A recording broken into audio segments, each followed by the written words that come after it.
You are now tuned into Then Radio. If you enjoy our videos, we ask that you consider joining our Patreon to support our channel. Don't forget to like and subscribe so that you never miss a new video. We hope you enjoyed today's episode, and as always, thank you for watching.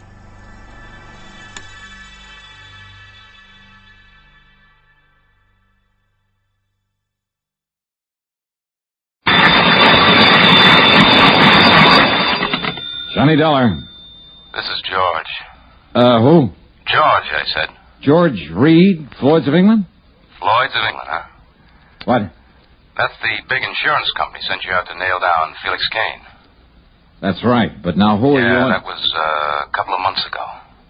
All right, what about it? Any mind telling me who you are? That insurance company must have paid you a lot of money for that job, Dollar. Not only for clearing up the robbery, but for nailing Felix Kane. Maybe, maybe not. But you still haven't told me who you are. Maybe he gave you a nice big bonus, huh? Because when it was all over, Felix was dead. Who are you? George who? That's killing for money, isn't it? And remember, it was Felix's girl, that little redhead, here in New York? You had somebody trick her into telling you where to find him. So now she's doing a stretch because she was in with him. So? I remember when you tagged Felix here in New York? He fell on top of his own gun, killed himself. Isn't that the way you said it happened?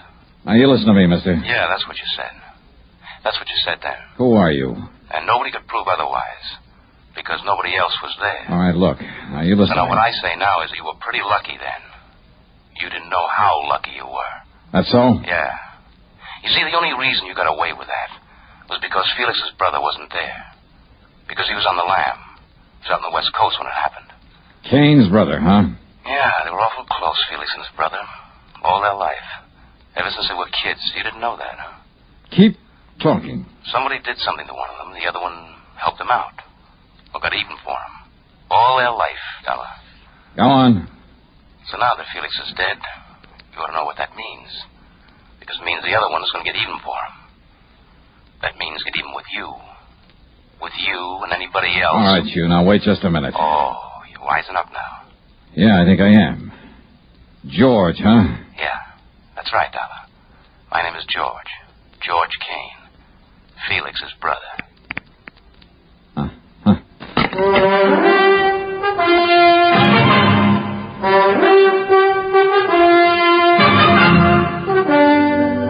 CBS Radio brings you Bob Bailey in the exciting adventures of the man with the action-packed expense account, America's fabulous freelance insurance investigator. Yours truly, Johnny Dollar.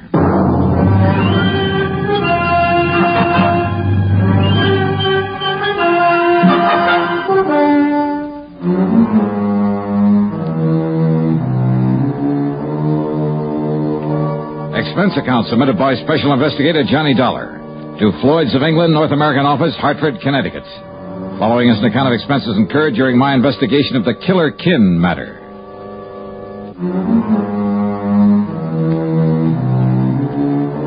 So what if I hadn't killed Felix Kane? It didn't make any difference now. But why would his brother George call me to warn me of his intentions? Anyhow, this was a carryover from another case, so on the expense account goes a dime for a call to George Reed. Well, of course, we'll pay whatever expenses may be involved. Well, good old Floyd's of England.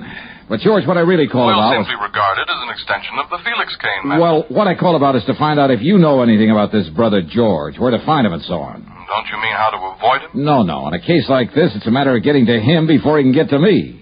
Yes, perhaps you're right. So what do you know about him? Oh, I never heard of him, Johnny. Well, then maybe I'd better go on down to New York, where the trouble with his brother Felix started, where Randy Singer at the 18th Precinct helped me to... Well, sure. What? Sure, that's where George Kane is, in New York. Yeah, 2 or 3 times he used the phrase, here in New York. Well, now, Johnny... So, George, I'm heading on down there. Johnny, listen to me. Well? You must have some police protection. Here in Hartford? Here, New York, anywhere. Look, didn't you understand me, George? I'm going down there and contact Lieutenant Singer. But if this George Kane comes here, and then you come back here after not finding him down in New York... Oh, stop worrying, George. Johnny! I'll be in touch. Item 2, $6.90 fare and incidentals to New York. Item 3, $6 even for a cab into 18th Precinct headquarters. Lieutenant Randy Singer apparently knew plenty about George Kane. That's right, Johnny, and we still want this George Kane on a charge of assault with intent to kill right here in the city. But he was in California, or hiding out in California, when you knocked over his brother Felix. When I caught up with Felix. Huh? Oh, yeah. You said he made a dive for you, but then tripped and fell on top of his own gun, didn't you? That's the way it happened. Is it, Johnny? Huh? I know that's the way you reported it, but is that what really happened? Randy, are you kidding? Of course it is. Okay, I'll take your word for it. But you'll never convince George you didn't kill Felix. No, I suppose not. And he's clever, Johnny. Tall, good-looking, and very clever. Yeah? Then why did he telephone me, warn me that he's out to get me? I don't know. But I know that he outsmarted us by posing as a cop a couple of times. Forged credentials and everything. And he's dangerous. Well, where do I look for him? I wish I knew. Believe me, we'd nail him fast. Well, he's from right here in New York. That's where he called me from, Randy. How do you know? Well, he mentioned being here a couple of times. The operators say it was a New York call? Well, no. Maybe he's here, maybe he isn't. With this new direct dialing system for long distance, you can't tell where a call comes from. Yeah, you got a point there. Anyhow, for once in your life, you're using your head. What do you mean by that? I mean, you're coming here and letting us go after this guy instead of trying to take him on single-handed. Oh, well, wait a minute. Now, look, Randy, all I really came here for was to see if you had any leads. Yes, sir, using your head. Yeah, any leads on where I might look for this George. So we'll just keep it that way. Understand, Johnny? Understand what? We'll run down this punk for you.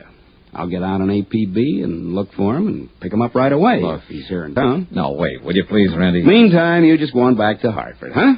And, maybe you better tell your police up there to be on their toes. Listen, Randy, and to be sure you do go, I'll have Sergeant Conroy escort you over to Grand Central and put you on a train. Oh, Randy, for the love of Mike, will you listen? Also, I'll notify every precinct here in New York that if you're seen around here, you're to be picked up and turned over to me. Picked up? After all, here in the clink, you'll be perfectly safe from this man. What a pal. That's right. A real grateful one. Grateful, huh? You've done a lot for me over the years. For the whole department. Oh, yeah. So, to show our appreciation, we're going to give you some protection. Whether you like it or not. Now, you just listen to me, Randy. Listen to me. Conroy, I got a job for you. Randy. I want you to make sure that Johnny Dollar gets back to Hartford safe and sound. Okay, brother, we'll just see about that. No use, Johnny. All these windows have bars on them. Yeah, so I see. So you behave yourself for once, huh? Be a good little boy and let me handle this my own way. Okay, Randy, okay. Oh, and listen. Yes? Sergeant Conroy is quite a fan of yours. Oh? So you can tell him all about some of your wild adventures on the way home. Thanks, pal.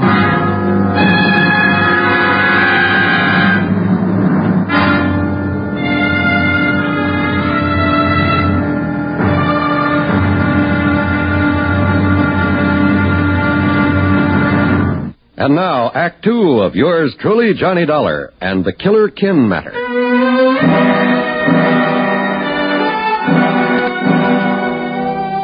Sergeant Conroy not only drove me over to Grand Central Station, but insisted on riding all the way to Hartford with me, even to my apartment, at my expense. That's item 3, 1255, train fares and taxi. And what if it is a little irregular, Mr. Dollar, me coming up here to Connecticut? Oh, will you finish up what you was telling me on the train about the deadly debt matter you worked on last week? You just got to the part. So, item 4 is 70 cents for his phone call to Randy, telling him he delivered me safely home. And item 5 is about $3 for the good Scotch whiskey that he drank there at my apartment before I could send him on his merry way back to New York. Then, less than 5 minutes after...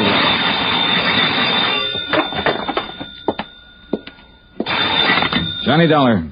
Dollar, if you think those New York cops are going to be of any help, you're wrong. George Kane. That's right. Neither those cops or anybody else is going to do you any good.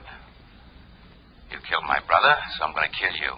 Kane? And you remember what I said about you or anybody else? Now, you listen, you're wasting your time. Or what I meant about anybody else. You're scared, Stefan. All right, Georgie boy. Whether Randy Singer likes it or not, I'm heading back to New York to get your picture, your description from him. And if I have to comb that city by myself, street by street, so... Hello. Well, it's about time, honey. Huh? This is Betty.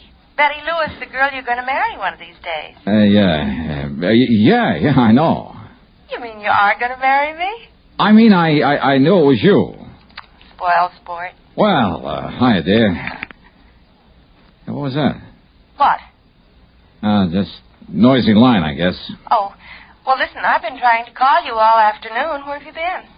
Oh, just out on some business, honey. I'm sorry. Well, as long as you weren't out with some other ravishing beauty, I'll forgive you. Fat chance of that. Honest? You mean that? You know darn well I wouldn't go out with anybody but you. Or Grace, or Marianne, or Barbara. Maybe Jean. I might go out with her. Stop that, you rascal. Okay. Now, what can I do for you, Miss Lewis? What can you do for me? Don't tell me you've forgotten our date for tonight. Our date? Oh, darling, why don't you ever think of something besides those crazy insurance investigations all the time? Huh? I think only of you, huh? Yes. Now, listen, about our date for tonight here in New York. In New York? Yeah, that's right, for dinner in the theater, remember? Holy. Well? Oh, well, sure I do. Oh, but didn't you say you were going to be staying with some girlfriend all week and you'd let me know who and where to meet you down there? That's right. That's what I've been trying to call you for. Okay, then. I'm staying with Nancy Spaulding, remember her? Sure. And her address is 1624 McDougal Alley. 1624. It's one of those cute little apartment buildings down here in Greenwich Village. Wait a minute. You hear that again? Huh? Nothing, I guess. Yeah, okay, dear. I'll put on my Sunday best, grab the first plane or train, whichever will get me there first. Good. Only what, Johnny? Well, don't be surprised if we have ourselves a kind of police escort. Now, what kind of a gag are you cooking up? You and that Lieutenant Singer friend of yours? Maybe. Well, come running, dear. I'll be waiting for you. Yeah. Bye, hon.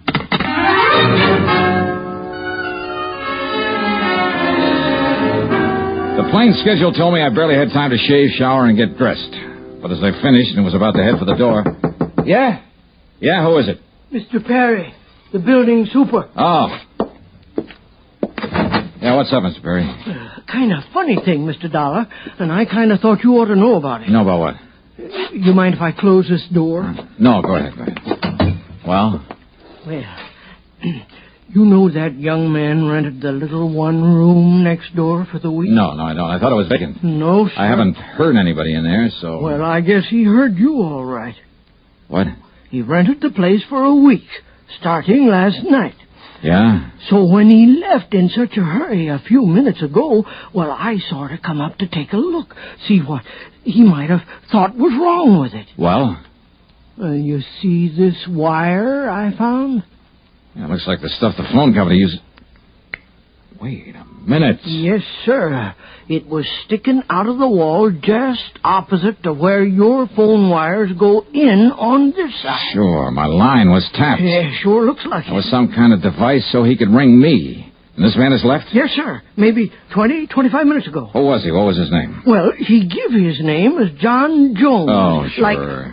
Like he was just sort of making it up. Oh, what did he look like? Well, I'd say about your height, Mr. Dollar, and... Well, keep talking, Mr. Perry, while I make this call. Well, his hair was darker than yours, and he had a little kind of mustache. The call was to Randy Singer for a description of George Kane. And yes, it tallied with the one Mr. Perry gave me of the man who tapped my phone line, who just left in such a hurry. I told Randy I was heading back to New York, whether he liked it or not, that I barely had time to make a plane, that I'd call him when I got to the apartment in McDougal Alley and tell him all. Maybe even break down and ask for his help. And all because Kane had said he was out to get not only me, but anybody else who'd had a hand in catching up with his brother. Well, the only anybody else was Betty Lewis, who'd helped me trick Felix Kane's girl into showing me how to reach him. George hadn't bothered her there in Hartford because he couldn't find her. She was in New York. But over the phone, while he'd listen in, she'd given the address. During a frantic ride to the airport, I prayed that I could somehow reach Betty before George came. And now, Act 3 of yours truly, Johnny Dollar.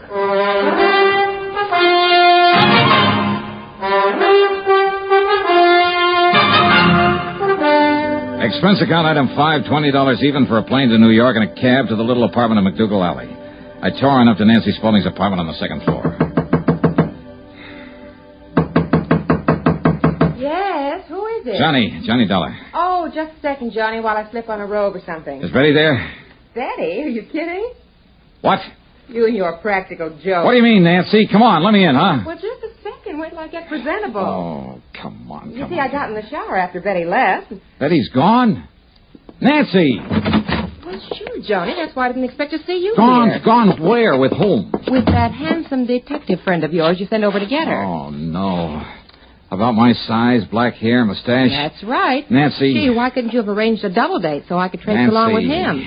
That man's a killer. He's almost as pretty as you are and almost... What? What did you say? That was no detective. That was George Kane. He's a killer. But Johnny, Betty thought that... Well, you told her on the phone. I know. Oh, okay, Nancy, now listen carefully. Where did he say he was going to take her? Well, to meet you, Johnny. Where? Oh, dear, I don't know. Oh. Well, they went down and took a cab. I watched them go from the front window. Well, did you... please, think carefully, Nancy. Which way did they go? East on McDougal. Good. What kind of a cab was it? Did you by any chance get a look at the license or the driver? Yes, I did. It was Tommy. Tommy who? You know, the cabbie who always parks in the cab stand out front this time of night. Good. Wait a minute, Johnny, maybe... Huh? What? Yes, look. He's come back to the stand again. Okay, Nancy. Now keep this door locked. Don't open it for anybody but me or the police, and I mean the real police. Johnny!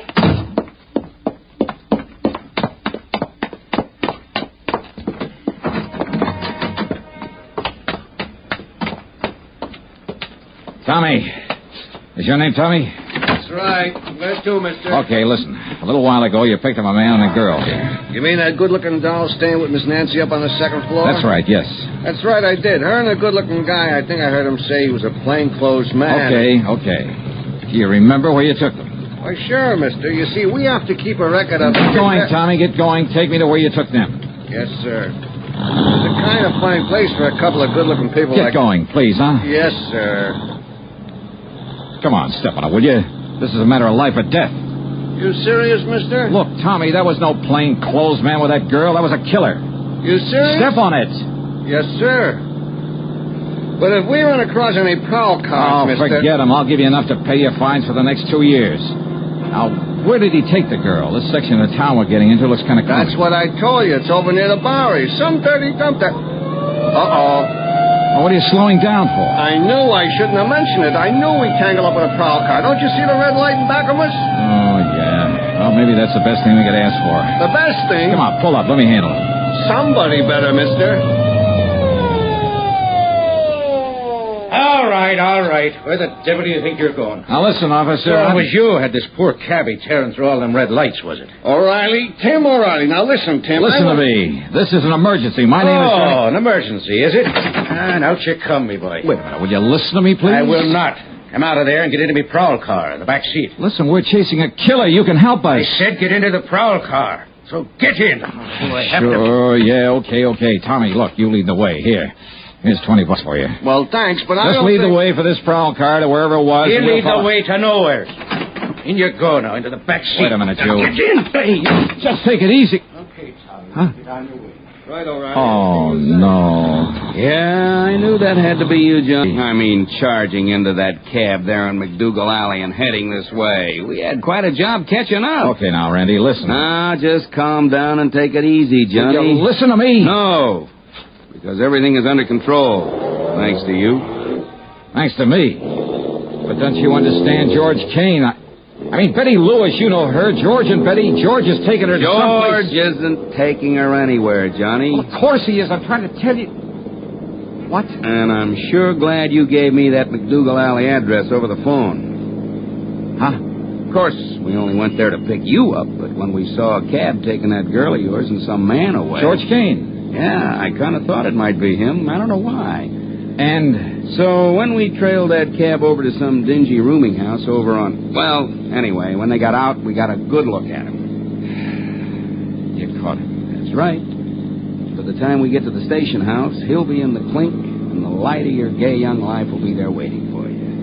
She's quite a doll, Johnny.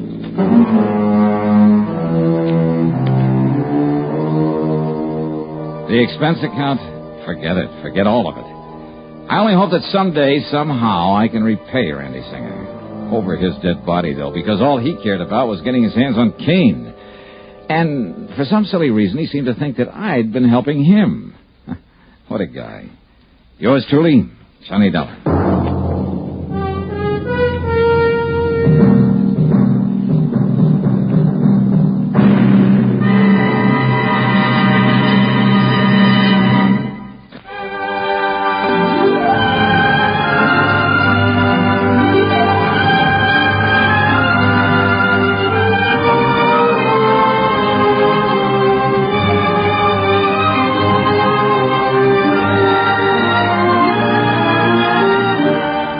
Yours truly, Johnny Dollar, starring Bob Bailey, originates in Hollywood and is written, produced, and directed by Jack Johnstone. Heard in our cast were Virginia Gregg, James McCallion, G. Stanley Jones, Herb Vigran, Jack Moyles, Junius Matthews, Lillian Baeff, and Paul Duboff. Be sure to join us next week, same time and station, for another exciting story of yours truly, Johnny Dollar.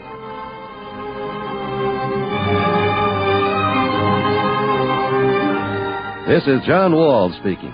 Johnny Dollar has come to you through the worldwide facilities of the United States Armed Forces Radio and Television Service.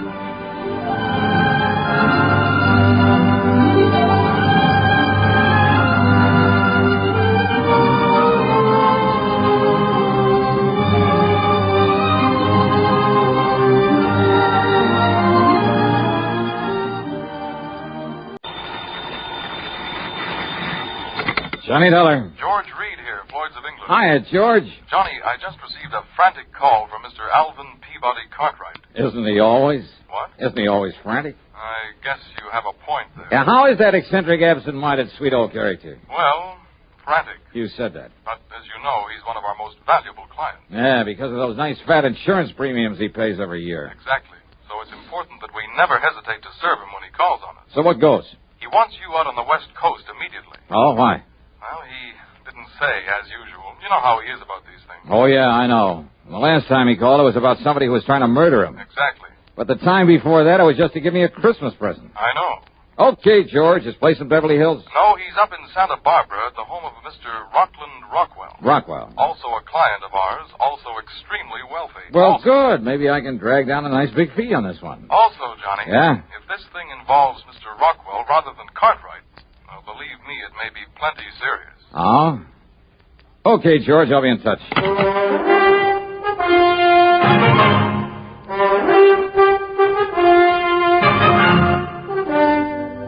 CBS Radio brings you Bob Bailey in the exciting adventures of the man with the action-packed expense account, America's fabulous freelance insurance investigator. Yours truly, Johnny Dollar.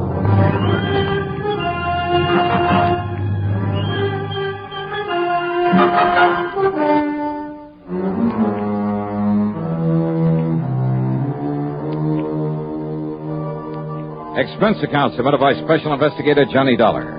The Floyds of England, North American Office, Hartford, Connecticut. Following is an account of expenses incurred during my investigation of the Too Much Money matter. Expense account item 1, $171.40 for a plane that got me to Los Angeles early the next morning. Item 2, $50 deposit on a rental car. And the drive up the coast to Santa Barbara took me a little under 2 hours. A gas station attendant who gave me directions to the Rockwell place seemed quite impressed that I was going there. I found out why about 20 minutes later after driving up to the top of a high, densely wooded hill. Yeah, there must have been 10 acres, all of it beautifully landscaped. Broad, sweeping lawns. And on the wide, winding road up to the main house, I must have passed at least a dozen gardeners and nurserymen, tending not only the vast lawns, but the well-ordered shrubbery and the magnificent trees, the myriad flower beds. As for the house itself, well, to call it a castle would almost be an understatement. All of it built of native stone, with towers, turrets, and parapets. And purely incidentally, there must have been 7 expensive cars parked in the driveway. Yeah, I felt almost timid about raising the heavy iron knocker. Yeah, real impressive. Johnny! I knew you wouldn't let me down. Yeah, hi, Mr. Cartwright. You're a good boy, Johnny. Only, I expected nothing less than 3 or 4 uniformed butlers to let me into a joint like this. Isn't it a lovely little place? You call this little? Well, if Rocky Rockwell ever gives in to me and sells me this house, yeah. Or if anything happens to him. Oh, you think something may? Oh, now that's a silly question. Why else do you think I'd send all the way to Hartford for you? Oh, this is a terrible situation, Johnny. It's Well, you terrible. better tell me all about it then. Well, then don't just stand here at the door letting in the flies. Ah. Come on inside and I will. Yeah, sure. Johnny, I've thought that I've had reason to think that maybe my life might have been in danger now and then. Oh, I know. But always, thanks to you, that danger's been removed. But in the case of Rocky here, and he's an old friend. Well, Johnny, I honestly don't know what you can do about this whole terrible thing. But you will, won't you? I mean, you'll do everything you can. Well, where is Mr. Rockwell? Brave, brave man that he is. Rocky is going right ahead with his parties, his entertaining, just as though nothing was wrong. Entertaining of whom, Mr. Cartwright? Of anybody, everything. Huh? Now, don't you understand, Johnny? That's all he does. He gives hunts and balls and parties and entertains people. Well, what would you do if you had all his money in this beautiful place and all the time in the world to do it? Well, I don't know. Well, of course you would. So, right now, Rocky and his guests are out riding on a fox hunt. You know, yoinks and tally-ho and suey and all the rest of it. You know. Oh, yeah? Yeah, just as though everything was all right. But it isn't. Oh, no, it certainly isn't. And if this thing, this terrible, this tragic, this what, Mr. Cartwright? What? Well, you still haven't told me just what you're so worried about. What's the matter with you, boy? I'm worried about my friend, Rocky Rockwell. But why? Huh? Oh. Well? Yeah, yes, well, of course. Well, because he's going to be murdered. You're sure of that? Yes, Johnny. Murdered.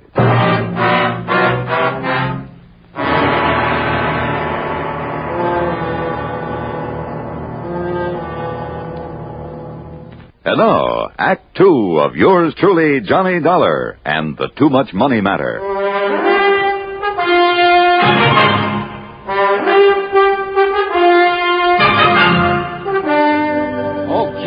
Okay, now, Mr. Cartwright, you'd better tell me exactly what reason you have for thinking Mr. Rockwell may be murdered. Maybe he will be, unless you can do something about it. Why? Well, Johnny, I'd rather he told you about it after he and the rest come back from the fox hunt. Well, look, if this is such an emergency... Of course it is. Okay, but then. First, I want to show you around this lovely little house. You know, to see what you think of it, in case Rocky does decide to sell it to me. Oh, now, wait, Mr. Or, Cartwright. heaven forbid, in case something happens to the poor man. But if it's so urgent that I get to work on this case, I told you shouldn't... it is, didn't I? Now come along and I'll show you the house. Mr. Cartwright. Not another word, Johnny. Come along. Well, I suppose a description of the Rockwell mansion seems out of place in a report of this kind. But it's just too fabulous to pass up with only a word. The reception hall where we started was floored with polished marble. There was heavy oak furniture and huge gilded mirrors, a wrought iron chandelier. On one side, a broad oaken staircase led up to the second floor. The living room, the main salon, well, it must have been 80 feet long, with a 15 or 16-foot ceiling, full-length French windows, and a tremendous granite fireplace with a slab of finished oak for a mantelpiece. A thick, lush oriental carpet covered almost the entire floor. And then there was a music room with not only 2 concert grand pianos, but a full pipe organ. The main dining room could have seated at least 100 people. And there was a morning room with walls of patterned silk instead of wallpaper, a couple of private little sitting rooms. The library must have held literally thousands of leather-bound books on mahogany shelves that reached from floor to ceiling. The den, in addition to a study, was paneled in richly green walnut. So was the billiard room in the huge basement. As for the bedrooms, I mean the 5- and 6-room suites on the second floor. Well, why go on? We ended up back in the den. Or maybe it was only one of the dens. Well, do you like it, Johnny? Wow. Well, now, what does that mean? After all, I may be able to buy it for only $2 or $3 million. Unless, as I said, Johnny. But Why, Mr. Conrad? Why do you think he's in danger? How should I know why? And why should I be bothered with trifles like that when they... Oh, look. Huh? Look. I see. Here they come. They're riding gaily over hill and dale. They're returning from the hunt. Oh, Mr. Rockwell's with him? Of course he is. So, Johnny, you stay right here. Well, now, look. And I'll go out and fetch him to come in and tell you everything. Well, Mr. Conrad...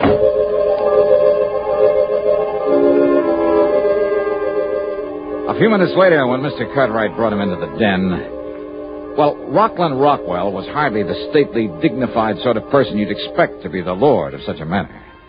Instead, he was a gross, almost disgustingly fat, florid sort of man who wheezed as though he was about to draw his last breath. I wondered how he'd survived the rigors of a fox hunt, or more to the point, how he'd found a horse powerful enough to carry him over the jumps. He plumped into a chair and got right to the point. It's as simple as this, Dollar. Years ago, over in England, I pulled a real fast one on one of my competitors over there, a fellow named Ashley, Lord Jacob Hunter Ashley, Britisher. Oh, I see. Britisher. He did it so clever, yes, he never knew that I was behind it all.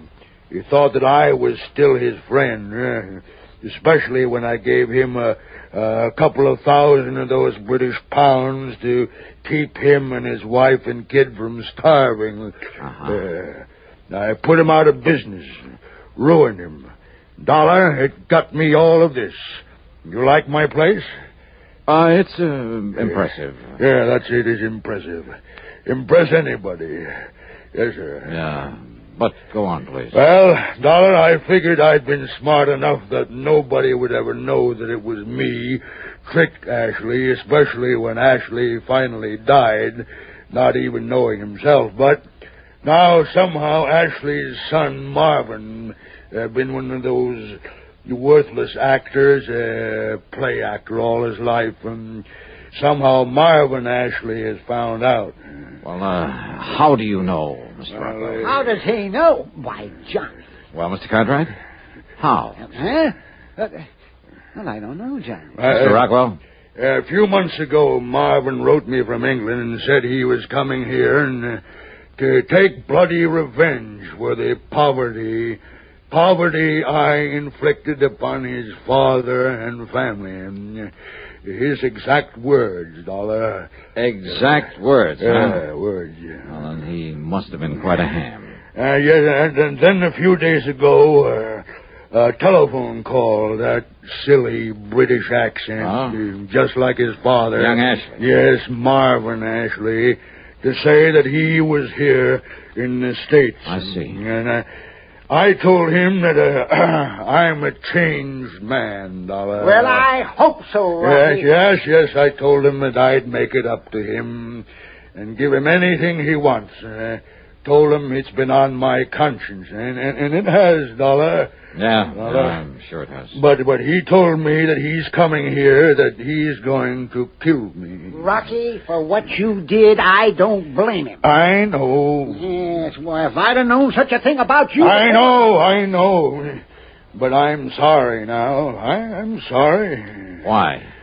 Because you're scared? I say I'm sorry. Isn't that enough? All right. Don't you see, Dollar? Unless you can somehow find him, he'll murder me. Murder me!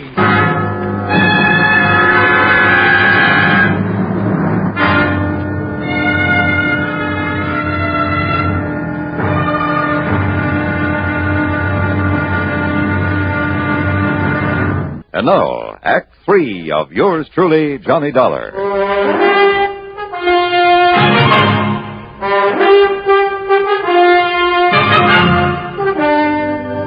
Rocky Rockwell, if I'd known this about you, and I thought you'd earned all your money honestly. Who are you to talk, Alvin?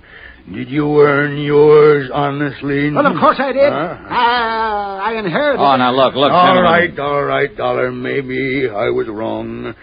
Maybe Ashley is right in wanting to kill me, but it's your duty to see that he doesn't. whether you like it or not. Okay, maybe so. At least until I can get the police here. And the police? And expose me for what I am? I mean for what I once was? Maybe you were right the first time. Attaboy, Johnny. I'm with you. Why, Rocky... You shut up, Alvin. Now, listen, Dollar. Marvin Ashley could even be one of the people here in my home right now. You mean you don't even know all your house guests? How can I? There must be 20 of them. 20 or more. Sure, some of them are friends, but some are friends of friends, or friends of friends of friends, or I entertain people all the time. Everybody knows it, so anybody comes who wants to. All this so you can show off your wealth. All right. So what if it is? How much do you know about young Ashley? His looks, his build? Nothing. How old is he? Well, he could be 35 or 40 by now. Well, if he hasn't shown his hand, made any attempt to get at you... If he hasn't yet, then he will. And if he's here now, you've got to find him. Well, Dollar? I'll give it some thought. I didn't like this, because I didn't like the man Rockwell. But a job's a job, and after all, I was on assignment. There were nearly 30 people at dinner that evening, and Rockwell made a good host, even though he didn't know the names of half of them, and he gave no sign that he suspected any of them. Nor did I. Nor did I see anyone who looked or sounded English, much less like any actor I've ever known. After dinner, Rockwell took me inside. Well, Dollar, is he here? Have you spotted him? No. Well, but you've got to, boy, because the more I think about it, the more sure I am that he must be here by now. Maybe not. So you've just got to stay with me all the time. Every minute. Now, look, Mr. So Rockwell... come along. Gibson, Stratton, Edwards, and Peterson want to play some pool down in the billiard room. Gibson, Stratton? Yeah, you met them at dinner, so we'll play some pool and get better acquainted with them. Well, look, I'm afraid I'm a little rusty. Come along, Dollar, because don't forget, if Ashley is here under some other name, he's going to stay close to me, too. So I went along with him to the billiard room, where the four he'd mentioned were waiting to play. After being reintroduced to them, I was satisfied none of them was an English actor by the name of Marvin Ashley. Needless to say, none of them called himself by that name. Yeah, good shot there, huh? Stratton, is it? Yeah, that's right. Thanks, Mr. Rockwell. Well, go ahead now and sink that 4-ball. Go ahead. Now, it looks like a bank shot's the only way. Well, here goes. It's too bad, Stratton. You might have made that with a massa shot. With a what, Mr. Gibson? Massa.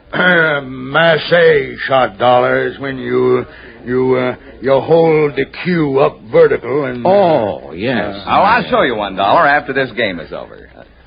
$1? Yeah. Name seems... Oh, does it, Mr. Gibson? Well, come on now, Edwards. What are you waiting for? See if you can get that 4-ball. Sure, Mr. Rockwell. Sure I can. 4-ball. And the 5 and the 6 and all the rest. You watch this. Tell me, you ever get up San Francisco way, Dollar? Well, not often, Mr. Gibson. Why, are you in business up there? Yeah, in a brokerage office. Rockwell's one of my accounts. I doubt if he even knows it, though. I had to introduce myself like a perfect stranger when I came down here for the weekend. Yeah, I can understand that, all right. Okay, now, Peterson, see how you can do. 5-ball, eh? Well, I certainly missed that time. I got the 4-ball and nothing else. Edwards, is it? That's right, Sam Edwards. And your name again? Dollar. You look familiar, Edwards. Do I? Yeah, haven't I seen your face or picture somewhere before? Excuse me, will you? I want to get myself another drink.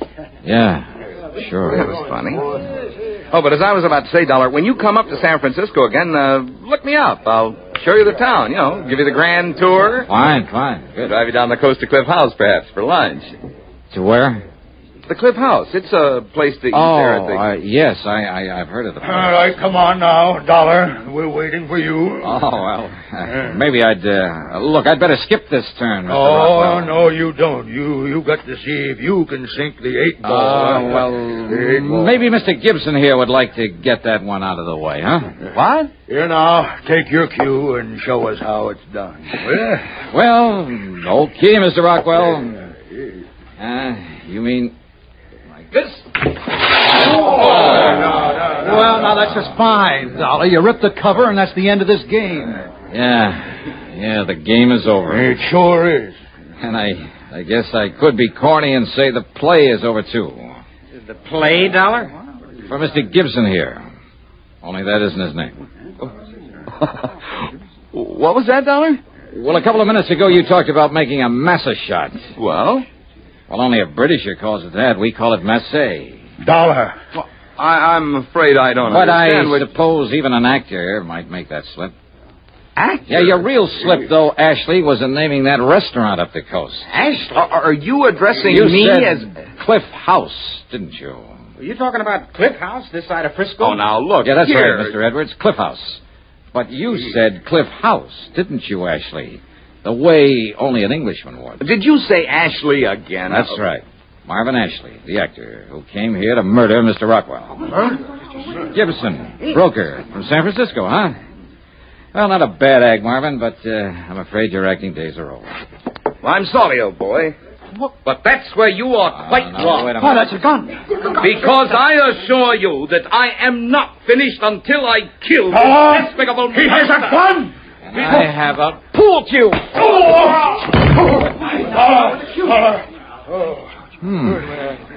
Not as rusty as I thought.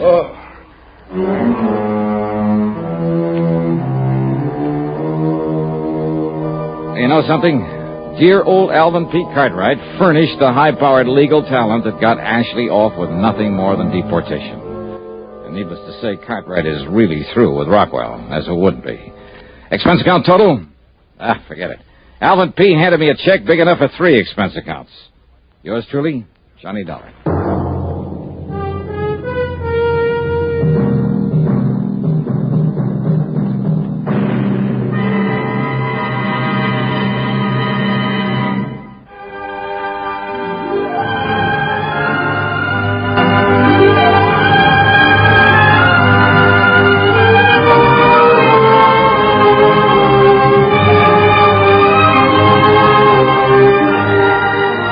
Yours truly, Johnny Dollar, starring Bob Bailey, originates in Hollywood and is written, produced, and directed by Jack Johnstone. Heard in our cast were G. Stanley Jones, Howard McNear, Chet Stratton, Marvin Miller, and Sam Edwards. Be sure to join us next week, same time and station, for another exciting story of Yours truly, Johnny Dollar.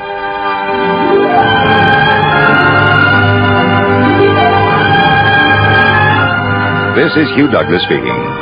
Johnny Dollar has come to you through the worldwide facilities of the United States Armed Forces Radio and Television Service.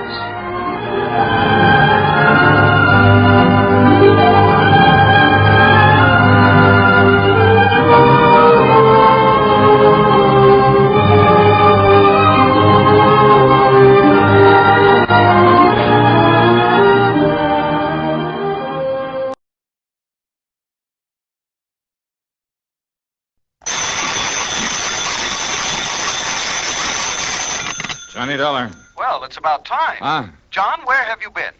Oh, I just took a couple of days off to... Hey, now, wait a minute. Who are you? This is Harry Branson at Philadelphia Mutual Liability and Casualty Insurance Company. Harry, where have you been? What? Well, do you know it's been 6 or 7 months since you've called me in on something? No, it's only been a little over 5 months. 5.5 months, I should say.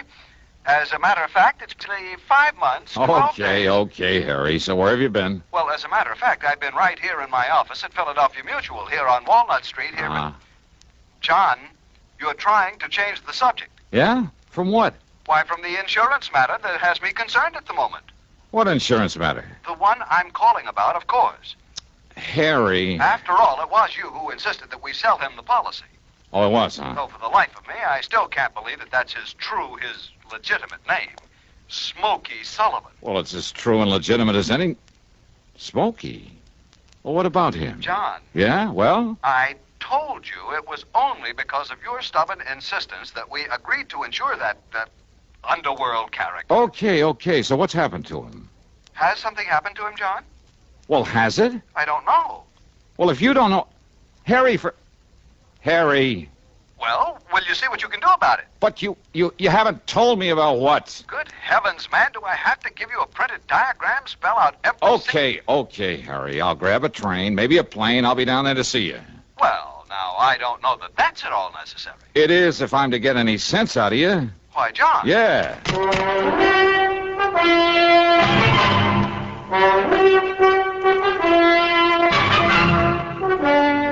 CBS Radio brings you Bob Bailey in the exciting adventures of the man with the action-packed expense account, America's fabulous freelance insurance investigator. Yours truly, Johnny Dollar.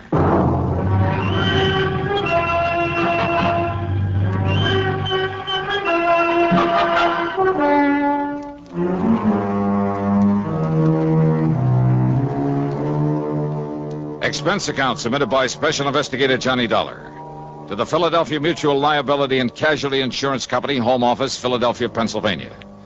Following is an account of expenses incurred during my investigation of the Recompense Matter.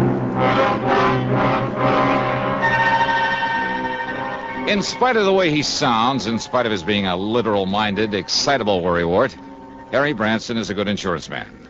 Whatever he lacks in, well, imagination, spark, he more than makes up for in methodical attention to every detail of his office operation. Paradoxically, then, except for Harry himself, Philly Mutual's home office ticks along like a smooth-running watch. If I was promised an assignment at 9 o'clock of a Monday morning, believe me, it was never a second late. Nor was there ever any question about the size of my fee or expense account, so long as it was justified. Which is one reason I always jumped at the chance to take on a case from Philly Mutual. And now, if my old friend Smokey Sullivan was in trouble, okay then. Expense account, item 1, 1425, taxi out to Bradley Field, plane to Philadelphia, taxi into Harry Branson's office on Walnut Street. Okay, Harry, what's it all about? John, I tried to tell you over the phone it was not necessary for you to come on down here. What you told me over the phone didn't make any sense. And I suppose you'll expect the company to pay your expense account? Huh? We shall just see about that. Oh, now, wait a minute. Yes? Well? Now, look, Harry, if something serious has happened to Smokey Sullivan... Did I say anything like that over the telephone? Well, I'm sure you didn't waste your company's precious money on a long-distance call just to say good morning to me. Of course not. And you did mention Smokey. I certainly did. Well, come on, Harry. What's it all about? Arsonist, thief, racketeer, mixed up in more unlawful, illegal, sordid crimes, Harry. And by his own admission, too. Well, so what if he was? He isn't anymore. I hope now, would you're you tell right, me? John. I certainly hope you're right. Well, I am right. But he did have a record. Oh, and look. why a fine, conservative, respectable old company like Philadelphia Mutual, Harry. why you should demand that we issue a combination life and accident policy on such a person. What's the matter? You gone off your rocker or something? I beg your pardon. Don't you realize that your company and half a dozen others all over the country ought to be proud to serve a guy like Smokey? Guy. Insure him for nothing, too, and for as much as he wants. John, a company hardly prospers by doing a thing like that. Harry, don't you read the reports on my investigations? Of course. Don't you know that 2 out of the last 4 cases I've handled for this grand and glorious company of yours would never have been solved if it hadn't had Smokey Sullivan's help? Of course, I know. If it hadn't been for his knowledge of the underworld and cities all over the country, his contacts there, do you think I would have gotten to first base, flushed out those crooks, saved your company a lot of precious money? Well, of course, each time, Smokey was risking his neck to give me a hand.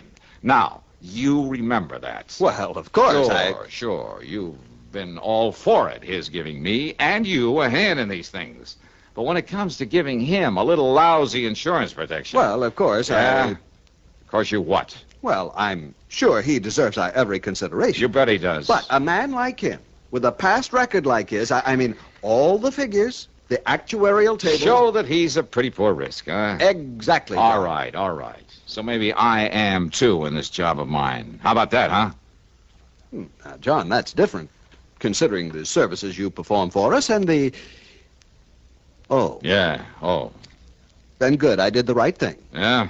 What's good about refusing to draw up a policy for Smokey Sullivan? But I did issue one. Harry, do I have to hit you over the head to convince you that he... Oh, you did? I admit it was only because of your insistence. But now that you've explained why, well, John, I might suppose it was the right thing. Well, sure it was. And Harry, I'm sorry I blew my top. Perfectly understandable, but, John, I said I must have it was all right. I meant except for one thing. Oh? What's that mean? Well, I'm afraid your trusted friend, Smokey... Well, have you seen this morning's paper? Oh. Here, John. Thanks. I see you're still reading the Philadelphia... What's this? Yes, that item I put a circle around. But I... Oh, no, Harry. No. This can't be right.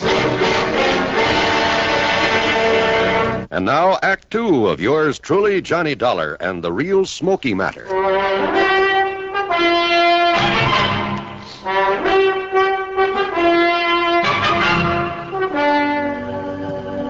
Read it, John, the whole news item. Toy factory. Burned to the ground. And I'm afraid your dear trusted friend, Smokey Sullivan... Millersburg Toy Company. Total loss. Certain proof of arson. Yes, John? Captain Oscar Fletcher of the arson squad states that the unusual technique employed indicates beyond the shadow of a doubt it is the work of a man who, although he is not known to have operated in this area since serving a prison term some years ago... True. ...is unquestionably the work of... Oh, no, Harry, this is wrong. I'm afraid not, John. That fire was set by Smokey Sullivan. You mean the arson squad is going to pin this on him because whoever did it happened to use a method that... No, I won't believe it. You didn't read the rest of the item. Why bother if they think I'm going to let him pin it on Smokey just You'd because better read it, John. Why? I mean about the body they found in the ashes. Body? The police are certain that it's Smokey. Oh, no. Oh, yes. All right, look. Maybe Smokey was a torch man. Maybe Smokey was a lot of things before he went straight. And that distinctive ring they found on one hand of the body? So what? The same ring known to have been returned to Sullivan following his term in Dannemora prison. So what? Doesn't mean a thing. Smokey would know more. Here's another. Recipient gone to his way. You were Don. You for one it's enough to get caught in one of his own fires. Well, now, of course, that's something... Yeah, sure. That's something you would know about, but I would. And I know it's ridiculous.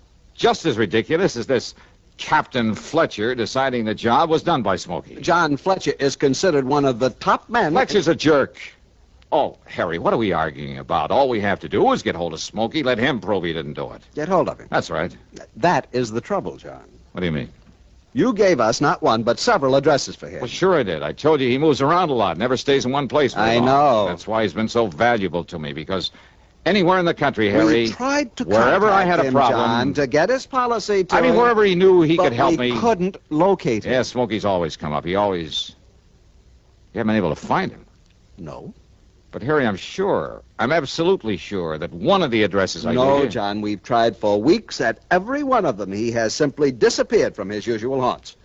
And when I told the police this morning before I called you... Sure. They probably said it was because he was hiding out here in Philadelphia, getting ready to pull his job. Exactly. Well, I tell you, they're crazy. I hope you're right, John. I'm sure I am. But unless you can find Smokey Sullivan... Okay, so I'll find him. Good. How? Yeah. How? I took a taxi, that's item 2, 75 cents, over to Central Headquarters. And I make no bones about it, I had a big fat chip on my shoulder for Captain Oscar Fletcher for blabbing out his stupid theory about Smokey Sullivan. I was all prepared with a lot of questions, loaded questions for him, and a few well-chosen remarks about his methods, ability, character, and general intelligence or lack of it. But when I met him, I realized this was a mighty able man. The kind who doesn't go off half-cocked. And when he led me down into the morgue... I know, Dollar. I realized it just as well as you do. That modus operandi could have been used by any one of a dozen known firebugs, present as well as past. Then all right, then, Captain. But I also realized that naming a suspect would put the others off guard. Well, yes. So the minute we decided it was arson, I named Smokey Sullivan. I knew he'd be acceptable as a suspect. So before we even found the body... But now that he served his time, Now that he's trying to make up for the old days. Don't you see, Fletcher, he doesn't deserve this sort of treatment. Now that he's on our side. Doesn't he? Well, why hurt him now? Now that he's on the level. Dollar, I brought you down here to look at the body. What's left of it. Let's see, better take a look at it. Oh, yeah, sure, why not? But I know darn well it's... Fletcher. That's right. The same General Bill. The same... I know. I couldn't believe it myself. No, listen, it can't I'd be. spread the word about him for the reason I told you before I saw this. Now, when I did, I couldn't believe it myself. I mean, after what little the fire had left. No, it can't be, Fletcher. There must be hundreds of men like this, thousands of them right here in Philadelphia. Wearing that ring? Yeah, that is Smokey's ring, isn't it? Oh, I know. I never saw another one like it. So? Dollar?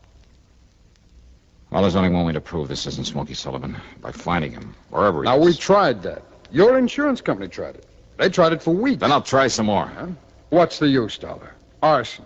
Smokey's record. What's left of this body that was found in the ruins. And whether it's positively identifiable is beside the cause of that ring.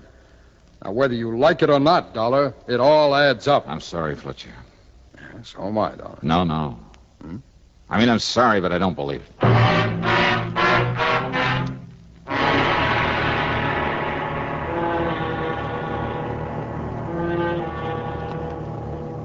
How old are you? Where do you live? Are you married? How many children do you have? Some people resent being asked such personal questions. They resent it even when a census is being taken. Would you? Or do you know that our Constitution requires the taking of a census every 10 years?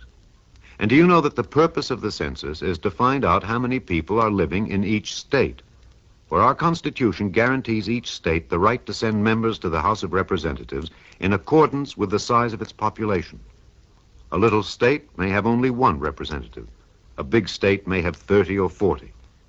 For the men who wrote our Constitution sought to make our government one that will represent all of the people all of the time, so that your country and mine shall be our country under God.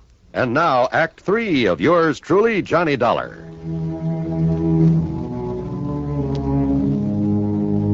Item 3 over the next 4 days is $81 for room and board.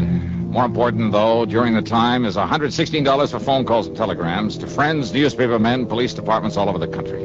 Anyone I could think of who might be able to help me locate Smokey Sullivan. Nothing. Okay, Smokey had gotten restless again, as he had many times before. But always before, he told me where he was going. Yeah, maybe he tried to call me after I'd left Hartford. So one of those calls went to my answering service up there. No word from him. And there was always that body in the morgue. So unless I could somehow prove Smokey was alive, locate him. But how? And the only time that Smokey had ever contacted me was when when he thought that maybe... Yeah. Item 5, 10 cents for a call to Marty Ross, a top reporter on Philly's biggest morning paper.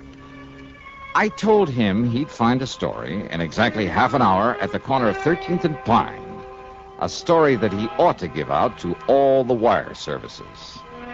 Item 6, $50, deposit on a rental car. Item 7, a call to headquarters, and I didn't give the desk sergeant my name, only the license of the car I'd hired. Okay, then. The first time I drove across the intersection of 13th and Pine, against the light, only a few people on the sidewalk noticed it. And, of course, some of the cars trying to cross with the light. The second time I ran it, though, there was a cop there, and I thought I caught a glimpse of Marty Ross. I made the cop my target. And when I made the pass at him, nearly running him down... Hey! What do you think? Oh!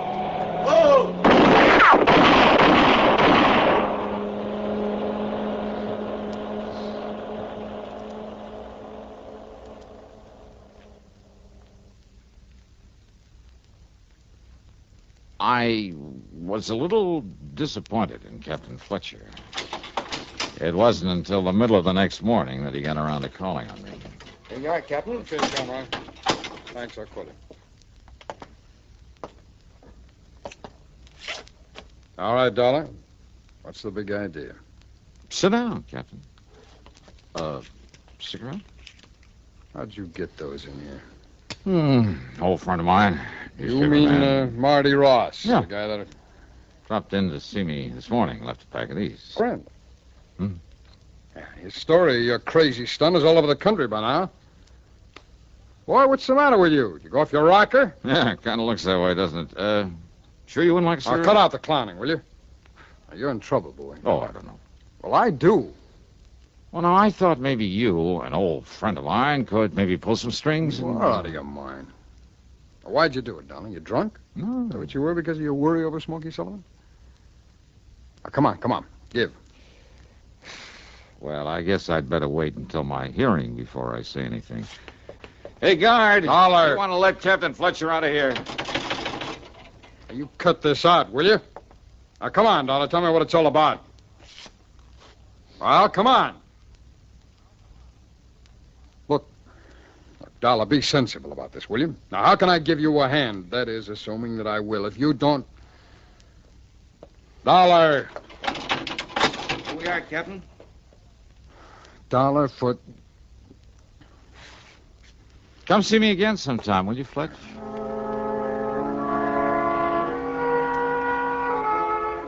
Well, after 2 days in that cell, even the guard wouldn't listen to me, just kind of sneered at me. I began to think that maybe I'd overplayed my hand.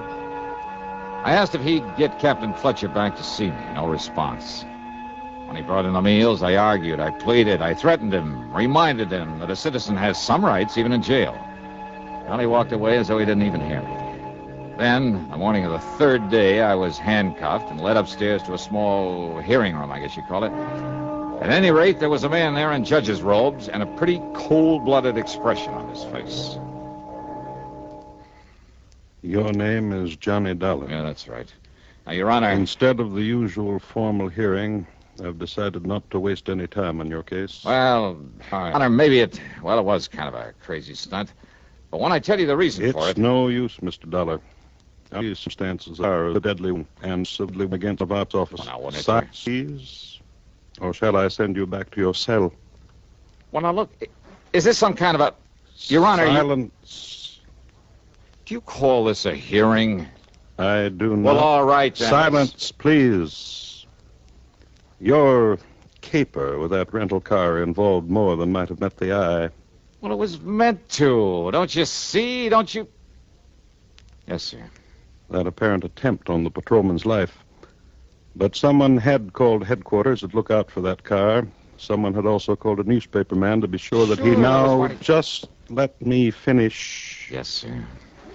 But then the appearance early this morning from somewhere on the West Coast, I believe, of a man we'd been looking for. Ah. Yes, Dollar. Captain Fletcher had been looking for him in spite of the body in the morgue. Then, Judge... Smokey Sullivan came here to help you, as I'm sure you hoped he would. Yeah, I knew the newspaper reports. Will you please keep quiet? Yes, sir. Well, Dollar, when Smokey arrived here, Fletcher took him right over to the scene of the fire. Smokey immediately recognized the handiwork of an old crony of his who could almost have passed for his twin. Then... The only other man he ever knew to wear the same kind of ring he wore and still wears. Smokey's waiting in there, by the way, to see you. Then you mean that you know... I mean that your crazy caper worked, Johnny. Conroy, take off his handcuffs. Oh, boy. Judge, you're okay. And you say that Smokey's in the next room? Hi, Johnny. Smokey. Yeah. Smokey, you old son of a gun. Yeah. Now, just 1 minute, Johnny. Yeah.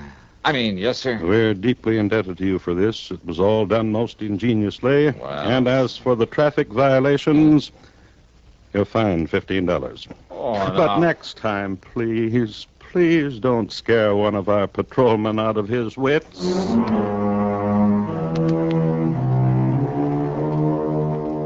Well, sir, the reunion with Smokey was a dilly. And, of course, it goes on this expense account, as does a slight gratuity for him.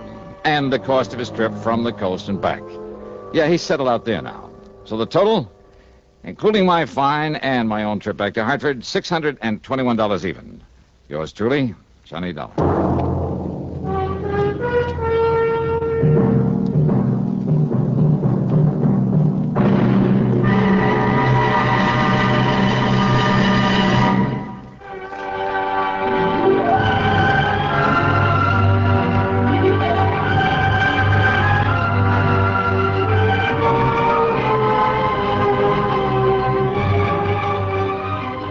Yours truly, Johnny Dollar, starring Bob Bailey, originates in Hollywood and is written, produced, and directed by Jack Johnstone. Heard in our cast were Harry Bartell, Stacey Harris, Lou Merrill, Vic Perrin, Tom Hanley, and Bill James. Be sure to join us next week, same time and station, for another exciting story of yours truly, Johnny Dollar. This is John Wald speaking. Johnny Dollar has come to you through the worldwide facilities of the United States Armed Forces Radio and Television Service.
Johnny Dollar. Hi, hon. Betty Lewis. Hi, sweetie. Isn't this the most beautiful Sunday morning you ever saw? Or aren't you up and around yet? Oh, wide awake and full of pep. Then listen, dear, you know about the concert this afternoon at the Memorial Hall. Yeah, sure, I was going to call you, see if you'd like to be among those present. I'd love to. And why don't we make a day of it? Suits me fine. Maybe pick me up for an early lunch, take a walk in the park, then go to the concert, then go somewhere and get married, then have dinner together, and maybe find something to do this evening? Sure, why not? You mean it, Johnny? Sure, just let me put on my best bib and tucker and I'll... Oh. What's the matter? Oh, somewhere along the line. Did I hear you say something about getting married? Sure, why not? Oh, well, now, look, honey, let's not kid about that. Who's kidding? Oh, honey, you know how I feel about you. And if it wasn't for this crazy, risky job of mine... And it's all off? Oh, Doll, let's face it, it doesn't really make sense right now. Okay, Johnny. Bye. Oh, no, wait.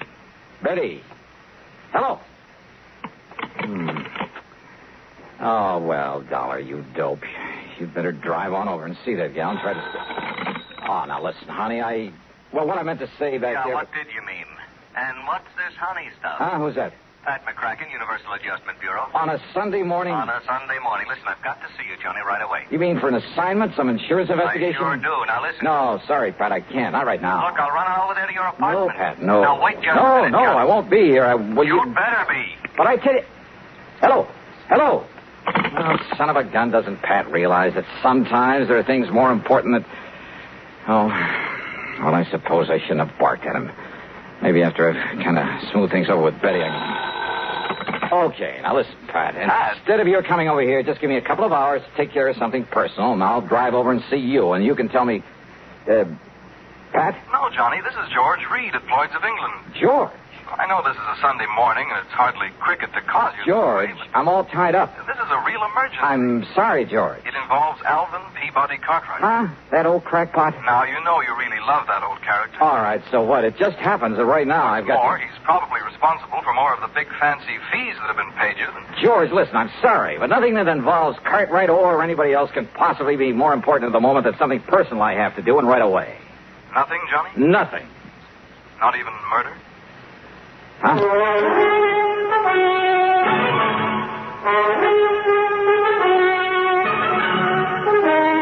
CBS Radio brings you Bob Bailey in the exciting adventures of the man with the action-packed expense account, America's fabulous freelance insurance investigator. Yours truly, Johnny Dollar.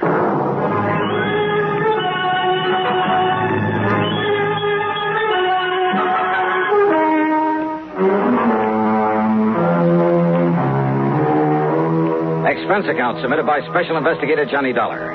To the Universal... No, to Floyd's... Well, now, wait. Before this case was through, there were enough insurance companies involved to... Well, anyhow, it's an account of expenses incurred during my so-called investigation of the 5 Down matter. 3 phone calls, all within a couple of minutes, all demanding my services immediately. And I promised to call them right back. George Reed at Floyd's of England, Pat McCracken of Universal Adjustment Bureau, and frankly, more important to me, the best gal friend, Betty Lewis, on account of maybe I'd left the impression I was trying to give her a brush off or something. And as the people who listen to these reports know very well, that I would never do. Yeah, that's it. First I'd call Betty, but as I reach for the phone again... Johnny Dollar. John, thank goodness I found you in. Who are you? It's vital that I see you at once, immediately. Yeah, I said, who are you? Who am I? Yes. Why, Johnny, this is Harry Branson of Philadelphia Mutual Liability and Casualty Insurance Company. Harry, look, if this call is about business... Well, of course it is. Well, I'm sorry, I'm all tied up. But if it's something that can wait... I'm afraid because not. I have 2 or 3 other things that I have to So attend to what I will first. do, John, is this. I will give you the address of where you must go. No, sorry. Then you can fly on out there and do it. Harry, no. I'm sorry, I'm really sorry. I know you said that, but now, John... Look, Well, as soon as I can get these other things cleared away, I'll call you back, huh? Call me back? Yes. But good heavens, John... I'll call you back. John... Holy... What is this, anyhow? You'd think the world was coming to an end. Oh, now, wait. Let me call back to Betty. Huh? Oh, come on. This is carrying things too far.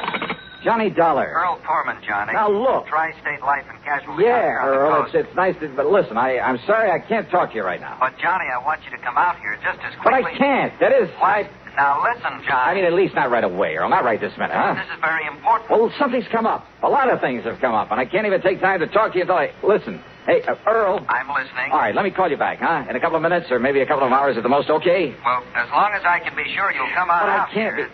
Oh, listen, I'll call you back. Oh, brother, nice, peaceful, quiet Sunday, huh? For all these guys, well, they've all been pretty good to me over the years, so if any of them has got a real problem... Oh, no, first I got to call Betty and patch things up. Oh, no, believe me, this is impossible. Yeah, go ahead, ring your head off, go ahead. When you decide there's no one here, I'll make the calls I promised, and oh, well. Johnny Dollar. Johnny, this is Buster. Buster? That's right. Buster Favor. Lake Mojave Resort. Oh, Here in well, Arizona. hiya. Buster, now listen to Johnny, me, please. if you're on your way out to California, I've got to see On my way out to... So if Whatever gave you the you're idea... taking a plane out to Los Angeles, why don't I drive on over? Hey, did I say anything about going to California? Oh, but I've got to see you, Johnny. Oh, Buster, look, please, believe me. With the crazy way things are going around here, believe me, I'm sorry, but I can't talk to you right now. But this is important. I know. So, sure it Johnny... is, but please, just give me a little while, I'll get back to you. Whatever you say, but when you do get I'll out get here... back to you.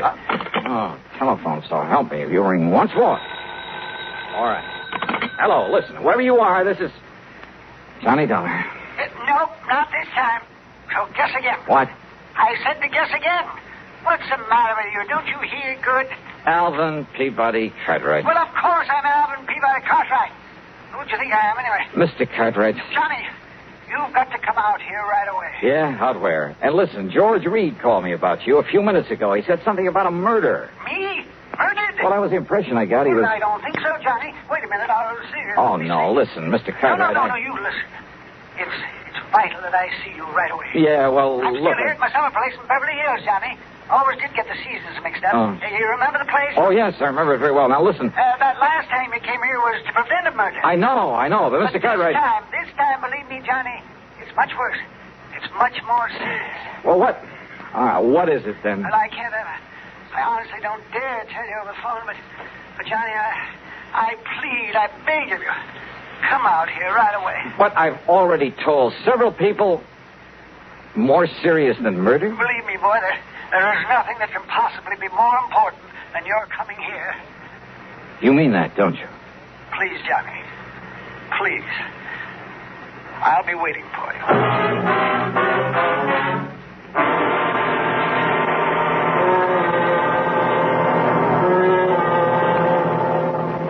And now, Act Two of yours truly, Johnny Dollar, and the 5 Down Matter. Phone calls, one on top of the other. First from Betty Lewis, and I'd really better patch things up with her. Then frantic calls from Pat McCracken, George Reed, Harry Branson, Earl Poorman, Buster Favor, and finally from old Alvin P. Cartwright, the latter sounding the most urgent of all. Not one of them had given me any details about the emergencies that prompted their calls. But these are men that I've been working for and with for years. And for my money, they're not only important to my insurance investigations, but they're the salt of the earth. And if it came to a matter of which one to favor over the others... Oh, but now wait a minute. Cartwright lived in Beverly Hills. George Reed was worried about Cartwright. Earl Foreman could be taken care of out there on the West Coast, too, and Buster Favor. I got back on the phone and tried calling Pat McCracken. No answer. The same with George Reed, and with Harry and Earl and Buster. Even with Alvin P. Cartwright. And when I couldn't even reach Betty Lewis to apologize for... Okay, I tore out to Bradley Field. Expense account, item 1, $170.40 for a plane ticket to Los Angeles. Here you are, Mr. Dollar. Okay. Your plane is ready for takeoff. Right, thanks. I'm sorry again. I couldn't get you on a jet from New York to L.A. Oh, that's okay. But now, you better hurry or... excuse me just a minute, please. Well, let me have the baggage check and I'll... On this phone? Mr. Dollar. Yeah? Well, very well. Put the party on. Oh, what? This call's for you, sir. Oh, okay. Johnny Dollar. Your telephone exchange said they could get you for me. Huh? Who's that? But who else was it? It's your oldest, your dearest friend, Le Chagris. Chagris? Louis de Marsac, the great cat?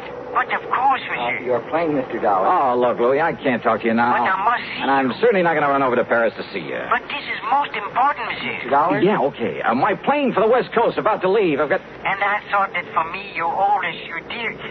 You do not like me anymore? Oh, sure, Louis. Of course I do. And you do not appreciate what... Believe me, I appreciate all the help you've given me over the years. Then you will see me. Mr. Dollar? Okay.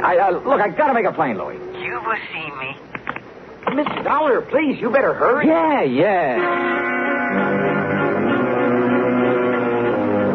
But the real stopper came in New York when I changed for a plane to the coast and with barely time to make it. Yeah. Another of my old pals. Another one I didn't want to turn down. Lieutenant Randy Singer of the 18th Precinct. But under the circumstances and with only seconds to spare.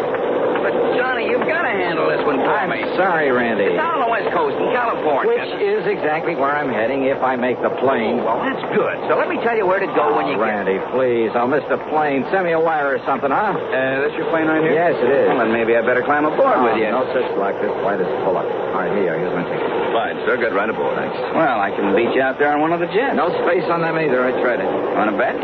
Please, will you get aboard, sir? Right. So long, Randy. Yeah. See you, Johnny.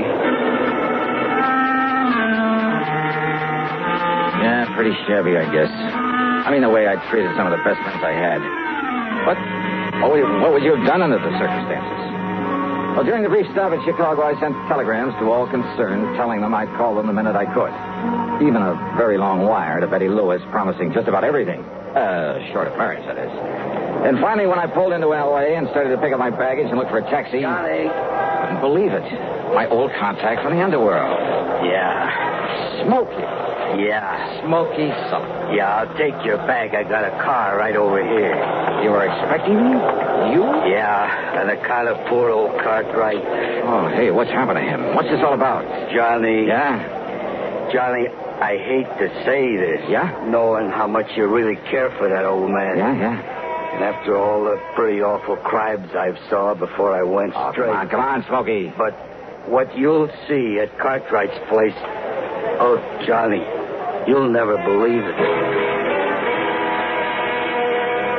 Constipation is something people don't talk about much. Now, Act 3 of yours truly, Johnny Dollar. On the drive into the Beverly Hills address of Mr. Cartwright, I tried to make Smokey Sullivan tell me what it was all about. But he had only one answer for me. Oh, Johnny, you'll never believe it. When we finally pulled up in front of the beautiful home on North Roxbury Drive, I jumped out of the car and tore on up to the front door. All right, come on. What do you think you're trying to do? Break in this house? Oh, Johnny. Mr. Cartwright. Oh, Johnny, I've been frightened to death. What about, sir? What about? I was afraid you wouldn't make it. That's what it's all about.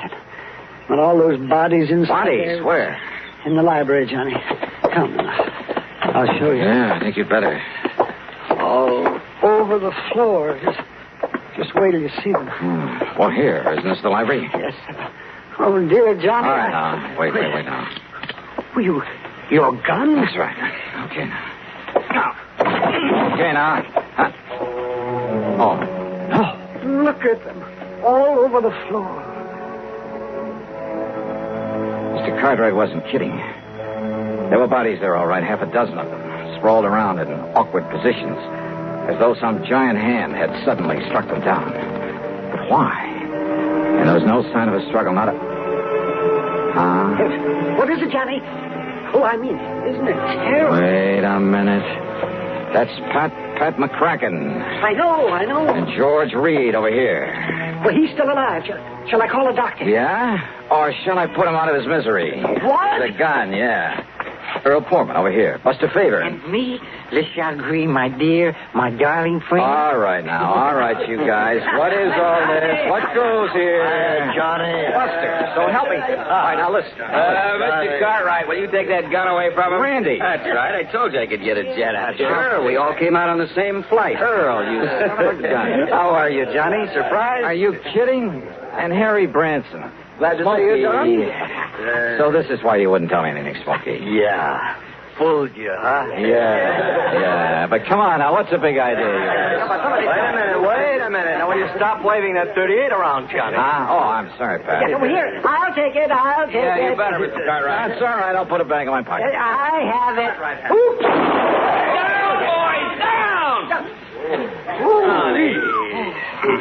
Oh, dear. I'm sorry. Yes, you'd better be sorry. Well, Johnny, it looks like we succeeded in getting you out here, all right. Yeah, well, now, look, will somebody please start to make some sense and tell me what this is all about? Huh? Why not? Yes, McCracken, why don't you speak for all of us? Yeah, go ahead, Pat. All right, fellas, I don't mind if I do. That's good. It's really pretty simple, Johnny. Today, Sunday, marks the end of 5 years in your present series of investigations for what we like to think is a pretty good lineup of insurance companies. Yes, so happy anniversary, Johnny. Happy anniversary. Oh, thanks. Now, Johnny, it also completes 5 solid years of the broadcasting on CBS of these cases you handled. Handled mighty well, Johnny. And you've performed a service throughout this country. Oh, now don't get soppy. No, shut up a minute, will you? You've done a great service to the insurance companies, no question about it. Your broadcasting has helped to expose a lot of crookedness, fraud, that sort of thing. Has saved the insurance companies a lot of money. And that means it saved the people, their clients, the people who listen to your program every week. It saved them a lot of money, too. Well, And purely incidentally, these CBS shows of yours have provided a lot of entertainment, a lot of pleasure to literally millions. In other words, Johnny, a lot of people think mighty well of you. And with very good reason. Oh, no. But take it easy. Oh, no, you shut up. But to get all those people together to say thanks, well, that's impossible, obviously. So we thought that instead of just handing you, if we could somehow, fellas, I'm doing pretty badly. Well, Johnny, I went over all your radio reports. I made a list of the people who've been most involved in your cases these past 5 years. And then when I made the suggestion to Mr. Cartwright... That's right. I told Pat that if he didn't let me give this party to do you honor... Honor? Yeah, it would... Are you kidding? Yeah. Oh, no. All right. I mean, throw a big fat brawl for you just to get her through that skull of yours. Well, just to show you how much we love and appreciate you, Johnny. And that's why we're here. I couldn't think of a better way to say it. Well, you happy, Johnny? Well, look, if you guys think I want to break up over this. Yeah?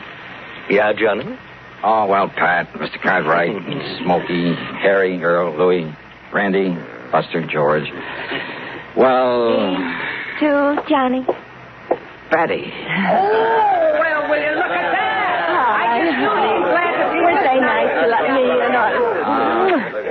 And honest, honey, I won't ask you to marry me. Not yet. Rascal, you out Now, will somebody break this up before we all start crying like a bunch of children? Yeah, let's bring it up. Well, Johnny, we just thought that maybe a gathering of your friends, your real friends, Johnny. I mean that. And if there's anything you want, Johnny, this house, a nice yacht, a couple more cars, or anything, Johnny. Anything, huh? Yes, sir. More than this? Well, look, if I can somehow hold on to the friendship of people like you, that's all I ask. Believe me, it's the most that anybody could ask.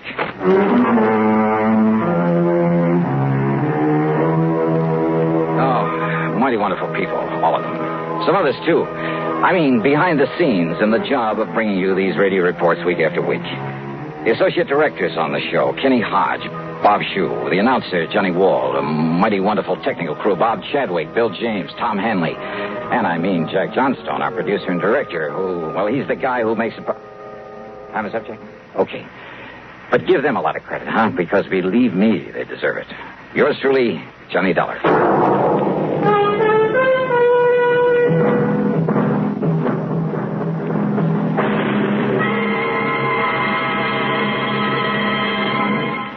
Stop and think a minute. Just how well do you know the two presidential candidates? How fully informed are you on the main issues of their campaigns? Well, you can learn a lot about Vice President Nixon, Senator Kennedy, and what they stand for if you listen to Presidential Countdown, a special series of pre-election broadcasts presented each week by the Public Affairs Department of CBS Radio News. Don't miss this important, informative feature. Listen to Presidential Countdown every Tuesday night on CBS Radio. Now, here's our star to tell you about next week's story. Next week, a yarn about the lust for gold and the things it can do to a man. The story takes place in the famous historical ghost town of Virginia City, Nevada, site of the famous, almost fabulous Comstock Lode, where sudden death was all too often the price of finding a rich vein of gold or silver back in the middle of the late century. Or even today, there's gold to be found, and sometimes murder. I think you'll like this one, especially the switch at the end of it. So join us, won't you? Yours truly, Johnny Dollar.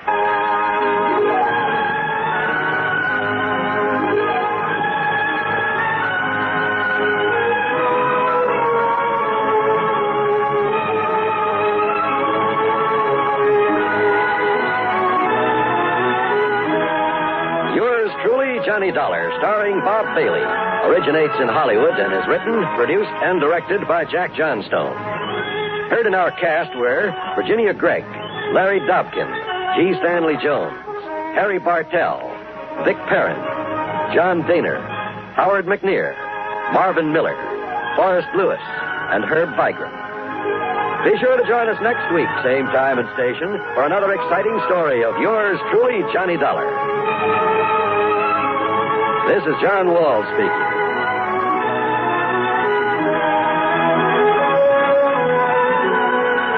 This is the CBS Radio Network. Stay tuned to WROW Albany, New York for a special news bulletin from Schenectady. Johnny Dollar. Dollar. My name is Hal Barker, Tri-Western Life Insurance Company. Out in Los Angeles, California. No, I'm holding down the branch office here in Reno, Nevada. Well, made a change, huh? That's right. Well, how are you, Mr. Barker, and what can I do for you? Are you available for an assignment? Can you fly on out here right away? I don't see why not, as long as you're willing to pay the freight. Good. Yeah, you mind telling me what it's all about? Not at all. One of our clients, a man named Walter Bisbee, has just died in a mining accident over near Virginia City. Virginia City, the famous old ghost town, huh? That's right. But now listen. Yeah? I don't think it was. Was what, Mr. Barker? Well, I don't think it was any accident.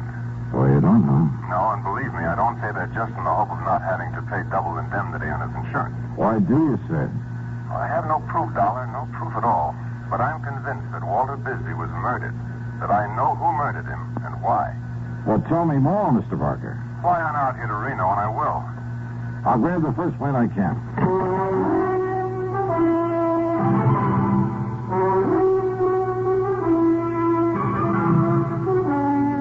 CBS Radio brings you Bob Bailey in the exciting adventures of the man with the action-packed expense account, America's fabulous freelance insurance investigator. Yours truly, Johnny Dollar.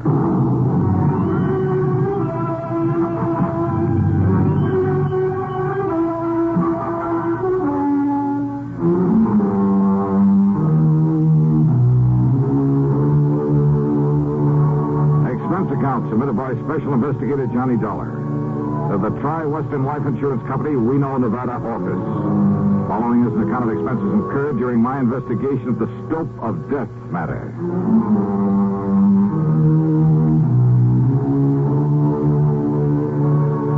Expense account, item 1, $176.25, a jet to Los Angeles. Item 2, $32.70 for the flight to Reno, Nevada. Hal Barker met me at the airport, and we headed south on 395, then southeast on 17 toward Virginia City.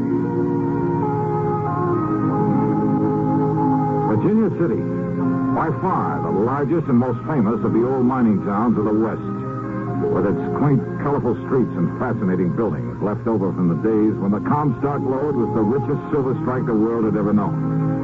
Well, it didn't take much imagination to visualize the grizzled old characters with burrow and pick and shovel who roamed the desert hills in a stubborn search for gold-bearing quartz, who worked and fought and often died violently to keep others from getting their hands on the precious yellow metal, and who finally realized that the heavy blue mud they'd been discarding was the real bonanza, was loaded with rich silver ore.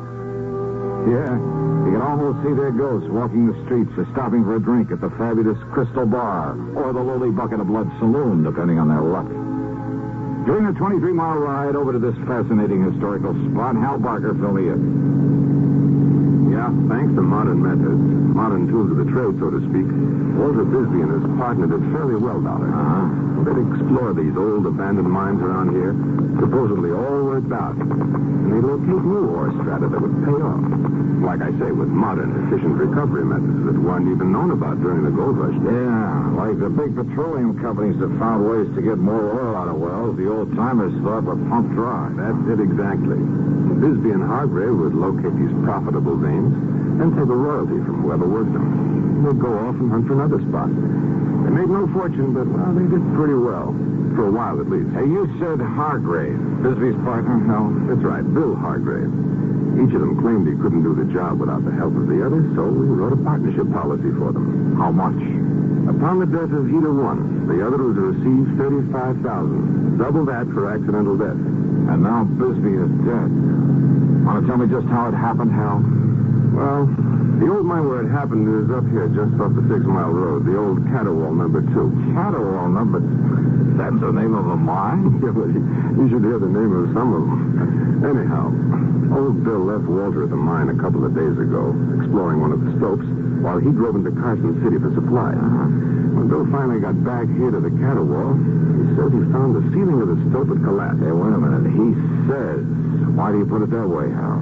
According to a state geologist I talked to early this morning, a man who knows the mine, has been inside of it many times. There was no reason in the world why it should have happened, unless somebody helped it to. Oh? Well, that set me to thinking about the bad luck Bisbee and Hargrave have been having lately, and about how much it would benefit either one of them to have the other one die, especially accidentally, on account of the double indemnity clause in that insurance. Oh, well, now, Hal. And then, when the geologists found where somebody had planted a charge of nitro... Well, are they holding Bill Hargrave? Why? Why? Well, unless the police find Bisbee's body, there's no actual proof he's dead. Remember, Dollar, Hargrave was in Carson City when it happened. Plenty of witnesses to that. I see. But he's the only... I'm sure that, Johnny, he's the only person who could possibly benefit by Walter Bisbee's death. Oh, now, Hal, that doesn't make a case against him. Yeah, now they're up ahead. That's the old Catawall number 2. Hey, what are they doing there? Trying to get into the stope, find Bisbee's body. Oh. Hey, there's a surprise on that hill on top of the mine. The man standing there by the block and tackle they've rigged up there? That's Bill Hargrave. Uh-huh. And he was perfectly willing for them to try to get in there and look for the body? Yes, he was. And look, by the way he's waving and shouting at that police officer down there. It looks like he's found something. Come on, Johnny. We'll see what it's all about.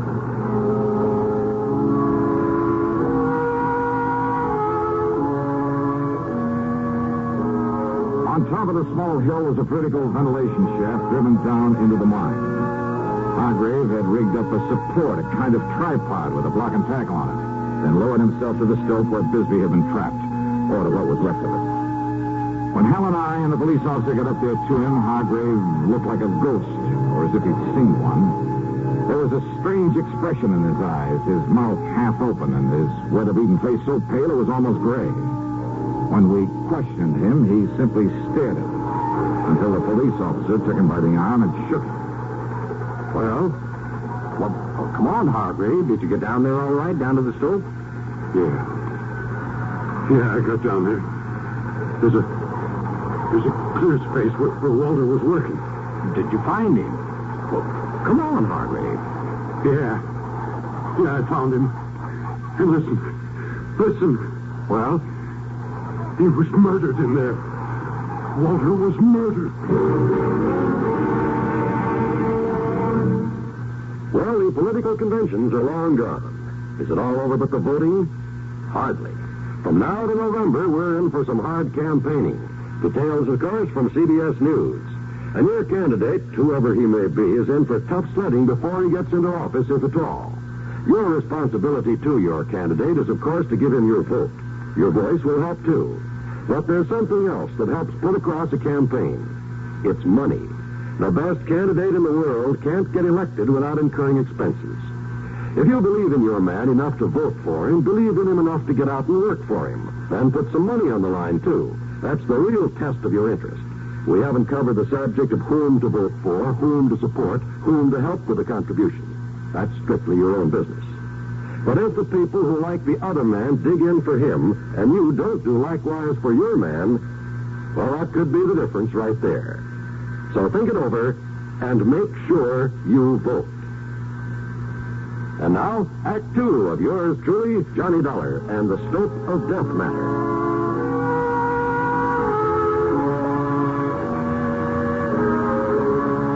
When Walter Bisbee died in the gold mine cave-in, when a state geologist hinted that maybe a charge of nitro had caused the cave-in, both Hal Barker and the police figured it might have been done by Bill Hargrave to get rid of his partner, to collect the insurance on him. But as they started clearing away into the stope to look for Bisbee's body, it was Hargrave who took the lead. He rigged a kind of makeshift hoist above an air shaft, lowered himself into the mine. And down below, in a small space cluttered with the rocks and shoring and other debris piled up from the collapse of the ceiling of the stope, he found what was left of his partner. Beaten to death. Walter, my partner. Beaten to death down there. Why, somebody knowed we'd made another find down there. Easy, and Mr. then they Hargrave. flowed in the mine on top of them. They murdered him. Don't you understand? Somebody murdered Walter down there. Okay, Bill, okay. Now, just take it easy. Well, you're the law. Now you go and find out who killed him. Who killed my partner? We'll try, Bill. Try. Sure. Dollar, you want to go down there with me and help me recover the body? Yes, sure. I'll have some of the men working on the slope come up here and give us a hand, lower us down this ventilating shaft. Okay. Bill, you go on back to town. We'll bring your body in so you can give him a decent funeral. Funeral? That's right. No, officer. What? Why not Hargrave? Because Walter'd want to be buried here in the mine. The same as I would if this had happened to me. But if you made a valuable find down there... What are you talking about, Dollar? You think all the dirty yellow dust in the world would ever make up for a man like Walter Wisby? He was my partner. He was my friend. 20 years together, like brothers we were. Always together.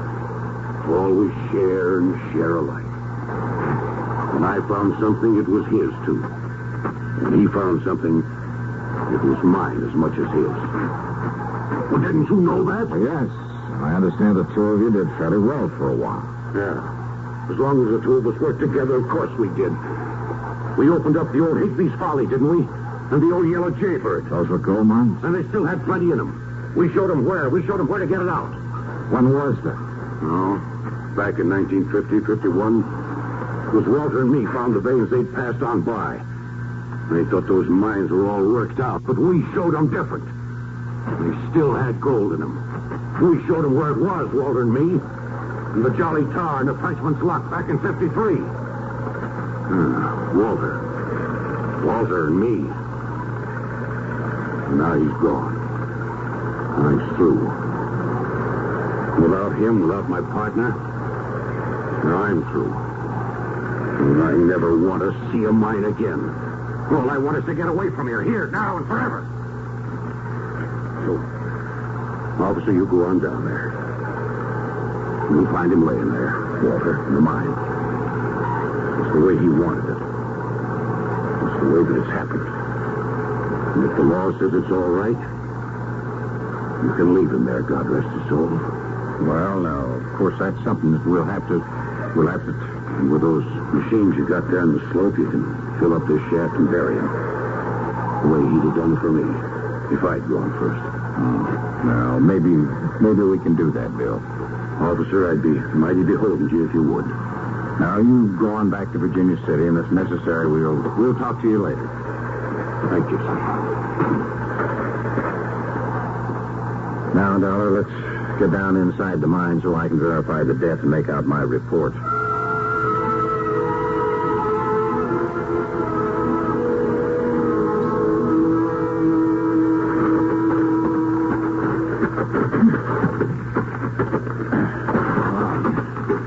I'm not used to one of these miner's lamps, Dollar. Yeah. Oh, I know what you mean. I think we can see enough with him to... Yeah, wait. Look. There he is. Good Lord. What a beating he took. Beating? Yeah, look at him. Look at his face. Hey, officer. This man was knocked down, then kicked to death. Yeah, these marks on him, on his face. Hobnails. Well, you're right, Dollar. Whoever did this to him stood right here. You see? Yes. Yeah, you see the print of his right foot deep in the dust? Where he stood while he kicked and kicked with the other one? And he is Walter Bisbee. Yeah. Maybe we're going to have to lead him down here. What do you mean? Oh, 240, maybe 50 pounds. Up through that air shaft? Oh, yeah. Maybe you got something there. You and I, a couple of skinny guys, we barely made it.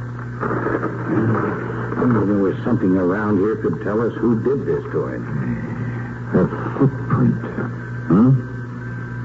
Hey, Dollar, there isn't a hard rock miner in this whole area that doesn't wear shoes like that. Yeah, look, you see here? These are the footprints, huh? Yeah, well, those are probably Hargrave's from when he came down here through the air shaft to look for Bisbee. Yeah, that's right. Same kind of shoes, but newer. Mm-hmm. You can tell by the nail marks. Yeah, but does it prove that Hargrave came down here only after his partner was killed? Oh, now, wait a minute, Dollar. You're forgetting that Bill was in Carson City when this happened. Yeah, when what happened? The murder? Or the caving in of the soap?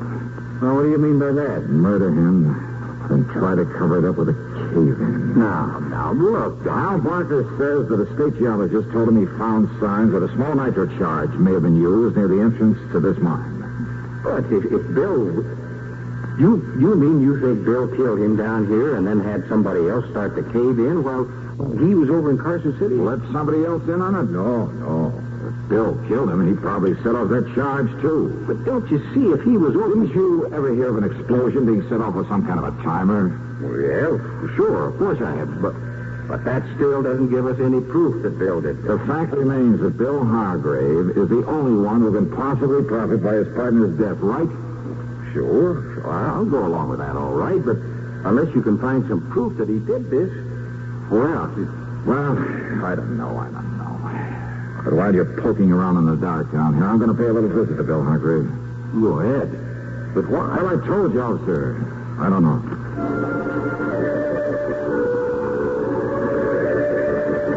The police officer stood inside the mine in the hope of finding some definite clue to the killer of Walter Bisbee. Several things convinced him that Bill Hargrave hadn't done it. What Bill had said about his partner, their relationship over the years. Bill's known presence in Carson City at the time the mine collapsed.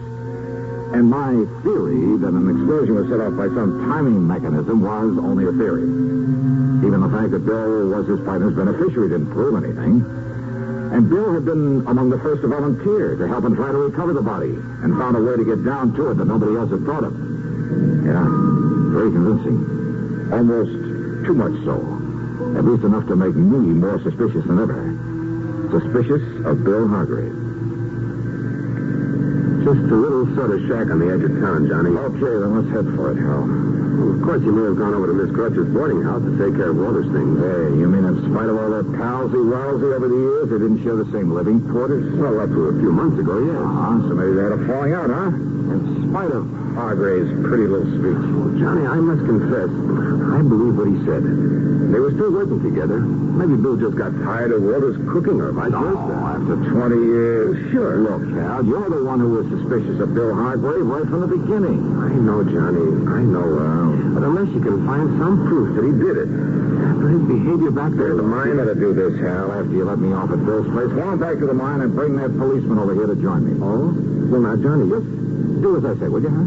Well, did you see something? Have you discovered something you haven't told me about? Or the office? No, yes, maybe. I don't know. Hal, I honestly don't know. But there was something back there. Something you or the officer told me? I don't know. Something down there in the mine. Well, here we are. Here's the shack Bill lives in. Wait a minute. What, yeah? Maybe that's it, yeah. What, Johnny? Yeah. Hey, listen. Before he leaves that mine, tell the officer to take one more good long look at the footprint we found in the dust. Huh? Well, just exactly what is that? Tell him that, Hal. Then tell him to get on over here fast. Well, then you have thought of something to pin it on Hargrave. I told you, Hal. I don't know.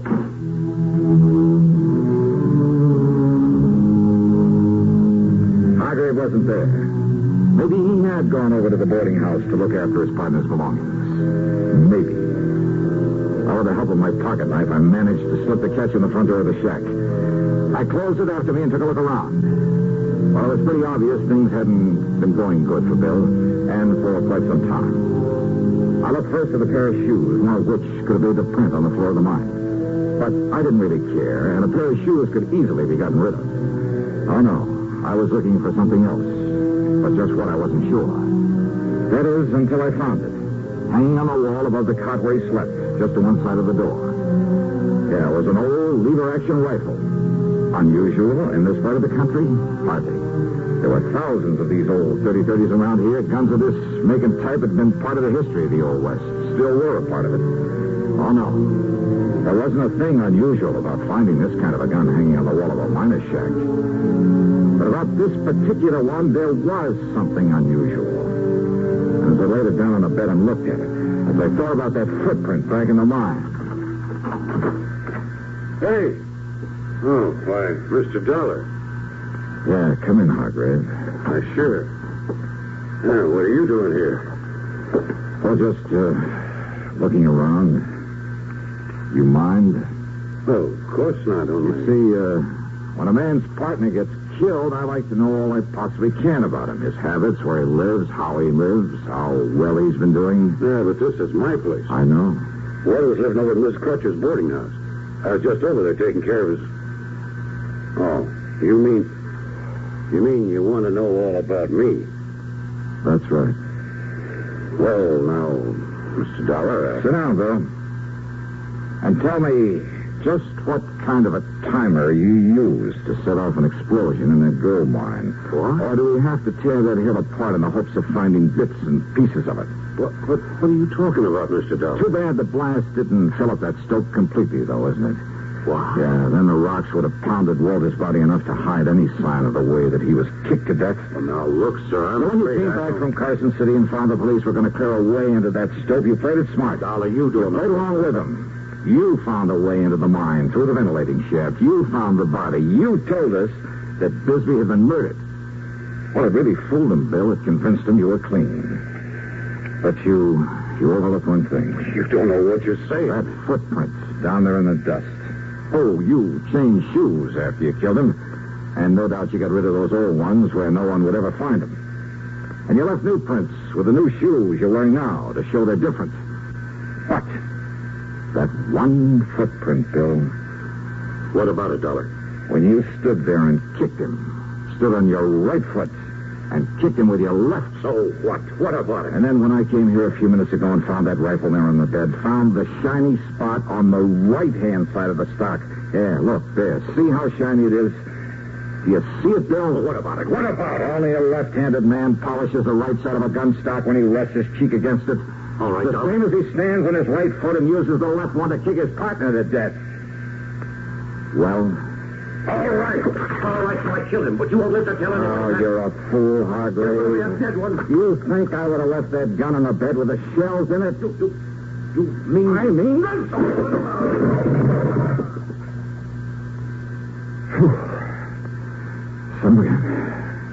I guess I really should have thought to take the shells out of that thing.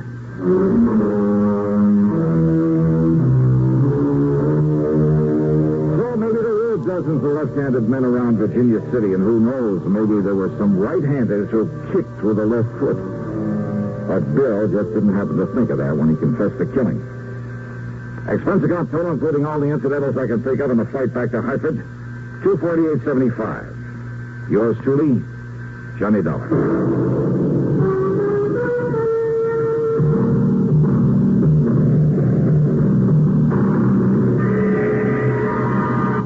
Now, here's our star to tell you about next week's story. Next week, a most unusual case where murder isn't murder at all. Where the whole thing is based on the confession of a dying man to something he did some years before. Oh, his confession is true. It's backed up by all the facts in the case. There can be no question of them or the confession itself. And yet the twist at the end of the story, well, all I can tell you is it'll take you completely by surprise. So join us, won't you? Yours truly, Johnny Dollar.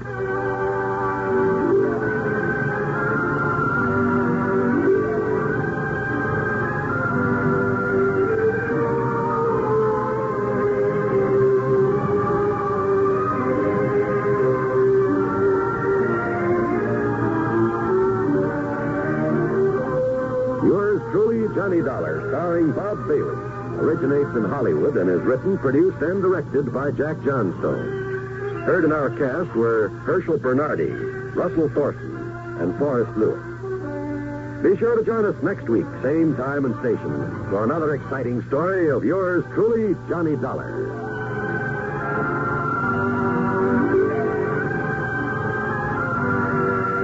This is John Wall speaking. An expectant mother and an adventuresome son are the elements of suspense. Next on the CBS Radio Network. Radio Network. Radio Network. Radio... Johnny Dollar. Johnny, this is Don Boomhauer down here in Sarasota, Florida. Don, how are you? Oh, great. Yeah? Now, what's the matter? Well, the last time I called you, I mentioned that pal of yours, Earl Foreman. Yeah? Told you he was out in California and that he'd left me holding down the local office of Tri-State Life and Casualty for him. Oh, yeah. So what's he gone and done? Moved on out there to sunny, smoggy Southern California, bag and back. Yeah, I heard from a few of them. Today, I'm still running the Tri-State office here in Sarasota. That's bad?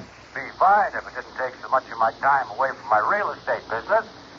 But what I called you about, Johnny... Yeah, trouble, Don? Yes, well, no, not exactly. Well, what is it? I mean, not exactly the kind you might expect. Looks like one of our clients, an old man by the name of William Trasker, is dying. Old Bill Trasker, the fishing guy? That's the one. Earl and I went fishing with him several times out in the Gulf. Oh, so that's how he knows about you. Well, what's he dying of, Don?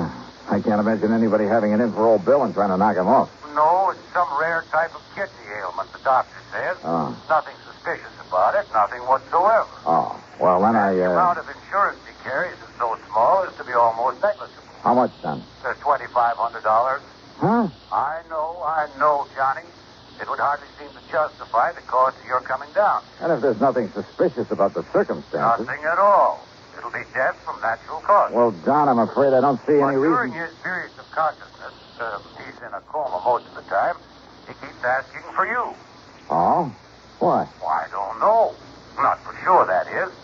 But what he keeps saying, or trying to say, and it's hard to understand him, well, Johnny, it sounds like he's trying to give us the clue to a murder.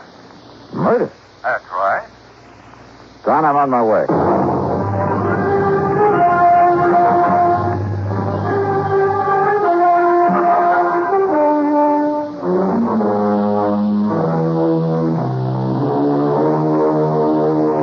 expense account submitted by Special Investigator Johnny Dollar to the Tri-State Life and Casualty Insurance Company office in Sarasota, Florida. Following is an account of expenses incurred during my investigation of the Recompense Matter.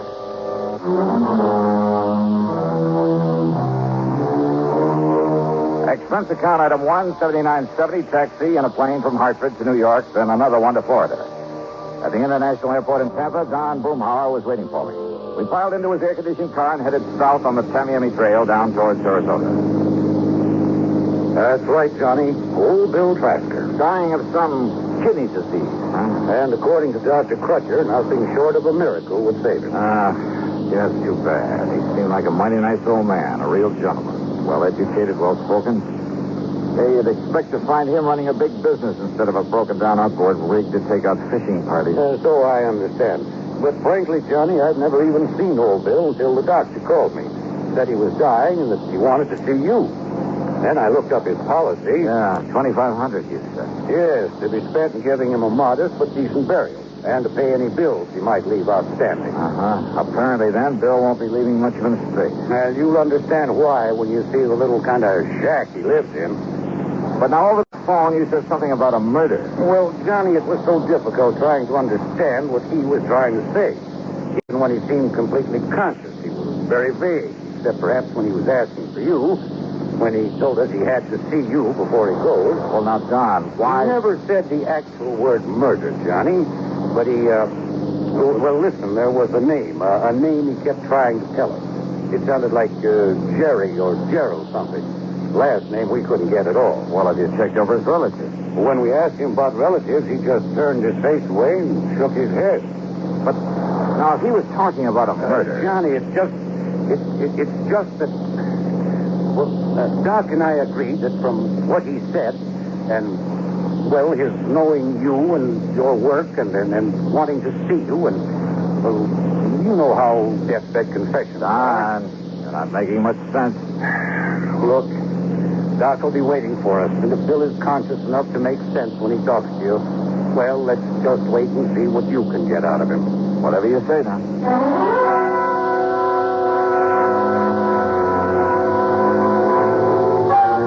Old Bill's home was a shack, all right, on a small, scrubby piece of land near the end of one of the bayous leading out from Sarasota Bay. As we stopped in front of the the long path through the palmettos that led up to it, Doc Crutcher came out to meet us. Johnny, I'm glad to see you. Yeah, how are you, Doc? Down. I just given him a final injection in a course of 7 that... Well, come on in. He's failing, Doc? As a last resort, I've used a new, very radical sort of treatment. One of the so-called but not fully tried miracle drugs. And? I'm just afraid he came to me too late. But, Doc, there is a chance. Oh, there's always a chance, Johnny. But in this case, a very slim one. Doctor. Here we are, Bill. You just relax. $20.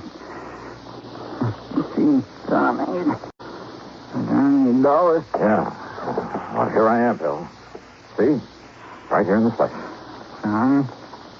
Johnny? That's right. Hey, look, if you expect to take me out fishing, you've got to get well, old man. No. Oh, Johnny, it's too late. Oh, come on now. That's no way to talk, old timer. I'm gonna die now. Yeah? Who said so? But you must tell him. Tell who, Bill? Tell police. Tell what to the police? No. What? No. Murder. There was a murder? Or you mean there was no murder? Oh, tell police that I did. I did it. Easy. Gerald. Gerald? Yes, young Gerald. Gerald who, Bill? Gerald. Yeah. Thornley. Gerald Thornley. Yes.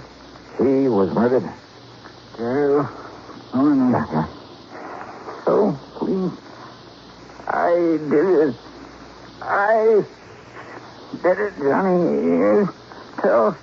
You tell. Doctor. Yeah. Yes, I'll see if he's...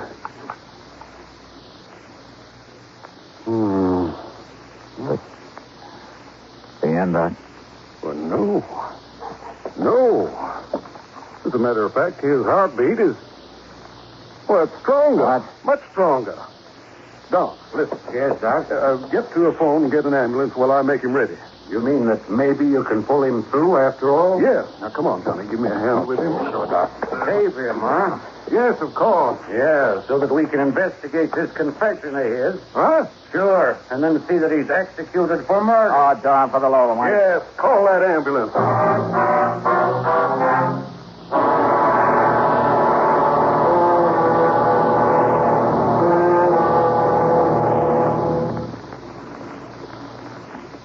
Great scientific achievements usually are made through the combined efforts of many men. Such is the story of the Atlantic Cable, one of the outstanding milestones of the 19th century.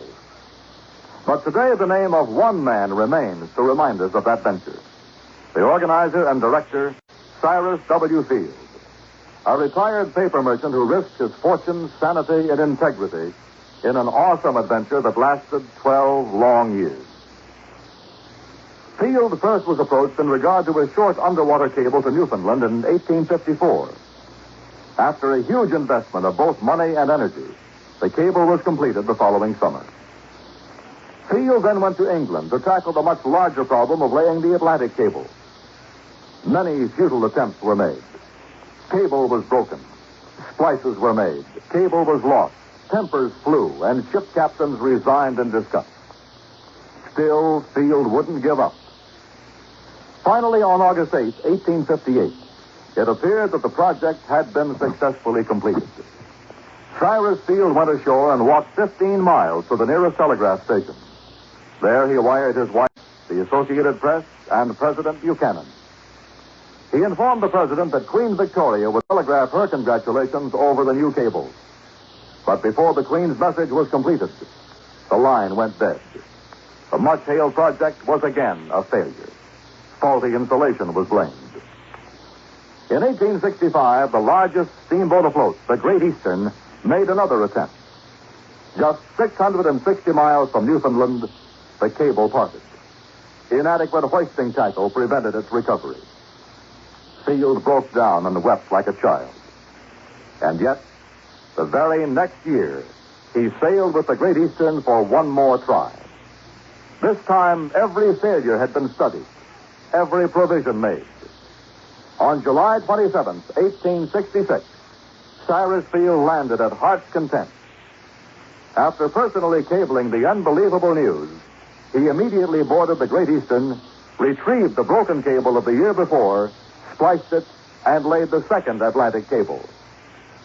Cyrus W. Field, another American whose driving energy insisted that somehow there must be a way. Let's find it. And now, Act Two of yours truly, Johnny Dollar.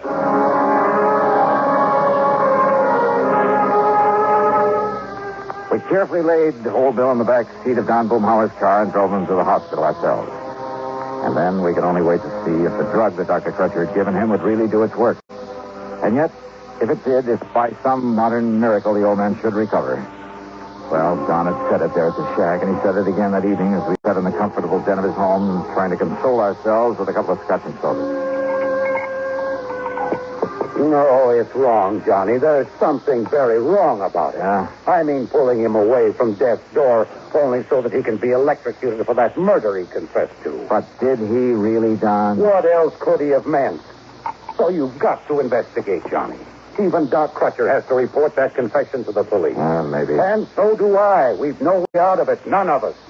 Cheryl Thornton. Yes, the name of his victim, the man he murdered. Did he? Is that what he tried to tell us? Well, what else could he have possibly meant? And don't forget, he thinks that he's dying. I know. A deathbed confession, Johnny. Happens all the time. Oh, but look, is he the kind of man who could have killed somebody? He certainly didn't strike me that way. But how do you know? It may have happened years ago. And it may never have happened at all. And I hope that somehow you're right. But can you prove it? Well, Johnny? Pour me another drink, will you? Sure, all you want. But you haven't answered my question. I'm going to try, Don. I'm going to try.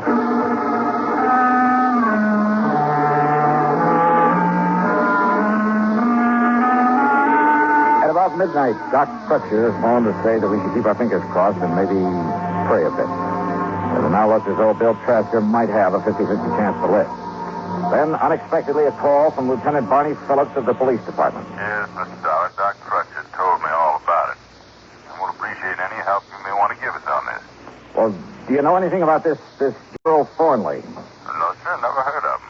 But we'll find out who he was. Don't you worry about that. Lieutenant, how well do you know old Bill?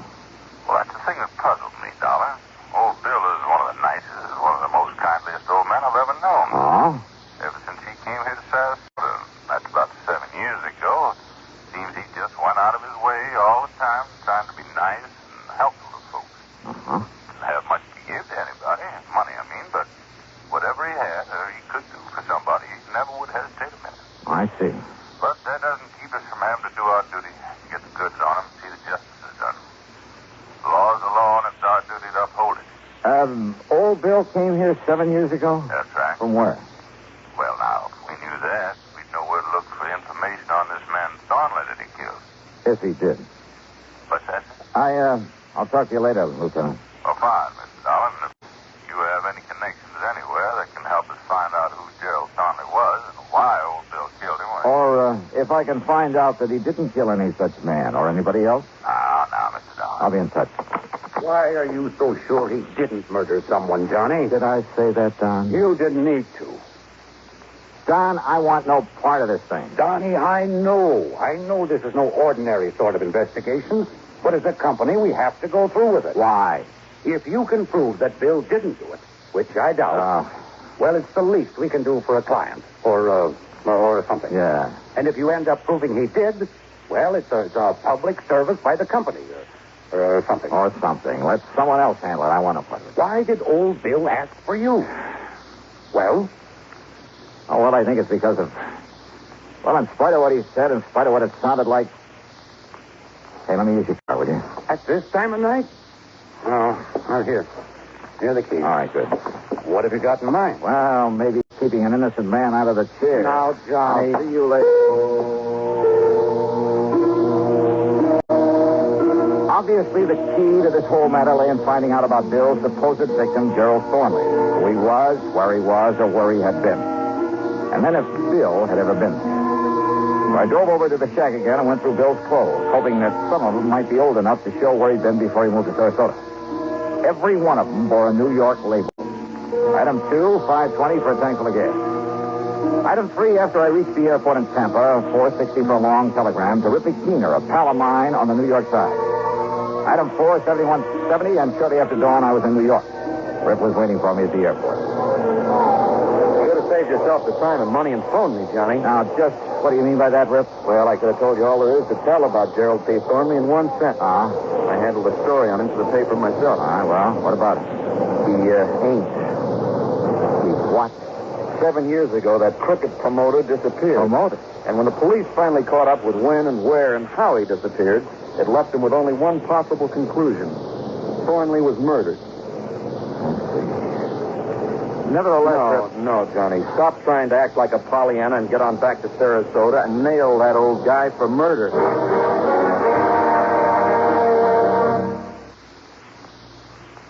The 14th Amendment to our Constitution is one of its most important sections.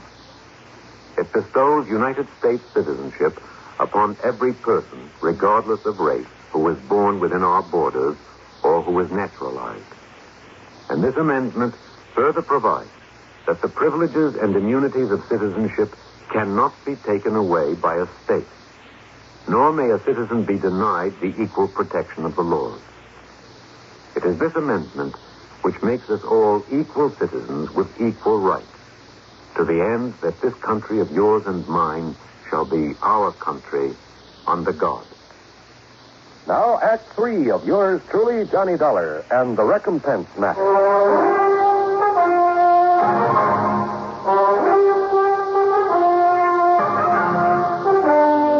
Over breakfast there at Idlewild Airport, Rip Keener told me more about Gerald P. Thornley.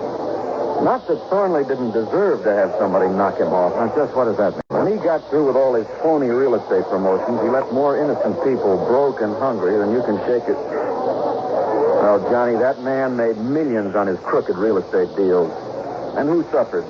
Wealthy people who could afford to lose a few thousand here and there? Oh, no. No, sir. It was poor people who fell for his pitch and then suffered for it. That's the law. The authorities, they never got on to him. He was too smart.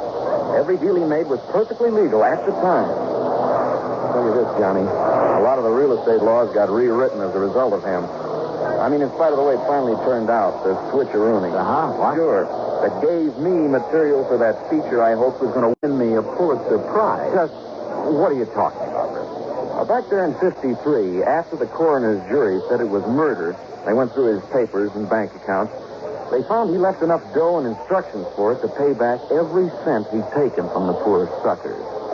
You are kidding. A bit, Johnny. I told you it was a twist. And, Johnny, that's what makes his killer all the more wrong. So get on back there to Sarasota and nail him down. Yeah, Rip, I guess you're following. No, wait a minute. Huh? Handle this right, and maybe your next feature will get you a Pulitzer Prize. Huh?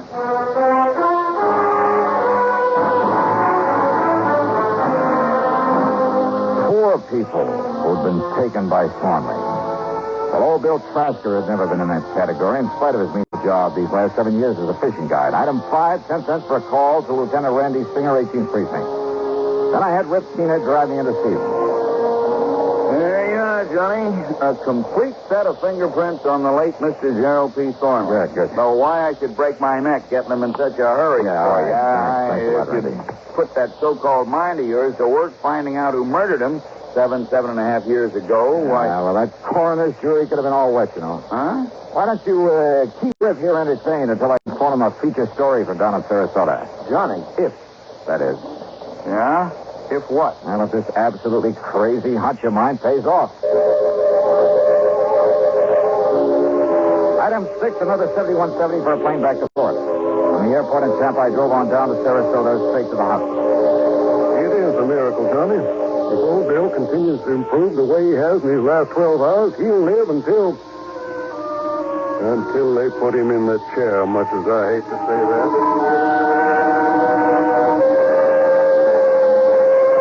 Old Bill was much better.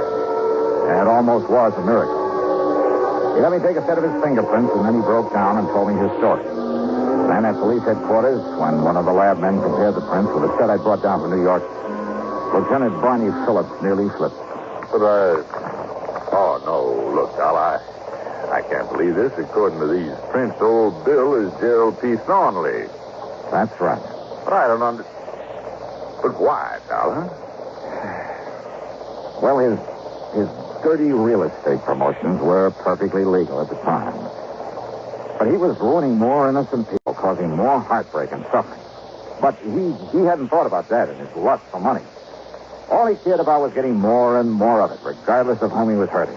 Until one day, this kidney thing hit him, and it scared him. And suddenly, he realized that one day he'd die as one of the most hated men in the world. But simply giving back the money would never erase the stigma that he'd have to live with. So, he arranged his own disappearance, and he made it look like murder. So he could quietly get away and start leading the kind of life he should have been leading, and could start doing some good for people. Exactly the way he's been doing here in Sarasota, Lieutenant. There's a sort of recompense for the rotten things he'd done before. Yeah, that's right.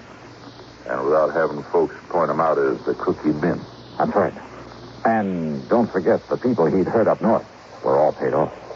But, Dollar, when he thought he was dying, he told you murder. He said no murder. Doc and Don misunderstood. He said to tell the police that he did it. That's all.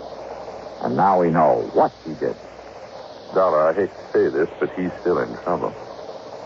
Old Bill Trasker? Gerald P. Thornley. Not anymore, Lieutenant. What's it? Thornley is dead. Legally dead. Well, I know it's only... Well, I guess you're right, Mr. Johnny. Well, you say you're right. Yeah.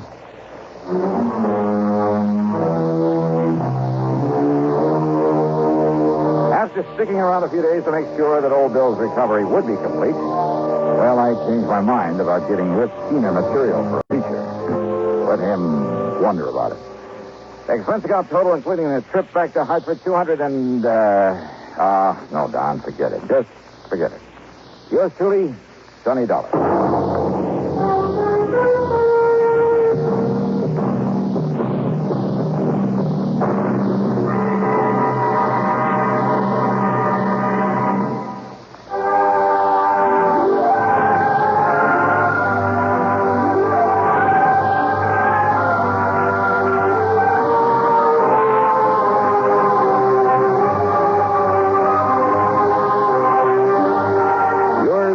Johnny Dollar, starring Bob Bailey, originates in Hollywood and is written, produced, and directed by Jack Johnstone. Heard in our cast were Russell Thornton, Mark Robinson, Harley Bear, Barney Phillips, Dick Crenna, and Herb Vigran. Be sure to join us next week, same time and station, for another exciting story of yours truly, Johnny Dollar.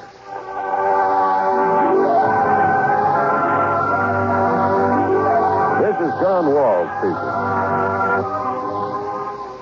Johnny Dollar has come to you through the worldwide facilities of the United States Armed Forces Radio and Television Service.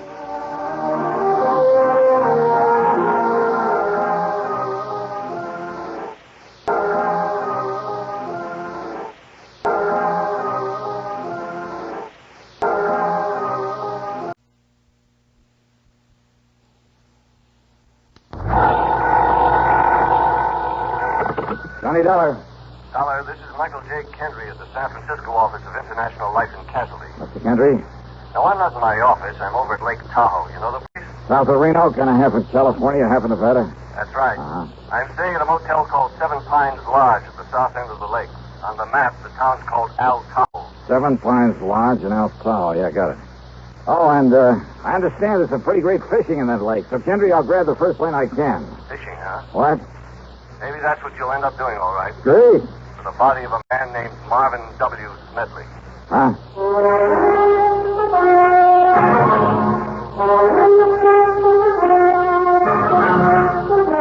CBS Radio brings you Bob Bailey in the exciting adventures of the man with the action-packed expense account. America's fabulous freelance insurance investigator. Yours truly, Johnny Dollar.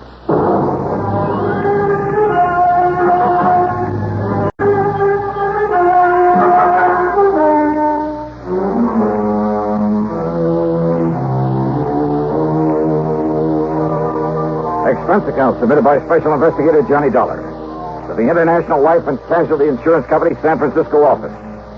Following is an account of expenses incurred during my investigation of the twins of Tahoe matter. Expense account item 1, 182.50, cab to Bradley Field and an early morning jet flight to San Francisco. Item 2, when I got there, $50 deposit on a rental car. I could have taken a ferry plane to Sacramento or even north to Reno. But I wanted another look-see at this part of the country. And I'm glad I made the drive, for Route 50 took me through a lot of the romantic old gold rush country. Yeah, through Placerville, now a quiet, busy little city, but once one of the most lawless, notorious places in the West, where the corner of Main and Coloma Streets was known only as Hangtown. And at one end of Main Street, you can still see the famous Hangtown bell that was used to call out the vigilantes in times of trouble. And then, finally, Lake Tahoe. And in my way of thinking, it's one of the most beautiful spots on Earth. Over 20 miles long and about half as wide. Its deep, clear water is the bluest I've ever seen, except in the shallows along the edges where it changes to an almost brilliant emerald. Tall, snow-capped peaks stand out above the dense, forever-green forest that surrounds the lake, barely hiding the many resorts that nestle together along the water's edge.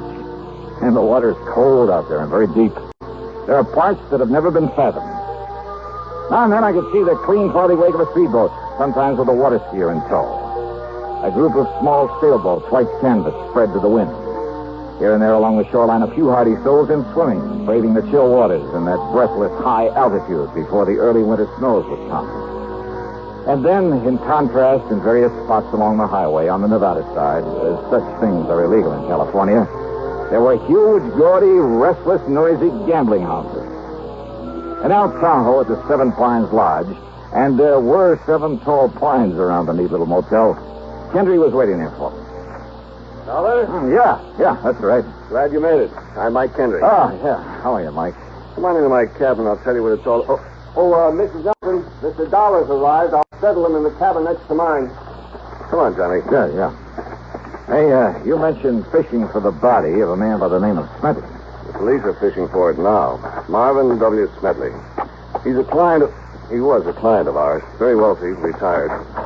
Come on in. Sit down. Okay, sure. Well? On the way in here, you passed a big piece of lakeside property with a small stone house set back away from the beach. Oh, yeah, I know. Smedley's, where he lived with a housekeeper, Mrs. Turner, and his twin nephews, Tracy and Alfred Smedley. They're about 25 or 6. So what's happened? About 3 o'clock this morning, Mrs. Turner woke up to what she thought was the sound of a shot. She went into the boys' room to see if they'd heard it, but they weren't there. Oh? And she remembered Tracy had said he'd be out gambling all night over on the Nevada side, and that Alfred was at a 2 or 3 day house party at the upper end of the lake. And rather than try to waken old man Smedley, well, she decided it was only a backfire and went back to bed. Yeah? But when she got up for breakfast, well, she found the library in a real mess, and the safe had been rifled. No sign of Smedley? No. Go on, Mike, please. Now, she knew that old Smedley had a habit of getting up in the middle of the night and going in there and counting his money. He never did trust the banks, kept everything he had in that safe. So she knew right away what must have happened. She knew for sure when she found that Smedley wasn't in his bedroom or anywhere else around the house. Also, she says she could smell gunpowder there in the library. Well, did she call the police? Yeah, and Sergeant Porter came running. And when he found the footprints leading down to the beach, down to the dock, and the marks of a body dragged along. And the body itself? No sign. Must have been weighted down and dumped in the lake. Who, Mike? Well, no question about it. They've been living easy off him for years, just waiting for him to die so they could get their hands on his money. One of the twins. Only one of them? Only one set of footprints out there in the sand. Have the police been able to find the twins? They sure have. They got them locked up in the local hoosgow.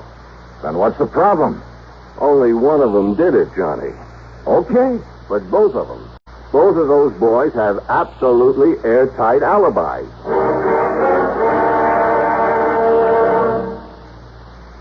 Crime, delinquency, threats of war.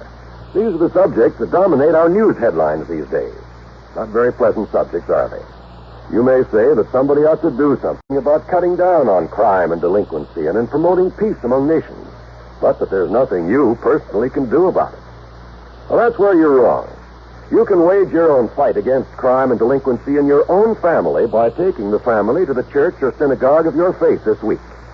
The inspiration and guidance you and they will receive from spiritual contact will strengthen moral background and faith. Regular attendance at religious services will help your family to work out its own problems and give them comfort in facing the tensions of our present-day life. Worshipping together brings your family closer together, too. And supporting your own religious institution provides funds to help those individuals and families who, unlike you, are unable to help themselves. Find the strength for your life. Worship together this week. And now, Act 2 of yours truly, Johnny Dollar.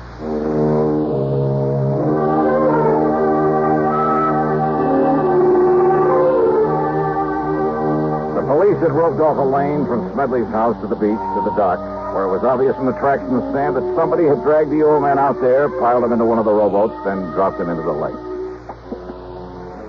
Sure, it was one of those twins, Mr. Dollar. It had to be. Well, now, why do you say that, Chief? Sergeant Bill Corder. Okay, Sergeant. Well, not only because of what Mr. Kendry told you about him, but because the footprints that hauled him out of here was made by the shoes of one of them. Which one? Either Tracy or Alfred. But you don't know which? Well, that's the trouble. Not only because it was a pair of brand new shoes that didn't have any what you might call identifying marks, even where they showed up clear in the damp sand, but because those two young punks always dressed exactly alike. You know, so as to cover up for each other. How do you mean? I mean, not only because they were always... Those boys were always mischief makers, Johnny. They sure were and still are. They just didn't have anything else to do. One of them would provoke a fight at one of the gaming casinos or borrow somebody's car without permission or such nonsense. And each of them would swear it was the other. Yeah. And because they look and talk and act exactly alike so that nobody can ever tell which is which, Well, the police here, never knowing which one they could legally hold, and they were always threatening to sue for false arrest. And you'd be as mad as we are over how many times they've gotten away with that, Dollar. Right. And not only because witnesses to whatever they did couldn't tell them apart, but that fool uncle of theirs would always come along and pay a fine or something before we could nail down the right one. That's it. And you say they both have alibis for whatever it was this thing happened? Yes, sir. About 3 o'clock this morning. And you're sure about those footprints? Sure I am. Found the shoes that made him in the house in the clothes closet. Found the sand on them. In whose closet? Tracy's. Oh? Yes, sir. And Alfred's. Same closet. Sergeant Corder, Mike and I went on into the house to talk to Mrs. May Turner, Smedley's old housekeeper. Tall, raw-boned, but erect and strong in spite of her years, having worked hard all her life. She looked as if nothing in the world could ever face her. But obviously the death of her employer had. If only he'd have listened to me, Mr. Dollar. If only he'd have listened. Because I knowed something like this would happen to the poor old man. Him keeping all of his money here in the house instead of down to the bank where he ought to. How much money, Mrs. Turner? Oh, goodness knows, Mr. Dollar. But it was all he had, and he was a rich man, and everybody knowed that he kept it here, and that he'd come down in the middle of the night and cut it all out to himself. And look, he didn't even pull down the shade, so's anybody and everybody could see him sitting here with all his money. And I told him, and now it's happened. Oh. In other words, Sergeant, almost anybody around here could be suspect. If it wasn't for the footprints out there in the sand. Well, Footprints, did you say? Well, to be honest about it, that's why I came in here earlier, Miss Turner, to look at the boy's shoes in their closet. You see, whoever did it and hauled him out and threw him in the lake, well, that is... He don't need to tell me, officer, because I kept telling him about them, too. About the way he was spoiling them for that, giving them everything they wanted. I told him that sooner or later one of them would get so greedy he'd turn on to him. What? Which one, Mrs. Turner? Which one? They're the only relatives that he had. So it was Alfred. Oh? Oh, it was Tracy. Oh, yeah. My next move was to go on down to the jail and talk with the twins. Oh, they were identical, all right. I wondered how they themselves knew which was which. But in spite of what seemed to be the general opinion of them, they impressed me as just a couple of rather nice, normal, high-spirited kids. So, what if we did raise a little cane around town now and then, Mr. Dollar? None of it ever really did any harm, and we had to do something with our time. All right, now look here, Tracy. No, I'm Alfred. Oh, well, I'm... And what I mean is, it's no reason to pin a lousy thing like this on us, even though we aren't too sorry that he's gone. After all, what did he have to live for? Oh, I mean, just having to drag on maybe 10 or 15 years more with that lung trouble he had. Now, look, you boys never had to do a lick of work in your lives, did you? Well, not since we got through school. But do you know why, Mr. Dollar? Why, Al? I mean, Tracy? Because Uncle Marv didn't want us to. He'd worked so hard as a prospector and a miner, accumulating his pile, and he wanted somebody to enjoy his money. And that old skinflint ever want somebody else to enjoy it? That's right, Trace and me. We're his only kin. Yeah, that's why he told us he was leaving us all his insurance. And what about the rest of the estate? We don't know and we don't care. After all, he did plenty for us. I mean, even before this insurance we'll get. Not if it's proved that you killed him, Tracy. Oh, now, wait, Mr. Dollar. Have you got any proof that Uncle Marv was killed? Proof that... Well... What? I mean, sir, that unless you find his body... Don't you worry about that, Tracy. Al. My boys will find his body if they have to drag that entire lake.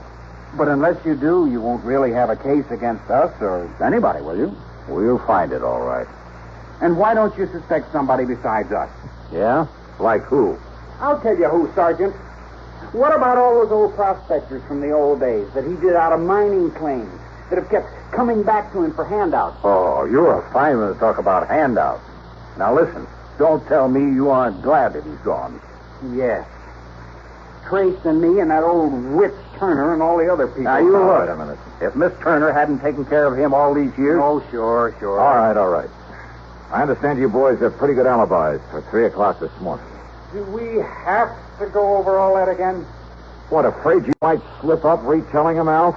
I'm Tracy, Mr. Dollar. Okay. Now tell those alibis to me. Okay, Mr. Dollar. Whatever you say.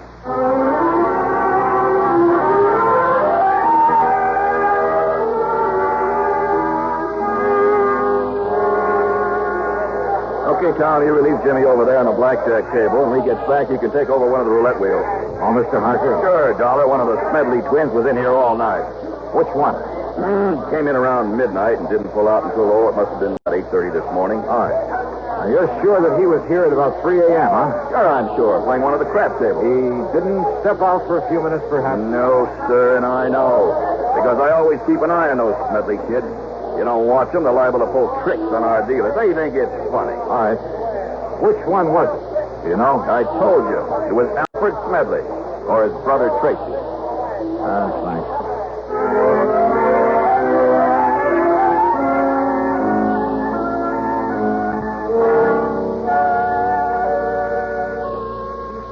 Come in and have a little refreshment, Mr. Dollar. No, thanks. Just go on with what you were saying, please. Well, the party got pretty big, and we all had a lot to drink. I didn't watch the clock, and it didn't really break up until about 9 o'clock.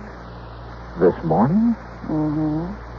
And he was with you all the time, huh? Every minute. All right, now, which one of the twins was it? Who cares? You're both a lot of fun. I mean, fun. But, now listen, I have to know if it was Alfred or Tracy. But I haven't the least... Now, what's this all about, Johnny? Murder. Oh. Well? Well, it was Tracy. Maybe it was Alfred. Thanks a lot.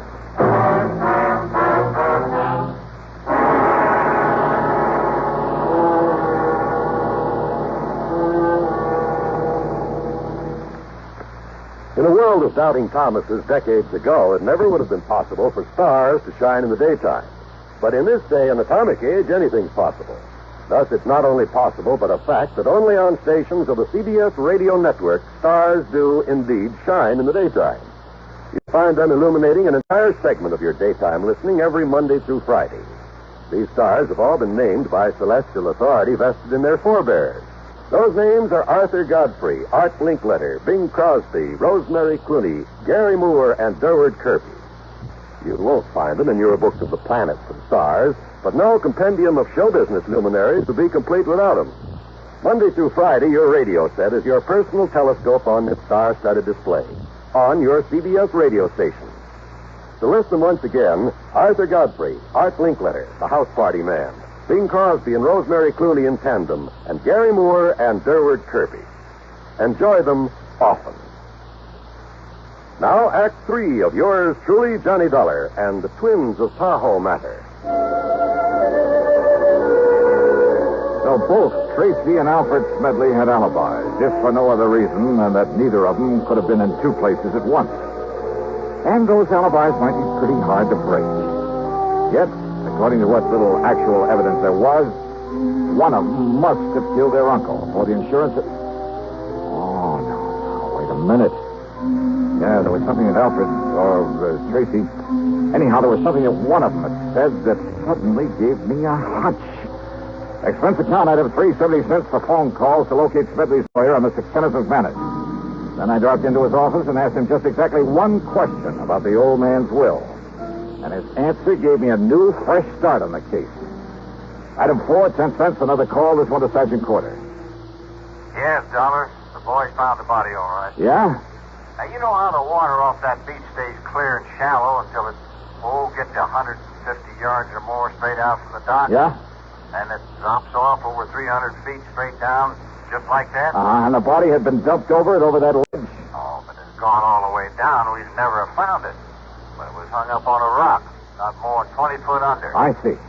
And, Dollar, there's a nice, clean bullet hole in the back of his head. Did you find the gun? Same caliber as one that was issued to those twins a couple of years ago. Did you find it? No, sir. And if it was dropped overboard, too, and it must have been... Well, I hate to say it, but Dollar, we'd never find a little gun in over 300 foot of water at the bottom of that lake. No, all right, then. We'd never find it in 1,000 years. Maybe we don't need to, if I can pull off a little bluff. In other words, we're never going to know whose prints are on Sergeant. it. But it was one of those twins did it, all right. Sergeant. No, there's just no question about it. Listen, Sergeant, listen to me, would you please? I want to go back to the house. Huh? You meet me there in the library, there at Smedley's house. Oh? Yeah. I'll be there in 5 minutes.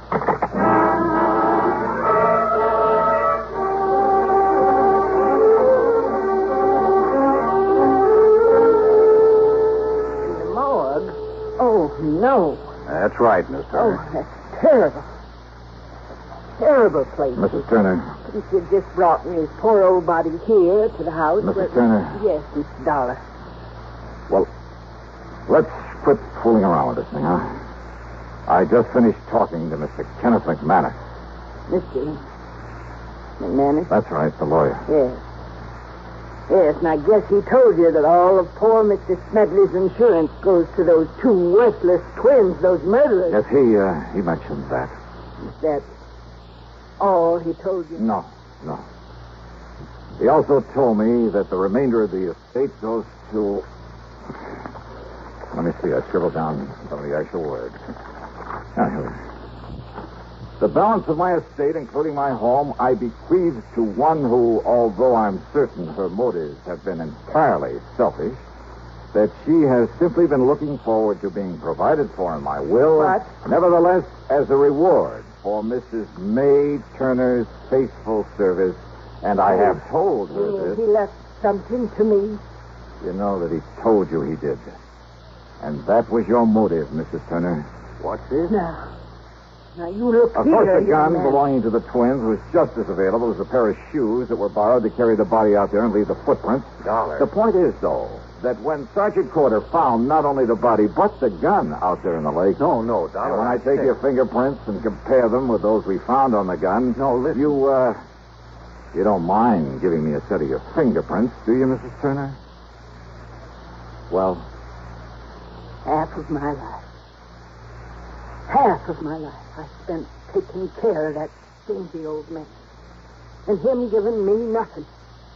Whilst all the time he kept giving his money to them boys. So that by the time he finally would die natural, what they'd be left for me. And you would have let those boys go to the gas chamber, wouldn't you? No. Oh, no? I hated those boys. But I knowed they could never put it on to them. Nobody could ever put anything on to them before. I'm afraid that's beside the point now. Now that we know you did it. But I had to. Because if I'd have waited, he'd give them all his money, and when he did die, there was nothing left. Nothing for me. Nothing. Don't you see? What's left for you now, Mrs. Turner?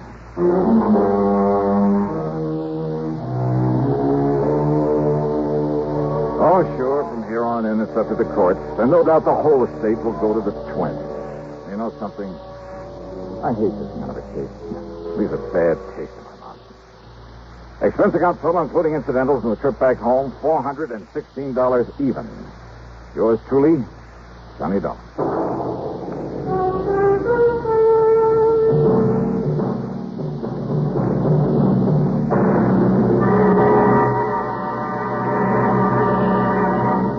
Constipation is something people don't talk much about, but it can be a problem for anyone, even doctors. And when constipation occurs, it's interesting to see just what doctors consider important about a laxative they might use or recommend. Now, a majority of the doctors we heard from had this to say.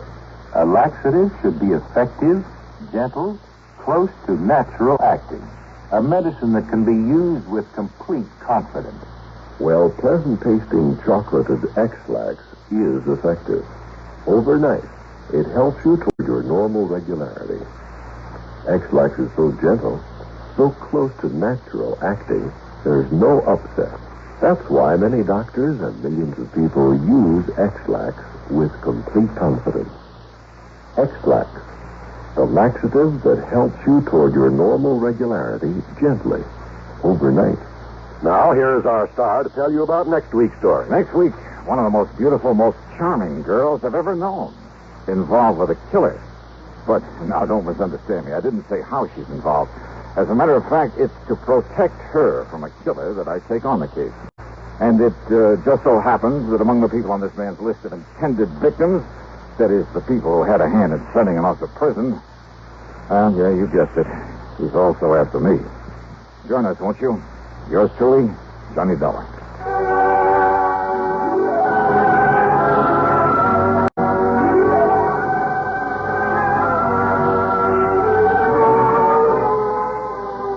Yours truly, Johnny Dollar, starring Bob Bailey, originates in Hollywood and is written, produced, and directed by Jack Johnstone. Heard in our cast were Virginia Gregg, Gene Tatum, Paul Dubois, Forrest Lewis, Sam Edwards, Herb Ellis, Tom Hanley, and Bill James. Be sure to join us next week, same time and station, for another exciting story of yours truly, Johnny Dollar. This is John Wald speaking. Menace looms over blistering desert wastes as suspense brings you Inferno next on the CBS Radio Network. CBS Radio Network. CBS Radio Network. CBS Radio Network. Johnny Dollar. This is Frank Harmon, Johnny. It's Southwestern Lights here in Hartford. Hi, Frankie. Where you been, anyway? Oh, I just got back from Lake Tahoe out on the West Coast. Well, it's no wonder Jack Price didn't get hold of you.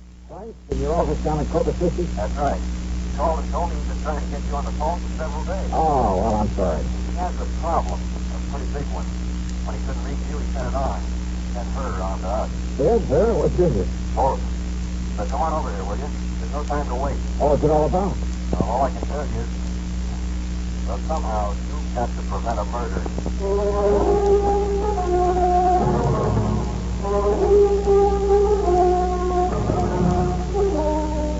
CBS Radio brings you Bob Bailey in the exciting adventures of the man with the action-packed expense account, America's fabulous freelance insurance investigator. Yours truly, Johnny Dollar.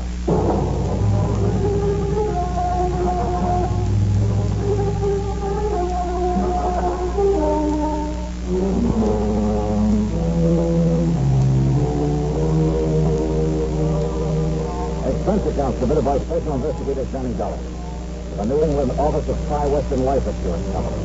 The following is an account of expenses incurred during my investigation of the Unworthy Kin Matter.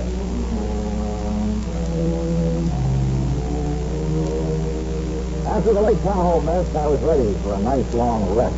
What a job's a job. So expense account I wanted $1.10 for a cab back to Frank Harmon's office at Tri-Western in a big new building on the square. Glad you finally got back here, Johnny. Thanks, Frankie. Sit down. Get right to the point. Okay. Try to give you the whole story before she gets here. Oh, gee. Name is Gene Unworthy. Unworthy? That's right. That's a funny one. Well, our little problem isn't very funny. Now, listen. I'll listen. About 4, maybe 5 years ago, up in Ypsilanti, Michigan, a prominent businessman was killed by a guy named Eric Dean. Oh, you're telling me. It was a ruthless, pointless, wanton murder, simply because the victim refused to give him a few bucks. And the defense tried to get Dean out of it on grounds of temporary insanity. That's right. But instead, they sent him up to the Michigan State Prison, gave him life with no chance of parole. Oh, yeah, I remember. Just happens I was in on that case. No, of course you were. Well, all right, then. I didn't play a very important part in it, I have to admit, but I was there. And you were there during his trial. From the first to the last gathering. And you know what Eric Dean did when the judge pronounced sentence on him. Yeah, that's right. Because it could be that Dean thought his remarks were partly aimed at me. I mean, there's talk about getting it. All right, sure. Sure, I'll drop you lousy fake at first. Order on the court! The music isn't keeping it if you're crazy. Order! Look down and take out your pen. Because I'm going to get out. I too am going to kill everybody that had anything to do with it.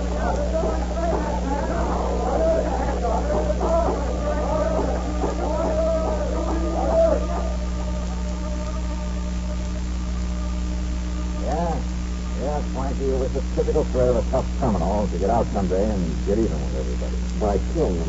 That's what he said. Including you? Well, I suppose I really didn't have too much to do with the case. So there's no real reason for Dean to hold a grudge against me. Was there any real reason for the murder? Well, no.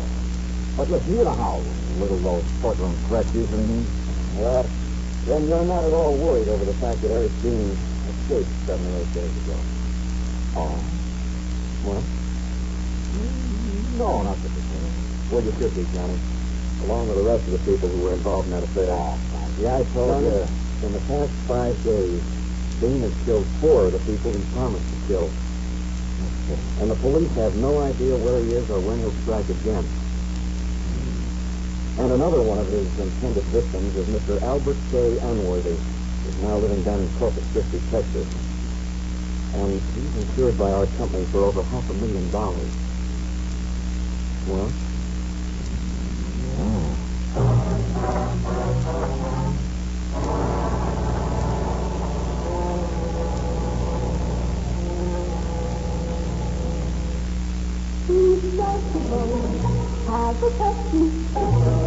That reminds me of a tip I've been meaning to give you.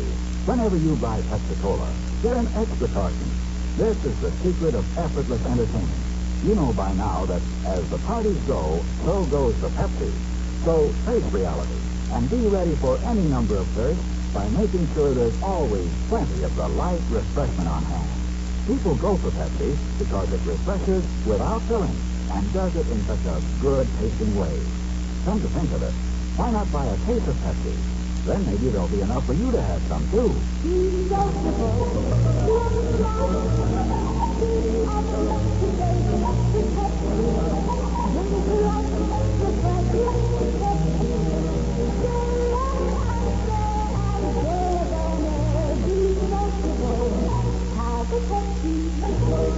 And now Act 2 of yours truly, Johnny Dollar.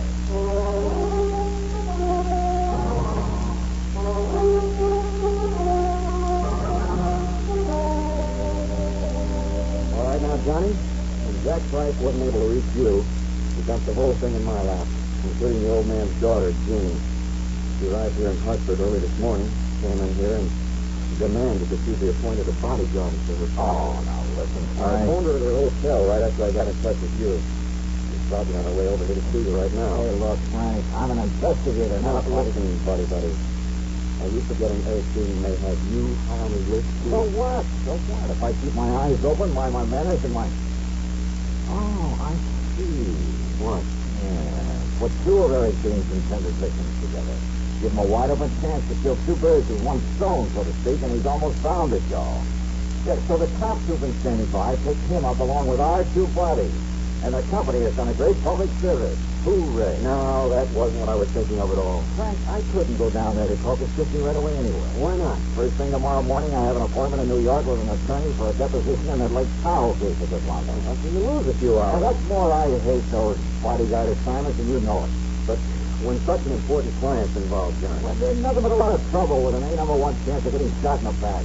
But don't you see... No, Frank, I'm sorry. If Unworthy wants protection, let him call in the police. They have a very good force there in Corpus Christi. Johnny. And when this Jane, this daughter gets here, well, simply tell her I don't want the case. And I mean it, Frank. That's final. That is unequivocally and irrevocably and absolute. Mr. Thomas? Miss Unworthy.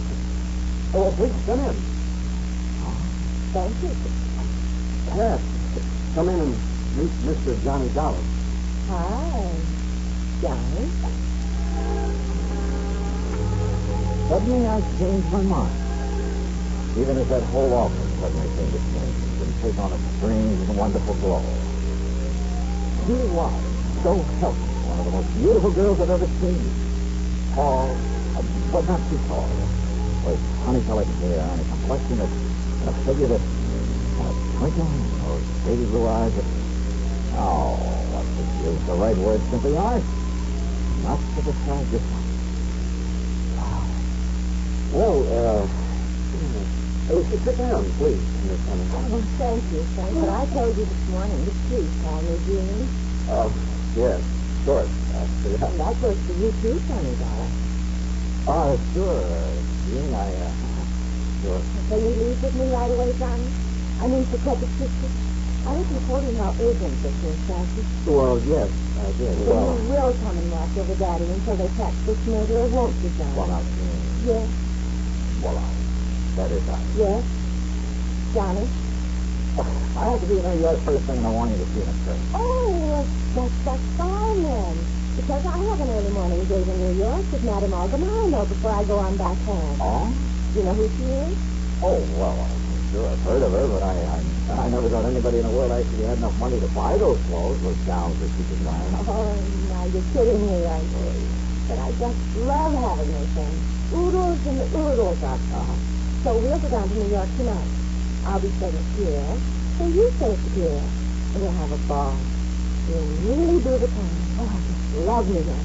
Well, But tomorrow morning, while I'm getting some dresses and things, you can see your lawyer, and then we'll take off the Corpus Christi together. But more on time. You have to hurry if you want to make the 4 o'clock train to New York. Well, and so, dear, thanks so much for finding Johnny. I feel better. I feel that Daddy's safer already.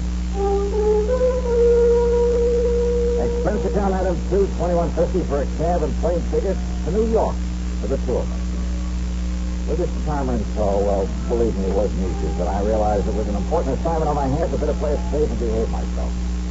So, down in New York, item 3 is $9.50 for a taxi to the Pierre, where I dropped her off, and to the Gotham, where I got myself a room. That evening, the fare for cocktails and dinner at the Pavillon, no less, came to $58. And I was pretty impressed by the maitre d's immediate recognition of her, and his disappointment at the smallness of the bill she done up. Oh, and tips, by the way, came to $14 more. Then the evening really got underway via the nightclub route, and I mean only the most expensive nightclubs, where again she was recognized by all the maitre d's. And the total bill, by the time I dropped her off at the Pierre shortly after 4 a.m., only $130, including tips and taxes, of course.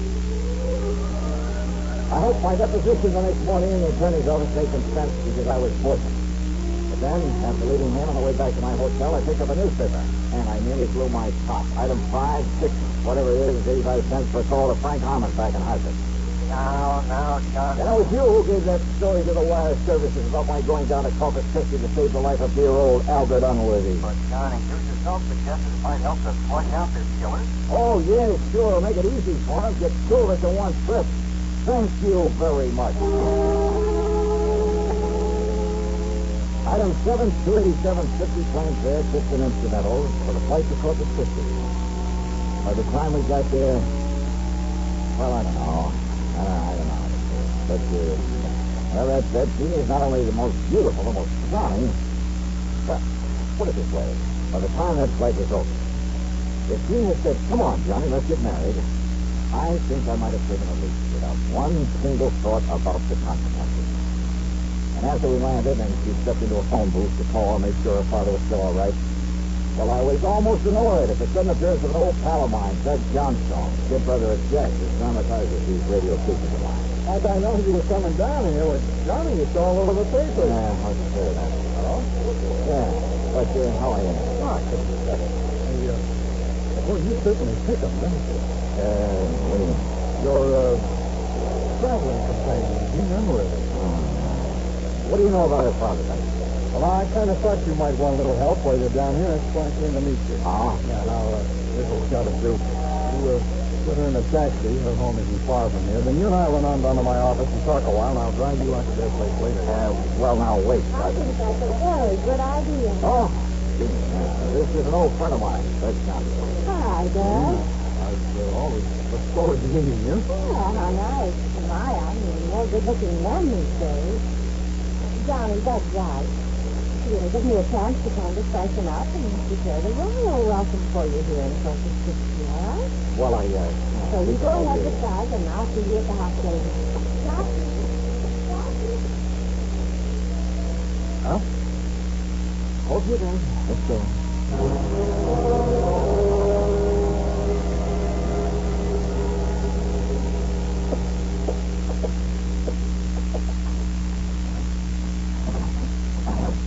Oh, peanut Doug, as you were saying. I'd rather think, well, sit down, let's get down to the phone. Well, Johnny, old man Unworthy is loaded, all right. The punch is towards the shot, I guess. I defend it all. Depends on the job. Oh, you are going me. Oh, you're sucker for a good-looking gal, aren't you, John? Oh, now, Mr. Johnstone, sorry. Oh, sure. Gene is different. The point is, though, that there may be something in the rumor that our old man is getting a mite fed up with some of her extravagant. Johnny, come here for me. What's the matter? That don't make a good ticket, too. Oh, that's yours, Mr. Douglas. The Johnson's office. Help. Please. Yes. That killer. What? He's here in the house. He's starting with a... No. No, please. Don't kill him. Throwing a house party every weekday is no small accomplishment. Ask any housewife who's faced the perils of just one house party with fear and trepidation. But our Linkletter's been at it so long that he never worries today about tomorrow's house party. And yet they always come out slick, smooth, and hilarious. Art's enthusiasm is part of the reason why.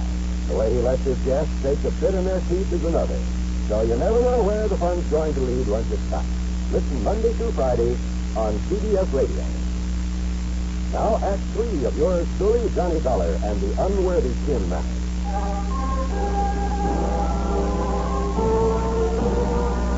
Ted Johnstone and I tore out to the house, and yeah, Mr. Albert the Unworthy was dead all right. 3 neat, clean bullet holes in the temple. His other Jean was a wreck. One sleeve of her dress was torn. There was a red welt on her cheek where she'd apparently been struck by the killer. Darling. It was so terrible. So awful. Okay, now, honey, listen. Try to take it easy and remember exactly what happened. Why did it have to happen to him? It was so good. So wonderful to me ever since the day that he adopted me and married. Now, who else was in here, Jean? Were you in here with your father alone? Yes, I don't know where the servants are. Daddy must have let them here today off. And this horrible looking man came in. Tell me what he looked like. I don't know. I saw him only a few seconds. He was short, and he was heavy set, and that black curly hair that came down to a point on his forehead. Go on. Can you the colors? His face was almost gray. And one of his ears was kind of masked, like a piece of cauliflower.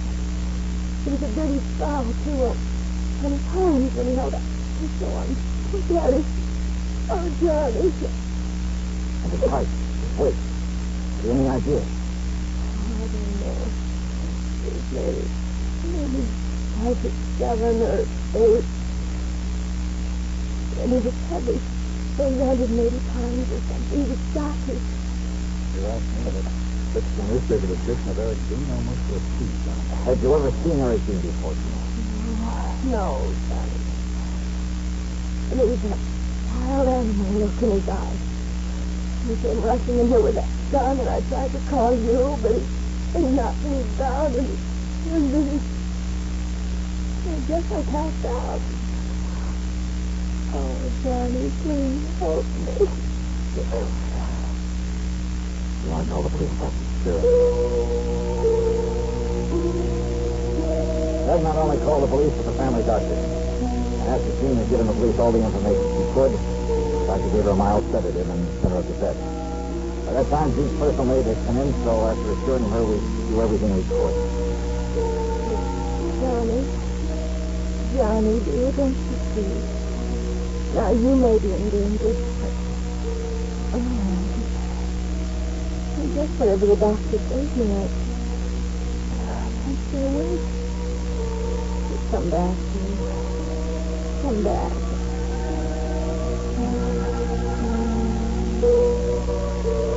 On the way back to Judd's office, neither of us said a word. Not until we got inside and he closed the door. And even then we sat there quietly for a minute. Well, Johnny, you like a little drink? No. Yeah.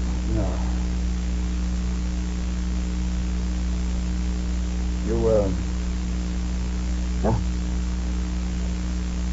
Nothing. Johnny, you're thinking the same thing I am. Yes, Sergeant. Mind if I use the phone? My call is to the police. Not there in Corpus Christi, but in Ypsilanti, Michigan. It's item 8440. I got hold of Sergeant Tim Brower, the man who'd originally arrested Eric Dean, who now again was working on the case. What do you mean, am I afraid of him? You don't? Well, I expect I ought to keep an eye out for him. Why? You'd be away down on this list. Like maybe Mr. Albert Unworthy and... Like Unworthy and Phillips and the Peters and half a dozen others. The only ones he's trying to knock off now are the people whose testimony really set him up. But we'll get him before he does. If he's just crazy enough to set himself a very obvious little pattern for new murders. Yeah, what kind of a pattern, Sergeant? Well, the people around here, and in the order of their importance in the case. Oh? First was the judge, Judge Henry Tahoe, actually, that's the veteran. Okay, Sergeant. And the chief prosecutor, Judge Warren. Okay, Sergeant, that's all I need to know. And there was... Huh? Well, Johnny? Yeah, well, I guess you tipped me off, Sergeant. When you said something about her father getting fed up with her extravagance. Her foster father? Oh, yeah. She told us that herself. Adopted her. There was no real blood bond between them. So, I suppose it's no wonder she was taking him for all she could. And when she found he was going to pull back on the ring. I'm afraid her description of Dean is what stopped me. Too perfect. I mean, when a man suddenly barges in, knocks her down, and fires. 3 bullets into his skull. But when she said he was going to kill him, and we heard only 2 shots. Only 2, Doctor. Johnny, you want me to go along with you? Just, on the music.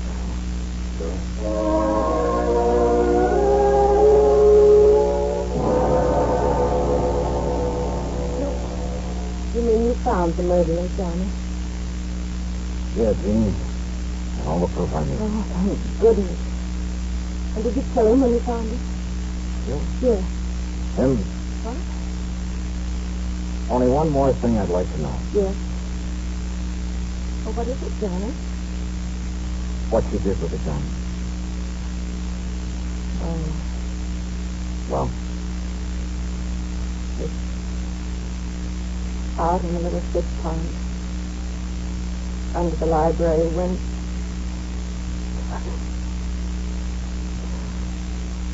Have you not a chance for me? Not a chance.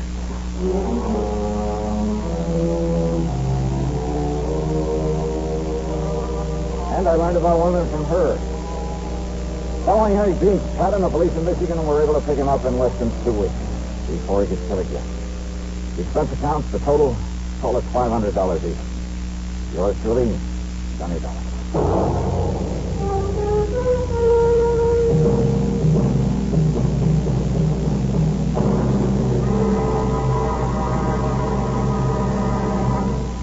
Constipation is something people don't talk about much, but it can be a problem for anyone, even doctors. And when constipation occurs, it's interesting to see just what doctors consider important about a laxative they might use or recommend. Well, a majority of the doctors we heard from had this to say. A laxative should be effective, gentle, close to natural action. A medicine that can be used with complete confidence. Now, X-Lax has been popular with many doctors and millions of people over the years because pleasant-tasting chocolated X-Lax is effective. Overnight, it helps you toward your normal regularity. X-Lax is so gentle, so close to natural action, there's no upset. That's why many doctors and millions of people use X-Lax with complete confidence. X-Lax, the laxative that helps you toward your normal regularity gently, overnight. Now, here is our star to tell you about next week's story. Next week, the What Goes Matter. It's just what it sounds like, a real puzzler. So join us, won't you? Yours truly, Johnny Dollar.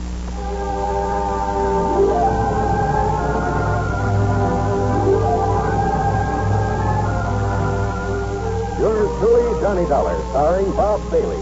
Originates in Hollywood and is written, produced, and directed by Jack Johnstone. Heard in our cast were Virginia Gregg, Dick Crenna, Frank Driscoll, Russell Thornton, Stacey Harris, James McCallion, Bill James, and Gus Bates. This is John Wall speaking. Next, a study in terror entitled Nightman on Suspense on the CBS Radio Network. On the CBS Radio Network. On the CBS Radio Network. On the CBS... Well, it looks like one of our important clients is in pretty serious trouble. Oh, who? I don't know. You what? Nope, haven't the least idea. Well, what kind of trouble? I don't know. Oh, now, wait a minute, Johnny, Earl. I don't know who, what, where, when, or why. But, Earl... So you'd better come on out here and give me a hand. Somebody better. Well, now, look here, According Earl. to this timetable, you can get down to New York just about in time to make a 6:30 jet flight. But unless I know what it's all I'll about... meet your plane at the airport here in L.A. Wait, now, look... huh? Earl? Hello? Okay, baby, you're paying for it.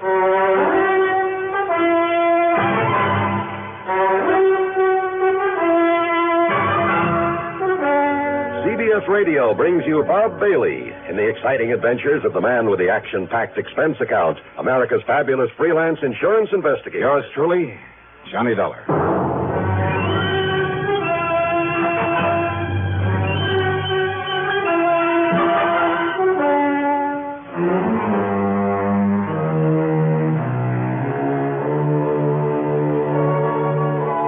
Expense account submitted by Special Investigator Johnny Dollar to the Tri-State Life and Casualty Insurance Company, Los Angeles office. Following is an account of expenses incurred during my investigation of the What Goes matter. Expense account item 1, $183.40, care of Bradley Field, a plane to New York and one of the jet flights to Los Angeles. The flight was good all the way, and we made the transcontinental part of the trip in a shade under 5 hours. And, man, that's traveling. At L.A. International, as I climbed down the steps out of the plane, I could see Earl Pullman waiting for me, over behind the steel fence that separates the main building from the field itself. And then, walking up the long covered ramp along with the other passengers, but I didn't remember having seen this particular man on board. Oh, sorry, mister. Yeah, that's okay. Oh, very clumsy of you, though, and I apologize for not watching for our... Say, aren't you Mr. Johnny Dollar? Maybe. No, tell me. Are you Johnny Dollar? Well, now, look. Are you? Please, tell me. Well, yeah, but who are you? Come on, Mr. Dollar. Come along with me. Yeah, where and why? This is hardly the place to talk. Talk? What about? Just come along, please. Hi, Johnny. Oh, hi, Earl. Over here. Yeah, right. Now, listen, mister, who are you? I am clumsy, and I'm afraid my timing's bad. Just a minute, hey. Later, Dollar, later. Yeah, right over here, Johnny. We'll clear your baggage and hop into my car and be on our marriage. How are you, boy? Well, all right, I guess. Yeah, fine, Earl, fine. Well, you don't look it. What's the matter, Johnny? Well, I just want to be sure I still have my wallet. I don't get it. Well, sure I don't. Coming up the ramp, Earl, the well-known jostle. Jostle? Yeah, the old pickpocket's trick. Bump into you so's to divert your attention while he or somebody else lifts your wallet. Oh? Nothing's missing. Well, maybe whoever it was did just accidentally bump in. Well, I might believe that if he didn't stop and... If he didn't what, Johnny? Now, what's all the big mystery? Well, I wish I knew. But now, what's this big mysterious trouble of yours? This is hardly the place to talk. That's what he said. What? Nothing. Don't worry about it. Okay. Anyhow, we'll pick up your luggage, and I'll tell you what I know, or rather, what I don't know on the way in.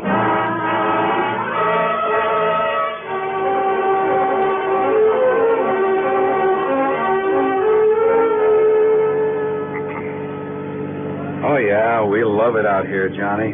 Bought ourselves a nice new home out on Bundy Drive in West L.A., actually Brentwood. Yeah, but what And goes my to office is right nearby Westwood. It's really another section of West L.A. So tell me what And, goes. of course, Mike said to tell you that she'll expect you to park yourself in our guest room. Unless you have other plans? Well, it depends. It depends on what it is you've called me out here for. Well, I really don't know.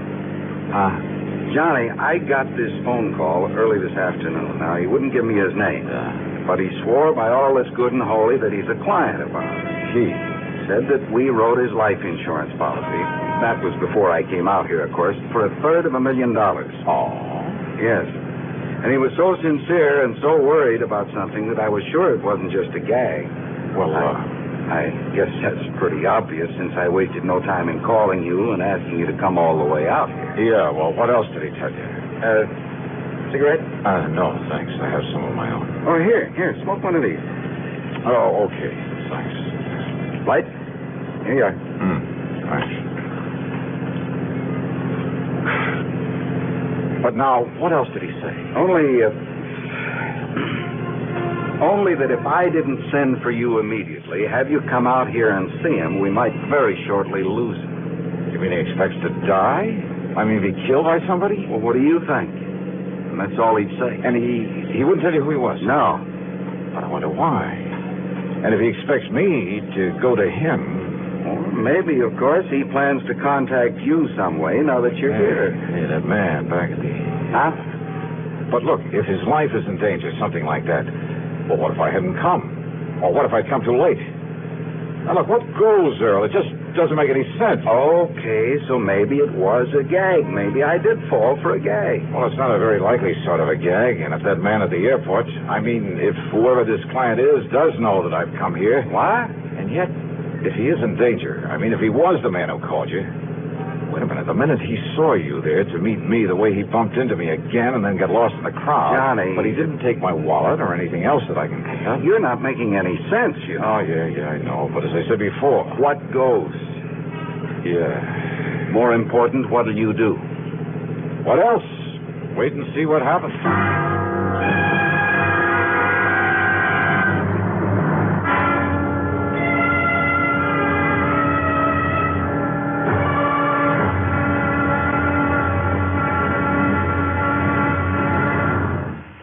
How are your children going to dress up this Halloween? As clowns, ballet dancers, skeletons, hobos, cowboys? Whatever their costumes may be sure you snap their picture before they go out as well as when they're making their rounds through the neighborhood.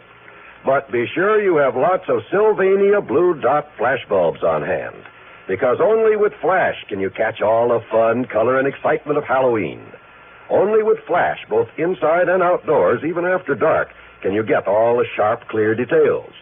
Then, too, Flash bulbs work with any film, any time, anywhere, with any camera.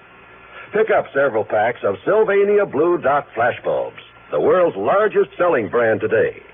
Also, ask your dealer for Sylvania's lavishly illustrated 32-page flash guide book that's yours free with the purchase of just one pack of Blue Dots.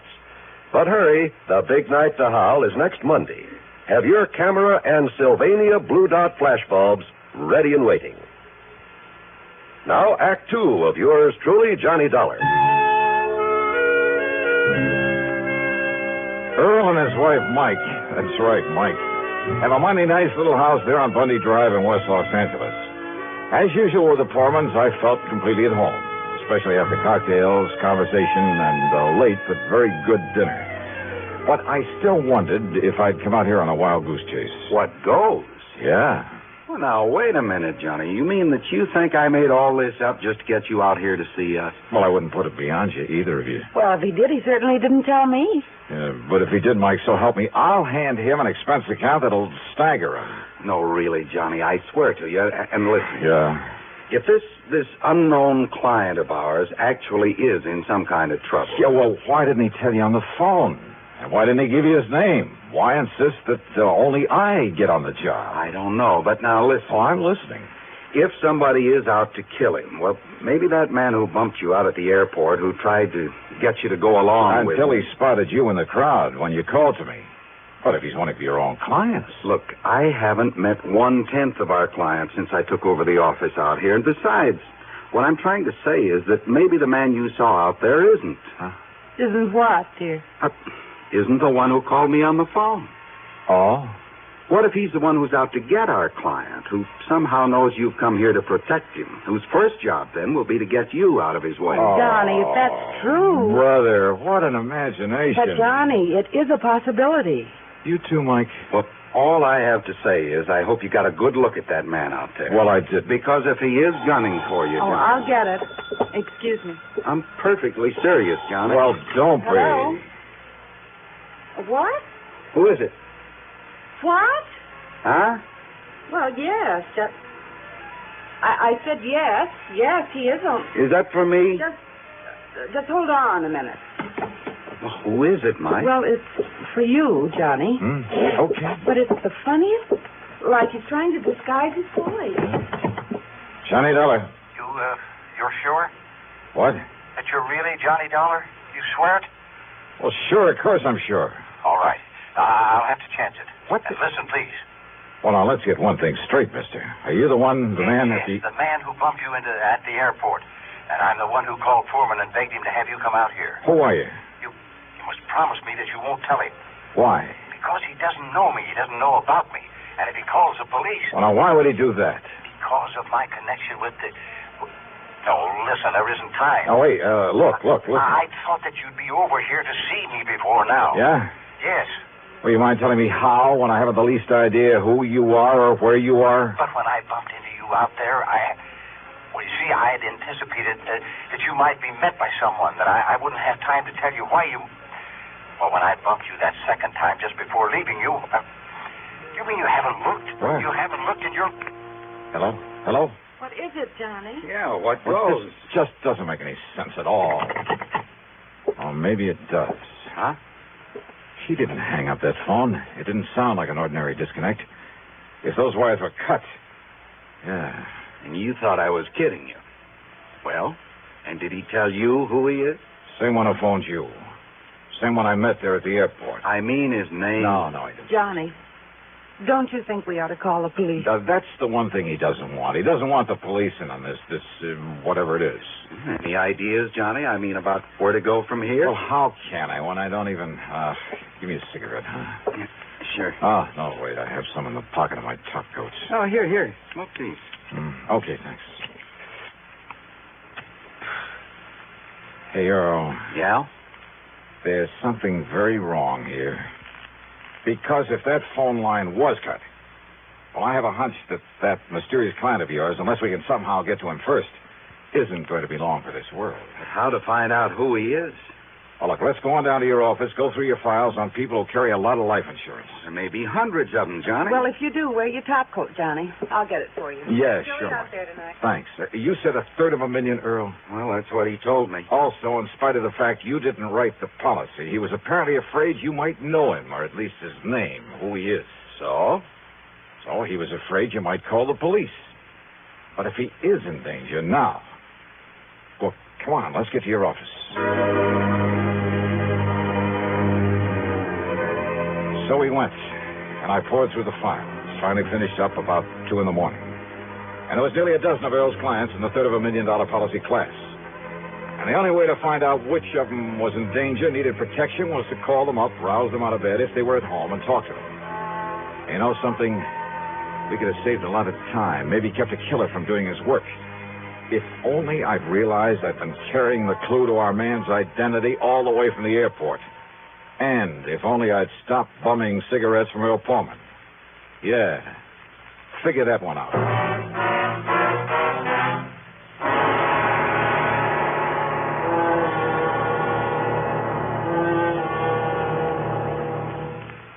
Maybe you're about to hit the jackpot. Maybe you're on the point of inheriting $500,000 or finding oil. Chances are, though, that none of these lovely things will happen. Chances are, if you want a bonanza in the future, you'll have to save for it. Now, there are a number of ways to do that. Some people stuff their mattresses, stash their cash behind a loose brick in the fireplace, or slip it under a floorboard. None of these methods make sense because that kind of money isn't making a cent for you. Not only that, it may get lost or stolen. Wouldn't you like your savings to make more money for you? Wouldn't you like to have them theft-proof, loss-proof in every way? Of course you would. And you can the United States Savings Bond way. Through the payroll savings plan where you work or the bond-a-month plan where you bank, $3 will get you 4 on maturity every time. Nicest thing of all, it's literally impossible to lose your money. If Baby tears your bonds into confetti and drops them out the window, you can recover your cash plus interest in United States Savings Bonds. Now, Act 3 of yours truly, Johnny Dollar, and the What Goes Matter.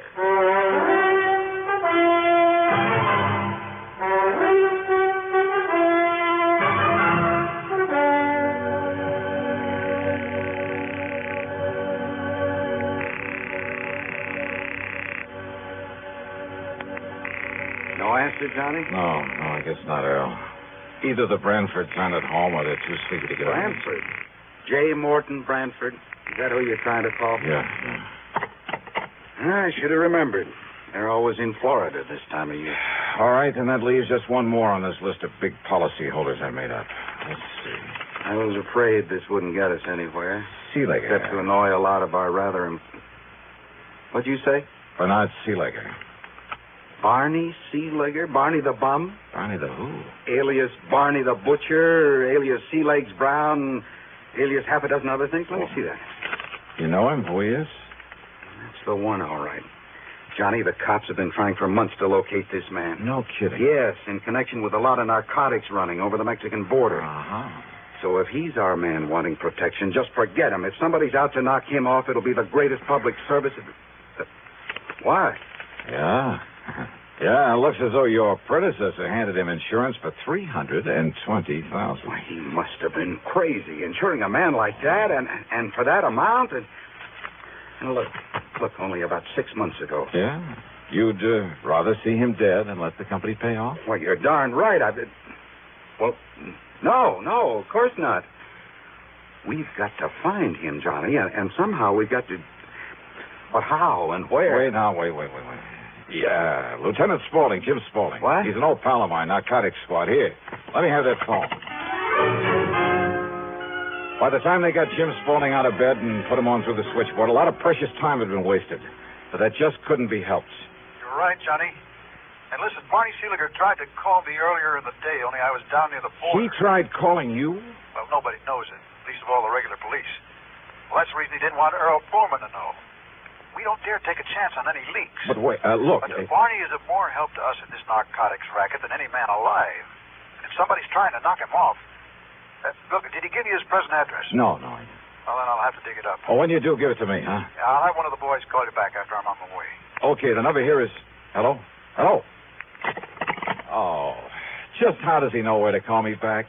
I heard all that, Johnny, and if he's swung to the side of the law, it's more important than ever that we... Now, you can give me a cigarette. You've smoked all mine. Mm-hmm. Side pocket of my top coat there. Oh, okay. Let me see. Let's see if I can get Lieutenant Spaulding back. Oh, what's the matter?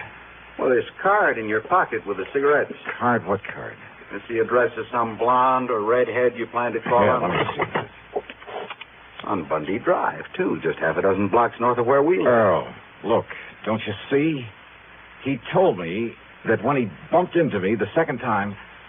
Don't you see, your pal Barney slipped this into my pocket in case he... 12124 North Bundy Drive. Okay, you call headquarters. Have him tell the lieutenant I'm on my way to this address. Well, now, Johnny... In your car.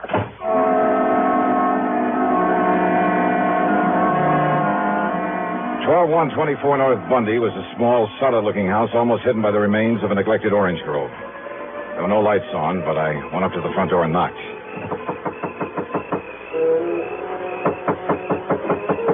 No answer. And, of course, it was possible that Barney Seelegger had called me from somewhere else. But this was the address he'd been so careful to slip into my pocket. Then I noticed where the power and telephone lines led over to a service box at the rear corner of the house.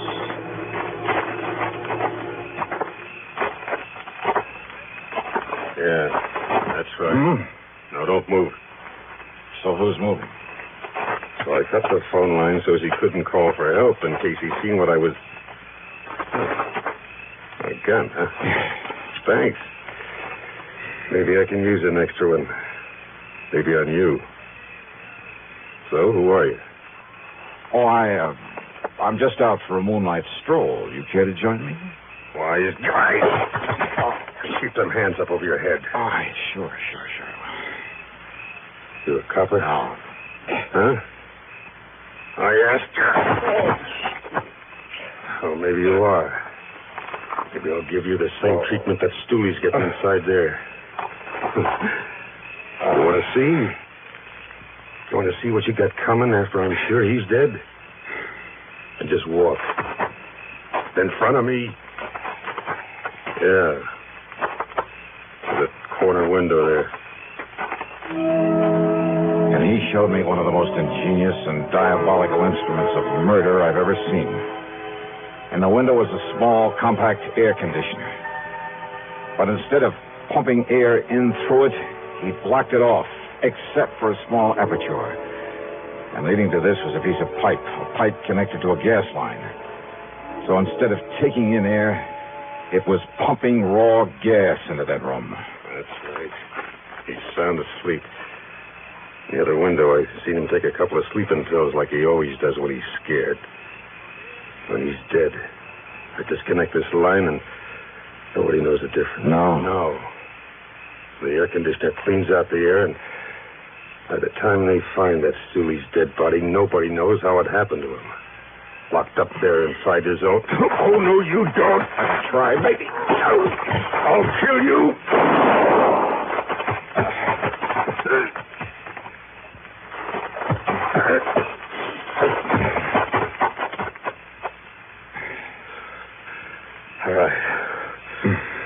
All right now, mister. You should have known better. Yeah? Well, you just listen. Yeah? Because now I'm going to kill you with your own gun. Now!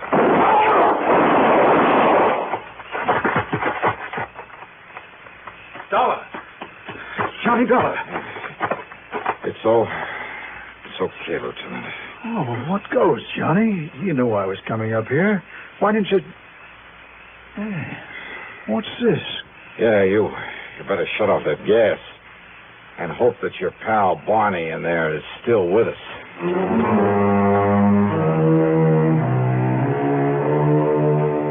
Yeah, Barney was still alive, but barely. Which is more than you can say for his would-be assassin. One of the lieutenant's bullets had caught him square in the head. So, that is that. Expense account total, including incidentals, and the trip home to Hartford, $368.50. Yours truly, Johnny Dollar.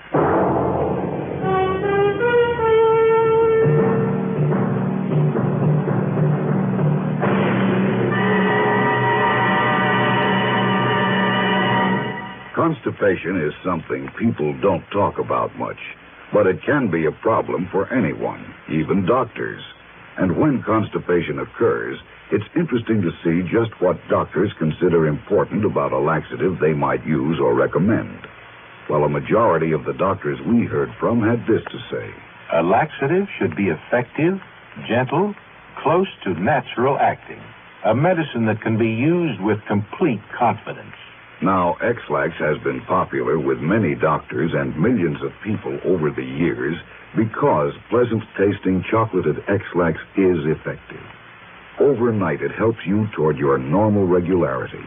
X-Lax is so gentle, so close to natural acting, there's no upset. That's why many doctors and millions of people use X-Lax with complete confidence. X-Lax, the laxative that helps you toward your normal regularity gently, overnight. Now, here's our star to tell you about next week's story. Next week, a super salesman selling death. But he's not the only one doing a selling job. You've heard the expression, it takes a crook to catch a crook. Well, I'm afraid that's exactly what gets me into trouble on this one. I mean, on account of in order to catch him, I try a little selling myself. I mean, after all, when the potential customer is a beautiful blonde, who wouldn't? That is, until a killer comes in. Then trouble and nothing else but. So join us, won't you? Yours truly, Johnny Dollar.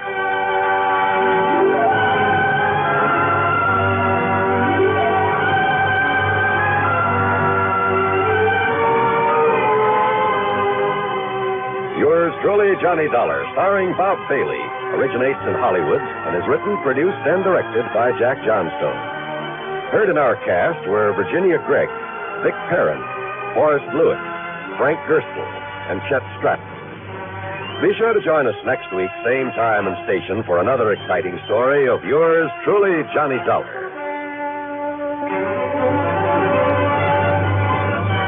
This is John Wall speaking. Next, a top drama of Hollywood homicide as suspense follows on the CBS Radio Network. WROW in Albany, New York.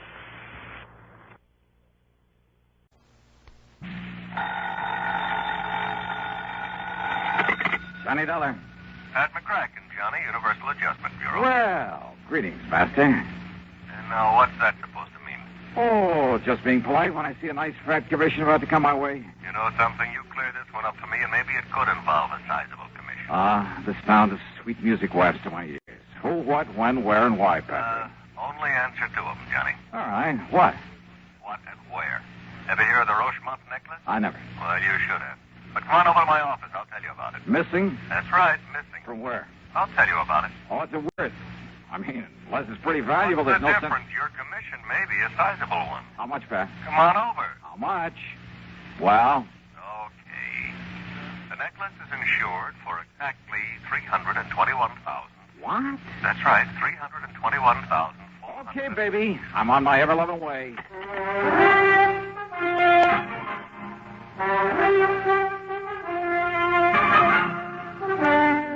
CBS Radio brings you Bob Bailey in the exciting adventures of the man with the action-packed expense account, America's fabulous freelance insurance investigator. Yours truly, Johnny Dollar.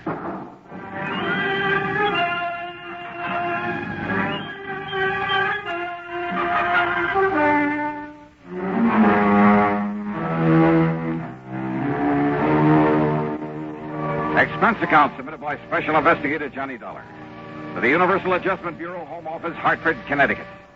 Following is an account of expenses incurred during my investigation of the Super Salesman matter.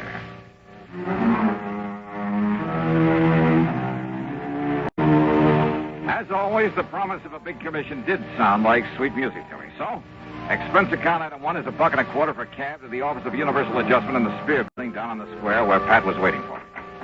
Oh, come in. Sit down and listen, Johnny. Sure, Pat. Right ahead. Well, the Rochemont necklace.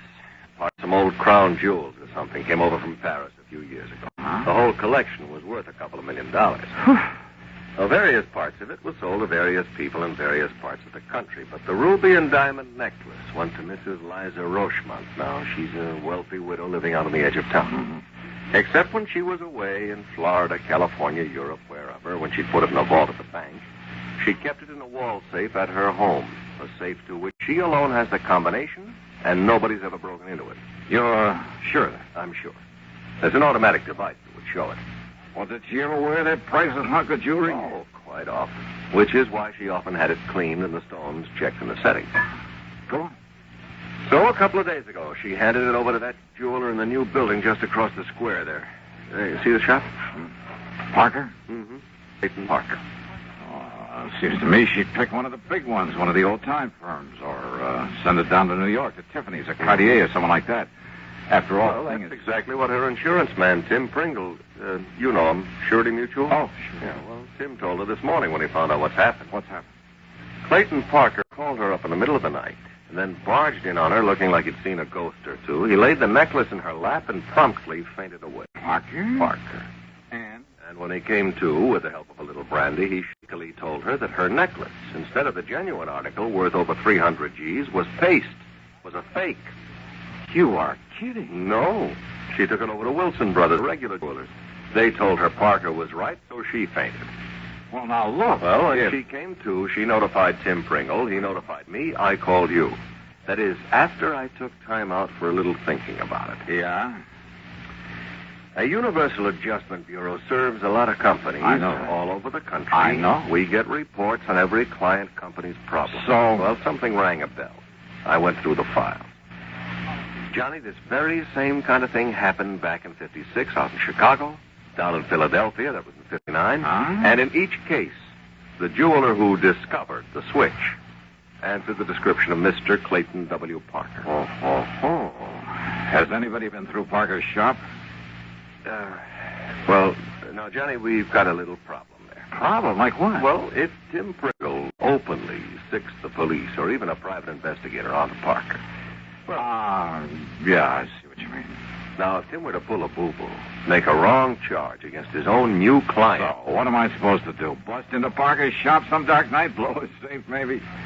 Well, Johnny, he does not have a burglar alarm in that little shop of his, nor on the safe inside. So what? And it is easily accessible from a dark alley out in the back. Oh, no. Wait a minute. Well?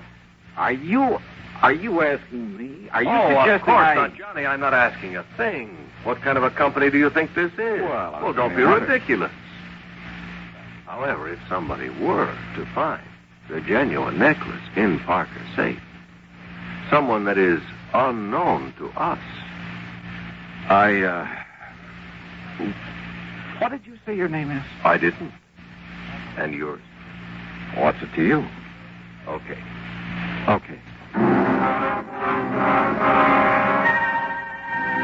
Item 2, $100 to a man named Fingers J.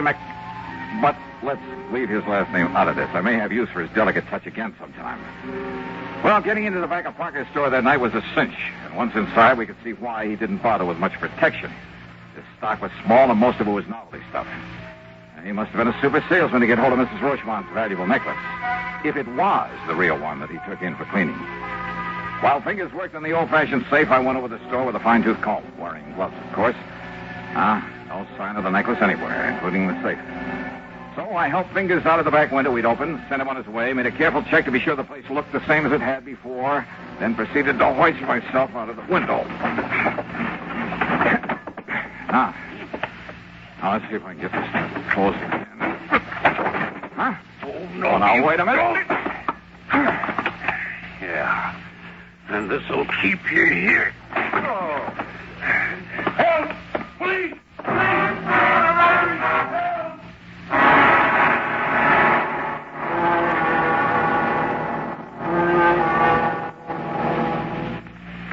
Listen carefully. Get the picture. Timber needed for thousands upon thousands of new houses is needlessly destroyed. Watersheds supplying vitally needed water for industry and life itself are laid waste. Wildlife is cruelly killed, their habitats ruined for many years to come. Sorely needed outdoor recreational areas are burned black. Homes are leveled to the ground and human lives destroyed. And what causes this terrible destruction, this tragic loss? It can be as tiny a thing as one paper match. 90% of our forest fires are caused by people. People who are careless for just one fatal instance with their cigarettes, matches, campfires. Every American, every one of us, man, woman, or child, is a potential firebug. It takes only a moment's carelessness or thoughtlessness to set fire loose in the forest. Let's all observe the simple common sense rules of forest fire protection. Remember, only you can prevent forest fires. And now, Act 2. $20.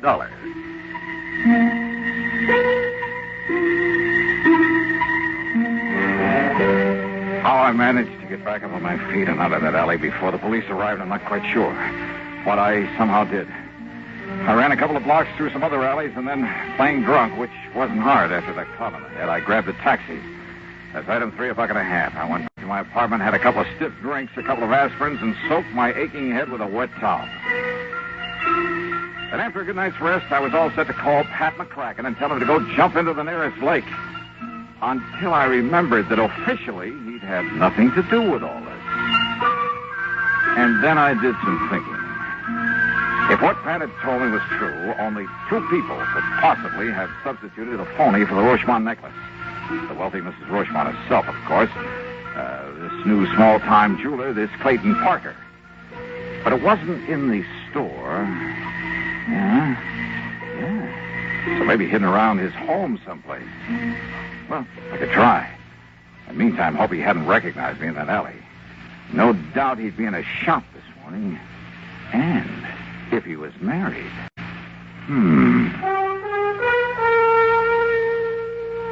Expense account item 4, $5 for a handful of business cards at the shop for small printer. Item 5, $79.95 for a vacuum cleaner, one of the tank-type jobs with all the accessories. And I managed to grab a stack of literature on it. Item 6, $2 1/4 at a pawn shop for a beat-up fiber suitcase. The business cards went into my pocket. The vacuum cleaner went into the back seat of my car, which luckily was badly in need of a wash job, but kind of poorly. The accessories and literature went into the suitcase, then into the back also. Then I crossed my fingers and took off.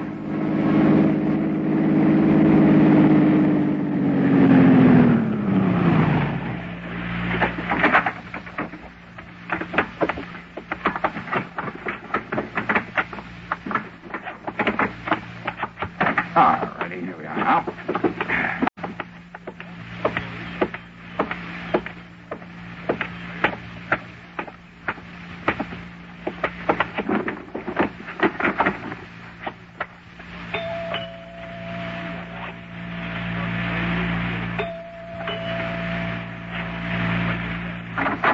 Yeah. Well. Mrs. Parker? Yeah, that's right. Only who... Now, wait a minute. Yes? Didn't you see that sign over the doorbell? No salesman, solicitor. Oh, well, of course. Well. But I came in answer to the coupon you mailed asking for more information in the free demonstration. Coupon? Oh, my name is, well, here's my card. Now, look. No obligation to buy, none whatsoever. Yeah, ma'am. Look, this is some kind of... James Dakin, sales engineer, international vacuum cleaner service. Yes, ma'am. What's a sales engineer? You really want to know? Uh-huh. Well, it's just a glorified name for an ordinary salesman. Well, you're a pretty glorified kind of guy to have to be going around pounding doorbells, Jimmy. Well, gotta make a living. Yes, you do all right, too. A beautiful, lonesome, long-suffering housewife. See a good-looking guy like you at the door and pop off to work somewhere. You probably do all right. Oh, now, wait a minute. Mm-hmm. You should see some of those lovely, lonely housewives you're talking about. No makeup, hair still up in curlers, a pair of dirty bedroom slippers chewed up by the family pet. What? Yeah, and all decked out in a sloppy house coat with an old apron full of soap suds from the breakfast dishes. Oh, what a picture. Yeah, and maybe even kind of hung over from the night before. You mean that's what you usually run into? Oh, run away from. Oh, you're cute, Jimmy. And that's why it's such a relief to be met by somebody like you. I mean, well, that is... Well? No, I'm sorry. I mean... Well, I mean, I brought the cleaner around to give you the demonstration you asked for when you sent in the coupon. Are you kidding, Jimmy? I didn't send in any coupon. Oh, but you must have. Whoa. Would you like me to go get my list out of the car? Oh, because if you hadn't sent in a coupon, and I wouldn't... hate to do you out of commission. And I sure don't need to buy another vacuum. I'm sorry. Good luck. But I wasn't going to sell you one. What? Oh, no. No. They're sold only in the stores. I simply get paid for the free home demonstration. Oh? So just let me come in and show you how it works, huh? Then you can fill out the card saying you have had a demonstration and... Listen, Mr. Parker. Yeah, Jimmy. My name's Gloria. Well, look, things have been kind of tough. And if I fill my quota this week... Well, look, I'll do the whole house for you, and no obligation whatsoever. Well, Mrs. Parker? No, Jimmy, if my husband should ever know that he doesn't like people in here while he's out, but... Well... come on in. And after all, if you have to work so hard, maybe you could use a little drink, huh? Come on. Just to make the demonstration. Sure. Come on in.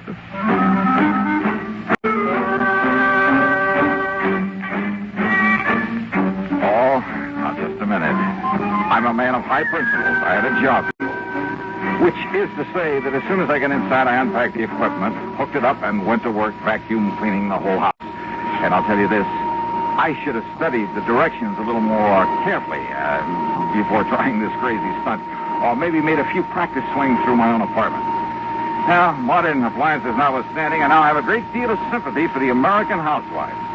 I mean, that living room was huge, and so was the dining room.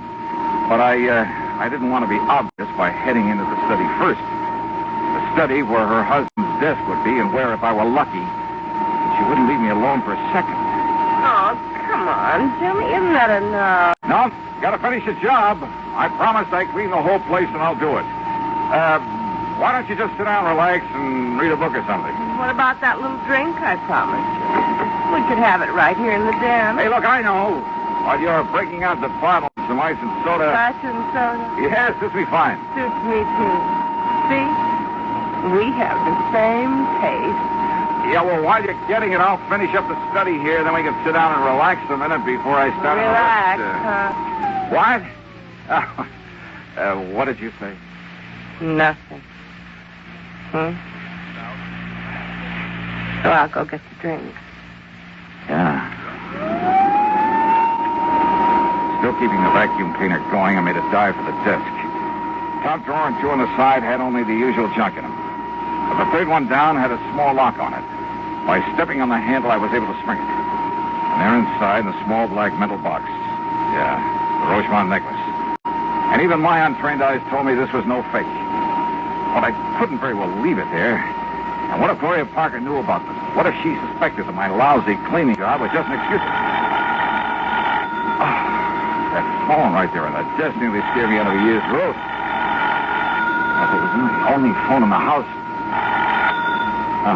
No, it quit in mid-ring. Yeah, she must have picked up an extension. And that gave me time to close the drawer again and finish up my cleaning job before she came back into the study. But when she did, instead of a couple of drinks in her hand, she carried one of those interesting little devices made out of blued steel. Okay, baby, that's enough. Huh? That's right. Now, why don't you just put up your hands over your head? Johnny. Johnny? That's right. Johnny Dollar. Are you one of those people who are always on the go? Like you, our CBS newsmen are on the move all the time, too. Always in the direction of the biggest news developments of the day. Their own busy schedules give them a practical understanding of the value listeners put upon their services. They know you rely on them for accuracy at all times. And they have a first-hand appreciation of the importance of clarity and brevity as well. That all of these standards are kept in mind by our highly skilled, highly experienced newsmen is demonstrated over and over again in the news broadcasts you hear on CBS Radio. The busier you are, the more you'll appreciate the efforts of our CBS News staff. These men offer you a direct link with history day by day.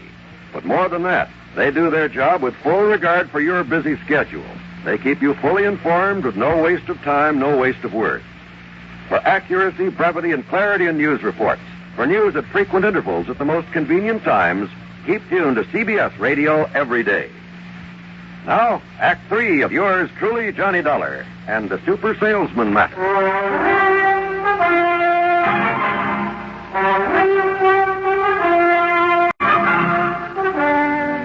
Smart, huh? Making like a vacuum cleaner salesman to get in here. Now, why don't you put that thing down? Oh, no.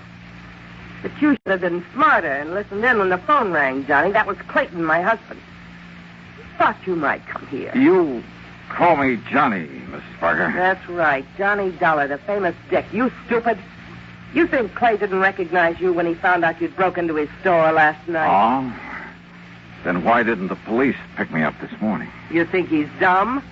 The police find out you were checking on him. They might think he had something to do with that phony necklace that... Well, that... That what, Mrs. Parker? You know, that rich Mrs. Rochemont tried to pass on to him for cleaning. She didn't know it was a phony. Is that his story? Anybody going to prove otherwise? Maybe. Oh, no, maybe, Johnny. But if you've got some crazy ideas, well, I don't think anybody's going to hear them. Because when Clay gets here... Ideas? What? What if I have some proof? Don't give me any of that kind, huh? No, wait. Maybe while I was out there... Don't move. No, it's still locked. You've got no proof of anything. All right, now listen. Put down that gun for a minute. Let me tell you... No, you don't. And if you don't think I won't use it, you'd better look up my record. Gloria... Shut up! Well, you realize what you're letting yourself in for, don't you? You realize what you've already got yourself in for, Johnny boy? Now sit down. Go on, sit down there. Sure. And while you're waiting, Johnny, maybe you'd better pray.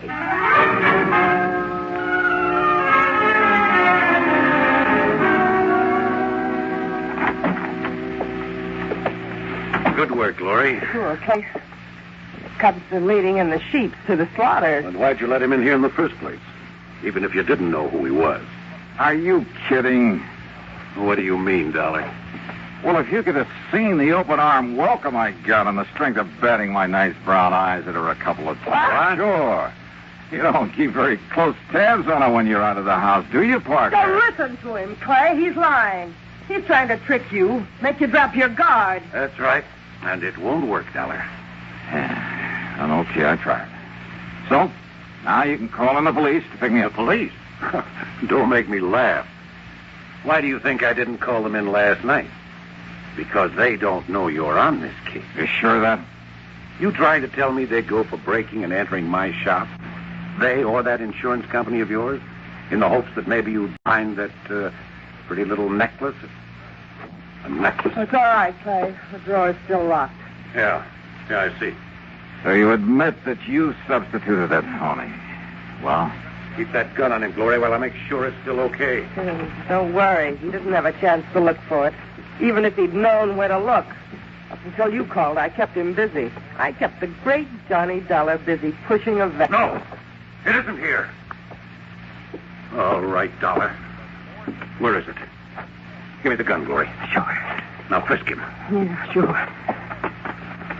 Well, has he got it? Would you like me to strip for you? Shut up. Perfectly willing. Shut up! Not on him. Is anybody else in this house? No, Clay. And I only left him alone in this room for... Here, then. And shoot him down if he makes one move. Don't worry. He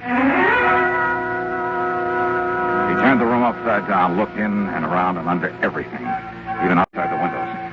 He made me strip to my shorts and went through every inch of my clothes. Nothing. It isn't here. Glory, are you sure? Yeah, I'm sure. Well, then, if you don't mind, I'll get dressed and leave you two to figure out what might have happened. Dollar, you don't leave this room alive. That's right, Clay. Kill him. Yeah. Now, Dollar. Parker. Yeah. Now. What? Clay! Yeah. Well, I don't get... Clay!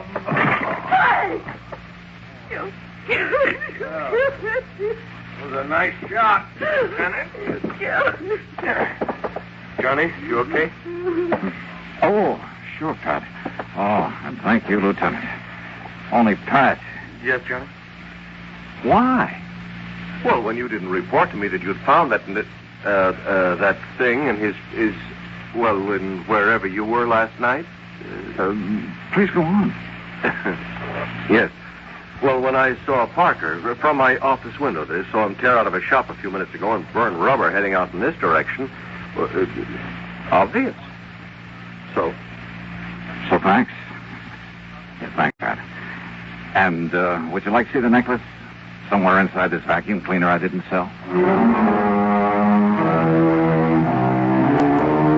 Parker is dead. His wife yammered all over the place in the hope of getting off easy. Optimistic. So that's that. Expense account total $189.95. Oh, and by all means, don't forget my commission on something over $320,000. Yours truly, Johnny Dollar.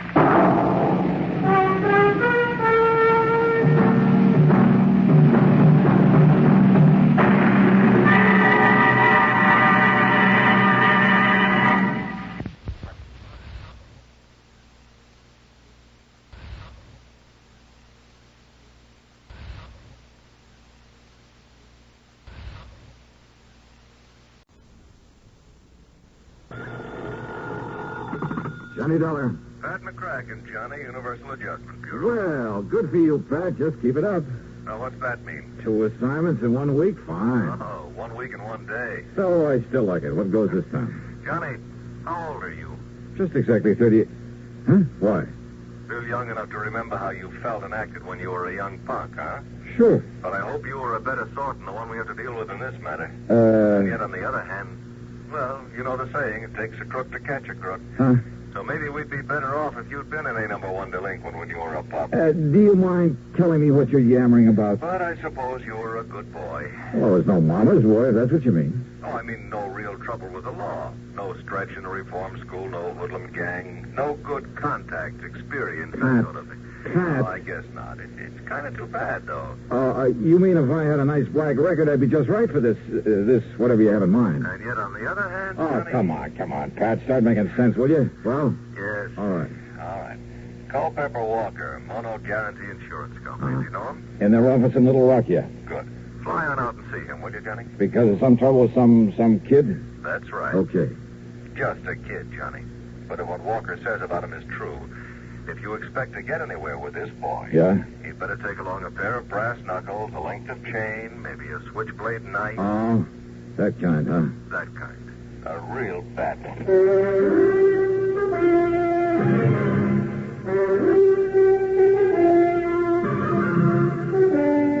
CBS Radio brings you Bob Bailey in the exciting adventures of the man with the action-packed expense account, America's fabulous freelance insurance investigator. Yours truly, Johnny Dollar.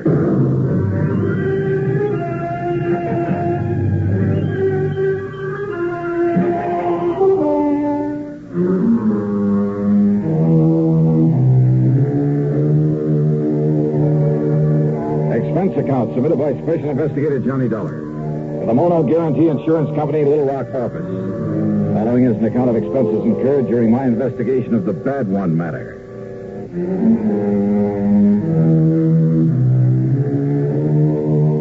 Expense account item 1, $2 for a cab to Bradley Field. Item 2, 8110 airfare to New York to Little Rock, Arkansas. The plane had left New York at 6 p.m. At 8:50 Central Time, we set down at Little Rock Municipal Airport.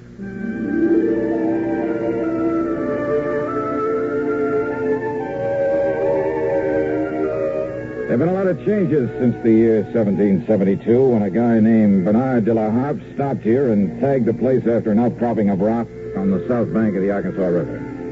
Yeah, it's an interesting town with its modern air-conditioned buildings of chrome and glass, its busy streets and busy people. And at the same time, its beautiful residential section, fine homes, plenty of trees and gardens and hedges and lawns that stay a lush green throughout the year. Not far away are well-cultivated farms and dense forests. And along the river, lots of rich bottomland, much of it loaded with cotton. Any kind of crime just doesn't seem right in this area. As soon as I got settled, I called Culpepper Walker, made a date with him, and then early the next morning met him at his office where he got down to business. No, Dollar, not right here in town, but in one of the outlying precincts, I guess you call it. Section they call Milltown. Oh, I see. And his name is Pete McGuire. Works in a cotton mill. He's 18, 19 years old. And he's the only one knows who killed Mr. Brierly. Brierly? Ambrose W. Brierly, client of ours. Insured for near $50,000. And his business partners in the mill are also clients. Very important one. Mm-hmm. Well, what happened?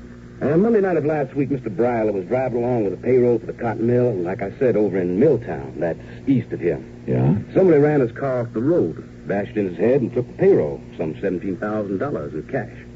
He was carrying all that money around alone at night? Well, he'd taken it out of the bank here in town just before the bank closed. He started out for the mill. But he'd had some trouble with his car, with one of the front wheels, and he had to stop and have it fixed.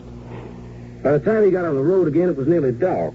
Well, tell me, you sure he didn't just swerve off the road by himself? He was shoved off by another car. Tire marks, the skid marks, showed just how it happened. Chief Andy Fisher of the Milltown Police Department checked that out. I see. Well, could the police identify the killer's car by those tire marks? No, sir. And that's where the McGuire boy comes in. How do you mean? I mean, he was caught running away from the scene. Not more than, well, couldn't have been more than 1 or 2 minutes after it happened. Caught by whom? Well, police car. Chief himself was in it. Just checking the beat out there. He chased the kid down and brought him in for questioning. Well? Nothing. Nothing? What do you mean, nothing? All they could get out of that tough young punk was absolutely nothing. Well, then, what am I supposed to do if the police haven't been able to get anything out of him? Well, you could try, can't you? But it's a matter for the police. If it wasn't for Mr. Brierly's partners. Now, what have they got to do with it? Their insurance. Insurance on the cotton mill. Thousands of dollars in premiums every year. So? Well, I can't afford to lose it, Dollar. Well, so why and should they're the ones, his partners, who insisted that I get you out here to investigate. Oh. Yes, sir. Mr. Dollar? Johnny? Okay, Culpepper. I'll see what I can do. Item 3, $50 deposit on a rental car, and I drove over to Milltown to the one-room police headquarters in the city hall. Yes, sir, Miss Johnny. I was right there at the scene of the murder in my proud car, right after it happened. Oh? How come, Chief? Man at the bank had told me about Mr. Brierly's car trouble. It was getting dark, the light rain falling, and Mr. Brierly toting all that money. Well, I thought I'd better make sure it got into the mill all right, so I started out that way. But what happens? All right, what happens? I got there to Spring Road crossing, and there's his car in the ditch, and another car towing away up the road. Oh? And this young Pete McGuire trying to get his motorcycle started and get away from there. Thought he seen me arriving on the scene. So when I found Mr. Brierly's dying there in his car, I grabbed the kid. If only I'd have had sense enough to follow up that other car. Now, you're sure this Pete McGuire didn't do it? Well, of course he said he didn't, and that was before he clammed up like now when he won't say anything. And he also asked me, didn't I see that other car that left a couple of minutes before I arrived? Well, Chief, that doesn't prove... And there was another thing, Miss Johnny. You could still see by the tracks how that other car had shoved old Mr. Brierly's car off the road. Doc Hamper come along about that time. Could you read those tire marks? No, sir. The Doc and I could still read the tracks from that Pete McGuire cycle. Mm-hmm. So he come along after the other car left. All right, I see. But he must have seen who was in that other car, so he knows who did it. Oh, now wait. Oh, I'm sure of it, Miss Johnny, because of what Mr. Brierly said. What he said? When? Well, laying there in his car, dying, thinking the Doc was Pete standing there. And he kept saying, oh, no. Peter, you saw it. You tell him, boy. You tell him who did it. You saw it, boys. You tell him. You tell him. Yes, sir, Miss Johnny. Over and over again, he said it. And then he died. I see. So he knew that Pete McGuire saw who killed him and robbed him. Well, maybe. Of course he did. That no good kid. Why is he no good, Chief? Why? Well, how should I know why, Mr. Johnny, except that he wouldn't go to school, he was a town bum, his ma never knowed where he was at. The most work he ever done was pushing a pool cue. Oh, well, now, most kids... That boy has been a troublemaker all of his life. 10, 15 times I tried to get him to send him to reform school. Hey, you really don't like him, do you? Nothing but trouble out of him. And I take it he doesn't exactly go for you. Huh? Maybe a cop hater even, huh? Yes, sir, that's right, a cop hater. Just like his old man was, like his old man taught him before I had to kill him one night in a robbery. Pete's old man? They ought to send this cheap punk up to the pen. But first I got to find out who killed Mr. Brierly. Of course you're holding him, Chief. On what? Material witness, withholding evidence. There must be some way. Oh, with him claiming he's blacked out and don't remember anything? So that Percy Van Ashworthy Tetweiler upstairs... Percy Van who? What? The public defender. Got the judge to release Pete McGuire on his own recognizing or whatever it is. Recognizance. Yes, sir. So McGuire's out and free as a bird. But if he tries to run off before I can get him up before the jury... Oh, Chief, lots of... But don't you worry, Mr. Johnny. Everybody on that jury are my friends. So they'll lock him up, all right. Yeah, I see. Be a kind of revenge, huh? Because he won't cooperate with you. Now, look, Mr. Dollar. Maybe just because he's a cop hater. Well, I find this president, this public defender. Upstairs in his office. But do you think he could get anything out of that kid?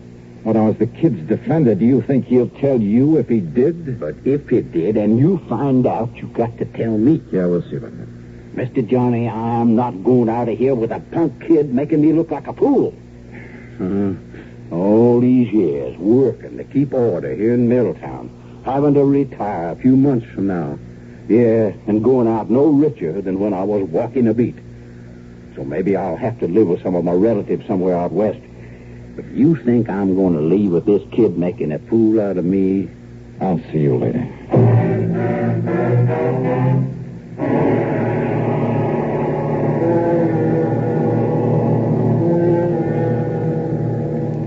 Percy Van Ashworthy Tetweiler was hardly what his name might have implied. And, call me Tet, will you, Johnny? I don't like the name Percy any more than I imagine you do. Yeah, sure, Ted. Now, as I was saying, in spite of the chief's feelings about him and all the trouble he had with Pete's father, well, put it this way. That poor ignorant kid has had the odds against him ever since the day he was born. His father was no good. So I understand. His mother was an alcoholic. And because he's always been a stupid little runt, the other kids always bullied him. Oh? Yes, and when they'd pull a job, none of them very serious, I'll grant you, they'd leave him behind so that he'd be the one to get caught for their mischief and petty thieveries. He didn't dare peach on them or they'd beat him up. And the chief never let up on him. So he's hated cops, hated anything that had to do with law and order. Which includes you. Yes, I'm afraid so. In spite of my attempts to get close to him. And even you haven't been able to get him to talk. I've tried everything, Johnny. From sugar-coated kindness to the worst threats I could think of. Everything short of Chief Fisher's heavy-handed methods. Oh? You mean the good old third degree, the rubber hose tactics and things like that? Well, of course, the chief denies it. Oh, sure he does. And don't forget, I'm the one who got the judge to let him out on his own recognizance. Why? In the hope he'd open up to me. But to Pete, I'm still the law. Just as much as Chief Fisher, Judge Thurber. Well, weren't you taking a big chance on his running away? But he hasn't. Yeah, I wonder why. Won't do any good to ask him. Believe me, won't do any good to ask him anything. Oh. Look out there, out the window. Here he comes now. Pete McGuire? Yes. Okay, give me a try. What? Yeah, look, don't tell him who I am, what I'm here for. Johnny, if I thought you could do any good... Believe me, I could... But don't you see, unless he talks, the jury, all of them friends of Chief Fisher, and if he tries to run... Now, listen, I'm no friend of yours, see? Maybe I'm a troublemaker, con artist. What? Yeah, you want me out of town. You threaten to have me locked up if I... Hey, wait, here he comes. But, Johnny, I'm afraid I don't... Yeah, okay, you just try and do it, see? I got a right to make a living, and unless you got some formal charge against me... All right now, Mr. Tetweiler. Pete, come in. Now, listen, Tetweiler... You sit down, Dollar. Sit down. Yeah, make me. If I have to, No, Pete. Pete, do you want to talk now? Yes, sir. Good. Yes, sir, I sure do. Well, if that's all you got to say to me... No, Dollar. Hey, I'm not through with you. That's what you think. Well, Pete? Public defender, huh? That's right. And that's why You're I tried all trying to trick me, is all. What? So you got me out of the clink, huh? That's right. So now you think I don't know I'm being followed all the time? By that chief of police or one of his men all the time wherever I go? And I think I know why, sir. But the chief promised me. Yeah, the chief promised you. You believe that dirty cop? I tell you, Mr. Tetweiler, you get him off my tail. Now, listen, Pete. And don't you see, if you just tell me what you know about the murder of old Mr. Brierly... Pete, please, boy. Pete, listen to me. If you're trying to protect someone by holding back... Did I say I was? I say I really know anything? Well, the chief says you do. Well? Oh, Pete, for the... Look, you're in trouble, boy. I'll get out of it my own way. No one's really proved you didn't kill him. So unless you tell me what you know... You just keep that cop off my tail. Hey, wait a minute, kid. Pete, come back here. See you later. No, Dollar, come back here. That's right. Hey, wait a minute, kid. Hey, get your name? What's it to you? So you don't like the cops either, huh? Either? Got a tail on you, huh? You want to learn how to shake a tail from an expert? Expert, huh? Yeah, that's right, me. He calls you Dollar, huh? Oh, that's a good name. Sounds like money. Oh, yeah, baby, yeah. Maybe plenty of money. And maybe I can use some help in this burg, huh?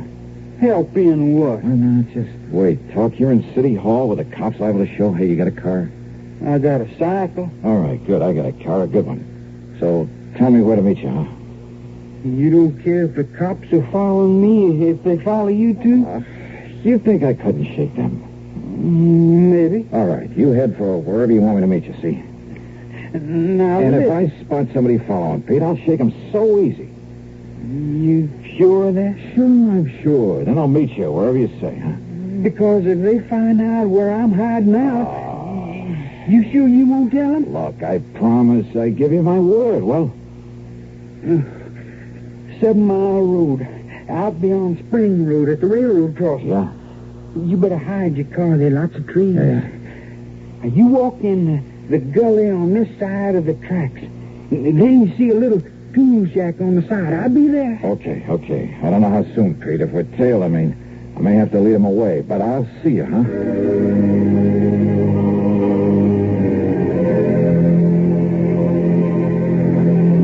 We were tailed, all right. And I could see by whom. And I wanted. To keep him from following Pete, I had to let the boy go on ahead. It was nearly an hour later then by the time I got to the tool shack. And I thought I'd lost the man who was tailing me. There was no padlock and a heavy hasp on the door of the tool shop. So we all come on in, Mr. Johnny. Johnny? That's right, Johnny Dollar, the big eye. I see. So they brung you here to try to make me talk, huh? The insurance company, Pete, not the law, not the police. No? No. I know all about you, Mr. Johnny. I long admire you for a long time. I hear that you was coming here. Oh, I hear lots of things, Mr. Johnny. And I hear you coming here. I figure maybe you can help you, Pete. But unless I know whatever it is you know about that murder. Maybe I can tell you. Come on, Pete, try. But I couldn't tell the police. I'll tell any of them. I'll tell that defender you talking to. They don't believe me. You think they believe me over that chief, Mr. Johnny? You think they do? Oh, Pete, you must have a pretty sour idea of justice. And that chief, he run this town. And he liked to kill me. Like he killed my old man. He don't like him. Only he killed me because he'd say he'd catch me trying to run away. Now, Pete, you listen to me. And I don't really know who killed that Mr. Briley. But I think I know, and that's why I don't dare say what I think of that chief with anybody. But when you saw the killer's car, heading away from the place. But, Mr. Johnny, the only one I see is the police car when it comes from the direction of the mill. From the direction of the mill? So I really don't know. But that chief say I do, and if I try and answer the questions... Oh, wait, they're Pete. trick questions. Like that chief trying to make me answer when he come there and see me there. Pete, listen. And I tell you, they only let me loose so they can make me try and run away. Then that chief, he can kill me, and nobody see it's wrong. Wait a minute. And he'd do it, too. And that's Chetweiler. why I gotta... He himself said that. Yes, Dollar. The chief had me let him go in the hopes he'd have confidence in me. Talk to me. The chief had let him go. Sure. Maybe it was to get an excuse to kill him if he ran. And another car. Pete saw no other car. So how would the chief know one had left the scene a couple of minutes before he got there? And there were other things. You think I'm going to retire with this kid making a fool out of me? Pride of an old man who's been running the town. Yeah, and going away no richer than when I was walking a beat. Oh, but he'd be rich enough with that 17,000 payroll. Sure. And meantime, he knew that Pete McGuire, in his ignorance of justice and his fear, didn't dare to say what he suspected, didn't dare accuse this man he thought would kill him with impunity. Yeah. And that everyone connected with the law was against him. They're all against me. And so I want to live, Mr. Johnny. I can't tell nobody, not even you. Maybe you don't need to, Pete. And besides, I only think I know who killed Mr. Briley. Yeah. Well, I'm sure. As sure as I... Huh? Hey, Pete, that smell. Coal oil. Yeah, kerosene. Hey, look. Soaking in around this door. What? Somebody's jammed something into that hasp out there. Mr. Johnny, fire! Now they're smoking this fire. You're right. Yeah, Williams was locked in here. We were burned alive. Keep talking, Pete. We forgot the hinges are inside this door. What's it? Keep talking while I pull the pins out of those things. We're dying here. We're going to be cooked alive in here, Mr. Johnny. What? We're going to burn up in here, Mr. Johnny. We're going to be cooked alive. Come on, Pete. Come on. All right, Chief. Miss Dollar? Yeah, that's right. I see this shack on fire. Yeah, well, you set this fire. It's further cover-up for having killed Mr. Brierley. This boy told you that. I'll kill him, too. Oh, no, you won't, Chief. Put away that gun. I'll kill you, too. Oh, no. Chief! You miss you, Pete? I'm all right, sir. Oh, So you killed old man Brierley. Mr. Dollar. And if this boy did know. But until you were sure he did, and you kept him too scared to talk. All right, Chief, you want to write and sign a confession? But if my people found out I Or did... shall I use this gun of yours on you? No, please. Be justice, though, wouldn't it? Well? No. Oh, yes, sir. I'll sign the confession. Okay, then. Up on your feet. Up on your feet.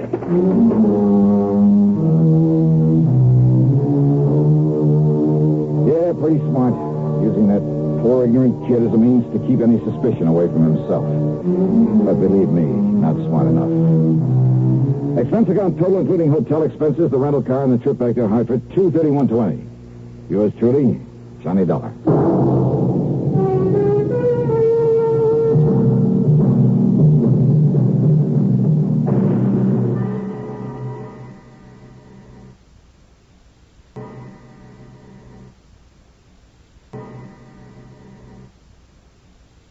Is the count of expenses incurred during my investigation of the double deal matter. Expense account item 1, $14.10, plane ticket from Hartford to Philadelphia, PA. Item 2, $6.25, taxi and tip for the ride into Eastern Trust and Insurance on Walnut Street. Hiya, Ted. Mighty glad you could make it, Johnny. How are you? So they made you the big wheel in this office, huh? Made me the goat is more like it. Sit down. Yeah, sure. Now, what's this about Mickey the Hood? Michael Jonathan O'Banion. Oh, it's a nice, respectable-sounding name, but... Oh, brother, what a character. Bootlegger, among other things, wasn't he? Rum runner, gun runner, smuggler, jewel thief. Mm-hmm. Probably a killer, too, back there in the 20s. Only they could never pin it on him. Yeah, a real nice boy. Well, after he served his term, in order to fill out his parole, he worked for one of the drug companies here in town. And then about, 2 years ago, he opened a little importing company. Probably just a front. Importing? Yeah, drug imports, mostly from the Far East. And that's when Bruce Terwilliger sold him all his insurance. Terwilliger? Yeah, my predecessor in this job. Oh. That's when he sold Mickey all his insurance. Nearly $500,000 coverage on his business. I'm sure it's not worth a tenth of that. And over $250,000 on his life. Sounds as though he's still in the rackets. Sure. And wants plenty of coverage in case he gets bumped off. And he should have been. Long time ago. All right, who's his beneficiary? Oh, hold your hat, Johnny. Mary Toodles Baker. Toodles? Yeah. She's a cheap stripper. Right out of the saloon circuit. So you want to take him off your books, huh? Well, he's a bad risk. He's constantly behind in his premium payments, and Well, I just don't want him as a client of this office. Well, I can't say I blame you. But this dear old saintly conservative company won't let me cancel his policies until I can get some legal proof. So he's still in the rackets, huh? Yeah. And, Johnny, that's your job. Oh, now, wait, Ted. Yeah? That's not for me. That's a police job. Yeah, but they haven't got a thing on him, Johnny. So far as they're concerned, he's behaving himself, staying out of trouble, and just running his drug business. Yeah, but you think differently. Well, I bet my bottom dollar on it. And Johnny, if you can prove it for look, Ted, what am I supposed to do? Stick my neck out to a punk like Mickey just because you have a hunch about him? No, thanks, Ted. If a guy like that happens to be involved in fraud against the company, something like that, you call on me and I'm stuck with him. But to try to frame him for you when there's no real evidence against him. Frame him? Wait, I didn't say that. Just show him up for a wrong guy. Look, when he commits some offense against the company, okay. But until then... John. No, sorry, Ted, but it's no go. No, you mess around a character like that without legitimate reason, I'd end up with a hide full of lead. No, so Johnny, thanks a lot. I want nothing to do with him. But, Johnny... Sorry, Ted. Okay. I suppose all I can do is wait until it's too late. And we have to pay him a lot of money on some fraudulent claim or on his rotten carcass. Afraid so. Oh, Johnny, if you'd only... Oh, excuse me. Ted Plainer. Well, that's all you wanted me for. Oh. Hmm? Yeah. What did you... Look, talk a little slower, will you? Well, yeah, he's right here. What's that? Here, look, you talk to him. Here, Johnny, it's for you. For me? Oh, some crazy. He said he traced you here through your call service back in Hartford. Okay, let me have it. Ask me, the guy's off his rocker. Lenny Dollar. Of his taking on this matter. Hello? Heaven only knows what might happen. Hello? Well? John Dollar? Yeah, that's right. John, you must come to see me at once. Who's that? The most terrible thing has happened. Oh, yes. Yes, what? This is Harry Branson at Philadelphia Mutual Liability and Casualty. Oh, I might have known. What? Nothing. What seems to be the trouble, Harry? Disaster, John, disaster. Can you see me at once? What about? The famous Canary Diamonds. Listen, John. Oh, now, wait, Harry. I brought those things back from France some months ago. I know, but now they've been stolen again. They what? Yes. John? Okay, Harry, I'll be right over. Now, who the devil was he? Well, now that insurance man wants to hand me a case that I can really do something with. Oh? And he'll pay me a pile of dough if I can solve this theft for him. Theft? Yeah. Hey, wouldn't it be nice if I could sort of tie Mickey the Hood in on it? Johnny, are you serious? You really think you could? Ted. Yeah, Johnny. Fat chance.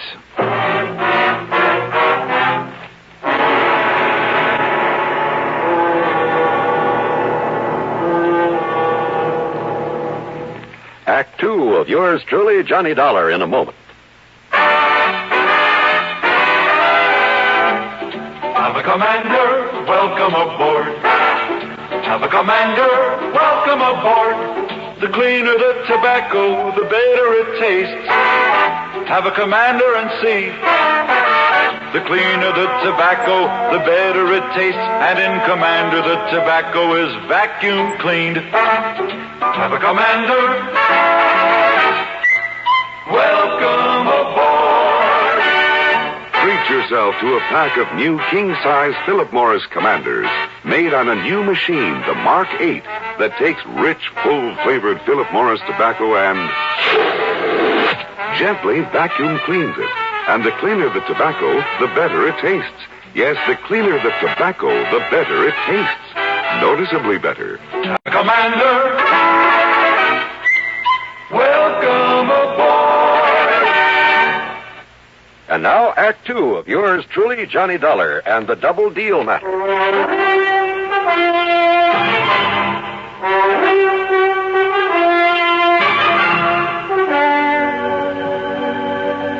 I found Harry Branson pacing the floor, wringing his hands.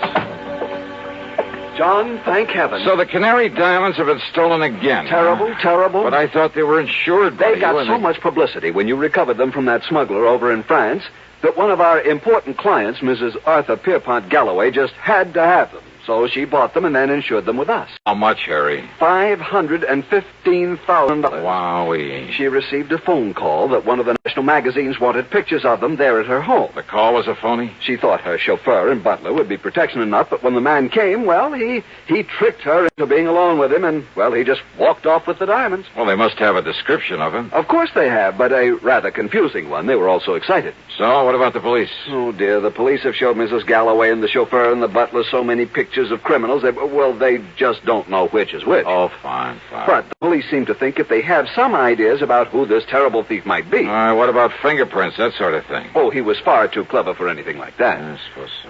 Yeah, I wonder if the chauffeur or the butler could be in cahoots with this man. Absolutely not. Well, you sound pretty sure of that. I know both of them myself, have known them for years, ever since they went with Mrs. Galloway, and I'm certain they are absolutely honest. After all, John, I am an excellent judge of character. Oh, yeah, I'm sure of that. Now, who's in charge of this case at headquarters? At Central Headquarters, Lieutenant Bernard Barry. Bernie Barry? Sure, I know him well. Now, here, I'll give you Mrs. Galloway's address. Don't bother, Harry, not yet. Oh? John, you mean you might have some idea who might have done this? Not the least. But unless you see and talk with her... her... But as long as the police have some ideas, why don't I see them first? Oh. Yeah, I'll give it a fling, Harry. Give it a fling? Sure, as long as I'm already here in Philly. John, how can... Don't you... $515,000. Yeah, that's a lot of dough. Then how can you be so casual? You don't even seem to be really interested. John, think of what your commission will be if you effect a recovery. Do you think I'm thinking of anything else?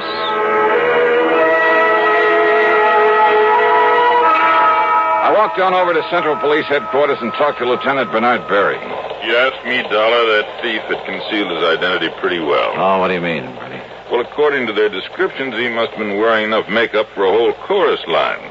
But why Mrs. Galloway and her servants didn't realize that right in the beginning and throw him out, I'll never know.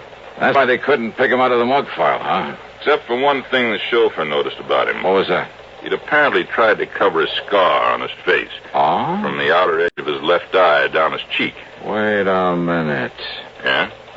Maybe 5 feet 8 or 9. Very heavy. Say a couple 100 pounds. Yeah, darling, I'm way ahead of you. And say about 51 or 2 years old. Well, with all that makeup, it was hard to tell. But black hair, bushy eyebrows, maybe? We'd powdered his hair to make it look gray. We found traces of the powder. But Mickey the Hood. Mickey O'Banion. So we've had a tail on him every minute since the robbery was reported. And? Nothing, darling. Nothing at all.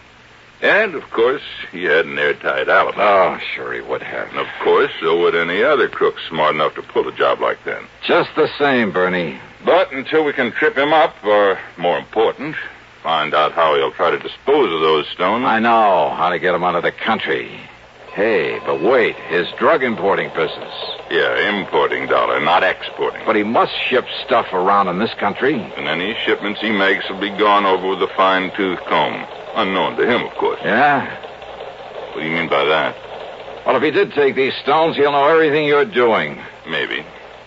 You're thinking, of course, about how they were gotten out of the country before, in those cases of canned goods you found in Paris. Yes. I'm also thinking how impossible it would be to dispose of them here in the U.S. Even broken down?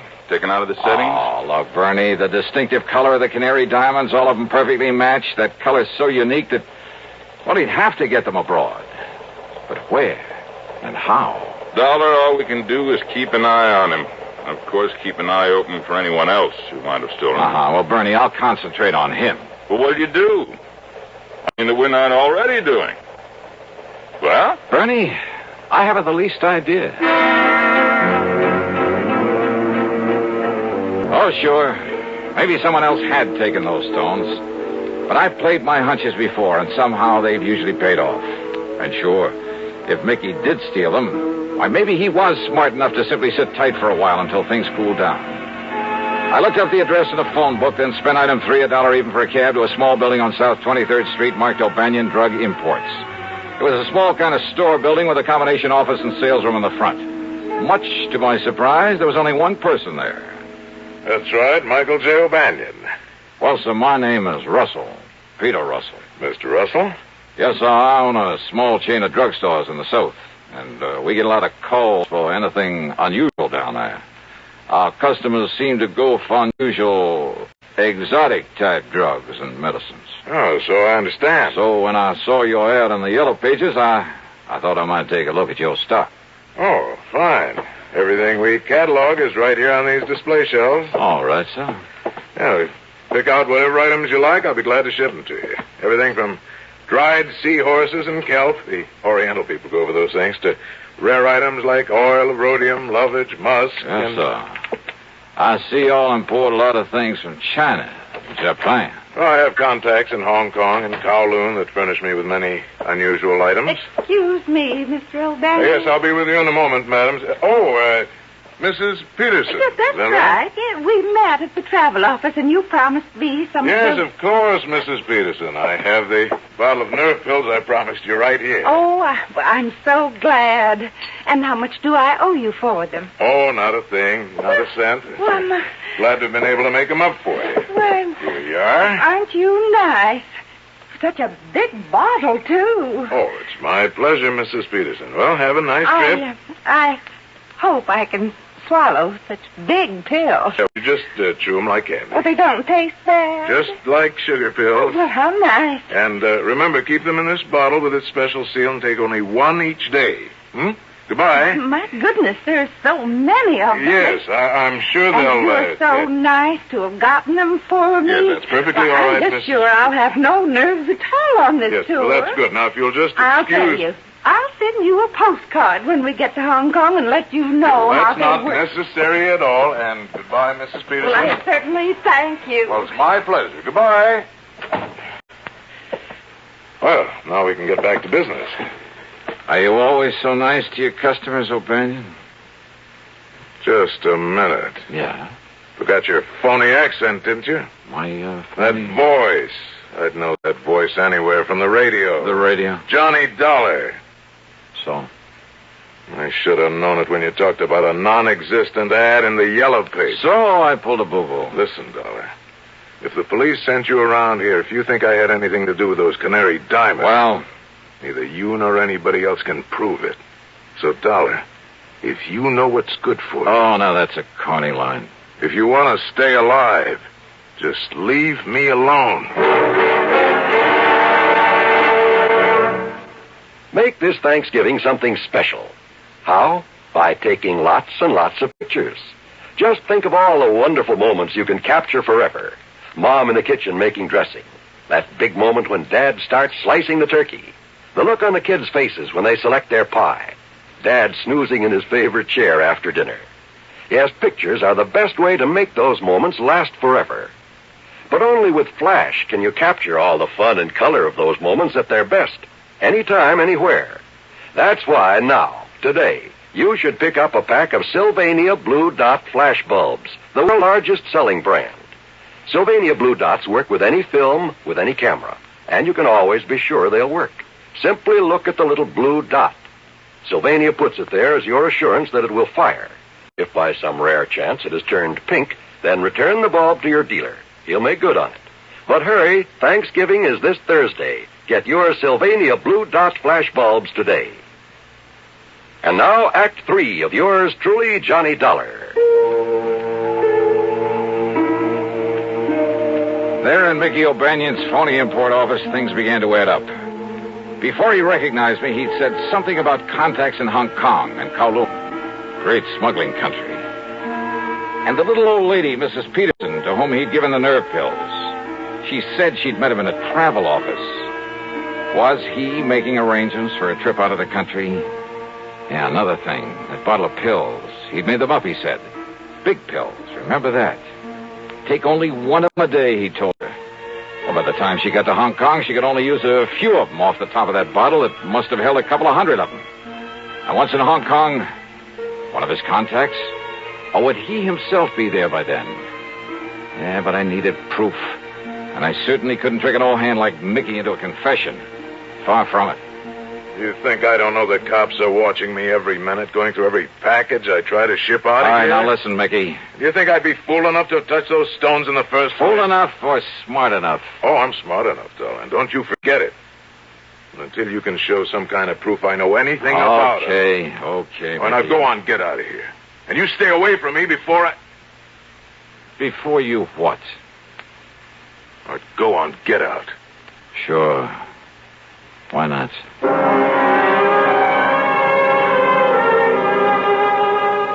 If only I'd had sense enough to follow that Miss Dixon. While I was standing there talking to Mickey, she could be on her way to a plane, a train, or steamship.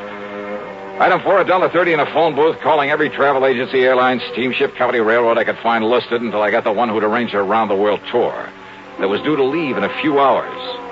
Better still, they told me she'd been staying at the Bellevue Stratford.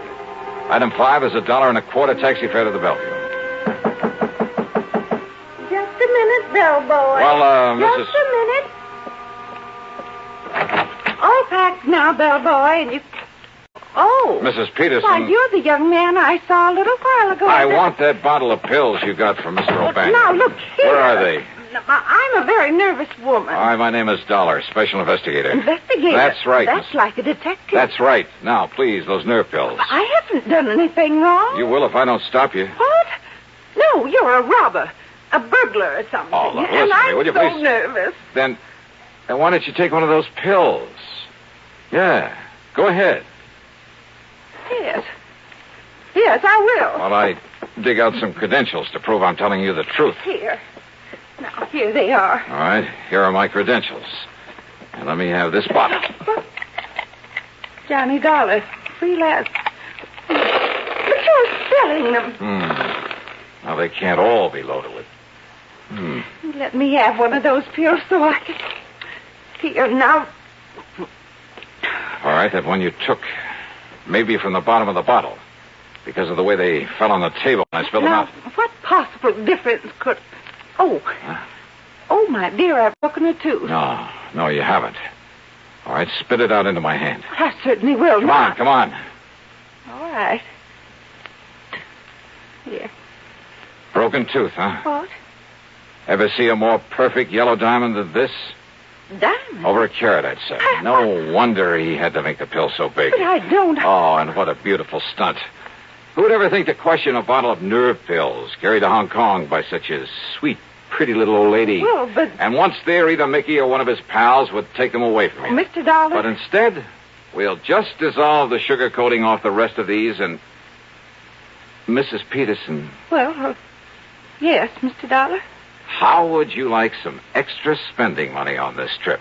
Say, a couple of $1,000? A couple of $1,000? And all you have to do is come along with me and tell the police where you got this bottle of pills. But I'm afraid I still... Well, Well, of course.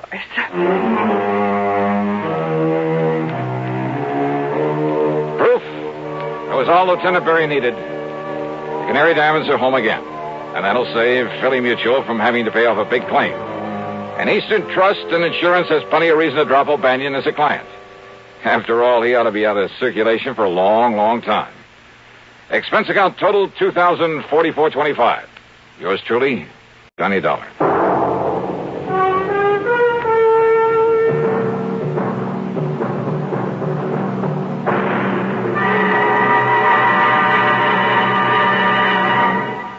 Our star will return in just a moment.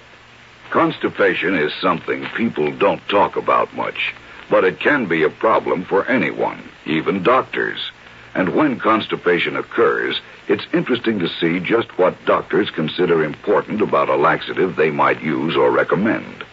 Well, a majority of the doctors we heard from had this to say. A laxative should be effective, gentle, close to natural acting.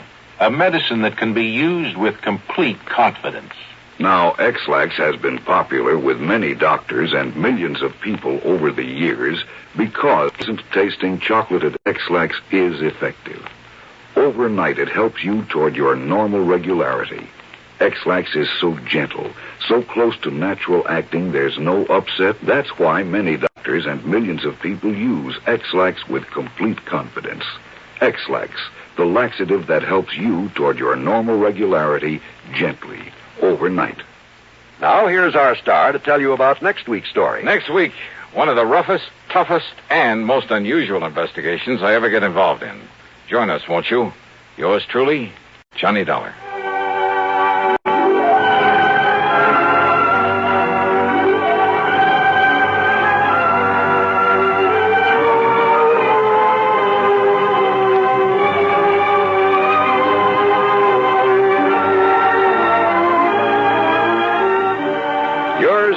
Johnny Dollar, starring Bob Bailey, originates in Hollywood and is written, produced, and directed by Jack Johnstone. Heard in our cast were Virginia Gregg, Chet Stratton, Harry Bartell, Barney Phillips, and Paul Frees. Be sure to join us next week, same time and station, for another exciting story of yours truly, Johnny Dollar.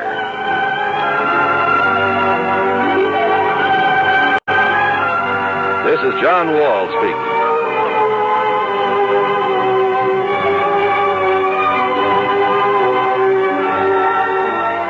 Stay tuned now for another tale well calculated to keep you in suspense. Suspense. Suspense. Suspense. Johnny Dollar. Johnny, this is George Reed. Well, hiya, George. How's dear old Floyd's of England these days? If you read the Wall Street Journal, Johnny... If I what? What? Nothing. Just keep talking. Plutocrat. Well, according to the financial reports, the leading insurance companies are doing better than ever. And I'm proud to say that Floyd's of England is among the leaders. Does that answer your question? So, as head of the North American office, the company has given you a big fat raise? No. And you'd like to celebrate by taking me out to dinner tonight? No such luck. Just name the time and place, and I'll... What'd you say? Listen, Johnny, you'll get far more than a free meal out of this. And you are available. Completely? All right. I have a problem, a rather unusual one. Have you ever handed me one that wasn't? Of course Well... Never. So what's it all about? Well, I fully realize you're somewhat averse to acting as a bodyguard. George. But I assure you, this situation is somewhat unusual. You said that. Therefore... And it doesn't change my feeling about these bodyguard assignments. At least come over here and talk about it, will you? Oh, sure, if you're willing to pay my taxi fare for nothing. For nothing, eh? That's right. We'll see. Oh, yeah, we'll see.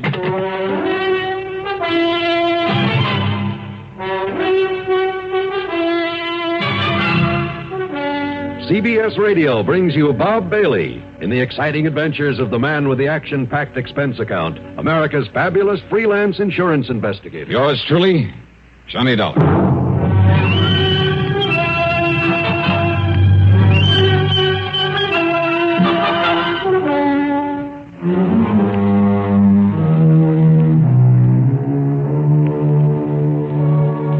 Expense account submitted by Special Investigator Johnny Dollar. To Floyd's of England, North American Office, Hartford, Connecticut. Following is an account of expenses incurred during my investigation of the empty threat matter.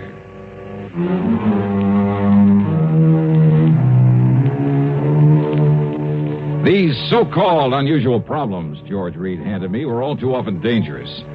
But it's a living, and so far I've been lucky. So, expense account item 1, $1.10, taxi fare to his office at Floyd's of England.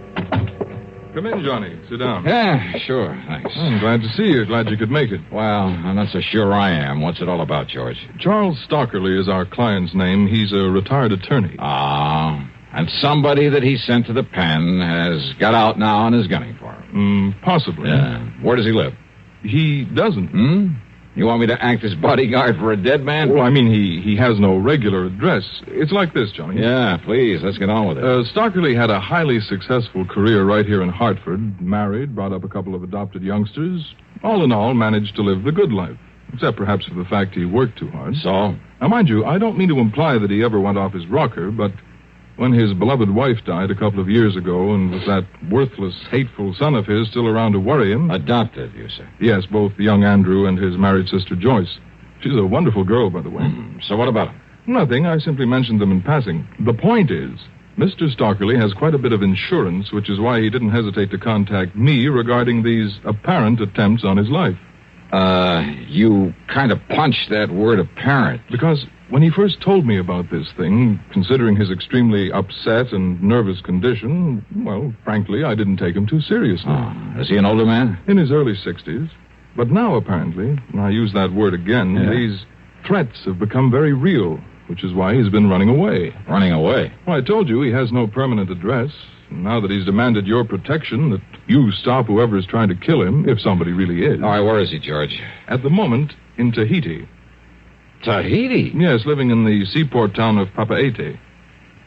Well? George. Yes?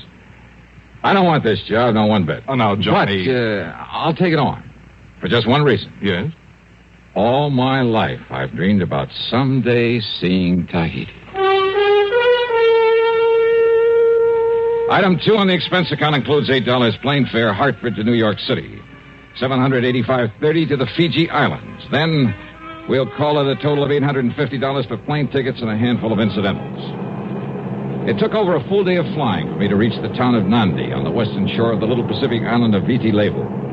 But it was a lot better than a couple of weeks aboard a steamer. Another hop took me across the island to Suva. And there, well, it's picture postcard country, all of it. Vast, heavy tropical forests. Millions of beautiful blossoms everywhere. Picturesque South Sea villages full of thatched huts, palm-lined beaches, and the magnificent clear blue water breaking over reefs of coral. The people, fascinating, many of them East Indians, the women dressed in saris, the men wearing large white turbans. And there were plenty of the native Fijians with their wild, wiry, bushy hair that seems to stand on end. From Suva was an overnight flight to Papeete in a flying boat. A lot of travel time, a lot of expense, but certainly worth it. Tahiti, with its black sand beaches and coconut palms. Its tremendous carpet of tropical foliage and flowers, from the shoreline back to the mountains. The soft, almost caressing climate. Oh, yeah. It's really an ideal place to get away from it all. Sound nice? You want to go there? Well, it made me want to stay there. Yeah, it's the one place I found where I could really completely relax. And I made up my mind to take the fullest possible advantage of it, job or no job. I learned that Mr. Charles Stockerly, the man who'd sent for me, lived in a small bamboo house near the water's edge within easy walking distance of the hotel where I'd registered. But my nice, idyllic dream was quickly shattered when I found him there. When I found what was left of him.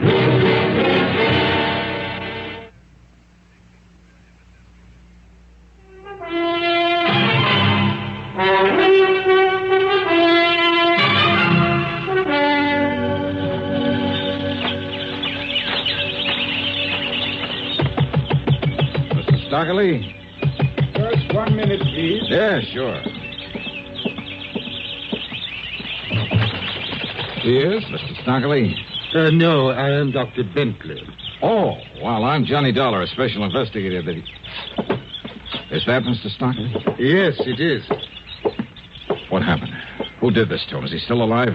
Yes, Mr. Dollar. He's resting as a result of a sedative I've given him. But he looks as though he... All right, what happened to him, Doctor? He was up on the side of Kar Arbu Mountain gathering flowers on a long and treacherous ledge when he noticed someone following him very furtively. Oh? Apparently, this someone did not wish to be seen by him. He kept getting closer and closer, but always in hiding. Go on, Doctor. Mr. Stockley realized it was someone there with no good intent. But as he sought to escape, stepping gingerly, carefully along the rim of the ledge, he isn't certain exactly what happened. He's quite sure he didn't slip. Rather that he was shoved by this someone from behind a bush. He fell about 60 feet down through the tangled brush and remained there overnight. Now, if one of the natives hadn't found him early this afternoon... But he isn't sure he was pushed off there. Oh, he's quite certain of it. And that the person he saw up there, wasn't just somebody else gathering flowers. Mr. Dollar, if it weren't for his exhaustion, and, of course, the sedative I have given him, he would have fled this island immediately. You see, he's a very nervous and, I might say, apprehensive man. Look, do you know of anyone who might want to harm Mr. Stockley? Oh, certainly not, sir. Mr. Stockley, in spite of his nervous affliction, a constant kind of fear, I would say. Yes, I know. Why, he is one of the most highly regarded... Well, I'm certain that no one, white or native... Yeah, okay.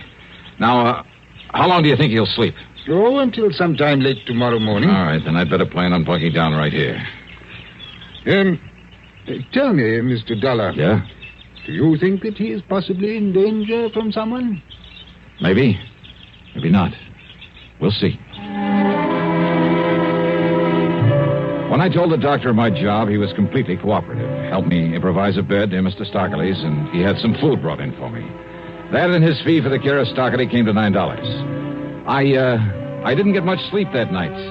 Every completely harmless sound around that little shack got me up with a start. Had I known what the morning was to bring, I might have asked the doctor for a sedative for myself. Promptly at 5:30 a.m., Stockley woke up. He was so worried, nervous, and excited, I thought he'd gone completely off his nut. It's no use, Dollar. We got to get out of here. Yes, we must get away before he finds me again and kills me.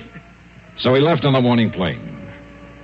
But it wasn't until we changed at Suva, then at Nandi, and finally started that long leg of our flight across the Pacific towards San Francisco that he calmed down long enough to tell me what it was all about, after a lot of irrelevant chatter about his family.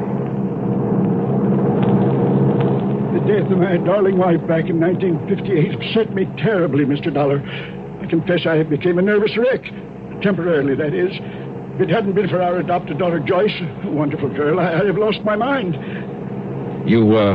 What about your adopted son? Wasn't he any help? Andrew? Oh, never. I've given Andrew everything, Mr. Dollar. Too much. Education, money, investments that'll keep him wealthy for life. Bad mistake.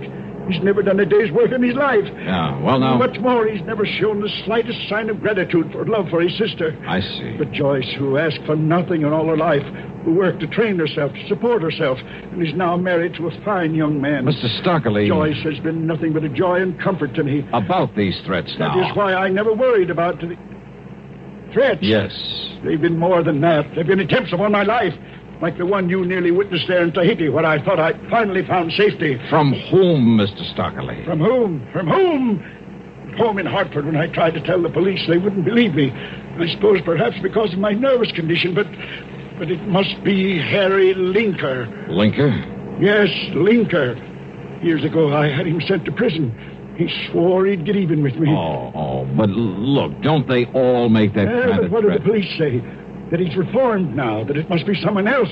But I knew he'd come back to kill me, and he has. Oh, now listen. First was threats over the telephone, right after Martha died, as I was about to leave for Europe. Oh? And when you left, he stopped bothering you? Stopped? It was in Paris that I heard from him again. It was in Paris, Mr. Dollar, that I narrowly escaped being run down in the street and by an American car. But now look... So I fled to London. I should have known better than to walk the streets there alone at night. But it was there that only the intervention of a bobby kept me from being murdered by him after another warning. But, Mr. Stockley... In Jakarta, more threats. I found a poisonous reptile in my trunk. In Stockholm, I found the scorpions in my briefcase just in time. Oh, now, please, look here, Mr. Stockley. I've run and I've run and I've run, but he's kept coming after me. He attempted to poison my food. I'm sure of that. Mr. Stockley. And there in Tahiti. Yes. Look, every one of those things could have been coincidence. Coincidence? So please, until we have some proof this man Linker is chasing you around... The doctor told me that unless I am able to stop this mad flight, I'll kill myself.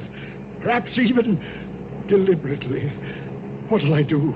Where can I go? Well, right now we're heading back to the States, back to Hartford. What if he's following us? Then maybe we'll find some proof against him.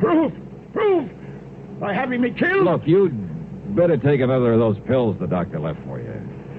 And you'll stay awake to protect me? Yes, I promise. Coincidence? Why, sure it was. There at the San Francisco airport when the baggage truck ran out of control and almost hit us, almost hit him. Anyhow, I practically had to hold his hand on the rest of the trip to Hartford. There, I piled into my car, drove straight to my apartment, gave him a key, and had him go upstairs and wait for me while I put the car away in the garage at the back. It took me 3 trips up those stairs with the luggage, but then...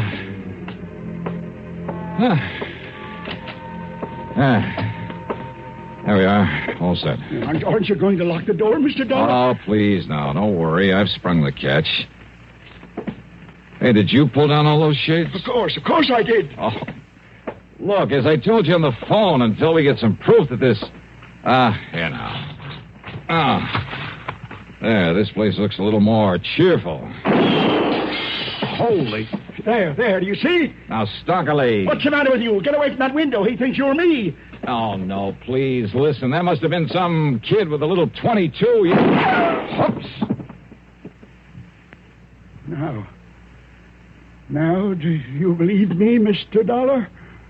Yeah, you got a point.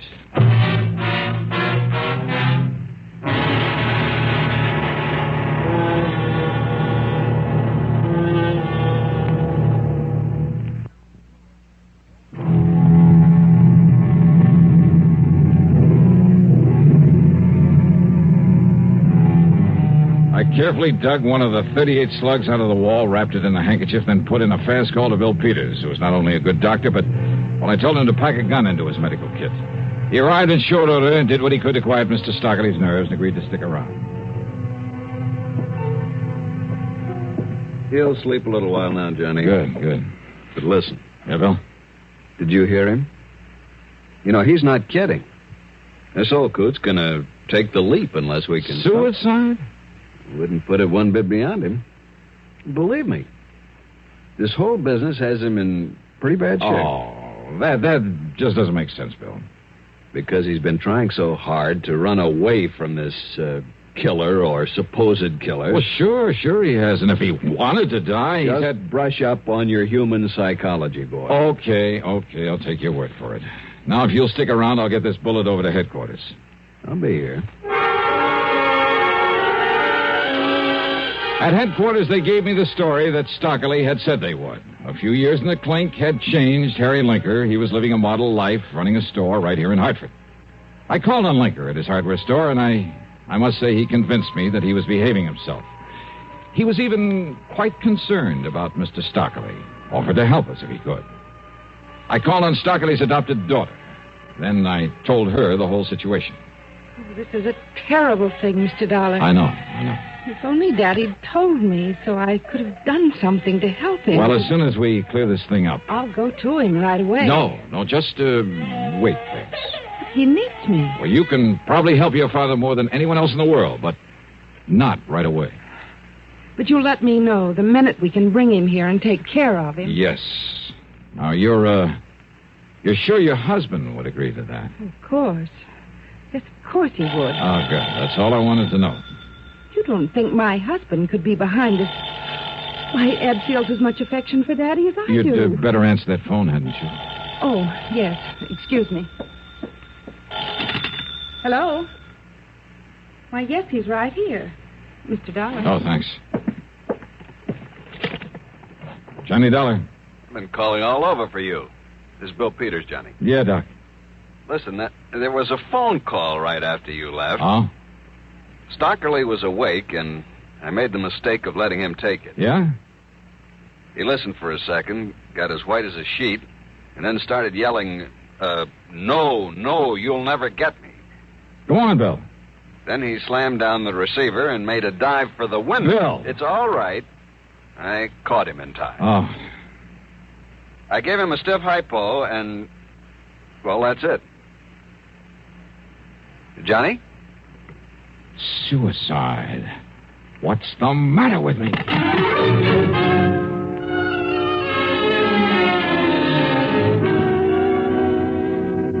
I tore on over to George Reed's office at the insurance company. Here you are, Johnny. Our copy of Mr. Stockerly's policy. Yeah, good. All right.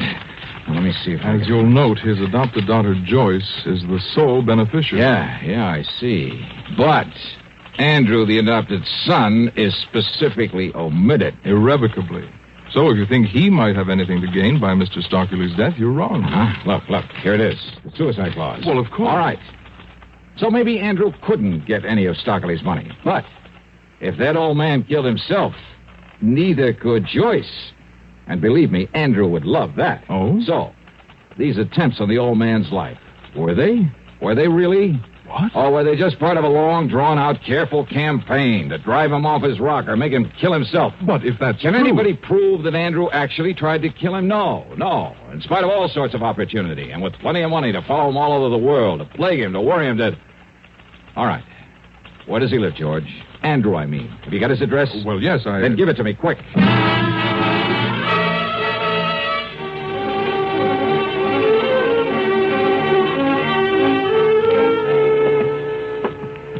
Travel stickers, huh? On all this luggage. From all the places Mr. Stockerly has been. Yes, I suppose I should have taken them off my luggage. Mm-hmm. They are going to hang you, Andrew.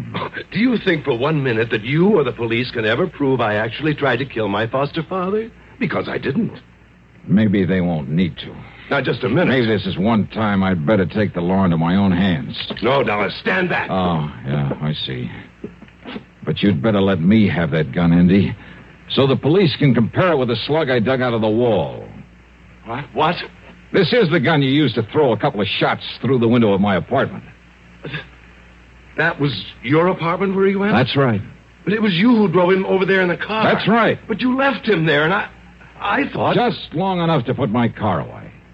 And I'm the one who almost got nicked by those shots of yours. And I don't like that, Andy. Stand back, I say. You better give me that gun. No. Because if you try to use it now, you will be in trouble. Listen, Dolly. Yeah, Randy.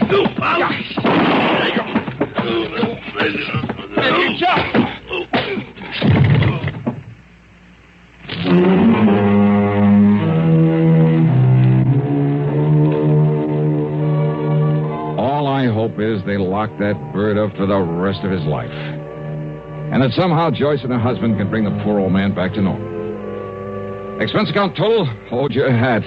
It's $2,561 even. Yours truly, Johnny Dollar.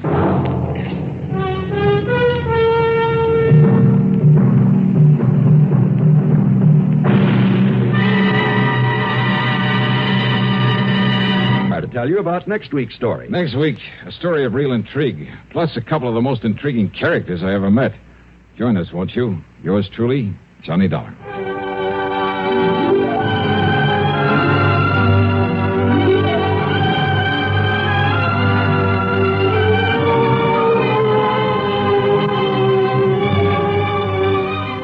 Yours truly, Johnny Dollar, starring Bob Bailey, originates in Hollywood and is written, produced, and directed by Jack Johnstone. Heard in our cast were Virginia Gregg, G. Stanley Jones, Ben Wright, Ralph Moody, Harry Bartell, and Carlton G. Young. Be sure to join us next week, same time and station, for another exciting story of yours truly, Johnny Dollar.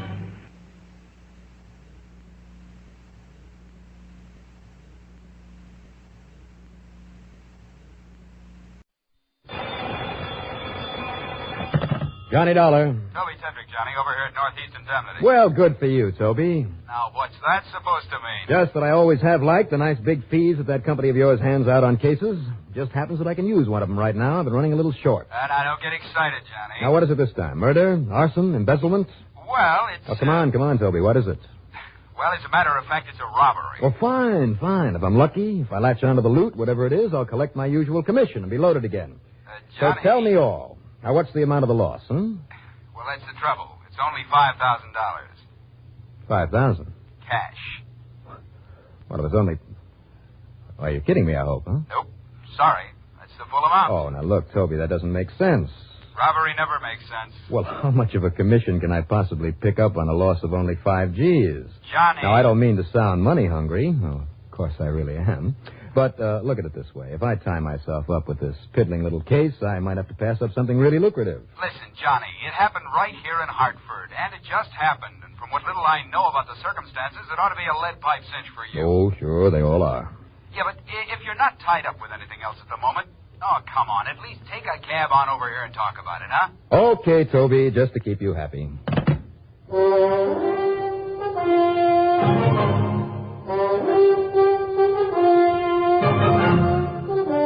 The CBS Radio Network brings you Bob Reddick in the exciting adventures of the man with the action-packed expense account, America's fabulous freelance insurance investigator. Yours truly, Johnny Dollar.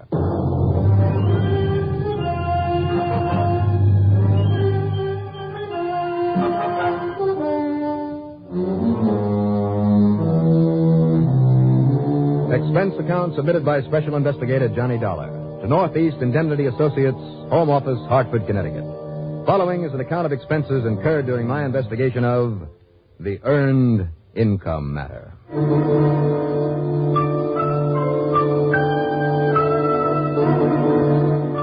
On only a $5,000 loss, I wouldn't even dare to put in too big an expense account. However, I wasn't kidding. I could use some extra dough. But as long as I didn't have anything else to do, all right, take it on. Item 1, $1.20 for a cab into Toby Tetrick's office at Northeast Indemnity. Well, I guess it was kind of thoughtless of me to have you come right over here, Johnny. I should have sent you straight to Mercy Hospital. Well, I can't imagine why, Toby. I'm feeling fine. No, come on, Johnny. I'm serious. I want you to go over there and see this client of ours. His name is Philip Standish. Now, what's happened to him? I thought this was a robbery matter. Well, it's this way, Johnny. Standish lives at the Ashley Arms apartment, alone. You know the place? Yeah, I know the place. Well, early this morning, while he was still in bed, somebody broke in, bashed him over the head, and walked off with his $5,000. $5,000 in cash lying around his apartment? That's kind of silly, isn't it? Well, he thought he'd had it pretty well concealed, Johnny. Where? On the wardrobe in his bedroom. Now, don't you mean in the wardrobe? No. Right on top of it. Right out in plain sight. Now, look, I've heard about the most obvious place being the least likely place to find something, but isn't that a little ridiculous? $5,000? No. What I mean to say was the urn was in plain sight. The urn? Yeah.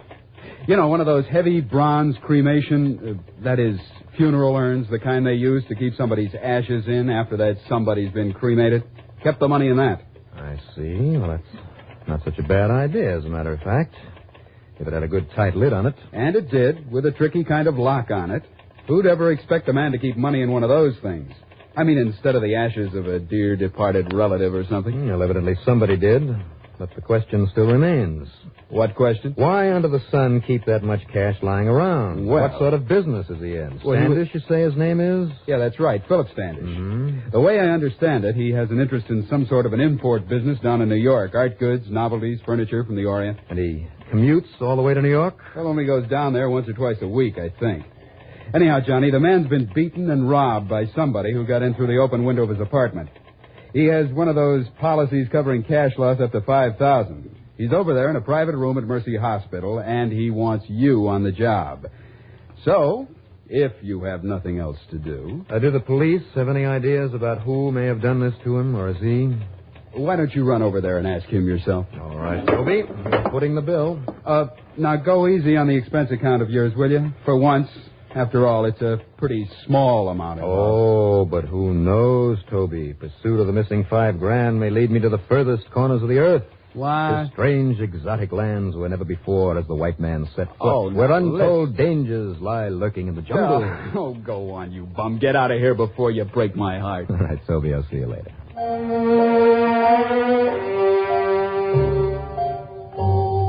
Item 2, 75 cents for a cab to Mercy Hospital. Philip Standish, a rather good-looking man of about 50, had taken a beating, all right. The back of his head was taped up with a heavy bandage. There was a splint on one of his arms, but he was still very much alive. The police? No, Mr. Dollar, I want you to handle this. But why? If you were beaten and robbed, it's a police matter. But what can they do? That is, with no clue whatsoever as to the man who did this to me. The man? All I've been able to tell them is that somebody came into my bedroom through the open window, beat me up this way, then left with the urn containing the money. Then you've told them? Yes, of course. Do you expect me to run this man down for you? Well, yes, I do. You're sure it was a man? Huh? Yes, of course I am. Because you recognized him, maybe? Yes, Mr. Dollar. You're sure? Absolutely. But that you didn't tell the police? No. Why not? Because it would only bring out of my past something I prefer not to have known. It's something I wouldn't want publicized. Keep talking, Mr. Standish. Well, now, this must be absolutely confidential, Mr. Dollar. All right. That's the reason I asked to see you. Go on. Well, 15 years ago, I served a short prison term. For what? Oh, it was a ridiculous thing I did, utterly stupid, but I signed another man's name to a check, and, well, I paid for it. I see. Now, my cellmate, while I was in prison, was a man by the name of Thomas Slade. Tommy Slade? What? Well, that kind of rings a bell. Now, what was he in for? Illegal liquor, narcotics, something like that? Wasn't he in the headlines sometime or other for shooting a man? Frankly, Mr. Dollar, I don't remember. He was a tough and dangerous sort, though. I see. And I remember that one day in our cell, we talked, among other things, about places to hide the loot from a job. You planned to resume a career in crime after you got out? Oh, good heavens, no. But that's all the people in a place like that talk about. Crime, and past and possibly future. Go on. Well, anyhow, it was Slade who suggested this funeral urn. A place even an experienced criminal would never think of or want to tamper with. And so, ever since I got out, that's where I kept whatever money I've had. Friends, people who've seen it, have suspected nothing, have sympathized over my loss of a dear one. And I've encouraged that illusion. Why not keep your money in a bank? Well, that's silly of me, I know, but ever since the foolish thing I did with that check, well... Suppose you were to accumulate a real sizable sum. Well, to be honest about it, there is considerably more than $5,000 in that urn. Well, the insurance only covers it to $5,000. Right. Now, I must have it back, Mr. Dollar. And if you can get it for me, I'll pay you far more than your insurance company will. Well, now, that's an inducement. Frankly, I thought it would be. What's the matter with him? Well, my head doesn't feel too great. And you take it easy. Now, you figure that Tommy Slade is the only one likely to know that that's where you kept your money? Oh, I'm sure of it. I'm also sure that, although I've tried to avoid him over the years, he's kept track of my whereabouts. All right, now how to find him? Well, it shouldn't be too difficult. He lives in Los Angeles, in West Los Angeles, California. Oh? His address is 1308 Pandora Avenue. Now, I know that section of L.A. pretty well, Mr. Standish. You think he'd simply haul that urn back out there? Well, why not? You know that if I were to pursue him or alert the police, it would only give him opportunity to bring up that part of my past that I've tried so hard to live down. Wouldn't he be more likely to simply yank the dough out of the urn and then toss it away? No. In the first place, it will take him some time and skill to find the clever way in which I've locked in the threaded plug in the top of it. Now, even so. And knowing Slade, I'm certain he wouldn't risk giving away the secret of the urn by letting some mechanic or machinist open it up for him. Now, don't forget, Mr. Dollar, that if the police have given this robbery to the papers, anyone seeing the money in that urn would spot him immediately as the thief. You have a point there. What's more, certainly no one would try to steal a thing like that from him. So he has no worries about the safety of the money. I suppose you're right. But somehow, Mr. Dollar, you must find him. Get that urn away from him and bring it back to me. As I said before, I'll make it very much worth your while. Okay, Mr. Standish, I'll see what I can do. Wish me luck.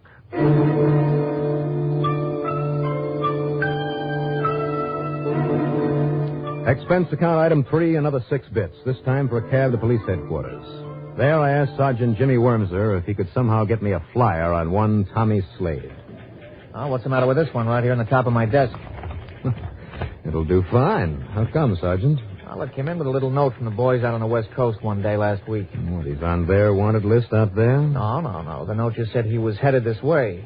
On account of his record, the boys in L.A. thought we'd like to keep an eye on him while he's here in Hartford. Oh, did he arrive? Yeah, and we kept an eye on him. But all he did was fool around for a couple of days, and he did pay a visit to the Department of Health. Oh, why? Well, something about a permit to carry somebody's remains back to California. Now, what do you know? And would you say this picture is a good likeness? Yeah, perfect. Good. I'm sorry I can't let you have it, Dollar, but I think we better keep it here in our files. I can have a photostat made if you like. No, that won't be necessary. But if you've been keeping tabs on him, where'll I find him? Oh, well, that's a good question. You like train rides? Train rides? Yeah, that's right. Mr. Tommy Slade bought himself a reservation to New York and a berth on the Starlighter Express to Los Angeles just this morning. Well, then he's already left town. Well, not more than a couple of hours ago. But if you grab a plane down to New York... All right. Thank you very much. Oh, now, wait a minute, Dollar. What's your interest in him? You know something, Sergeant? I'm not absolutely sure. What? Not yet, anyway.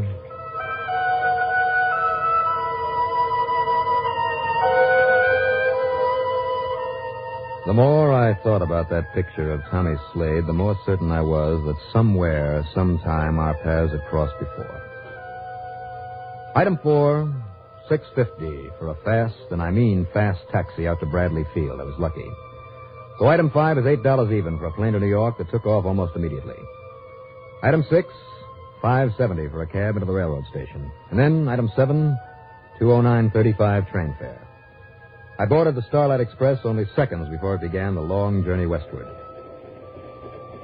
And after settling down in my roomette, I suddenly realized that I had no proof at all the man I was looking for was even aboard this train. However, a $2 tip to a porter, that's item 8, took care of that. Yes, there was a man by the name of Slade on board, also in a roomette, just one car in front of mine. All right. Now all I had to do was to make sure it was Tommy Slade, that he looked like the picture I'd seen at police headquarters, and more important, that he had the bronze urn with him. At cocktail time, somewhere out in the middle of Ohio, I joined the mob in the club and observation car, but I saw no sign of anybody who even remotely resembled the man in the picture. But then, as I walked into the dining car... If you don't mind sharing a table with another single gentleman, sir... Not a bit, steward. Fine, I can seat you immediately. This way, please. Take care of table 7, Waldo. Amos, your table's ready for the check. Do you mind if this other gentleman sits with you, sir? Why should I? Sit down, mister. Make yourself comfortable. Thanks. Here's a menu, sir. Thank you, steward. Now, let's see. My name is Slade, Tom Slade. Well, how are you, Mr. Slade? My name is Harry Walker. Walker, huh? That's right. Going all the way to the coast? Yeah. What about you? Well, at the moment, I'm not sure. Are you making it funny? No, not a bit. I just haven't planned that far ahead. Haven't I seen you somewhere before? Me? Not that I know of. Why? Oh, I just wondered. Now, let's see what's on that menu. Yeah, you do that.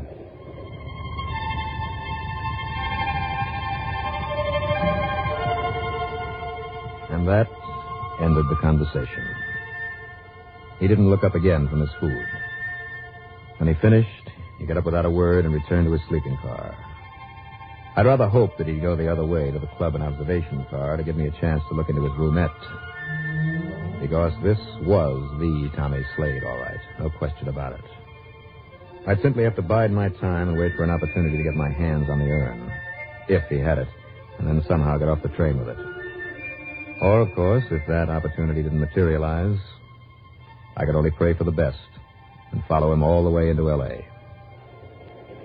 Well, after my dinner, I had a couple of brandies in the club car with a pretty little blonde who spoiled everything by having to go back and look after 3 kids she happened to have on board. And then I wandered out to the observation platform. The night was beautiful, unseasonably warm, with a full moon that bathed the countryside in its pale, eerie light. This was quiet, peaceful farmland country. The smell of the clean, freshly turned earth had an almost intoxicating effect on me, and I dozed off for a while. How long I slept, I'll never know, because I was rather rudely awakened by a cloth or coat or something wrapped suddenly about my head, and then a blow on top of it that knocked me out. Oh! All right. Okay now, buddy. Now you're going over the side.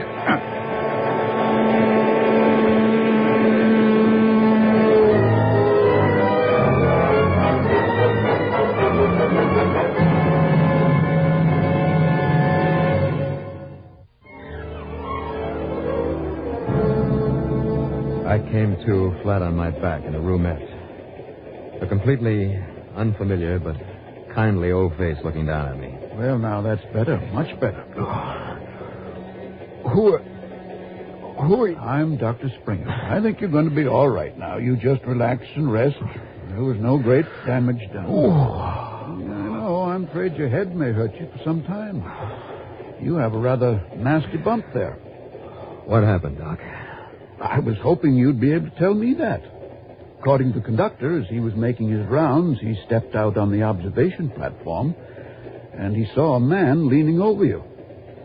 The man said something about your apparently having fallen from your chair out there. And I hate to think of what might have happened to me if that conductor hadn't come along. What'd you do, faint or what? There is a trace of alcohol on your breath. Now, believe me, that had nothing to do with it. Oh. Now, why don't you just lie here until you feel better? And I'll drop by again a little while to make sure you're comfortable. Look, Doctor, does the conductor know who that man was? The man who was leaning over me? Well, I'm afraid he just shouted at the conductor and walked on by him so quickly. Well, I think I know who it was. Thank you, Doctor. How much do I owe you? Not a thing, my boy. Now, you just rest. And I'll drop in on you later. Right.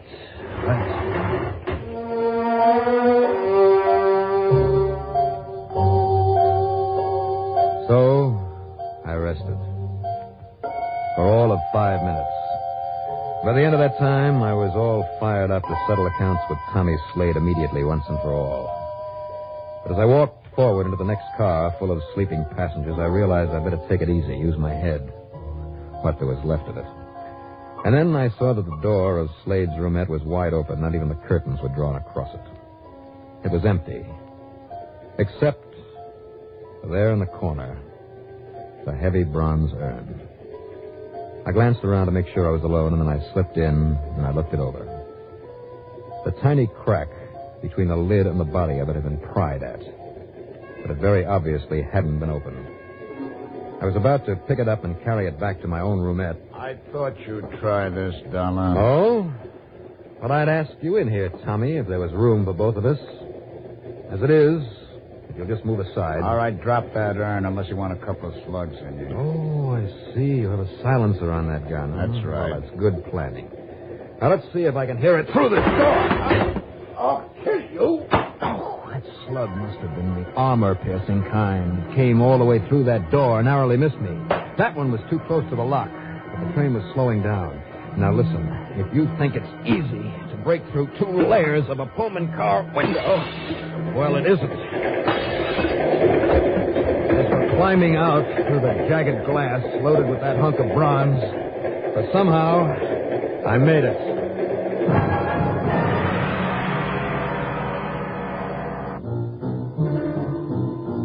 Item 9 is $184 transportation. That means a few miles by car, a train to Pittsburgh, PA, a plane to New York, another to Hartford, and finally a cab to my apartment. Well, after cleaning up and changing my clothes, I got in my car and I drove to Mercy Hospital, the urn wrapped up in my topcoat. Item 10, there in the lobby, a dime for a phone call to police headquarters. And then I went up to Standish's room. Mr. Dollar.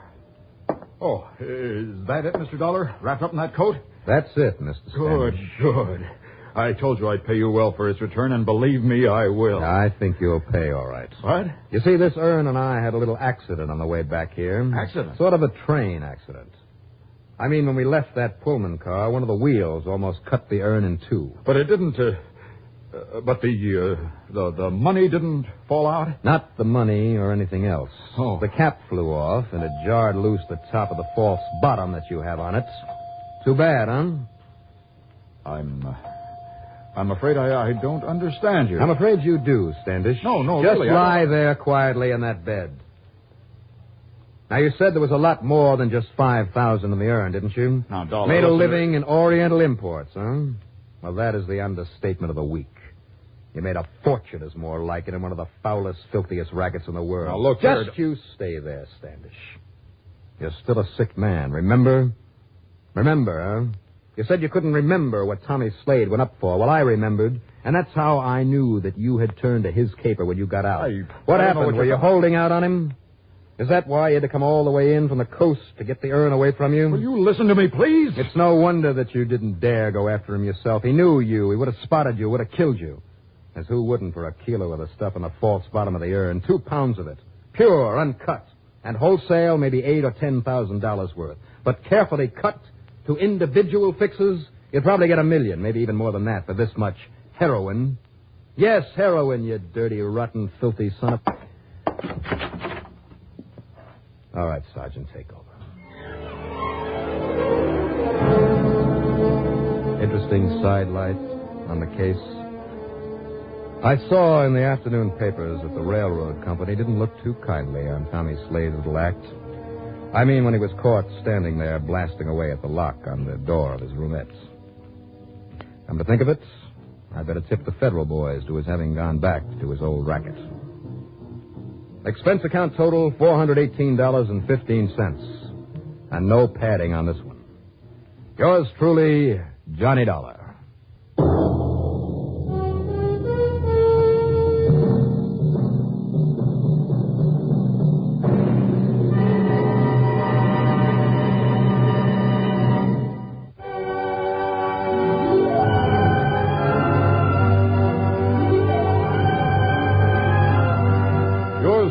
Johnny Dollar, starring Bob Reddick, is written by Jack Johnstone, produced and directed by Bruno Zerato Jr., musical supervision by Ethel Huber. Heard in our cast were Ralph Camargo as Philip Standish, Ralph Bell as Tom Slade, William Mason as Toby Tetrick, Jack Grimes as the police sergeant, Bill Smith as the doctor, and Sam Raskin was the steward. Be sure to join us next week, same time, same station, for another exciting story of yours truly, Johnny Dollar. This is Art Hanna speaking.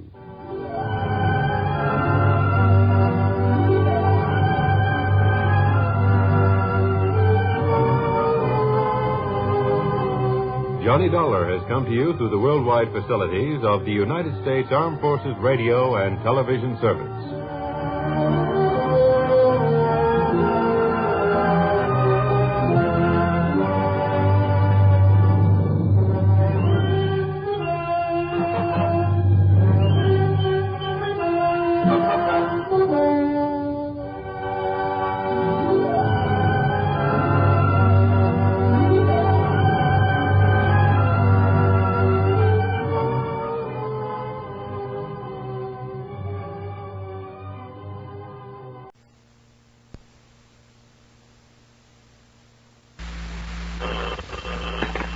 Johnny Dollar. Earl Foreman, Johnny, out here in Los Angeles. Well, hi, Earl. How's the weather out your way? Are you kidding? It's wonderful. Always is. If I could manage to drag myself away from this desk, from this stream of small claims that are driving me mad. Now, what kind of claims, Earl? A lot of money lost through armed robberies and holdups. Oh? Mm-hmm. Looks as though the same man is committing them all. You mean there's a pattern to them, huh? Yeah. And I hope you can somehow put a stop to them. So will you come on out here right away? Now, you said armed robberies. Yeah. Anybody been killed? Not yet. No? But only because nobody's tried to face up to this hold-up man. He's apparently a pretty mean customer. Oh, I see. In other words, maybe I can have the honor of being his first victim, huh? That's right. Hmm? Now, what I mean is, well, I suppose it could be kind of dangerous for you, so, well, that is... No. It's all right, Earl. For you, for the sake of dear old tri-state life and casualty, no sacrifice can be too great, even if it means loss of the thing most dear and precious to me, my life. Now, come off that stuff. Never mind, Earl. I'll see you in a couple of days.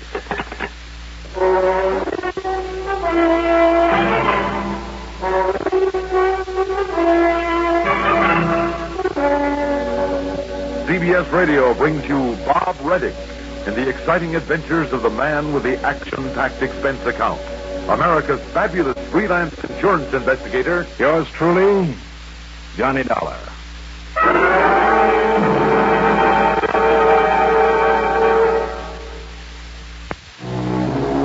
Expense account submitted by Special Investigator Johnny Dollar to the Tri-State Life and Casualty Insurance Company, Los Angeles office.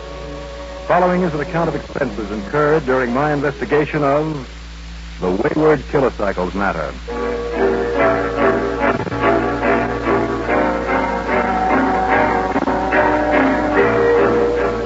Expense account item 1, $107.40 plane fare. It was after 7 p.m. Hartford time when Earl called me. and the next good flight I could make was shortly after dawn the next morning. It got me there about 9 a.m. Pacific time. Item 2 was $6 for a cab to Earl Foreman's office in Westwood. And these store robberies, Johnny, have all taken place in Lamodra Beach. Lamodra Beach? It's one of those new developments that have sprung up like weeds all over this town. Now, you mean it's part of Los Angeles? That's right, just like Westwood here and Brentwood, Hollywood, View Park, Studio City, Sherman Oaks. Anyhow, Lamodra Beach is a real nice, snooty resort. Has a main shopping section nearly a half-mile long. Markets, nice little furniture, dress and jewelry stores, car dealers, drug stores, everything. I see. And these robberies have all occurred along that main stem. Now, the robberies, not burglaries. Robberies. Every one of them, Johnny. And there have been 7 in a row now. Every one of them has occurred in broad daylight in a regular pattern. Now, wait a minute, Earl. Yeah? Haven't the police been able to do anything about them? Oh, they've tried, all right, but so far they haven't got the first base. Now, let's get to this pattern. Yeah, well, to begin with, it all looks like the work of one man. The store owners who have been robbed all make him about 5'10", 10.5, around 150 to 55 pounds, dark brown hair, age about 30, and he wears a handkerchief over his face. Well, let's face it, Earl, that description could fit thousands of men. Yeah, I know. Anyhow, Johnny, he always pulls the jobs in the mornings when there aren't too many people in the shops and on the streets. And at the precise moment when the owner is all alone. His timing has been almost too good to be true. Almost fantastic. And he simply barged in waving a gun? That's right, an Army 45. He's made the owner clean out not only the cash register, but the safe, provided it's in a back room that can't be seen from the street. Then he skipped out through the alley that's behind all those stores. And it's all happened so fast. I tell you, Johnny, his timing is just fantastic. And don't any of the store owners have alarm systems? Believe me, they've all ordered them. But there hasn't been time to get any of them installed. The 7 robberies have all happened within the past business week. 2 of them were in one day. Now, how much money has been taken? Well, not an awful lot, but enough to hurt. You see, they're all kind of exclusive shops, expensive. Except for the little coffee nook that was knocked over yesterday. All within a week? Yeah. Almost before the police have really had a chance to catch up with him. That's right. And they have so few police out there. So maybe he'll knock over a couple more places and then take off for other parts. Or maybe he's through here already. Well, that's why I think you'd better act fast. I mean, if it was somebody who lives there doing it, he'd take his time, pull a job, then wait for the heat to die down, then plan and pull another. Now, what's the address of that coffee nook? 421 Harbor Drive. Lamodra Beach. Right. You want me to drive you over there? Would you want to loan me your car instead? Oh, sure. Here's the keys. Help yourself. Okay, Earl. I'll check with you later.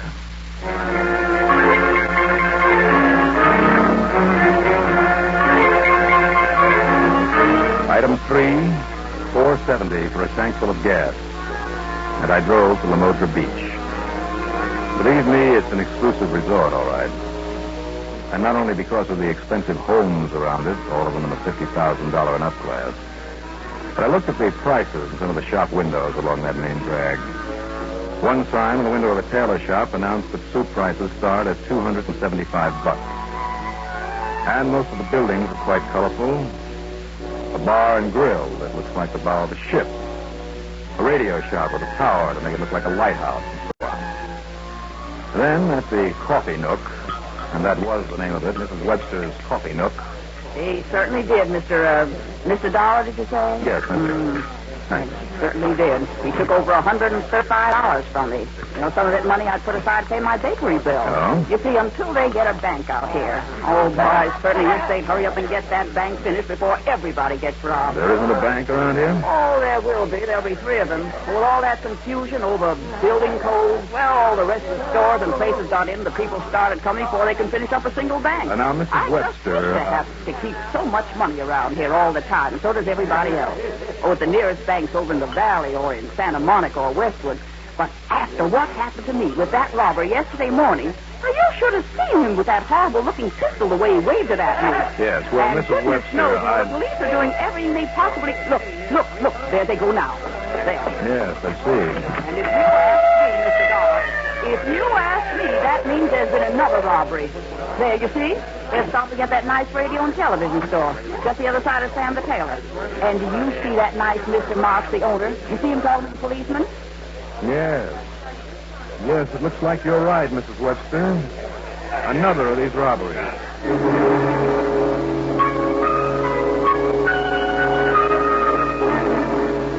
hung around the edge of the crowd in front of the radio and television store until the police could poke around and ask the usual questions. And apparently get the same answers they had from all the previous victims of the holdup man. Instead of checking in with them, I waited until they and the usual bunch of sympathizers left the shop, and then sauntered in. So I suppose I should be glad they didn't haul away all my stock, too. They? I mean, him, that dirty robber. $200 he took from me, all the cash I had. That's too bad. It's the same one as been robbing everybody else around here. Even the police admit it. Only how did he know I was here alone? Answer me that. How did he know that Bertram was out making that installation for Mrs. Govan over on Palm Drive, huh? I'm sure I don't know. Hey, you know what I'm going to do? I'm going to close up this place, that's what, until they catch him. Or until they get a bank in this town. And so are a lot of other people. You mark my word. And if you'll excuse me, mister, I'm going to close up this place right this minute. Well, unless you want to buy a radio set or maybe a TV, mister. No, thank you. Yeah, but have you seen this model? Oh, one of the finest TV sets ever made. Absolutely the newest model, 23-inch picture, high fidelity. Yes, I'm sure. Here, look here. Here, step back away from it, huh? Here, like this. Look at this. You see this little thing I just took off the hook in front of it? No bigger than a package of cigarettes. Well, maybe king size. Now, Mr. Mark. It's positively the latest type remote control. Well, I'm here to see you about... So that's the morning dance party you're looking at. It's a good picture, huh? Yes, that's a good, clear picture, all right. So maybe you like the music a little bit louder. Mr. Mark. So you have to walk back to the set and turn it on? No, sir. This little remote control unit right here in my hand. So I push a little button like this. Now listen, will you? And you see, up comes the music. And I didn't even have to touch the set. That's wonderful, huh? Can you bring that music down a bit? Well, of course, like this. There. Yeah, that's better. Now, Mr. Mark. Also, you can change the station. While at the same time, President-elect Kennedy visited with his the news son, John Jr. broadcast. Yeah. You want to hear the news? All you have to do is push this button. No, please, Mr. Mark. Just what? Immediately after the first of the year. Here, you see? Now, there's that Fish for Love, that wonderful serial program every day. And any other program you want. All you do is... Mr. Mark. Well, if you want the dance party back on... please. I was just demonstrating, in case you want to buy a nice, brand-new, latest model. No, I don't. I wanted to talk to you about... Look, will you please just stop fooling with that thing for a minute? But I didn't touch it. Not that time.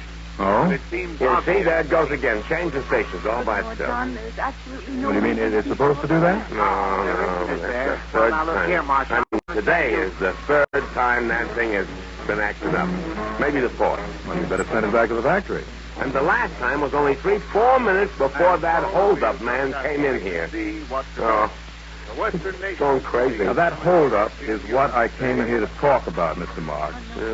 Just like I did before. Now, tell me, Mr. Look, will you please, can't you turn that thing off? Say, I just thought of something, Mr. What's your name is? Well, I didn't, but it's Johnny Dollar. Well, see, Mr. Dollar? There it goes again. Now, look, I am a special investigator from the insurance company that will have to pay you for whatever loss you suffered as a result. But will you turn that thing off, please? Oh, yeah, of course. Now, there you are. The whole set is off now. But like I started to say... Well, as I started to say... The next to the last time this happened was just before that poor Mrs. Webster got robbed yesterday morning. What I want to know from you is... What did you say? I said the remote control system on this magnificent television set acted this very same way just before I got robbed. Yes. And also just before Mrs. Webster got robbed. Now, are you sure of that? Well, maybe now that I think of it. Yes, maybe what? Well, maybe it was acting up this way 3 days ago in Mr. Blenson at the novelty shop. But he was robbed. Well? Yeah, over $700. Right after the set started acting up? Yeah, isn't that funny? Somehow he said this crook seemed to know exactly when the owners were alone in their stores. Yeah? That his timing was perfect. What'd you say, Mr. Dollar? That's what Earl Foreman told me. Earl Foreman? And maybe this TV demonstration of yours, this remote control gizmo explains just how that hold-up man knows when the coast is clear. I'm afraid I don't understand what you're saying, Mr. Dollar. In other words... Now, wait, Mr. Dollar. Yes, you have an idea? Yeah, I certainly have. Because if you're from the insurance company, and if you're the one to see I get paid back for what I lost, well, should we talk business? Yes, we'll talk business, all right, but not about your insurance. But, Mr. Dollar... That remote control device. Here, now, how does this thing work? Well, I don't know exactly. It's some kind of waves. Waves? Yes, sound waves or something. You know, in this booklet here that comes with a set. Sound waves? Yeah. Look here. It says waves of 44.6 kilocycles to 51 kilocycles. Yeah. So high in pitch as to be inaudible to the human ear. That means you can't hear it. Yes, I know. Go on. Yeah. Actuated device within the set itself that changes volume or station channels or turns it off or turns it on. Okay, I've got it. You have? Yes. Don't you see? This hold-up man has a pal. So? Yes, that's it. There is somebody along this main street who can keep tabs on all you store owners, who knows when you're all alone in your shop. Oh, he does? And by radio, he communicates with the man who actually pulls the hold-ups. Tells him when the coast is clear. You mean that one of the merchants, that somebody here along this street is telling this holdup? Yes. Telling him by radio when it's safe for him Yes, to rob that's exactly what I mean. And he doesn't know it. Oh. But his radio signal on a band somewhere between 44 and 51 kilocycles is also working this remote control gadget. So, I told you this was a marvelous set. All right, then. If I can get hold of a direction finder, I can track down the guy who's sending out the all-clear information to the hold-up man. You really think so? That is the answer, Mr. Marks. And I think I know where to get hold of a direction finder. Yet if what you say is true, Mr. Dollar. Yes, well? Well, after the way this set was behaving a couple of minutes ago.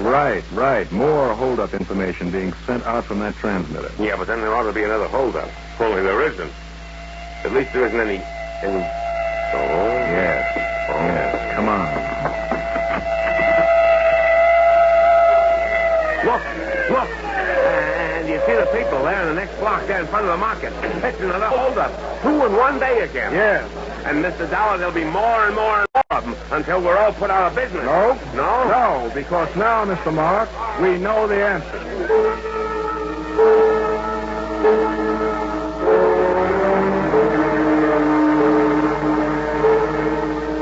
Using the phone in the store of Mr. Marks, I ran up item 4.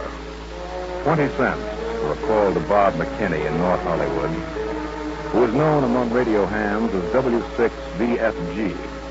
He not only used to handle the engineering end of my broadcast, but believe me, Bob knows his kilocycles like the back of his hand.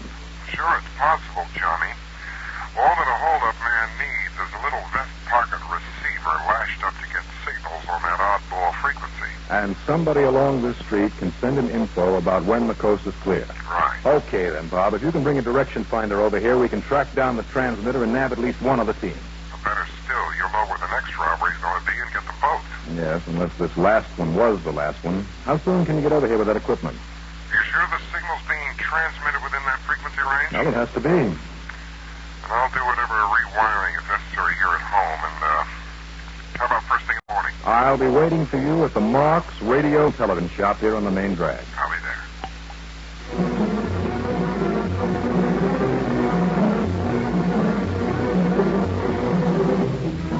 I drove back to West Los Angeles and spent the rest of the day and the night with Earl Foreman and his wife.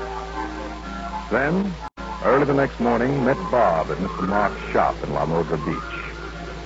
As Bob finished setting up his radio direction finder... There we are. All set.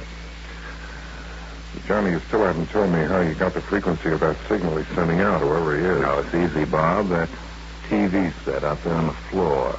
You see him? There against the wall. The big one? Mm-hmm. There's a remote control. That little removable box with the buttons on it. Yeah, I know the model.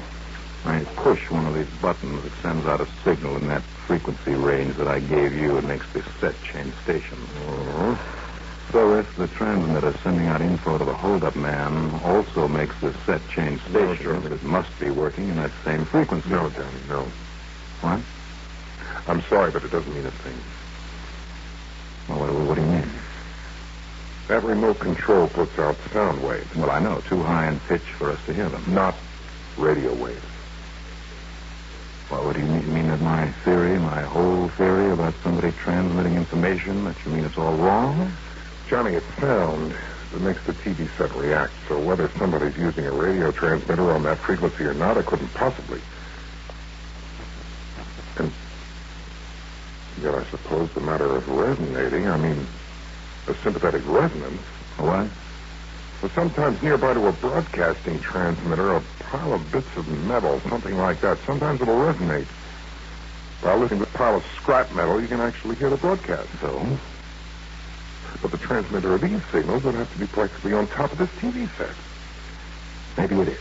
Huh? Because whoever is tipping this guy off to when the coast is clear, to when some businessman is alone in his store, has to be somewhere right along this main street. Well, otherwise he wouldn't be able to see when it's all clear.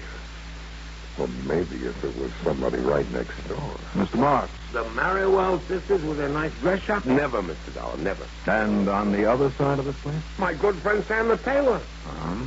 But on top of this shop of yours, it's built up like a lighthouse. Yeah, for local color here at the beach. Yeah? Like Tony's bar is like the front of a ship, and like that Hawaiian saloon. Yes, but what is in this lighthouse of yours? Just a couple of small apartments I rent. But there's a transmitting antenna on the top of it. Oh? And I don't see a transmitter in the shop. Well, I don't have any. All I sell is receiving things like radio. Bob, you have got it. One of your boarders, Mr. Marks. Those two boys? Boys? Well, you know, 25, maybe 30 years old. Well, what do they do? Well, that Willard Thorson, he never seems to leave the place. Well, of course he doesn't, because up there in that tower is where he can see everything that goes on down here on the street. The whole length of the street. Johnny, you're right. And the other one, Mr. Marks. Well, I don't know. That Harry Williams goes out early in the morning and comes back late at night. Well, of course, because he is out waiting to get the word from Thorson up there on the tower. Johnny, if that transmitter is up in the tower, it's plenty close enough to affect this TV set. Then go on up there, Mr. Dollar, and arrest that Willard, that Willard Thorson. On what? Unless we catch him broadcasting information to Harry Williams. And even then, pal Harry might get away. Right. So, I have a better idea. Why don't we just sit down here and watch some TV?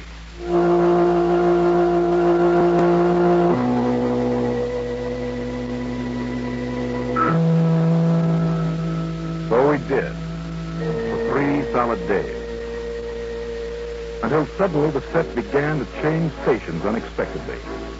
When that happened, Bob turned on his direction finder. And yes, that signal was coming from straight up over our heads. And the voice that Mr. Marks identified as Willard Thorson told his pal Harry the coast was clear at Beckham the jeweler's. Yeah, right down the street, Mr. Dollar. Only 5 doors down the street. So while Bob McKinney went up in the tower to grab Willard Thorson, I hiked on down the back alley to Beckham the jeweler's with my .38 ready for action. And I got there just in time to find Harry Williams about to leave by the back door, loaded with Beckham's dough. You know, I didn't like his looks.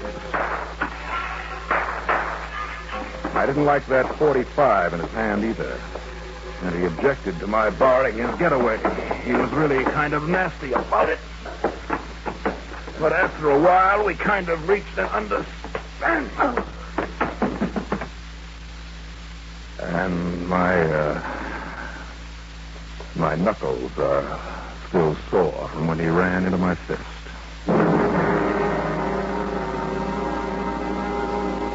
Yes, so I guess there's nothing like modern electronics as an aid to crime. And as an aid to catching a crook. 2 of them in this case. Expense account total, including the trip home, call it $400 even.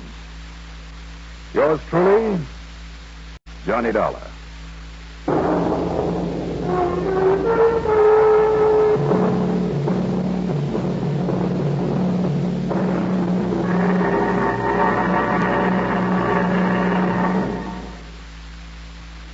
Oh, here's all next week's stories. Next week, a crook, a firebug, unwittingly solves a case for me and hands me a Christmas present to boot. Join us, won't you?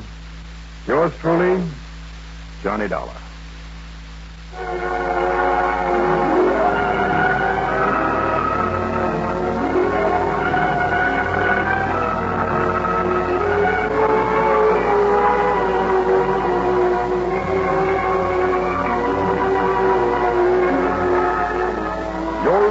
Johnny Dollar, starring Bob Redding, is written by Jack Johnstone, produced and directed by Bruno Zerato Jr. Heard in our cast, Leon Janney as Mr. Martin, Les Damon as Earl, Bill Sterling as Bob, and Athena Lord as Mrs. Webster.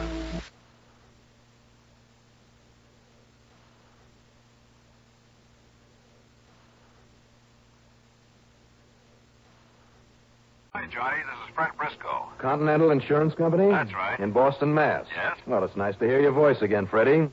Only why doesn't somebody call me from somewhere where it's nice and warm this time of year? Well, I have a little insurance problem that's been making things pretty hot for me. Well, tell me all. Run on over here to Boston, I will. Okay. And, better come prepared. Prepared? What I mean is, well, I may be all wrong, but you usually carry a gun, don't you? Well, of course. Oh. Yes. I see. Yes, Johnny.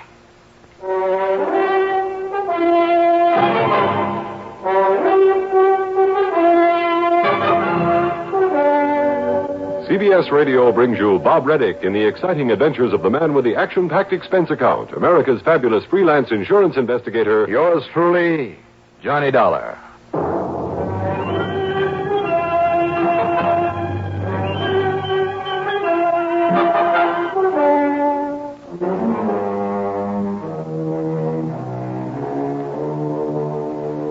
Expense account submitted by Special Investigator Johnny Dollar to the Continental Insurance Company, Boston office. Following is an account of expenses incurred during my investigation of the Paperback mystery matter.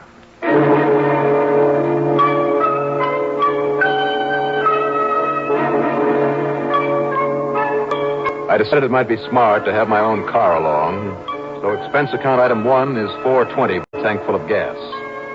And less than 4 hours after I talked with Fred Briscoe on the phone, I was in his office on Commonwealth Avenue there in Boston. And then, over a lunch at the famous old Union Oyster House... Is that another half dozen on the half shell, Johnny? Oh, are you kidding? But I sure love the seafood in this town of yours. Who doesn't? But I certainly wish Mr. Gerson would get here. I ought to be back at the office. Gerson, that's your client? Yes, Henry R. Gerson. He wants to tell you all about his worries himself. And I'm sure the only reason he insisted on meeting us here was to cadge a free lunch. Oh, that kind, huh? Johnny, that old crook is worth millions. Though you'd never know it by the way he lives and dresses, by that ramshackle old apartment he lives in. You said crook? I did. Every penny that old miser ever got hold of, and still has for the most part, came from some dirty deal that he put over on somebody, which makes him one of the most hated people I've ever known. And just as soon as he made a new friend, he'd proceed to take him, but royally. A real nice guy, huh? What sort of deals does he make? Well, he doesn't anymore. The last 10 or 15 years, he just sat around counting his money and gloating over the fact that he can keep a couple of poor, resentful nephews and niece from getting their hands on it until he dies. And they're Gerson's heirs? Only because they're his only living relatives. And they're poor? Yes. And, well, I'm afraid I'll have to admit that they deserve to be. Up until their parents died and left them with no money, no nothing, Jerry and Paul had planned to study for the ministry. But now, Mr. Gerson tells me that they're just drifters. One job after another, and never on a job long enough to pay their bills. They live in Syracuse, New York. Just waiting for the old man to die. Right. So he has no use for them. And the niece? Her name is Nancy Trimmer. Lives here in town. Works as a check at one of the supermarkets when they don't catch her shortchanging the customers. And I guess she'd just as lief help the old man into his grave as the other two. Nice people. Yeah. But no worse than Gerson himself. So he's worried that one of them may try to knock him off. Yeah, that's it, John. Oh, here he comes. Don't let on to him that I told you anything at all about this. I thought I told you that I'd tell him. Oh, hello there, Mr. Gerson. So you're Johnny Dollar, eh? That's right, Mr. Gerson. Well, you don't look like much to me. And you think you can keep those worthless young relatives of mine from murdering me to get their hands on my money? Well, suppose you sit down, sir, and tell me what makes you think they might try it. Think? I know it. I've got proof of it. All the proof I need. Oh, what kind of proof? Go on, move over, Briscoe, and let me sit down. Oh, certainly, sir. The least that insurance company of yours can do is to buy me a square meal. Why, of course, I'd be glad to. After all, I give the company over $1,000 a year in premiums on my life insurance, don't I? Something like that. $1,124.12 every year. And the only reason I haven't tried to cash it in is because you give me back less than half of what I put into it. Well, now, that isn't All true. right, let it go. What's the face value of the policy, Fred? $47,000, double indemnity. And if those crooked nephews of mine get away with whatever they're up to, that's the way it'll get paid to them, double. But if you're leaving them the rest of your estate... What? Well, this insurance money is only a drop in the bucket. Oh, it is, huh? Well, you know something? I'd commit suicide just to cut them out of it. You hear me? And have all those $1,100 premiums paid out for nothing? Hey? I take it there is the usual suicide clause in the policy? Yes. All right. We've been all over that now. The thing you got to do, Dolly, is to keep me from getting murdered. Now, wait just a minute. Yeah. You talk about being perfectly willing to commit suicide. That's right. And yet you sit here and demand protection to keep you alive. Now, that doesn't make sense, does it? Don't you get smart now. Wait till I tell you what's been going on. I suppose you do. Later, after I get some food in me. Waiter, bring me a menu.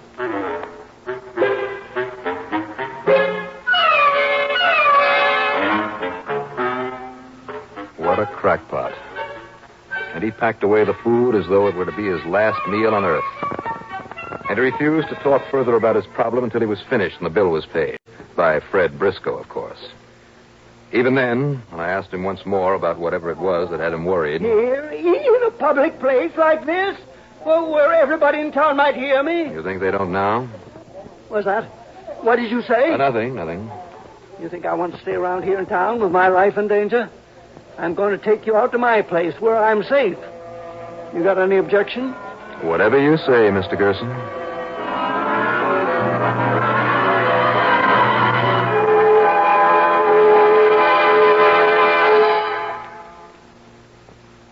If you can foresee the end of international tension, you're more of an optimist than most people. It's understandable that all of our citizens like to keep in touch with latest global developments. CBS News, meeting this American need to know, has expanded its worldwide coverage for longer, stronger reports, reviews, and commentary. Expanded CBS News on CBS Radio. The first word in speed, the last word for accuracy, daily at this address.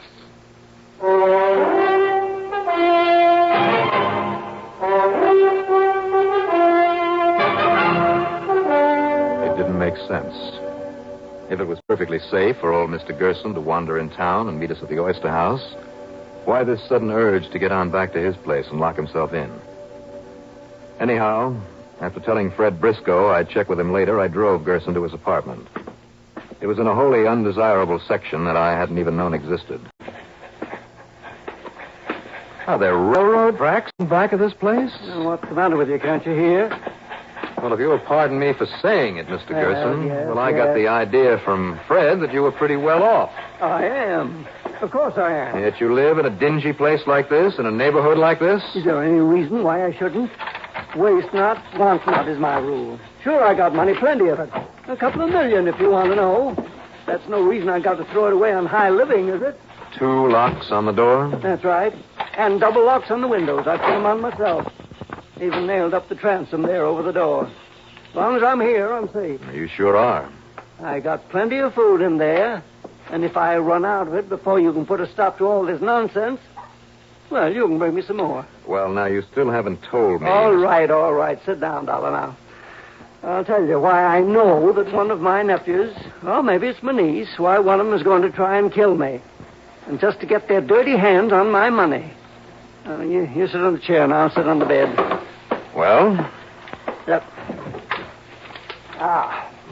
Look here. If these aren't proof, if these warnings aren't proof they're going to kill me, I'd like to know what it is. Philippians 2:12. Yes, that's from the Bible. You know your Bible? Well, I'm afraid I don't recognize that part. No, I looked it up. And you know what it says in that chapter and verse? It says, work out your own salvation. Well, I'd hardly call that a threat. I would. And the second one came in the mail. Same neat kind of typing. No name signed on them. Where were they mailed from? Over in Syracuse, New York, where my nephews live. And look at this one. Isaiah 38:1. That's 38th chapter, first verse. Set thine house in order. I thought you didn't know the Bible. Well, I remember that because it was used in a threatening letter a few years ago out in Chicago. So, see what I mean? And this one, Revelations 2:10, says, be thou faithful unto death. So I should be faithful to them, eh? Huh? Keep my promise to leave them all I got, huh? Mr. Gerson. And this one, Romans 6:23. The wages of sin is death. That's right. Sin? Just because I let them starve a bit when their folks died and they didn't have anybody to turn to. And you didn't give them any help? Why should I? Couldn't they get out and use their brains the way I had to? You won't get any help from me. Not while I'm alive. But you're still keeping them in your will. What's the matter with you? Don't you see? That's what they've got me. They're all the relatives I got. If I don't will it, then the state will give it to them anyhow. There's nothing to keep you from giving your money to charity. Charity? Me? Not on your life. So I got to leave it to them. But I'm not going to let one of them kill me. Not if you can help it. You see what I mean? Yeah, I guess so. Yeah, that's what you're getting paid for, isn't it? Yeah. Listen, boy, now either you lock up those rotten kids and throw a scare in them that'll keep them from murdering me, or else you got to stay here and protect me. Now, wait a minute. These quotations from the Bible. I tell you, they're threats. That's as plain as the nose on your face. Didn't Fred say that one of the boys had planned to study for the ministry? The ministry, phooey. What boy in his right mind would ever spend his whole life? Sure. That proves the notes came from one of those boys. Which one? Well, how should I know? They both had that crazy preacher idea up till the folks died off. Well, then I guess I'd better look them up. Go ahead. Then you come back here and look after me.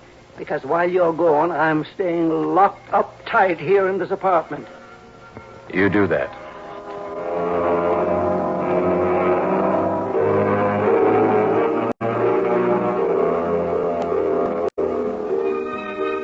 This old man was either a nut or up to something.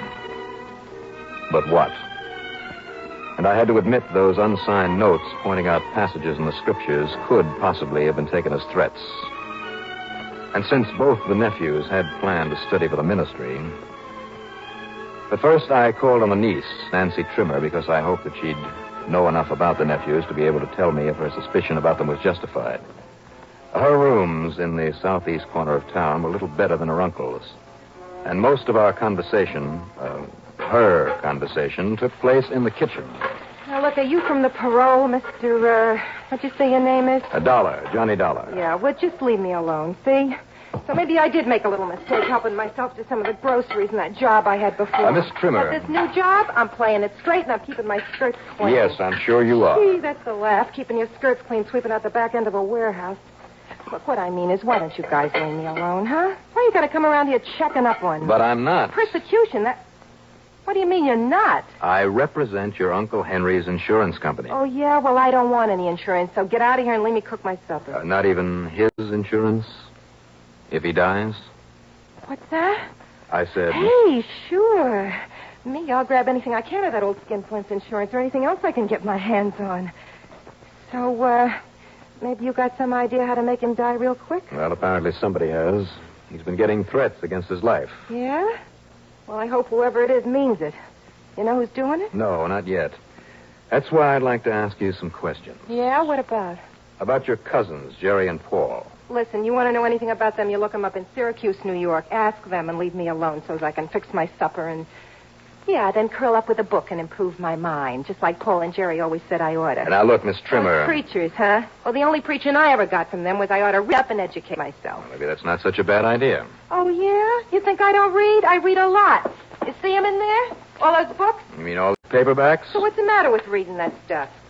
You want to know the truth? The only reason I sit around here with them every night is account I can't afford to buy a lot of fancy clothes and be out on the town with a lot of fancy sports like you. Miss Trimmer, if you'll stop talking well, for a minute... I don't like sports like you anyhow. All I like is me, see? I like my company better. If you'll just get out of here and leave me alone. Then you're not interested in the threats against your uncle? Not unless somebody carries him out. Now, will you leave me alone?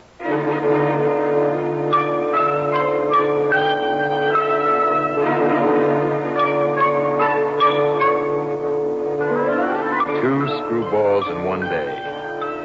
Yeah, and I wondered about the nephews in Syracuse. But if I had to see him, I had to see him. Item 2, 10 cents for a phone call to Fred Briscoe. And I told him what I'd learned. Or hadn't learned. Yeah, I know how you feel, Johnny, but if those are meant to be threats... So I'd better grab a plane and call on those nephews, Jerry and Paul. You know their address? Old man Gerson gave it to me. Good. And, you think he's perfectly safe there alone, huh? I could call the police in on this. Not even the police could get into this apartment of his without busting down the door, so don't worry about him. I'll see you when I get back. Okay, Johnny. Whatever you say.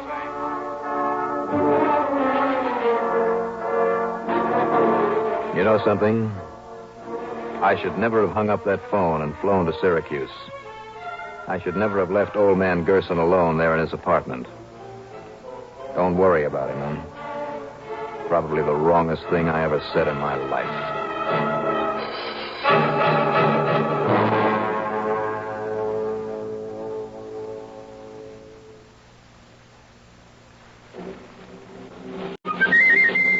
Have a commander, welcome aboard. Have a commander, welcome aboard. The cleaner the tobacco, the better it tastes. Have a commander and see. The cleaner the tobacco, the better it tastes. And in Commander, the tobacco is vacuum cleaned. Have a commander, welcome aboard. Try new king-size Philip Morris Commanders made on a new machine, the Mark 8, that takes rich, full-flavored tobacco and gently vacuum cleans it. And the cleaner the tobacco, the better it tastes. Noticeably better. The cleaner the tobacco, the better it tastes. And in Commander, the tobacco is vacuum cleaned. Have a commander. Welcome aboard.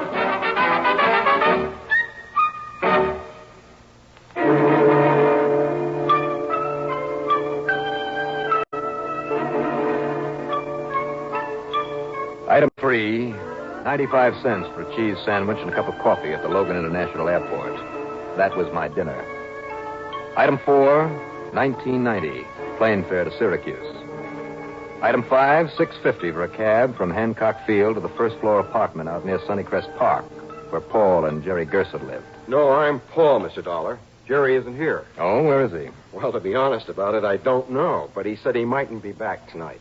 Oh, he did? But, come in, sir. Thank you. From Uncle Henry's insurance company, did you say? That's right. Oh. Sit down, please. All right. You and Jerry stand to collect quite a bit when your uncle dies, don't you? We don't want it, Mr. Dollar. Oh, you don't? Oh, it's been tough, sir. I won't pretend it hasn't. But Jerry and I have finally earned enough to continue with our studies for the ministry. So we have no use for this, well, maybe it sounds a little corny, sir, but that's tainted money. The only way Uncle Henry ever got any money was by cheating people. We don't want any of it. Well, it's a very pretty speech, Paul. I beg your pardon, sir? When did Jerry leave? Well, it was right after Mr. Fred Briscoe over in Boston phoned to say you'd be here, and that when you... Fred told you I was coming here? Yes, sir, and he said to please have you phone him. Oh, excuse me, sir. Oh, great. No wonder I'm getting all this pretty talk. Hello? Oh, yes, sir. He's right here. It's for you, Mr. Dollar. For me? It's Mr. Briscoe. Oh, it is? Fred? Johnny, it's all over. What was the big idea of telling these kids that... What did you say? In spite of all his locked doors and windows, Mr. Gerson is dead. Hold the phone. All right. Paul, let's make a move. Mr. Dollar, that gun, sir. And maybe you better start remembering where your brother went. Johnny? Everything's under control, Fred. Well, I'm not sure I know what you mean, because, you see, Mr. Gerson's death was suicide. What? The police are certain of it. They are they? Well, I have some other ideas. You have? Hi, Paul. What? Jerry. After getting through with the library, I decided to come back here. After all... What does this mean? This man at the phone with a gun. Jerry. Johnny? You have some other ideas? Maybe so. Maybe no.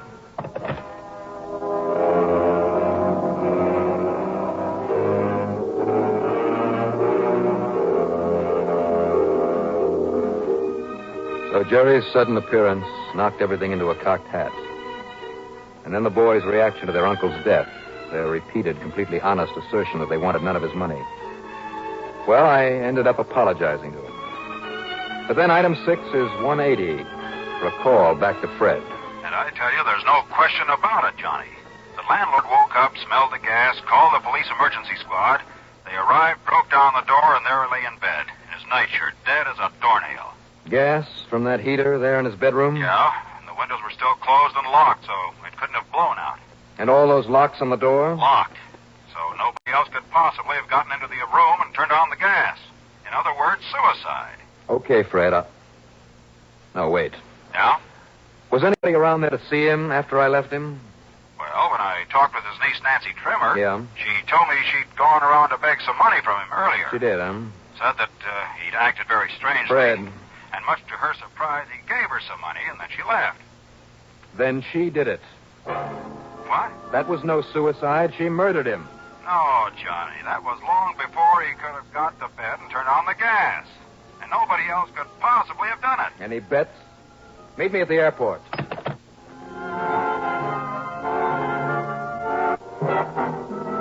Item 7 is $26.40 for a cab. Hancock Field, plane fare, back to Boston. All because of those paperbacks that I'd seen strewn around her apartment. Fred met me at Logan International. It was shortly after dawn. And then, a few minutes later... Come, just let me get a roll, boy. Oh, you. Hey, wait a minute. Here it is, Fred. Look. Big idea coming in here like Johnny, that. here's what? This mystery magazine. I saw it when I came in here before. Jack Johnstone writes for it now and then. Johnstone? The man who dramatizes all these cases of mine. And here's his story in it. Death by jet. Listen, you mind telling me what you're... Death by jet? Nancy here didn't know that I'm a special investigator. Investigator? But my talk about her uncle's money she'd get reminded her of this story. She figured this was the answer, so why waste time? Let me have that magazine. Sure. Go ahead, tear it up. It's too late now. Johnny, I'm afraid I still don't That understand. story, Death by Jet, that means a gas jet. Huh? Another of those locked room mysteries. And it gave her the idea for killing her uncle without getting caught. Or so she thought. You don't know what you're talking about. But what kind of an idea? In the basement of that dingy building where he lived. She got in there and turned off the gas line to his apartment. Now, listen. Then she went on upstairs to see him. When he wasn't looking, she opened the valve on that gas heater in the bedroom. You're crazy. And then she left and waited until he had time to get to sleep. The whole procedure is in that story. I get it. When he was asleep, she went back to the basement. Right. And reopened the gas line. And if we check, I think we'll find she didn't have sense enough to wipe her fingerprints off that valve down there. Oh, yeah? Well, that's where you're wrong, because I did wipe them off. I wiped them off so clean that neither you or anybody else... Yeah. Want to call the police, Fred?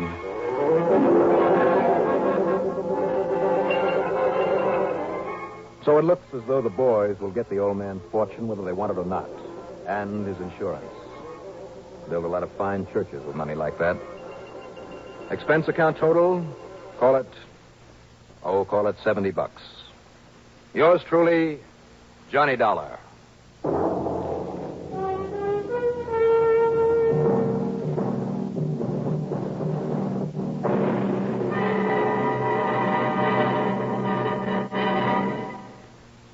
Now, here is our star to tell you about next week's story. Next week, proof that a man's best laid plans can really go awry.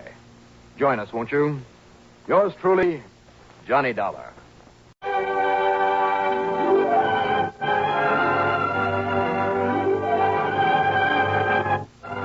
Yours truly, Johnny Dollar, starring Bob Reddick, is written by Jack Johnstone, produced and directed by Bruno Zerato Jr., musical supervision by Ethel Huber.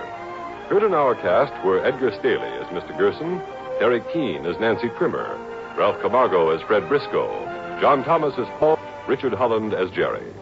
Be sure to join us next week, same time and station, for another exciting story of Yours truly, Johnny Dollar. This is Art Hanna speaking. A great many auto accidents are caused by excess speed.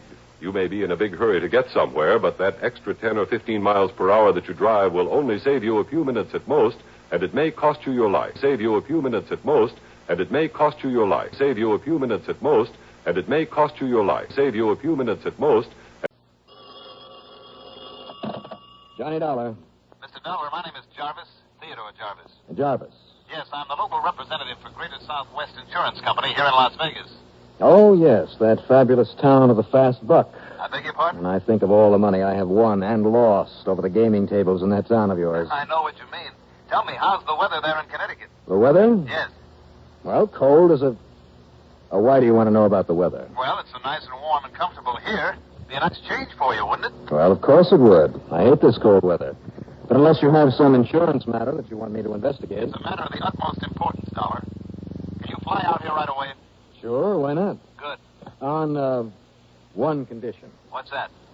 That you'll guarantee me the time and a chance to drop a fishing line in Lake Mead or over in Lake Mojave. Dollar, that's exactly what I want you to do. You want me out there to go fishing? To go fishing, among other things. Yeah, like what other things? Mainly just to go fishing. Oh, sure. With a very beautiful and a very charming young lady. Is that Who so? also happens to be very, very wealthy. Mm-hmm. Well, Jarvis, you make this sound more attractive. Now, wait a minute. Is this some kind of a gag? I'm absolutely serious. Well? On expense account? Practically unlimited. Well, that does it, Jarvis. I'm on my way.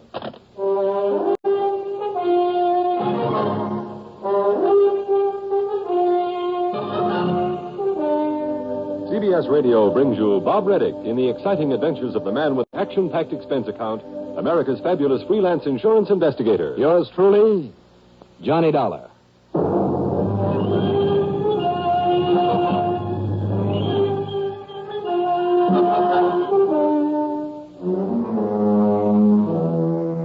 Expense account submitted by Special Investigator Johnny Dollar to the Greater Southwest Insurance Company, Las Vegas office. Following is an account of expenses incurred during my investigation of the very fishy matter.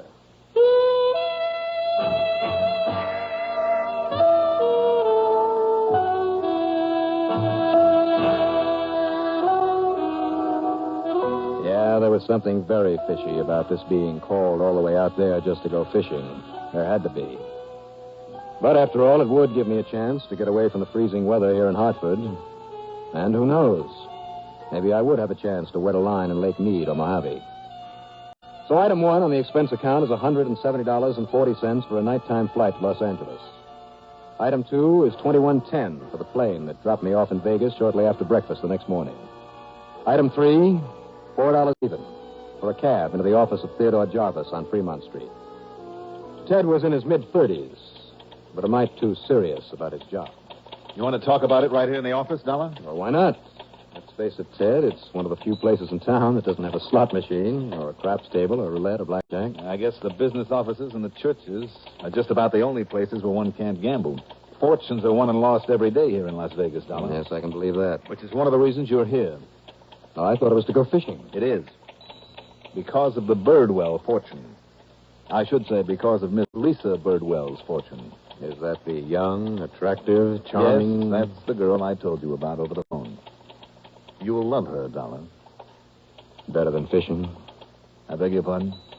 Well, first you dragged me out here on the promise of some good fishing. Exactly. Now it sounds as though you want to throw me into the arms of some doll. Both. I don't get you. I said both.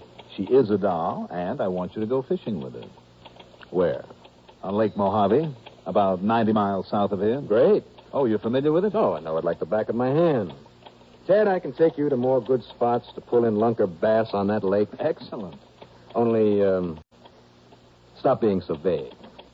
Tell me what this is all about. Lisa Birdwell. Lisa Birdwell. Mm-hmm.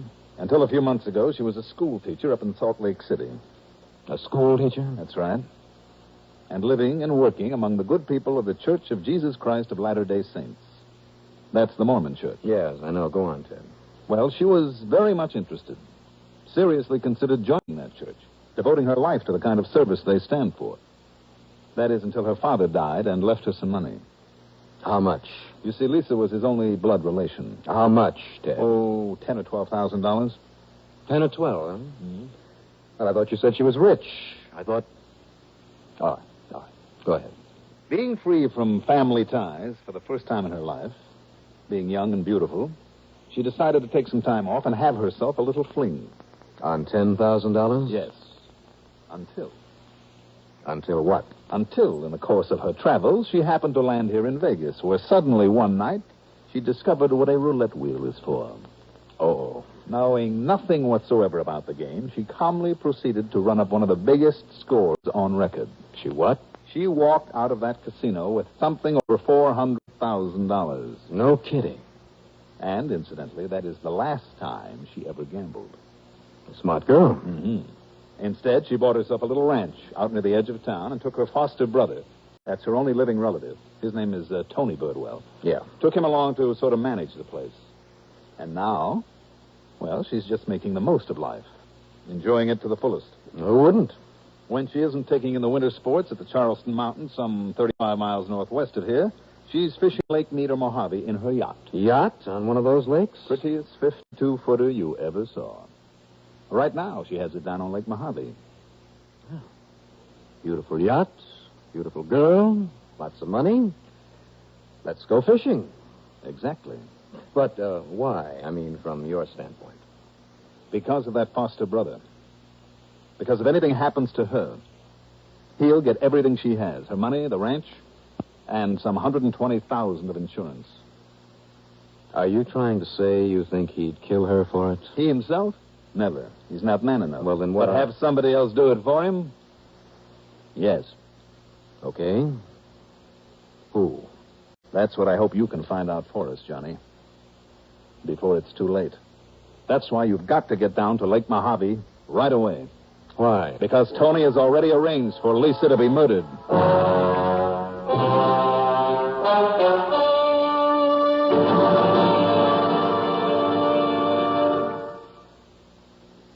Radio Free Europe is still on the job, broadcasting the truth about world events through the Iron Curtain. What keeps the truth going through the Iron Curtain? Not communist altruism. No, your truth dollars to keep men's minds free, no matter where they are. As the communist pressure around the world increases, telling the truth about what they are up to is more vital than ever. Support the Radio Free Europe Fund, Box 1961, Mount Vernon 10, New York. That's Radio Free Europe Fund, Box 1961, Mount Vernon 10, New York.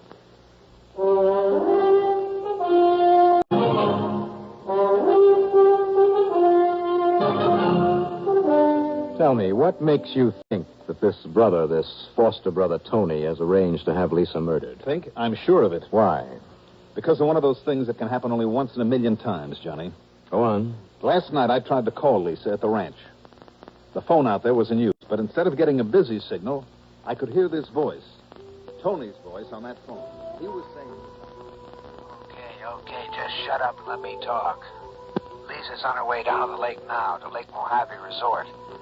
She plans to stay out on the boat several days with some friends, she told me. So you'll be along.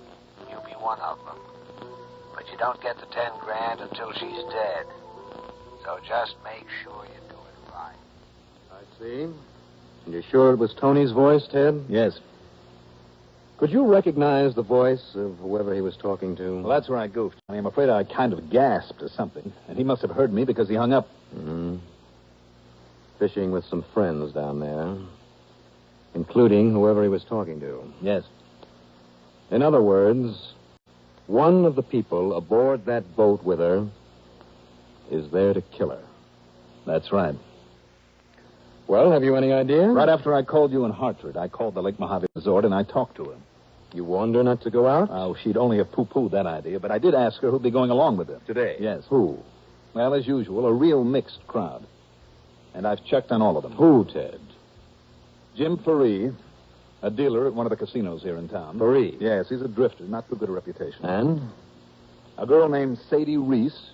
She's well, call her a B-girl. That's putting it kindly. For one of the questionable saloons in town. And? A Miss Clara Hinckley, a visiting school teacher that Lisa picked up somewhere. A school teacher on vacation at this time of year and here in Vegas? I wondered about that, too. Then there's Charles Schroeder. He's an elder in the Mormon church. An old friend from Salt Lake City. I think she met him here in town. And? Paul Holder. Now, who is he? He's the nice young kid who runs the boat for her. The rest of the time he acts as a kind of a handyman at the ranch. Paul Holder. Yes. Pretty well mixed up crowd. Then she always puts her parties together that way. Who else, Ted? That's all. But one of them is there to kill her. So the sooner you get down there, Johnny. Ted, I'm on my way.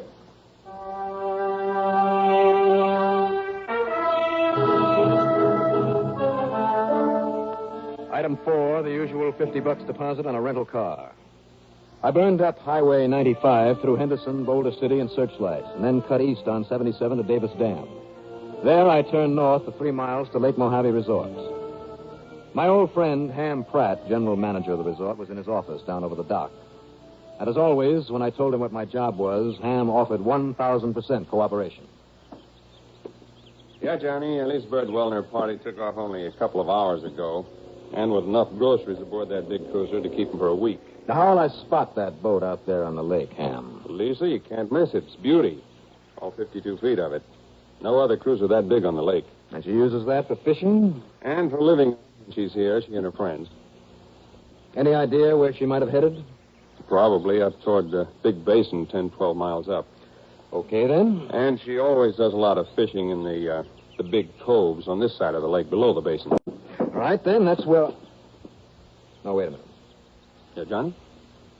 Are those people with her? Yeah. There's Jim Faree and Sadie Reese. You can have them both for my money. A Miss Clara Hinckley. Well, she's a school teacher, like Lisa used to be. Yes, I know. And a Charles Schroeder. Understand, he's an elder in the Mormon church. And they are all with her? Yeah. When did they get here, Ham? They all came last night, shortly after she did. And who of them got here last? Well, as far as I know, they all came about the same time after dinner. Well, then that's no help. Except for Paul, of course. Paul Holder. Yeah, he's the nice kid that works on her ranch, comes down here to run the boat for her. Yeah, so I understand. I didn't see him arrive, so must have been well after midnight. I see. Okay, Ham, I'll need a boat. Well, I got one tied up to the dock with a 40-horse motor on it you can use. Also a flock of fishing tackle. At my outfit, welcome to it. And I need a nice string of fish. Oh? Yes. Well, that's easy. Is it? Your pal Buster Favor has a bunch of lunkers in the live box tied up under the dock. Then let's go.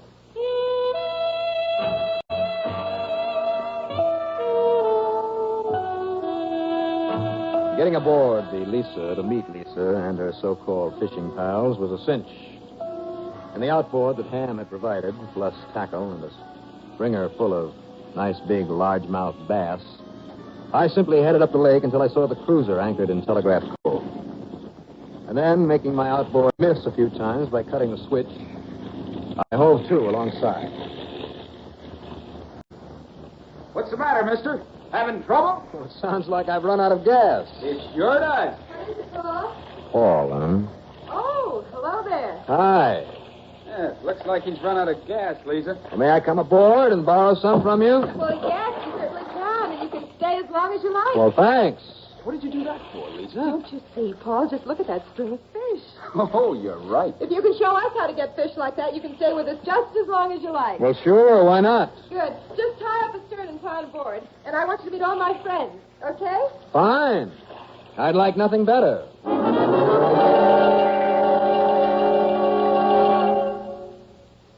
They'll be making music again on Arthur Godfrey Time tomorrow. The they in question are the fabulous Kirby Stone 4, keeping the air full of songs, beginning tomorrow on Arthur's show.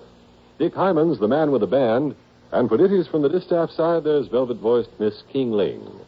Whenever the high-spirited Kirby Stone 4 show up, you can be sure of plenty of far-out funny business, as well as a sparkling sprinkling of songs. Join CBS Radio's Arthur Godfrey Time tomorrow.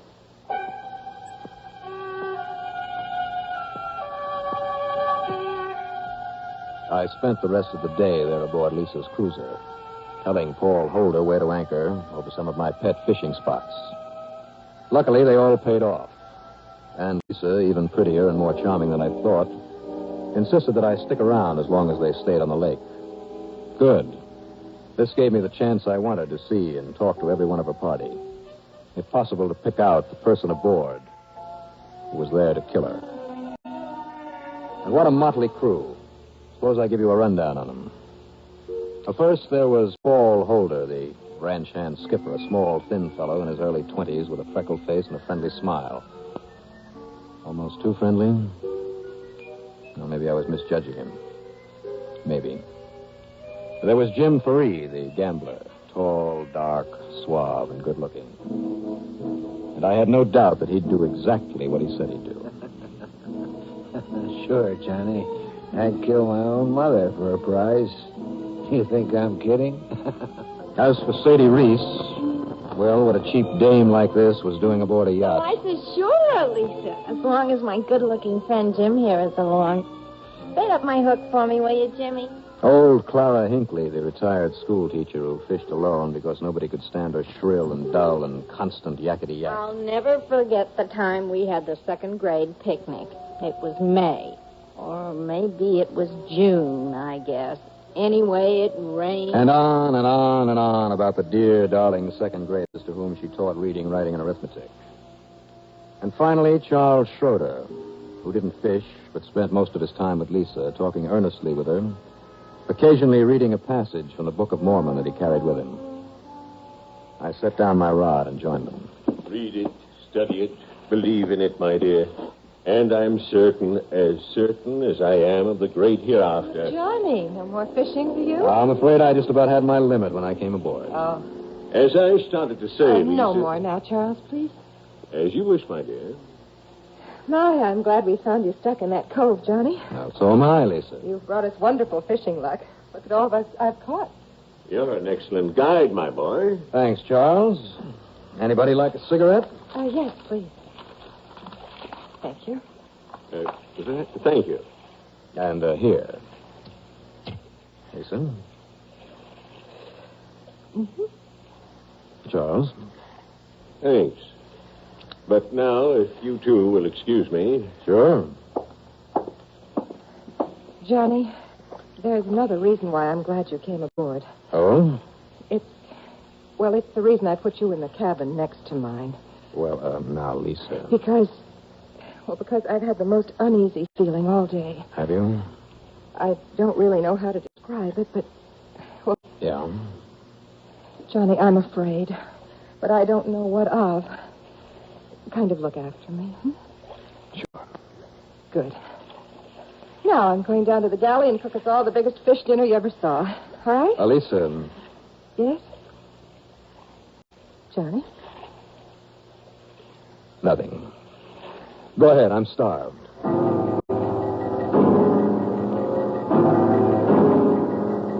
By the time dinner was over, it was late. We were tired, so we all went to our respective cabins and hit the sack.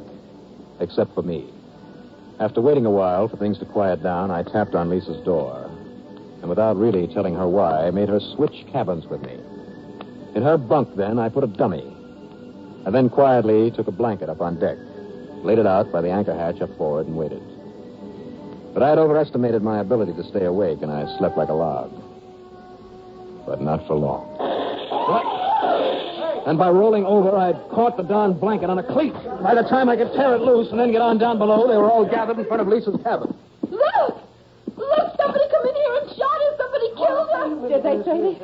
Lisa, you're okay. Lisa. But look. Well, that's a dummy in your bunk. That's right. Lisa, my dear. Thank heaven you're all right. Yes, Charles. Yeah, but who did this? Who did it? That's a good question, Paul. I tell you this, we'll never get him. Him? What? He stole your boat, Johnny. He took off in that boat of yours. Well, how could he, Jim? It was out of gas. Only it wasn't, Paul. What do you mean? I only used that as an excuse to get on board. What? I don't understand. Paul, make us a pot of coffee. And we'll all sit down and talk this over.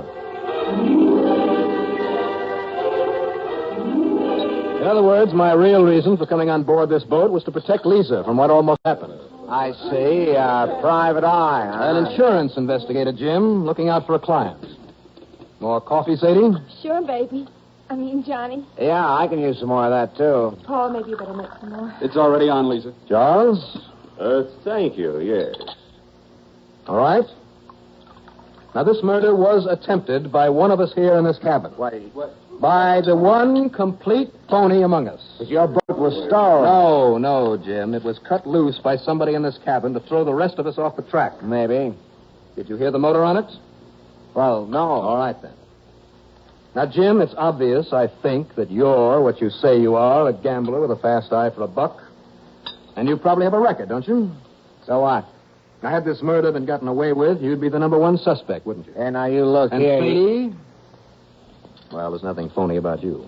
Now, what do you mean by that, Johnny? Well, let's not go into that. Miss Hinckley? Well, certainly we can eliminate you. Really, Mr. Dollar? As for you, Paul... Oh, now, you look here, Johnny. Just keep your shirt on. Yeah, but if you're trying to say... All I said was there's a phony among us. And there he is. Are you looking at me, young man? Johnny. Why not, Charles? After all, you're it. You don't know what you're talking about. Shall I prove it? You have proof? All I need. I see. Stand back there, all of you. And is that the gun you used on that dummy thinking it was Lisa? Yes. Yes, and it's reloaded. There's a bullet for every one of you. I see. More coffee, Charles? What'd I do, mister? Sorry, I broke that pitcher on him. Nice work, Paul. Johnny, how did you know? An elder of the Mormon church, huh? And he accepted and smoked a cigarette out there on the deck this afternoon? Why, yes, he did. But Mormons don't smoke. That's right. And they don't drink coffee. They don't take a stimulant of any kind. So now, if we can get him to talk, rather than have us toss him overboard, shall we bring him to and try it?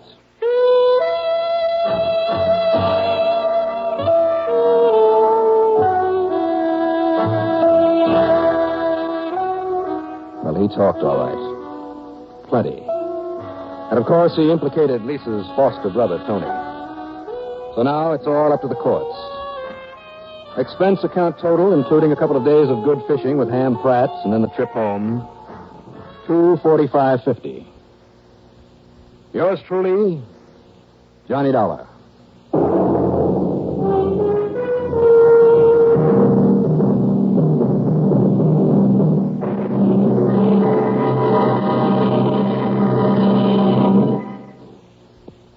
Now, here is our star to tell you about next week's story. Next week, well, believe it or not, I go to jail. Fact.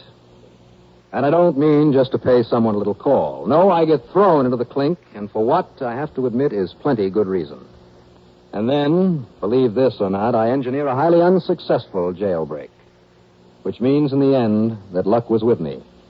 Because if the break had succeeded, I wouldn't be around to tell you about it. Join us, won't you? Yours truly, Johnny Dollar.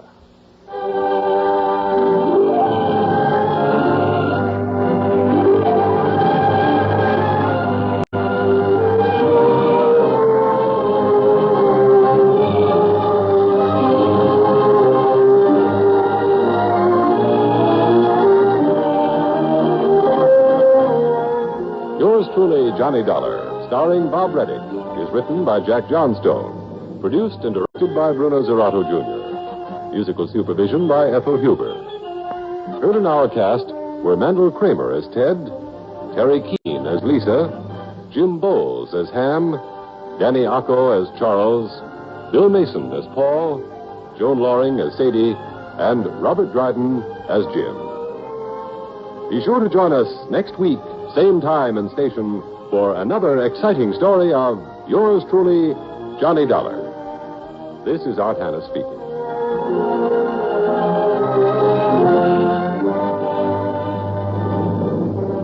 France in Focus. David Schoenbrun's Your Man in Paris, weekdays on the CBS Radio Network.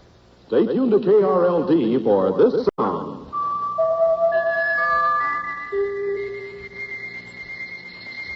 That sound means it's time for KRLD to make another Lucky Block number call. You can win literally thousands of top value stamps free. If you live within the Lucky Block number called and are the first person to call KRLD within 5 minutes, you will be given free. Yes, free at least 1,000 and maybe as many as 5,000 or more top value stamps. Tune KRLD 1080 throughout the day for this sound.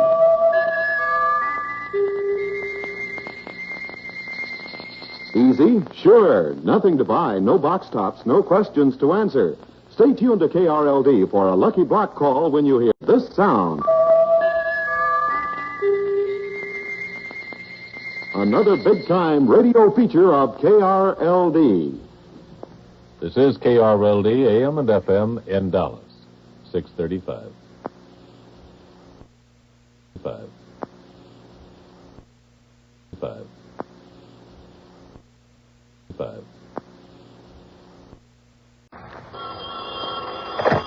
Johnny Dollar. Hi, it's Bill Tilson, Johnny, at New Jersey State Mutual. Oh, hi, Bill. How are you, boy? Terrible. Good. Now, I'll tell you why I'm calling, and what was that? I said, do you want to buy a pair of skis? Skis? That's right. And did I hear you say you're feeling terrible? You did. What's the matter? North Slope, Chicopee Mountain, New Hampshire, over the weekend. Oh, getting a little too old to tackle that North Slope, huh? No. But if you took a fall on it, a bad one. I sure did, but not the way you think. Oh, you mean you fell for some cute little blind? No. Doc Hubble and I had just started up the mountain on the ski lift when my chair broke loose and fell on top of me and almost busted my back. Hurts even to talk about it. Oh. So over the past 3 days, I've been doing nothing but sitting around my apartment here, quietly suffering and feeling sorry for myself. Oh, that's too bad, Johnny. And to make matters worse, Doc has me all strapped up in one of these corsets, one of these sacro-lumbar supports. Ooh, brother. Hardly even breathe without wincing. Oh, I'm sorry. So have you had any idea about asking me to tear down there to Jersey? Oh, I wouldn't think of it, Johnny. Well, I'd better see if I can get hold of somebody else. I'm afraid so. Even if it is Larry Moody that we finally got a line on. Yeah, you better get some other investigator on it. Larry Moody? Yeah. Fingers Moody, the safe operator? Yes. You got a lead on him? We sure have, but if you're not in shape... Well, what's the matter with you? Why didn't you say so? Well, if you're on the sick list, Well, Johnny... let somebody else have a crack at that crook, not on your life. Now, listen. Oh! Yeah, you see, with that back of yours in bad shape... What are you talking about, Bill? You sit tight. I'm on my way. Oh!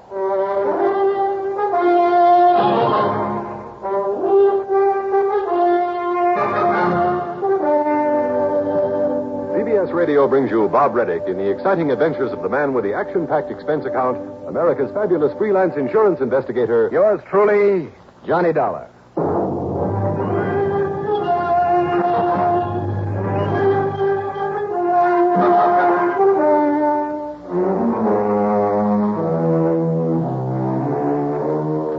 Expense account submitted by Special Investigator Johnny Dollar to the New Jersey State Mutual Life Insurance Company, Trenton, New Jersey.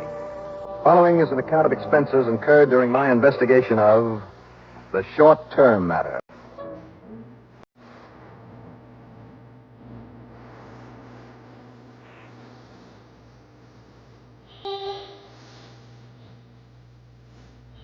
The big steel-staved corset that Doc Hubble had cinched around my back made it necessary to move slowly, take it easy. And the sensible thing would have been to sit quietly in my apartment for a week or two and let nature take its course. But if Bill Tilson really had a lead on Fingers Moody, if there was any chance of my catching up with him, well, the mere thought of it made me feel 100% better. Except when I made a sudden move and caught my aching back off guard. So item 1 on the expense account is $6 for a taxi out to Bradley Field. Item 2 is $12.80 for tips and a plane ticket to Trenton, New Jersey. And item 3 is $3 for a cab into Bill's office. Johnny, you darn fool. I tried to tell you over the phone that I could get somebody else for this job. Sit down. Yeah, sure.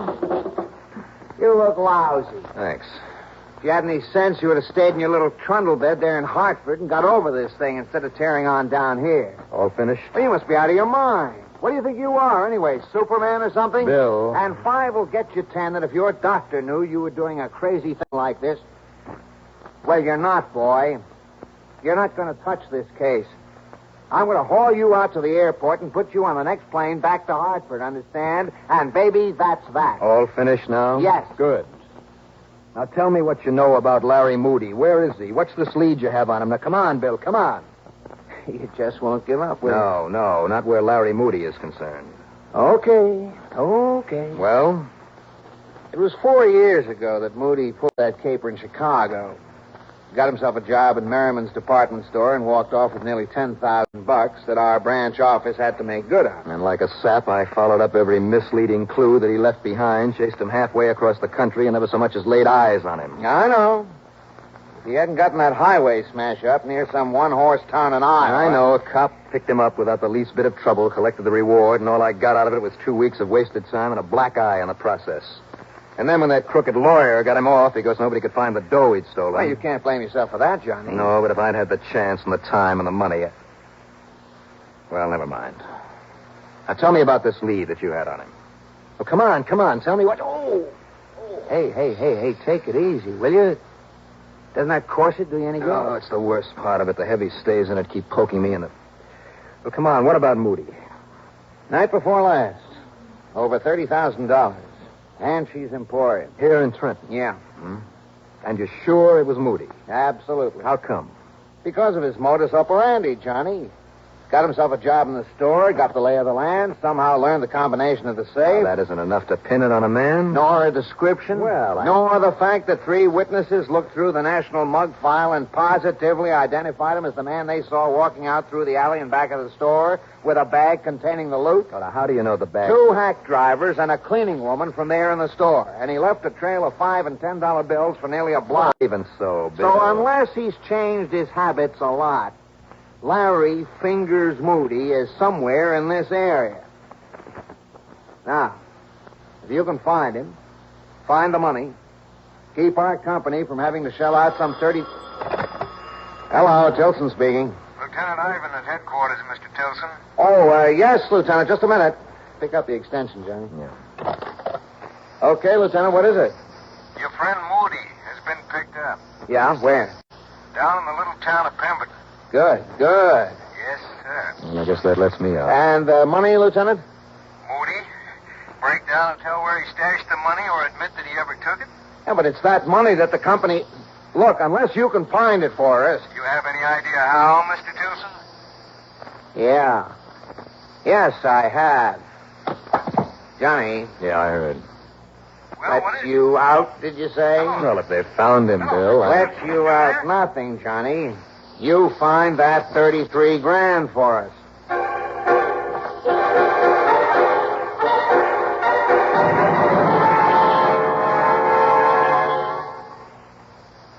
Ruth, next Tuesday's lodge night. Is my good suit pressed? It was sent out. Thought you usually pressed it. If you knew how I felt with nagging backache and the muscular aches and pains I've had lately. Well, you ought to do something about that. Try to get relief. How? Try Doan's pills. Good advice. That's Doan's Pills, an analgesic and mild diuretic to the kidneys. Nagging backache, also headache, dizziness, and muscular aches and pains may come on with overexertion, emotional upsets, or everyday stress and strain.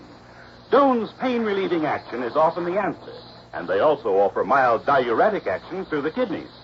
So if nagging backache is making you feel worn out, tired, and miserable with restless, sleepless nights, don't wait. Try Doan's Pills. Used successfully by millions for over 60 years. See if they don't bring you the same welcome relief. Get Doan's Pills today. To save money, buy Doan's Big Economy size.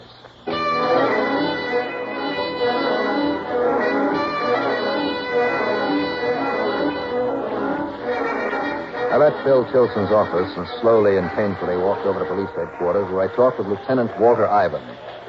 You know how to get down to Pemberton, Mr. Dollar? Well, I understand it's a town about 20 miles south of here. Yeah, that's right. You take 206, then cut left on 537, about 2 miles, and there you are. Now, Lieutenant, tell me this. The police chief is an old friend of mine, so if you like, I'll give you a card of introduction. I'm sure he'll give you all the help he can, if it'll do any good. Yeah, now, wait a minute. Yes? Moody cracked that safe right here in Trenton. Yes, sir. So won't you drag him back here? Well, yeah, sooner or later. Well, what do you mean by that? You see, Pemberton doesn't want to let us have him until they can settle their charges against him. He pulled another robbery down there? No, sir. What they're holding him for had nothing at all to do with the Hanshi job here in town. Well, what did they get him for?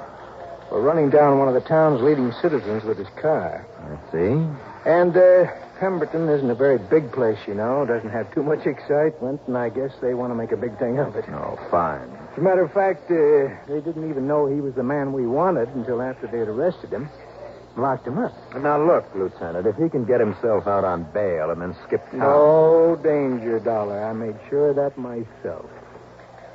No bail. How long, then? before we can get him up here without a lot of extra legal rigmarole? Yeah. Who knows? But don't worry. We get all the time in the world. Well, maybe that's something in my favor. What? What's that, sir? Tell me, Lieutenant. Yeah, what's that? How much of a jail have they down there? Oh, nothing like ours, of course. They hardly need it at all in a quiet little town like that, but I'm sure it's adequate and they'll have no trouble. Now, why'd you ask a question like that, Mr. Dollar? Well, I just thought of a little stunt. And if it works... Yeah? Well, you see, my job is to find out what Moody has done with that $33,000. Yeah, from what I know about him, you're not going to have much luck. Why not? Dollar, I was on the force in Chicago when he pulled the Merriman job out there. You know about that? I certainly do. Well, they had just as strong a case against him as we have. But could they get any line on the money? From Moody? No, sir. And, mister, they never will. Or on this job either. I myself tried to break him down out there in Chicago, and believe me, I know what I'm talking about. I know what you mean. But whether we find this Hanshy money or not, we're going to nail him for it so tight that... What is this little stunt of yours? What? No, Lieutenant, if I told you what I planned to do, I'd never get away with it. Why not? Because I don't think you'd let me. But knowing what I do about Moody, and with him not knowing me, Lieutenant, I'll say... Oh, back is really kicking up. No, it's this darn corset. But they say you can get used to hanging if you hang long enough. Why don't you take it off? No, hardly. Yeah, but now, wait. About this plan of yours... As I started to say, Lieutenant, I'll see you later. Hey, now, Dollar!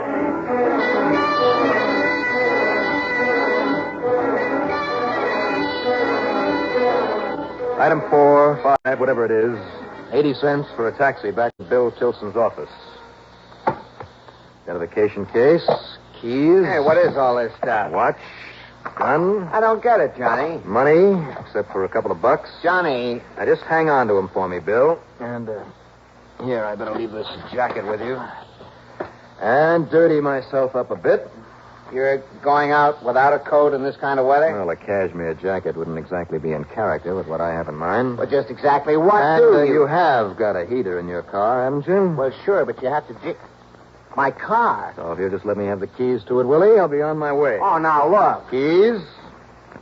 Okay. Sure, here you are. Thanks. Now wish me luck. I'll see you, Bill. No, wait a minute. Where are you going? What are you going to do? I'll see you in jail.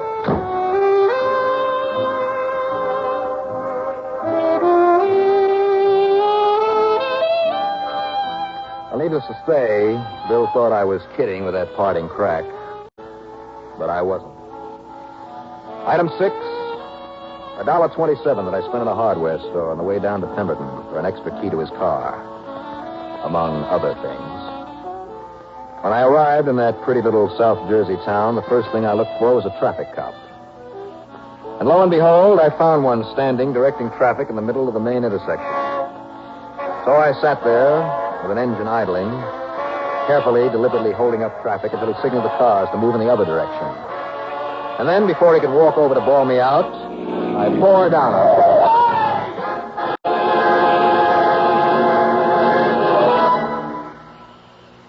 The net results, exactly 17 minutes later, I was rather roughly shoved into what I suppose you'd call a semi-private room.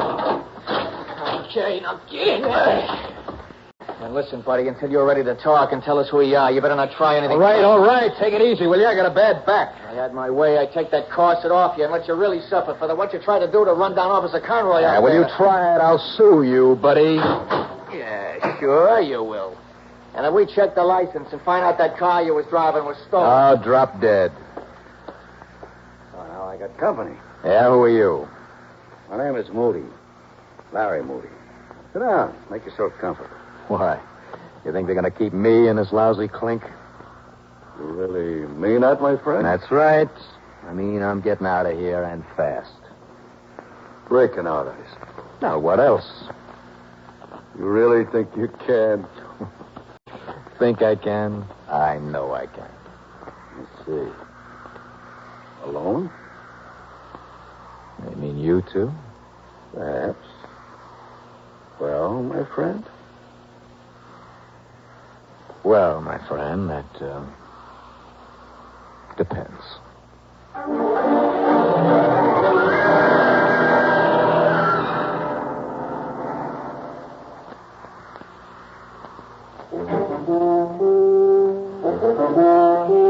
The commander, welcome aboard. Try new king-size Philip Morris Commanders. New because the tobacco in them is vacuum clean. And the cleaner the tobacco, the better it tastes. Yes, the cleaner the tobacco, the better it tastes. Philip Morris Commanders are made by a new kind of machine, the Mark 8, that takes rich, full-flavored tobacco and first gently vacuum cleans it, then rolls the cigarette fully, evenly, cuts the ends clean and firm. The result is new Philip Morris Commanders with the cleanest tobacco ever rolled in a cigarette. Try a pack. You'll get a full, round, king size of solid smoking pleasure because the cleaner the tobacco, the better it tastes. Noticeably better. The commander, welcome aboard.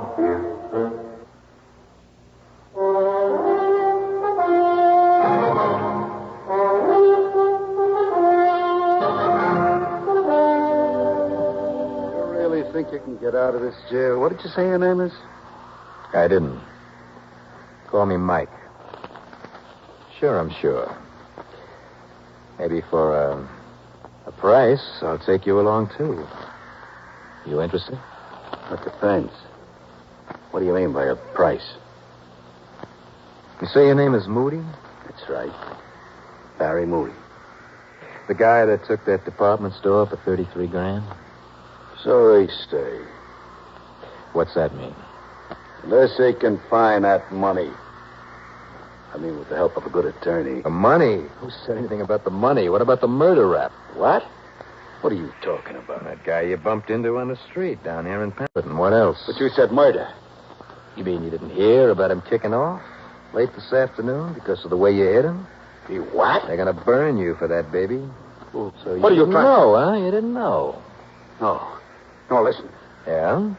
You're sure you can get out of this jail? Sure, I'm sure. I told you that. Now, listen, Mike. No. Now I changed my mind. I'm not taking any killer along with me. Mike. Don't you know what they could do to me for that?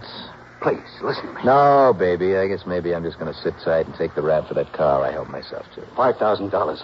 What? I'll give you $5,000 of what I got in that store. Baby, I don't hear good. $10,000. Look, I told you, taking a little rap for borrowing somebody's car is one thing, but aiding and abetting a murder, or whatever they call it. Half? Well... Hey, take it easy, will you? My back. Well... Keep your voice down. Half, huh? Here. That's over 16. Look, I'll give you 20,000 of it. If you'll get me out of here tonight. Well? 20,000.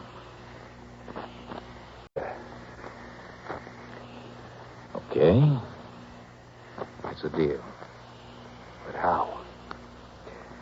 Well, as soon as this joint quiets down for the night. Yeah? Well, you see this corset I got on here under my shirt? What about it? Well, instead of a couple of the steel stays in it that I pulled out a little while ago, yeah, I got a couple of nice new sharp hacksaw blades. It's pretty corny for this day and age, huh? We'll make it. And also an extra key for that car out there. That made in a hardware store just in case. Pretty smart, huh? Mike, you're great. I know.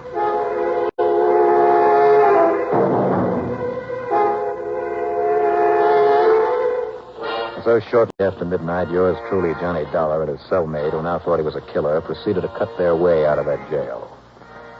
Except for a couple of interruptions when a sleepy night man made his rounds, all went smoothly.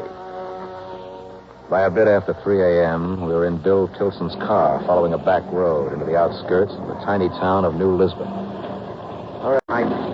I just follow along the railroad. Sure, Larry.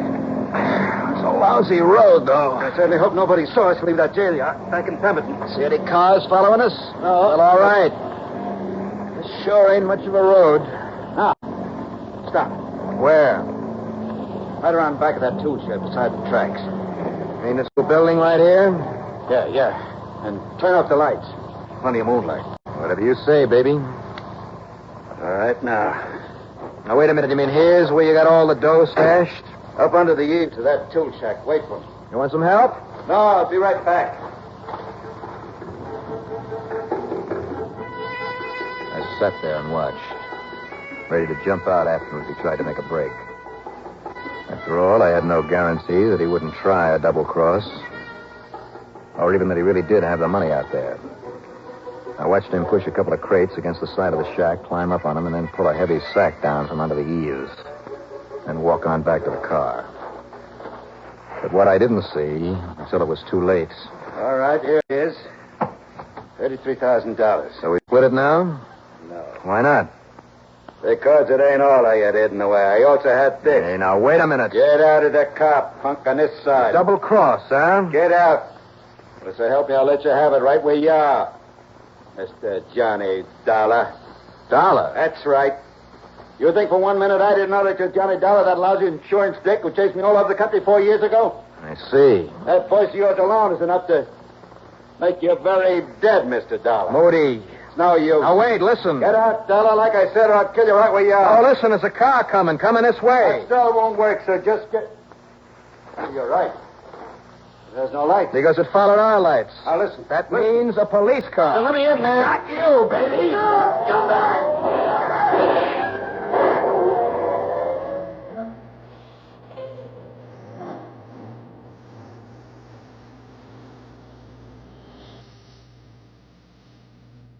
You know something? That was a police car. It had been following us all the way from the jail in Pemberton. And the only reason they let us break out was because Bill Tilson, reading my mind, I guess, had called the chief of police and told him who I was. And the chief figured out why I'd got myself locked up and what I was up to. He and his boys nabbed Larry Moody with no trouble at all. The moral of the story? Don't ever underestimate the ability of a small-town cop. Oh, I beg your pardon. Police officer. Expense account total, including the trip home, $82.80. Yours truly, Johnny Dollar.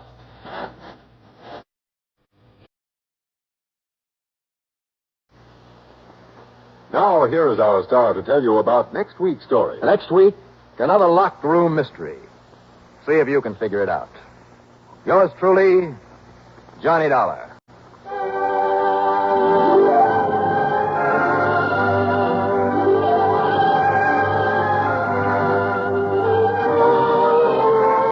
Yours truly, Johnny Dollar, starring Bob Reddick, is written by Jack Johnstone, Jr. Musical supervision by Ethel Huber. Heard in our cast were Robert Dryden as Bill Tilson, Santos Ortega as Larry Moody, Lawson Zerby as Lieutenant Walter Ivan, and Jack Grimes as the police officer. Be sure to join us next week, same time and station, for another exciting story of Yours truly, Johnny Dollar. This is Art Hanna speaking. Johnny Dollar. This is Art Hanna speaking. Johnny Dollar. This is Art Hanna speaking. Johnny Dollar. This is... Johnny Dollar. Dollar? Well, thank goodness. Thank goodness for what? Oh, the trouble I've had getting this number of yours. How come? Why, I finally had to call Mr. McCracken at Universal Adjustment Bureau. I found out from him that you're there in Hartford, Connecticut. That's right. Well, I thought you were going to drop by and pick up your check. Was I? Well, of course, you said you would. Did I? Well, of course. Well, all right, but what's it for, and who are you? Well, what's it for? Why, for your services in connection with that oil refinery investigation you made for us. What oil refinery? When? When? Well, last week. What are you talking about, and who are you, sir? Now, look here, Dollar. I'm Ted Beckham, Western Indemnity Company. Now, who else would be calling you regarding... Ted Beckham? Yes, of course. Western Indemnity? That's right here in Fort Worth. Now, Mr. Beckham... Now, I've okayed your expense account for that refinery investigation. The check is ready, and I just want to be sure that you pick it up. Investigation? Look, You being funny, Dollar? There in Fort Worth, Yes? Texas? Yes. Mr. Beckham, Yes? the only case I handled last week was right here in Hartford. what? The week before, I was in Little Rock, Arkansas. The one before that, I was also here in Hartford. Dollar? And before that, in L.A., California. Look, you're Johnny Dollar? That's me. Well, you're not. I'm not? Well, of course not. How stupid of me. I should have realized you weren't Johnny Dollar the minute you picked up the phone. Now, look, Mr. Well, your Beckham. voice, it's not one bit like Dollar. Now, look, will you please listen Oh, to... all right, you imposter.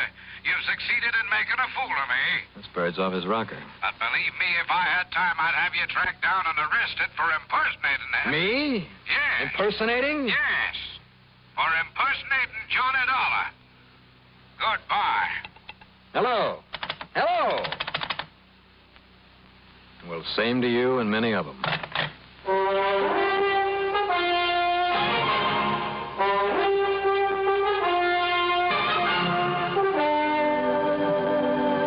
CBS Radio brings you Bob Reddick in the exciting adventures of the man with the action-packed expense account, America's fabulous freelance insurance investigator. Yours truly, Johnny Dollar.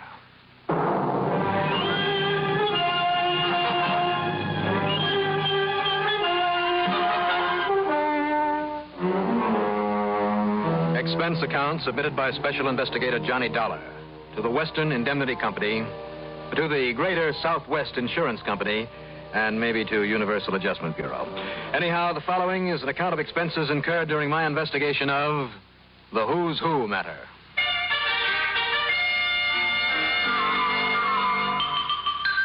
That wacky phone call from Texas, from a man, a company I'd never even heard of, accusing me of impersonating myself. I was about to pick up the phone again, call him back, and demand an explanation, but the phone beat me to it. Hello? That's a pleasant sort of greeting. Pat McCracken, Johnny, Universal Adjustment Oh, Bureau. Pat.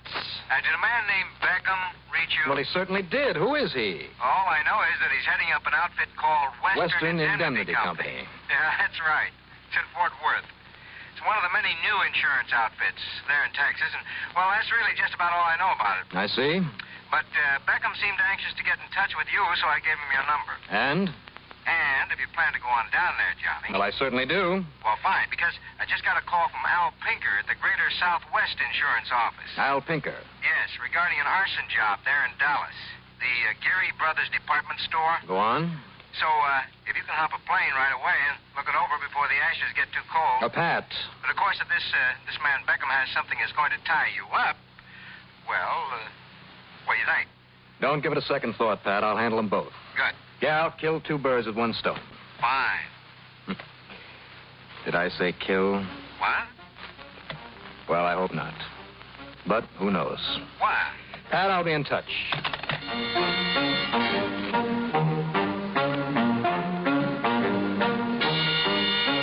Al Pinker in Dallas. Ted Beckham in Fort Worth. Expense account item 1, 9805 airfare. The plane set down at the Amon Carter Field in Fort Worth. It was late in the afternoon. And item 2 is $10 even for a taxi for the 19-mile drive into the city, into the Western Indemnity Building. It was brand new, very modern, very small, and located on East Lancaster Avenue. Over the protest of a pretty young blonde secretary with pale blue eyes and well, I bullied my way into Beckham's office. Yes? Who are you? All right, now, Mr. Beckham, let's get a few things straight. Now, wait a minute. I asked you, young man, who are you? What do you mean, barging in this way? My name is Dollar, Johnny Dollar. Don't be ridiculous. Here are my credentials, including photograph and fingerprints. Here, look them over. Huh? Well, now, this, Well? Why, you are Johnny Dollar. You were Johnny Dollar. That's right. And your voice, the same one I talked to over the phone early this morning. Right. But I made that call to Hartford. That's right. Oh, you were in Hartford then, huh? Yes, but I am here now, and I would like to know what this is all about. Well, that other young man who's been working with us did a couple of investigations for us. You better tell me about him. Why, he said that he's Johnny Dollar. Oh, he did, huh? And with that unusual name, there couldn't be two Johnny Dollars. It's not likely. But knowing all about you and your fine work over the years, well, when he came here and offered to undertake the 2 investigations, and there's a third one, and he did do a good job for us, Mr. Dollar. He did, huh? And yet, when I got his expense account, well, that is, when I looked it over again after talking with you on the telephone, well, it kind of made me suspicious. The size of it, I mean, you see? Yeah. That expense account of his. Well, tell me this, Mr. Beckham. Just why did you call me this morning? Well, that was it, about the expenses for your... Well, I mean, for his job on that refinery investigation. Now, he said he'd pick up the money here. He never had given me his address, and... Well, I'd okayed the account, and the money was here waiting for him, and... but then, knowing so much about you, as I said, and contemplating the amount of his expense account... So you tracked down my number in Hartford and called me? Yeah. To have me pick up the money? Yes, and because I suddenly had a small suspicion, I mean because of the total of that expense account. Mr. Dollar... All right, Mr. Beckham. Oh, excuse me. Yes, Miss Carroll? There's a Mr. Albert Pinker here to see you. Pinker? Send him in, Carol. Yes, sir. Hello. Who is Albert Pinker? Greater Southwest Insurance Company. Al just happens to be the other reason I came all the way out here to Texas. Johnny! Hi, Al. Meet Ted Beckham, heads up this office. Oh, glad to meet you, Ted. Hi, Mr. Pinker.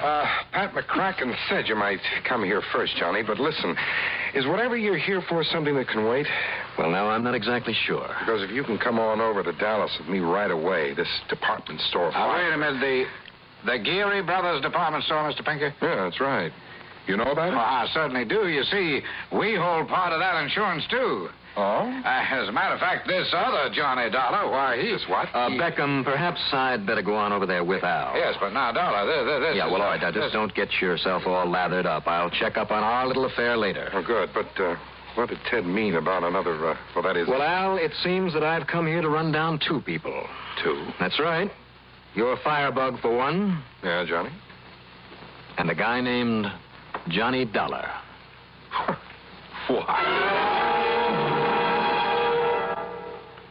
February is observed as American Heart Month for the sobering good reason that heart diseases take more lives than any other cause of death. This month is set aside for an appeal for funds to support a growing research program, enlisting top medical and scientific minds in the battle to overcome untimely death. The results of past generosities have already been felt in hospitals and doctors' offices and in lives saved. New techniques in surgery now save countless lives daily, here and elsewhere, because you gave for experiment into the then mysterious area of heart penetration. The money you give this year may be directly instrumental in raising the annual quota of people made whole, of lives saved, of families spared tragedy. When your Heart Fund volunteer calls, be generous, for this is a moving, pressing cause. Give to help your Heart Fund. Help your heart and the hearts of those you love.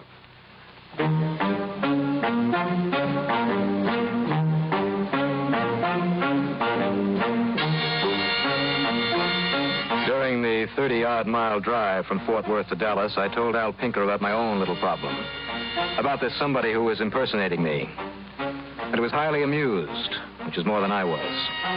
And then he told me about the arson job at Geary Brothers department store, and quite frankly, it sounded like something the police and a couple of private investigators working on would have been able to solve in short order. However, I agreed to look into it for him. He got me settled at the Statler Hilton, bought me cocktails and dinner, and then left me his car.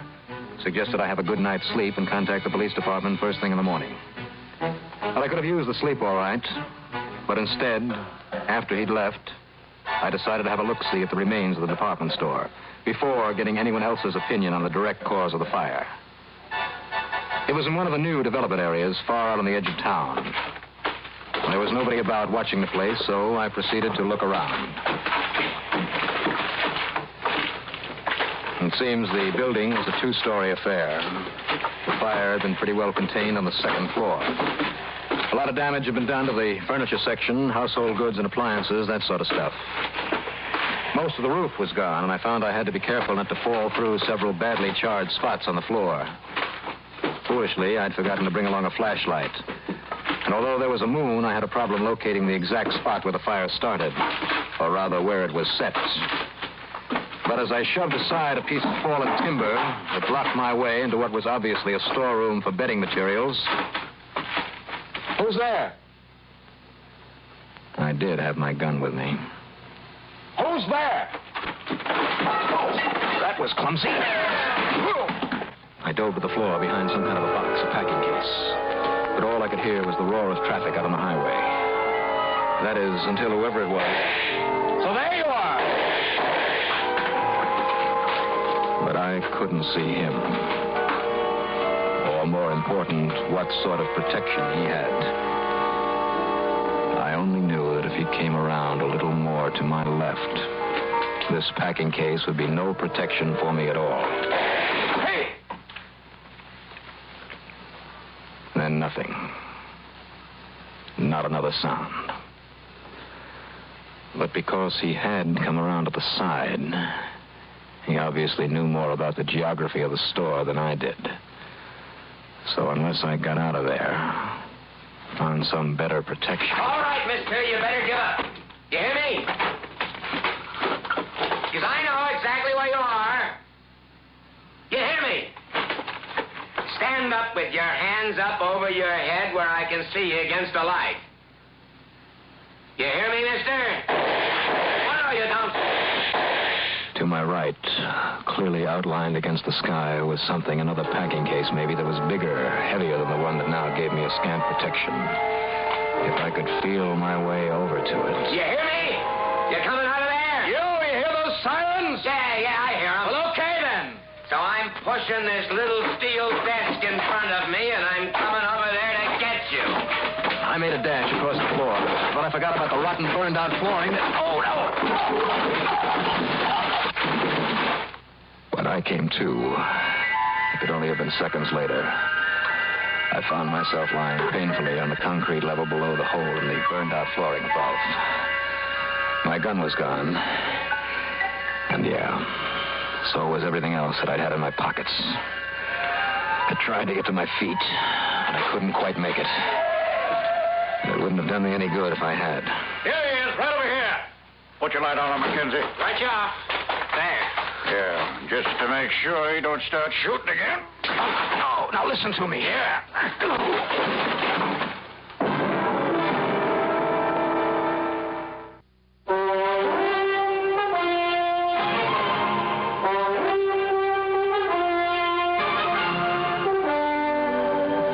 This time when I came to, it was on a cot in a small, bare room at police headquarters. It was morning. A patrolman sat with his chair cocked across the narrow doorway. I played possum for a while to get my strength and senses back. But then, a few minutes later, when he saw me move a bit... Sergeant, looks like he's come to. Okay, Mackenzie. Fallon just brought in the stuff we missed last night. His gun, the papers that were lying around him. Go take a look at them. Let me know what you find. Yes, sir, I'll take a look. All right now, mister. What were you doing out there at the Geary store last night? Now, listen to me. A little looting, maybe? Listen to me, will you? Sure, I'll listen. I'm a special investigator. Oh, sure. Just like all the rest of the crooks we've had to keep chasing away from that place. No, now listen, Sergeant. Only investigator we got any use for is that young fella from the insurance company that found the clue last night to pin that arson job on Jerry Springer. You mean you found out? Yep. Springer. Professional torchman from up north. Now, look. Now, I hate to admit it, but it was this young investigator found it out for us. So what happened? Just when he's about to come in and report to us, you sneak up on him and try to blow his head off. What's the name of that investigator? Well, not that it's going to make any difference to you by the time we get through with you, mister, but his name is Johnny Dollar. Sergeant! Hey, Sergeant! What's the matter, Mac? This stuff we missed out there in the dark last night? Well, what about it? Somebody pulled them out of this man's pockets. Pulled what out? Look here, these credentials. Picture of them and everything. Huh? Sure. This man's Johnny Dollar. Dollar? That's right. But that other man, he told us he was Johnny Dollar. We had no reason. So maybe if he took you in, as well as the insurance company... Mr. Dollar... Maybe I had better run him down for you. Yeah, and for me, too. Something I'd learned the day before gave me a pretty good idea where I might find my impersonator. But only if I got there fast, about the time the insurance office back in Fort Worth opened up. In the car I'd borrowed from Al Pinker, I made the 34 miles in 34 minutes. The front door of Western Indemnity was locked, but slipping the latch on it turned out to be a cinch. The door of an insurance company yet. I parked myself in the chair of the receptionist who had brushed me off the previous afternoon. And then I noticed the envelope there on the desk, addressed to Johnny Dollar. Inside of it was a check for expenses on a job that I had never done. I tucked it back into the envelope, and then... We've been wondering where you were and when you were coming in. Oh, there now. As soon as I turn on the lights, we'll be ready for business. There. You're awfully early, though. Are you going to wait and talk to Mr. Beckham when you... That's right. Now, you listen here, Mr. Whatever your name is. How did you get in here? And Mr. Beckham isn't here yet, but when he comes in and finds out that you... Oh, here, Mr. Dollar, here's your check. That's fine, thank you. Now, if you'll excuse me. Dollar, did you say? Your name is Dollar? That's right. Yes, Mr. Whoever you are, this is Johnny Dollar, the famous investigator. Oh, he is? And if you think you'll get away with breaking into this office... Johnny Dollar, huh? Now, listen, buddy. You should have taken a better look at me last night. What? You mean... Yeah, I mean... You mean that you... Carol, thanks for the check. I gotta go. Oh, no, you don't. Oh, don't I? No, that gun. That's right. Now, get over there beside him, Carol. What? Okay, now listen to me. And don't try any tricks, Dollar. Dollar? Are you forgetting the police know who I am now, know who you aren't? He called you Dollar. The police? Over there in Dallas? Do you think they'll waste any time telling the department here in Fort Worth? By the time those cops get the word, I'll be far, far away. Now, Will listen. somebody please tell me what's going on You here? made a big mistake in leaving my credentials here beside me last night. No, I made a mistake. Because the cops were coming. But I'm not making any this time. Now, listen. Do you mind telling me why you decided to pose as me? Please, somebody explain. How long you thought you'd get away with it? Dollar. And I suppose you solved a couple of cases for this company, got yourself in good with them, because you planned the crimes, whatever they were. Okay. Maybe Dollar. even pulled them off yourself. Okay. You're stalling for time, but it's no good. And tell me this. Quiet, both of you. Now, both of you walk into that coat closet there beside you. You lock us into that stuff? Now, listen, mister. Go ahead, or Dollar, so help me, I'll pull this trigger. Go on. Look. Yeah, look behind you. Now, don't try that, old gag. Oh, my goodness, what's going on? What's going on in This, here? Mr. Beckham.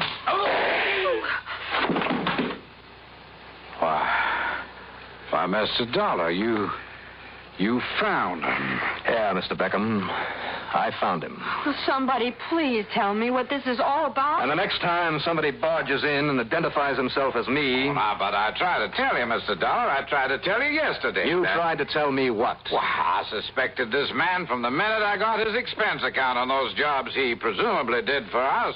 Why, that was one of the reasons for calling you in Hartford. What do you mean, Mr. Beckham? Well, knowing all about you, in spite of never having met you, and then seeing the amount of his expense account. You handed in a pretty heavy one, huh? Well, that's just the point. No. What's that?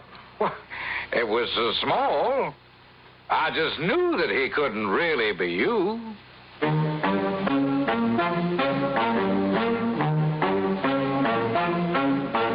Okay, then, Mr. Beckham. On the strength of that last remark, I will not expect you to question this. Expense account total, including hotel, transportation back to Hartford, and all the incidentals I could possibly cook up, $306.25. Yours truly, Johnny Dollar.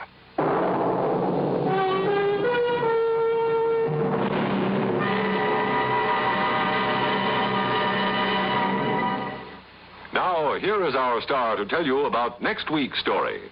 Next week, a fireman. The dangerous kind. That carefully sets fires instead of putting them out. Join us, won't you? Yours truly, Johnny Dollar.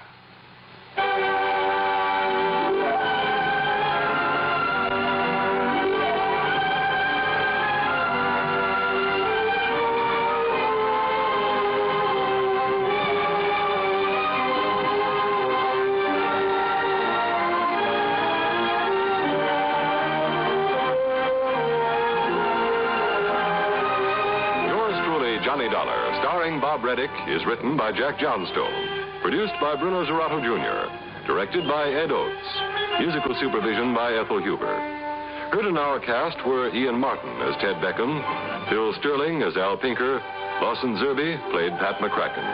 Bill Lipton was the police officer. Rosemary Rice was Carol. Roger DeCoven was the sergeant. Leon Janney was the man. Be sure to join us next week, same time and station, for another exciting story of yours truly, Johnny Dollar. This is Art Hanna speaking.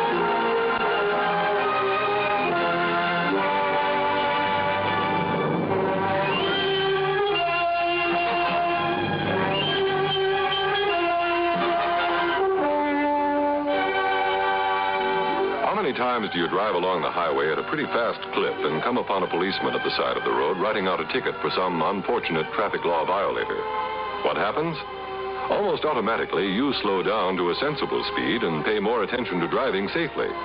Nobody likes to get a traffic summons, but it's only by even stricter law enforcement that we're ever going to cut down on the shocking and shameful death and accident rate on our highways. That's why we should all get behind local and state safety programs and support any measures that will make driving a pleasure instead of a risk. A proper safety program includes not only more rigid enforcement of traffic laws and stiffer penalties for violating them, but also better public education on safer, saner driving habits and the elimination of dangerous stretches of highway. The surest way to cut down on accidents, though, is for all of us, motorists and pedestrians alike, to be more careful and more sensible about how we drive and walk. More sensible about how we drive and walk. More sensible about how we drive and walk. More sensible. Johnny Dollar. This is Harrison Hadley in Buffalo, New York. Hadley. That's right. I'm the local agent for Masters Insurance and Trust. Oh, of course, Mr. Hadley. It's been some time since I've had to call on you. Well, what's to be your problem, sir? Fire. Fire. Well, actually fires, Mr. Dollar. Two of them. Go on. One of them occurred yesterday. The other started only a few hours ago. As a matter of fact, the fire department is still fighting it. And you suspect arson? I sure do. So, Dollar, if you can come out here right away. I certainly can. Good. Now, I'll arrange for a room in your name at the Statler. And if you'll contact me when your plane gets in... Mr. Hadley. Yes? How much insurance have you written on those fires? Well, on this warehouse burning now, it's something over $200,000. Okay. So for both of them, it means about $400,000. Fine, then you can afford it. Oh, sure, but afford what? My expense account. Oh, well, of course we can. I mean, for two. Expense account for two? I'm afraid I don't understand. You will when I see you. Bye.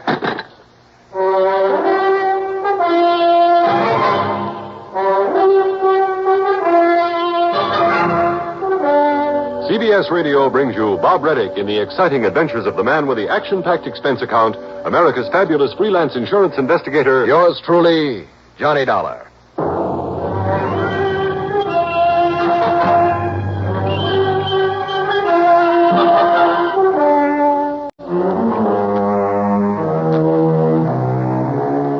Expense account submitted by Special Investigator Johnny Dollar to the Masters Insurance and Trust Company, Buffalo office.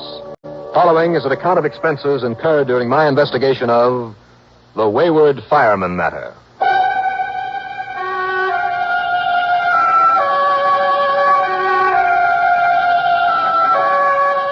A lot of people have the mistaken idea that a lot of the crimes that are solved by a lot of clever, mysterious Sherlock Holmes type of deduction, or by the equally mysterious and super scientific razzmatazz that goes on within the confines of some of our fabulous modern crime laboratories. All right, some of them are. But most of the crimes I deal with are solved by nothing more than a lot of work and a lot of sweat. And above all, information. Now that means stoolies, informers, other criminals. Well, listen, and you'll see what I mean. Expense account item 1, $14.25 for telephone calls. To locate and contact my old friend Smokey Sullivan, who's now playing it straight after a long career in the underworld, who is best known by the police throughout this country for his work as, yeah, you guessed it, for his work as an arsonist. Yeah, Johnny.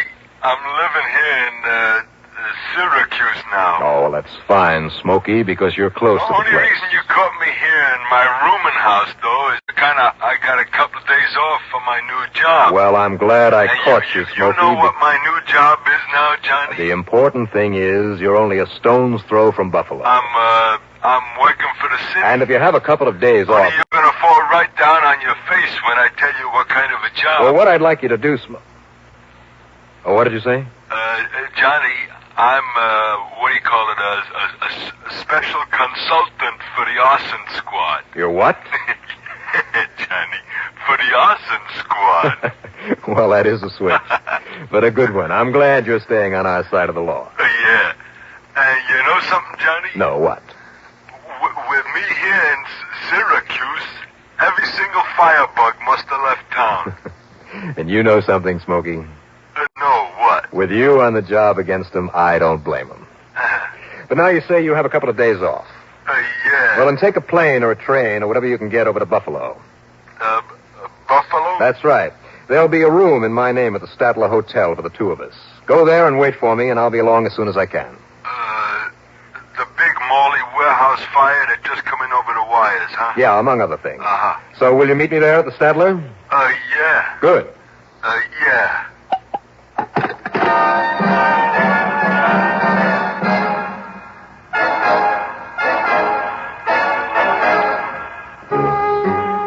Item 2, $31 even for a cab to Bradley Field, a plane to New York, and a plane to Buffalo. It was late in the afternoon by the time we circled the big bustling city, with its huge steel plants and blast furnaces, its flour mills and chemical plants, grain elevators, railroad yards and rubber factories, and its busy harbor at the northeastern end of Lake Erie. As soon as we sat down at the Greater Buffalo International Airport, I picked up my luggage and started to look for a taxi. Dollar! Dollar, over here.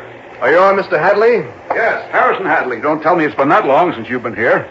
Or is it this slight paunch I've developed and a few prematurely gray hairs? How are you? I'm fine, Mr. Hadley. And for heaven's sakes, call me Harrison, or better still, Harry. Right. Well, now, come on. I got my car idling away in a no-parking zone. Unless I'm mistaken, that policeman doesn't like it. You're right, but here we are. All right, slide in. Throw your bag in the back. Right you are. Come on. That's all right, officer. Pulling out right now. Well, you better, mister, if you don't want a ticket.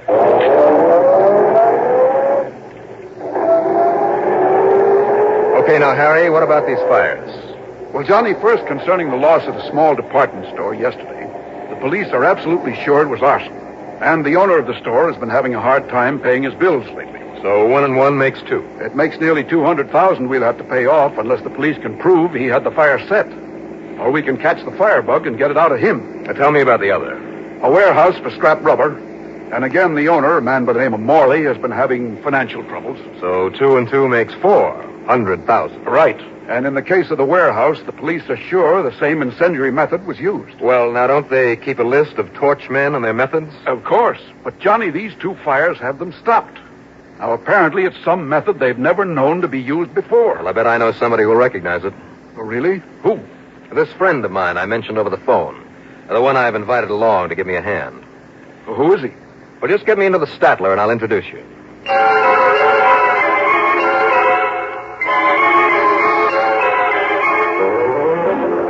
And you say this ex-crook is now working with the police? That's right. If I know Smokey, there'll be no arson there in Syracuse as long as he's around. Well, then they're probably wishing he hadn't come on over here to Buffalo to give you a hand for a couple of... here we are. Now, let's just hope he's already here so that we can... Smokey? I guess not. Hmm? What was that? Somebody banged down a window somewhere in the back of this. Wait a minute. Smokey? Smokey, are you up? Oh, no. What is it, Johnny? What's wrong? Smokey. Now, Smokey, listen to me. Looks to me like we got here too late. Smokey? Can you hear me, Smokey? It looks to me like he's dead.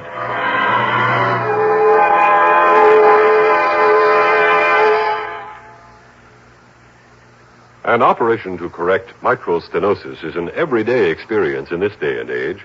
Even more advanced surgery of the heart involving heart-lung machines and other modern equipment is no longer rare and highly successful in saving lives. Humanity owes a great deal for living at a time when many conditions involving the heart can be corrected through diet, through day-to-day care, through drugs, and, where necessary, through surgery. But we are a long way from conquering many of the causes of heart and artery sickness. Impressive as are the victories already won, the battles ahead for science and medicine are imposing. They can be won with massive support. This support can be given most effectively to your local heart association, this month seeking funds to continue the job. Help your heart fund. Help your heart. Be generous. The work is vital, and the diseases won't cure themselves.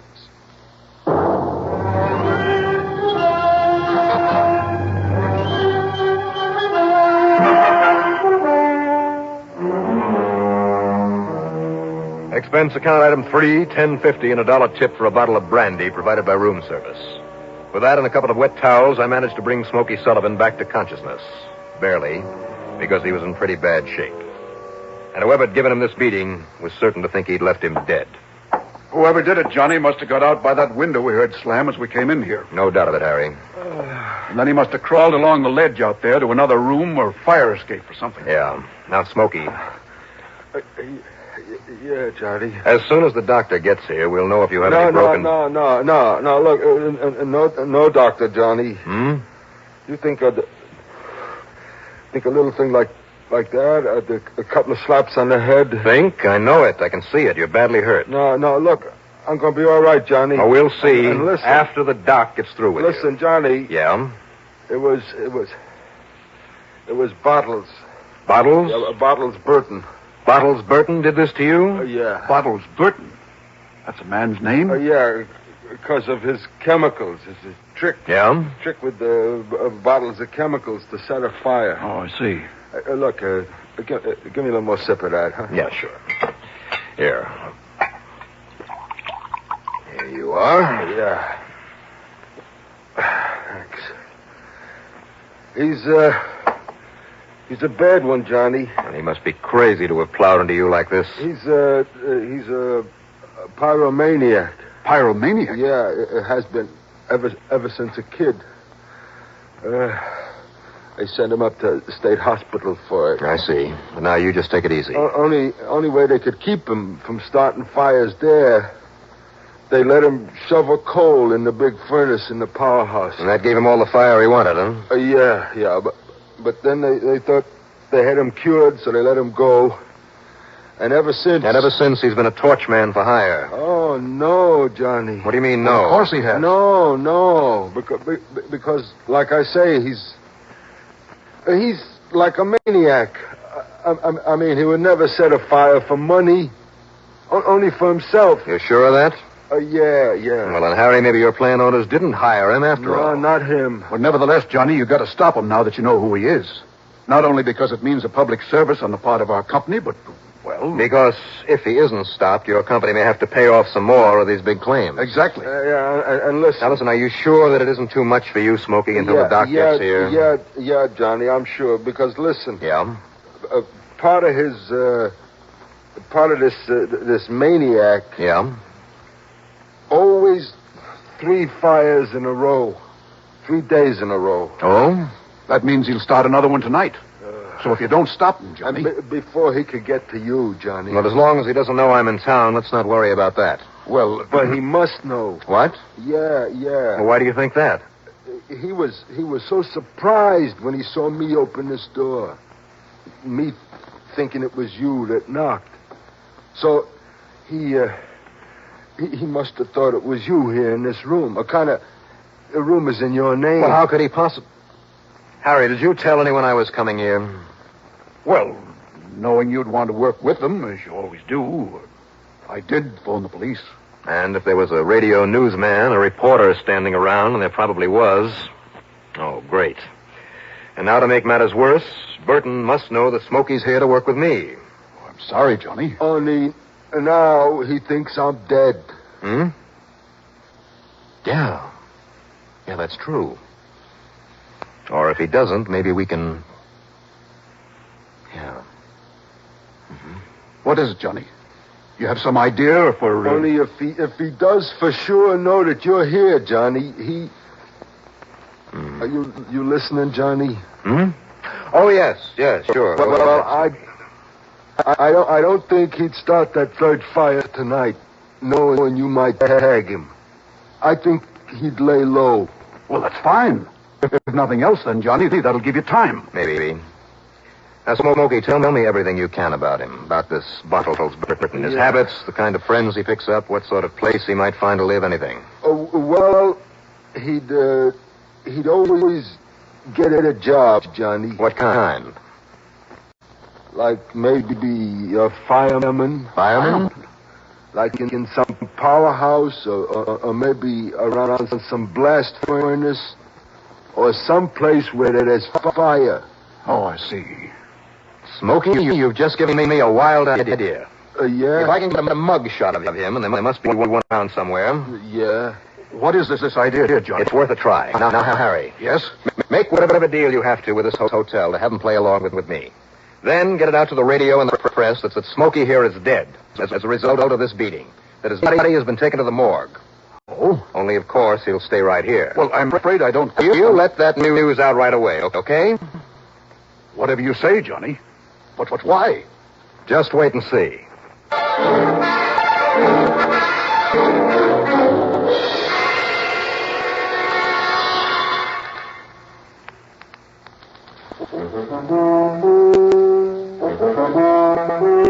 The Commander. Welcome aboard. Try new king-size Philip Morris Commanders. New because the tobacco in them is vacuum cleaned. And the cleaner the tobacco, the better it tastes. Yes, the cleaner the tobacco, the better it tastes. Commanders are made by a new kind of machine, the Mark 8, that takes rich, full-flavored tobacco and first gently vacuum cleans it, then rolls the cigarette fully, evenly, cuts the ends clean and firm. The result is new Philip Morris Commanders, with the cleanest of tobacco ever rolled in a cigarette. Try it back. You'll get a full, round, king size of solid smoking pleasure, because the cleaner the tobacco, the better it tastes. Noticeably better.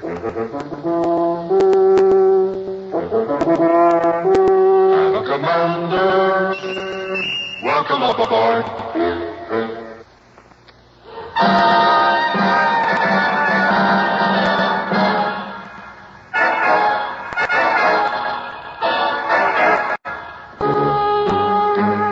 Expense account item 4, $1 even for a taxi to police headquarters. Yeah, they had a mug shot of Burton. They simply hadn't been able to connect his method with those fires. They gave me a copy, and of course they swore they'd do everything they could to flush him out if he was still around. And then I played my hunch. And item 5 is $18.70 in taxi fares, checking around a flock of fire departments and stations until, finally... Sure, Mr. Dollar. Only his name isn't Burton. He called himself Charlie Smith. Smith, huh? Yes, sir. This is his picture, all right. He's one of my boys, all right. Good. Now, just where can Or rather, he was. What do you mean by that, Chief? He just didn't report for work, and we haven't seen him here at the firehouse since. Since when? Oh, a couple of days ago. I checked his rooming house. That's where he lives off duty, and he's left there, too. And you have no idea where I might find him? Might start to look for him? I'm afraid not, sir. It's funny, too. What do you mean, funny? He was a good man. It always seemed like he... Well, almost like he enjoyed his work around him.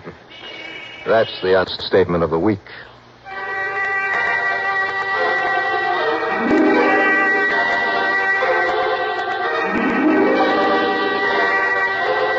I walked on back to the hotel, and there, over a stormy protest, moved Smokey into the room next to mine, but left the connecting door ajar.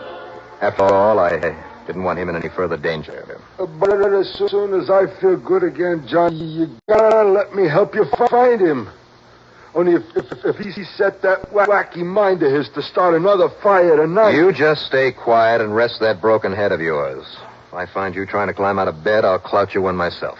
Okay, Johnny. I'll be right here in the next room, so if you want anything, you holler, okay? Johnny. Yeah? Look, Burton may go nuts waiting for you to leave town.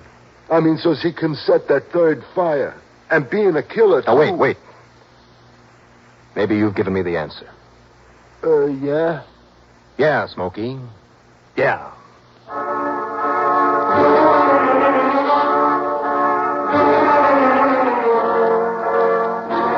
I tore on over to radio station WBEN over on Elmwood Avenue. Bill Peters, the program manager, was still around. Better still, he was willing to cooperate with me 100%. Darn it, Johnny, I'm sorry. If I'd known you wanted to keep it a secret, I'd have kept the word of your coming here off our newscast. Well, it's too late now, Bill. But not even the papers, not even the evening news had it, so I let it go on. And what that means is that he keeps a check on things through your news program. This Burton, the firebug? Yes. And that's good. Because if you'll let me write a piece of copy for your next couple of newscasts... Yeah, here. Here now. Ah. It'll air in about 20 minutes. The newscaster will be Jack Ogilvy. Good. Now just have him read this as is.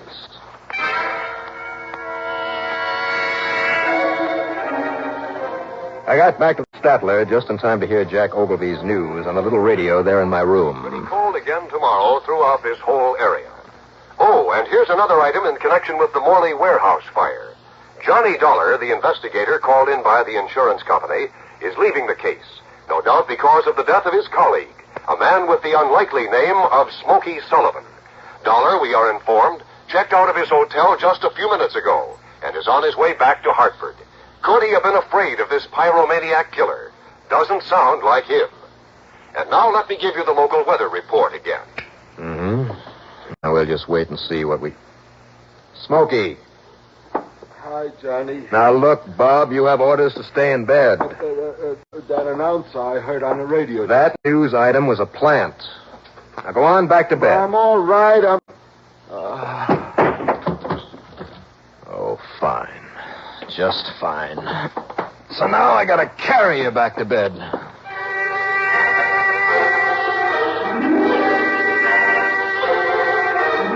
And then, sitting there alone in my room, I wondered. Smokey had said that Burton was clever in his own twisted way. Clever enough to fall for my trick? Well, there was only one thing to do. Wait and see. I didn't have to wait long. Yeah? Yeah, who is it? Mr. Dollar? That's right. Telegram, sir. Okay, coming. Hello, Burton. Oh, you know me, huh? Who else would have come in here waving a gun? Keep your hands up, see? Now sit down. Sit up. There in that chair. The other side of that door. And keep faced away from me, you understand? See? Sure. But didn't you get the word that I'd left town? Oh, I knew that was a trick. That's why you came here, huh? Because I had to make sure, see? And you mean that you, a smart punk like you were afraid to set another blaze with me around town? Well, you won't be around, not now, because I'm going to kill you. Because I got to set another fire. I just got to, you understand, you see? So I'm going to kill you, Dollar. Now look, Burton. No, don't move. Keep your hands up. Now, here, let me... Yeah. See? I knew you had a gun. Because I know everything. But I know I gotta set that third fire. But I know I gotta kill you. Yeah, Dollar. Now. Smokey.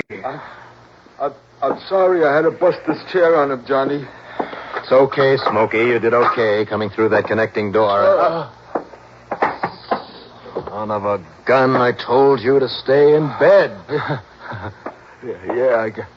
I guess I wasn't as strong as I... You want to help me, Johnny? You bet I do.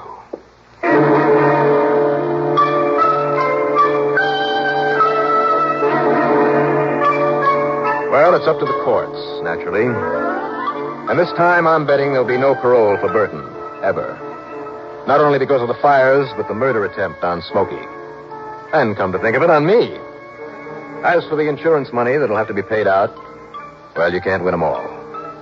Expense account total, including room and board and Smokey's expenses, plus a little gratuity and to cover his doctor's bills, $227 even. Yours truly, Johnny Dollar.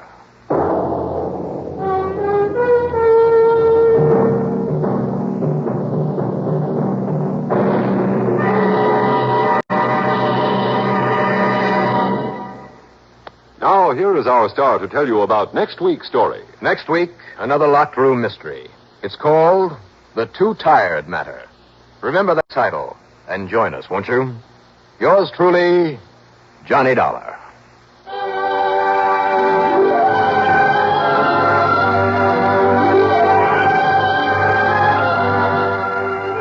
Yours truly, Johnny Dollar, starring Bob Reddick, is written by Jack Johnstone. Produced and directed by Bruno Zerato, Jr. Musical supervision by Ethel Huber. Heard in our cast were Nat Polen as Smokey Sullivan, Bill Smith as Harrison Hadley, Bernard Grant as Burton, George Petrie as Bill Peters, Robert Dryden as the Chief. Jack Ogilvy of WBEN played himself. Be sure to join us next week, same time and station, for another exciting story of yours truly, Johnny Dollar. This is Art Hanna speaking. Recently on CBS Radio Network's House Party, host Art Linkletter asked a 6-year-old Muppet on the kids' panel what he planned to be when he grows up. A policeman, the youngster replied. Art probed further, and how will you know the ones to arrest? How do bad people look? The short would-be lawman had a fast answer. Crooks have black and white stripes all over them. Regular listeners hear such laughable logic all the time from the kids on House Party, a regular feature on the show. Be listening for Art and his guests weekdays right here. Here. Here. Here.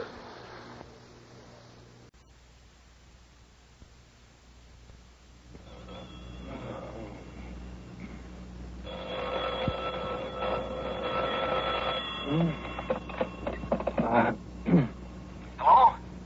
Oh, Johnny Dollar. Johnny, listen, Johnny. Oh, hold it. What? Now, let me switch on this bed lamp. No, listen, Johnny. Oh, are you there? Oh, there we are. Hello? Yeah.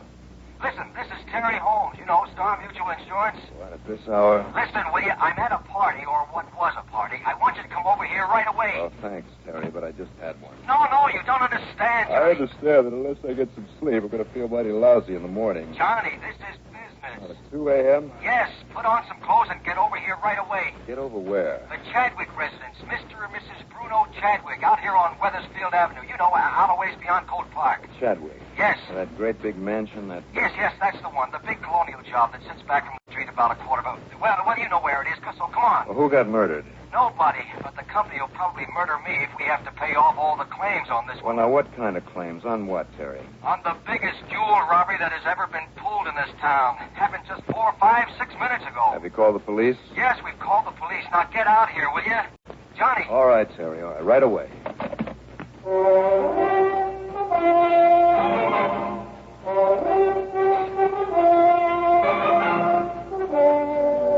The CBS Radio Network brings you Bob Reddick in the exciting adventures of the man with the action-packed expense account. America's fabulous freelance insurance investigator. Yours truly, Johnny Dollar.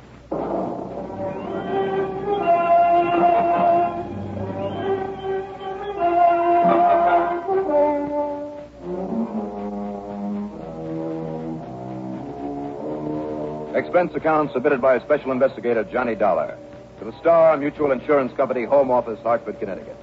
Following is an account of expenses incurred during my investigation of the touch-up matter.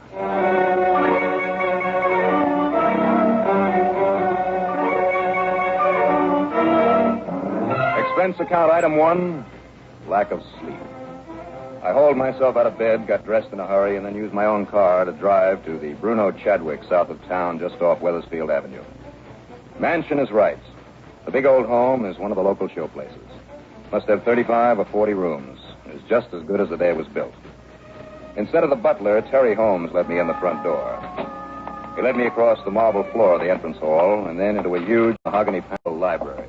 Okay, now sit down, Johnny, and let me tell you what's happened. All right. Only hadn't I better check in with the police? Who's in charge? Lieutenant Barney McQuaid. But now listen. Now, where are they? In the music room with the Chadwicks and all their guests. But I can tell you what's happened in half the time it would take you to get it out there with all those excited, chattering females all trying to talk at once. You should hear them, yakety, yakety, yakety. So what females, Terry? This party's the Chadwicks' 40th wedding anniversary. The guest list, and I don't know how I ever happened to be on it. Well, the guests include most of the ritziest, wealthiest people in Hartford. Real big money. Mr. and Mrs. Lloyd Augustus Brownfield, for instance. Oh, the stock market millions? Yes, and the Fritz Melchiors, the Lawrence Comstocks, Kenneth Gordon Hodge, that old dowager Marianne Hooper, half a dozen more. Just think of money and you've got the whole list. Except for Mr. Thompson B. Thompson. Who's he? Who knows? He barged in early this evening, just about the time the festivities were getting underway. Said he was up from New York and staying at the Pearson Motor Court. You know, the other side of town? Yeah, I know the place. Okay. Said he wanted to talk over a business deal with old man Chadwick. Apologized for not having made a date with him. And when he saw there was a party in progress, he apologized again and said he'd come back another time. But Mrs. Chadwick took one look at him, and believe me, Johnny, this was the polished gentleman of, well, if there ever was one. And good-looking, too. Yeah. Well, she talked with him a minute or so and then insisted he join the party. So he did. What's more, he was the life of the party. And that's why it lasted so late. Tall, young, handsome, charming. All those wealthy old biddies practically fought each other for a chance to talk with him, sit next to him. And all the while, Johnny, that stinker was carefully casing the hundreds of thousands in jewelry they were loaded with. So how did he pull it off, Terry? We were all sitting around in the music room trying to keep politely awake while Mrs.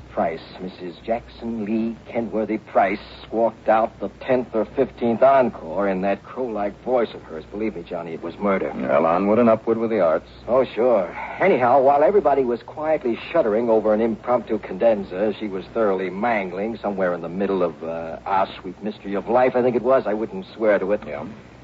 Suddenly, the lights went out. Go on. Well, for about 3 seconds, there was some blessed silence for a change. And then old lady Chadwick let out a shriek that was even worse than Mrs. Price's singing and started hollering about her diamond necklace. Then Marianne Hooper yelled something about her emerald pendant. Then 3 or 4 of the others all practically on top of each other. By the time old Chadwick got the lights back on again, that charming, lovable Mr. Thompson B. Thompson was gone.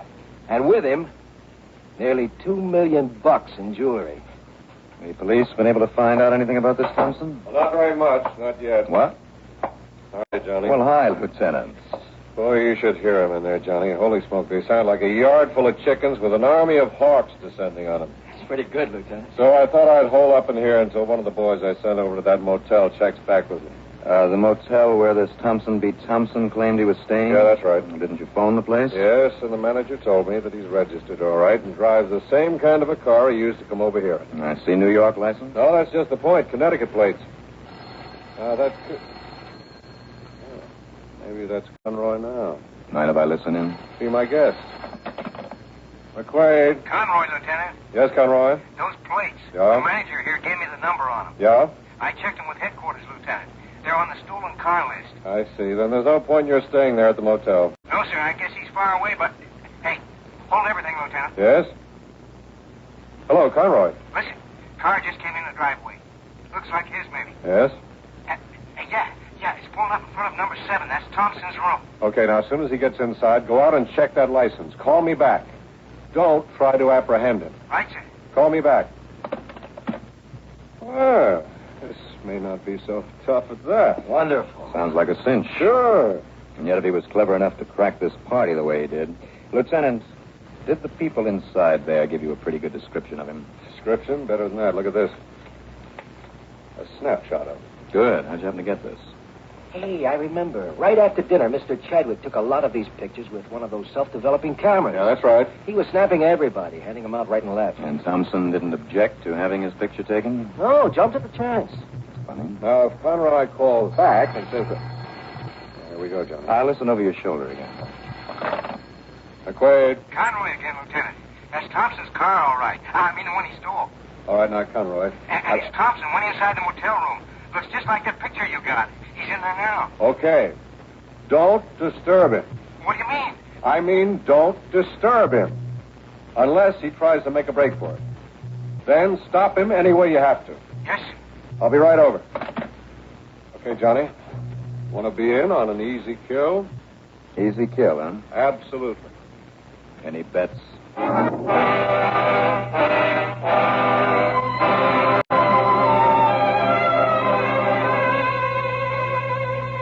The lieutenant, one of his men, and I hopped into a prowl car and tore on over to the Pearson Motor Court, going into the driveway as quietly as possible, with the lights off. Conroy was there.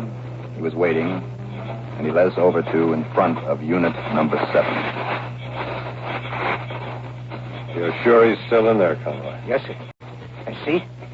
There's a stolen car. Still there. Oh, hi, Chris. Hi. Look, Lieutenant, you can see him moving around inside. I'm in his shadow against the shade. Maybe packing up for a fast getaway. All right, now, I'll take the door. Conroy, you cover me on this side. Chris, you and Mr. Dollarkin. What am I talking about? Listen, Johnny, you have no business being in on this. If Thompson gets rough, if he's armed... So what? Go ahead, start pounding on the door. It'll be on your own responsibility. So I'm a very responsible guy. Now go ahead with him. Okay. I'll be careful. You too, Chris.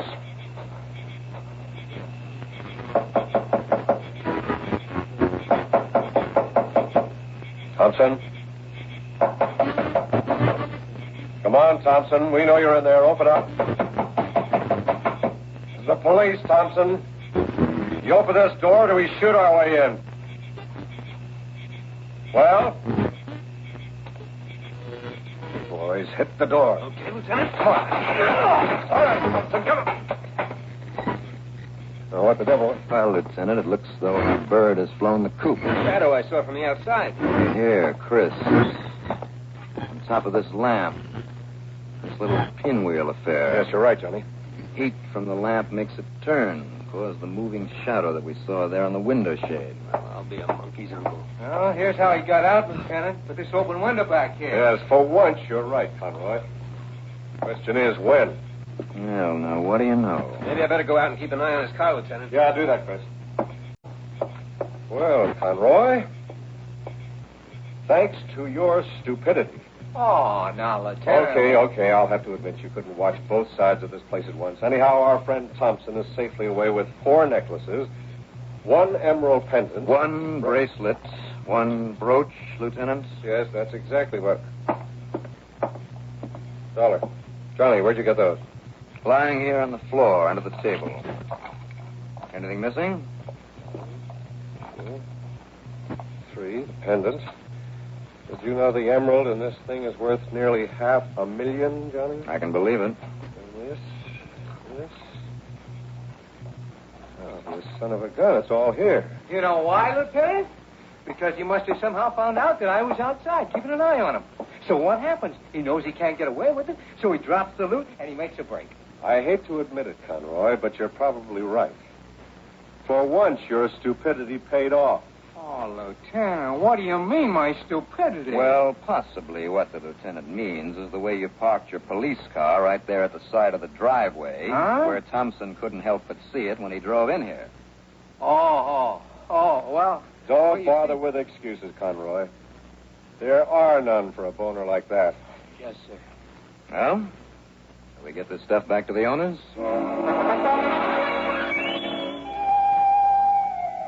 The wealthy old ladies were tickled pink to get their expensive baubles back. And the look of relief on Terry Holmes' face was really something to behold. He'd been quietly sitting alone in the library, adding up the $2 million odd he thought his company would have to pay out. But there was nothing quiet about the music room. Yes, well, thank you, ladies, thank you. But now the boys and I had better... You're wonderful, Mr. Dollar. I just don't know how you did it. Oh, I just knew when Mr. Holmes said he was bringing you into the case. I just knew you'd get our things back. Well, now, look, Miss Chadwick, the real credit for this should go... Yes, sir. As I just told the lieutenant, Mr. Dollar, we're certainly proud of you. Well, now, Mr. Chadwick, If there's anything I can do for you any old time, just you ask for it, my boy. And you did it all so quickly. It's just wonderful. Well, now, you sure they're all here, Mrs. Chadwick? No stones missing, anything like that? We've checked them, every single one. Well, good. You're just wonderful, Mr. Dollar. Well, I wish you ladies would thank the lieutenant if he and his men hadn't got there so quickly. Oh, now you're too modest, Mr. Dollar. No. It's a fact. Just because I happen to see the jewelry lying there for... Well, you tell them how it happened, Lieutenant. Well, the boys and I had better get back to headquarters, folks. Oh, but not before you tell us all the details. Oh, yes, please, Lieutenant. Tell us just exactly. Well, now, please. Oh, Wow. Come in, sit down. I was just about to go out and rescue you, Johnny. Terry, you still here? Yeah, I kind of thought you'd get your fill of that yakety-yak out there. Want the butler to fix you a drink? Just push that little pink button on the desk. Well, you're real happy now, aren't you, Terry? Why not? Look at the money the company won't have to pay out now. Order a drink. Hey, call the lieutenant in for one. Lord knows he deserves it. He'll need more than a drink when he gets time to realize the big part of his job is still to be done. Now, what do you mean by that? I mean running down this Thompson character. Who cares about him now that the stuff is back? I do, for one. And you know something? I got a couple of ideas. Oh? Like what? Well, take that picture of him. Beg your pardon, this picture. I forgot to give it back to the lieutenant. Looks exactly like him, Johnny. Tall, slim, kind of ramrod. I mean that straight sort of military bearing, slick black hair, neatly trimmed mustache. That's the guy. Almost pretty, though, isn't he? Almost like he used makeup to look younger than he really is. Why not? Didn't those old biddies out there really flip over? And he didn't mind having his picture taken. Why? Don't ask me. And why did he tell everybody where he was staying? He certainly knew he was going to pull this job. Hey, you're right. And another thing, too. What's that, Johnny? Where was he between the time he left here and when he finally arrived at the motel? That policeman, Conroy, had plenty of time to get there before Thompson did. What's more, he didn't hesitate to calmly walk into his room in spite of a prowl car parked outside. And why did he go back to the motel at all? Yeah, that is kind of funny. Sure it is, and it all adds up to one big, fat, powerful hunch. Hooray, so what are you going to do, Johnny? Well, first of all, since your company has it all so nicely insured, I'm going to borrow that jewelry. Huh? Just until sometime tomorrow morning, Terry. I don't think anything will happen to it. Well, it better not. Go on in there and pry it loose from all those gabby old ladies for me, will you? Go on, Terry. Now, what's the matter? Okay, whatever you say, Johnny, but I sure hope you know what you're doing. Yeah? So do I.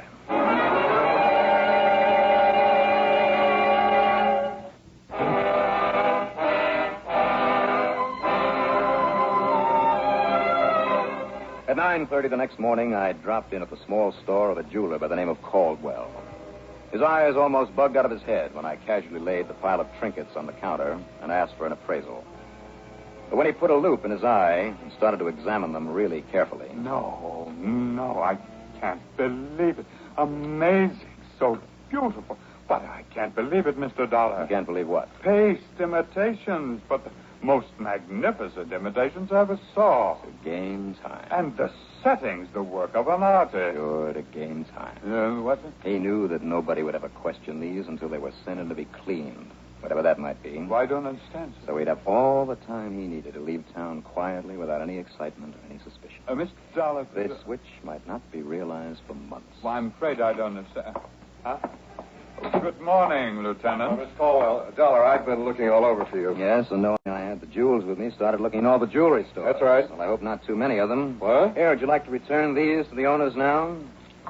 Sure, only Except for Mrs. Chadwick's. I'll take her necklace back myself. I'll see you, Lieutenant. Well, now, wait a second, I'm Johnny. sorry, but I don't think I'd better waste any Johnny. time. No, Mr. Caldwell, maybe you'd better tell him about those jewels. I certainly shall. Huh? Now, Johnny!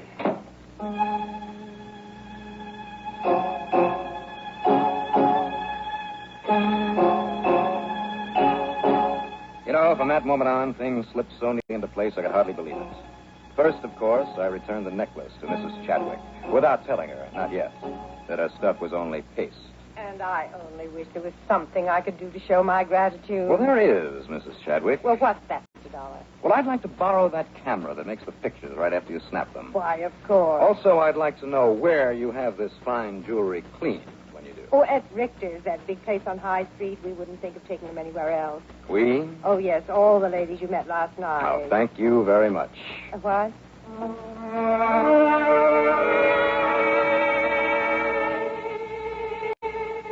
At the big jewelry house on High Street, I showed my credentials to Mr. Richter himself and told him what it was all about. He was a bit shook up for a moment, and then he led me into a large, well-lighted shop at the rear. 18 or 20 highly skilled craftsmen were bent over individual tables, covered with little lathes and grinding wheels and lots of equipment that I'd never seen before. They were creating, or cleaning and repairing, various pieces of fine jewelry, or drawing designs for pieces yet to be made. Richter told the men to pay no attention to me as I walked among them, taking pictures, supposedly for a magazine article. And finally, we stopped at the bench of a lean, rather bald man of middle age who was hunched over a vise where he was mounting a huge ruby in a ring. And this is Ernest, very new with us, but one of our finest stone setters. designs and makes all the mountings himself. Ernest? Don't let us interrupt your work, Ernest. Oh, thank you, sir. We're going to miss you, though, when you leave for that job in Philadelphia, is it? Yes, sir. But I'll be here another week or so, Mr. Richter. Oh, yes, that's right. I think I'd like your pictures standing up, Ernest. Standing, sir? Yes, if you don't mind. Do you? Why, no, of course not, sir. Right next to Mr. Richter, please. And stand up straight, huh? I'm afraid that bending over my work all these years... Oh, come on, stand up straight, like this. I beg your pardon. Good, that'll do it. Mr. Richter, might I ask what this is all about? Now, we'll give this about a minute. I'm afraid I don't understand, Well, sir. don't worry, Ernest, you will. Now, Mr. Richter, Yes? as soon as this picture develops, if one of your artists will do a little retouching for me. Well, of course, Mr. Dollar. What? Mr. Dollar? That's right, Johnny Dollar.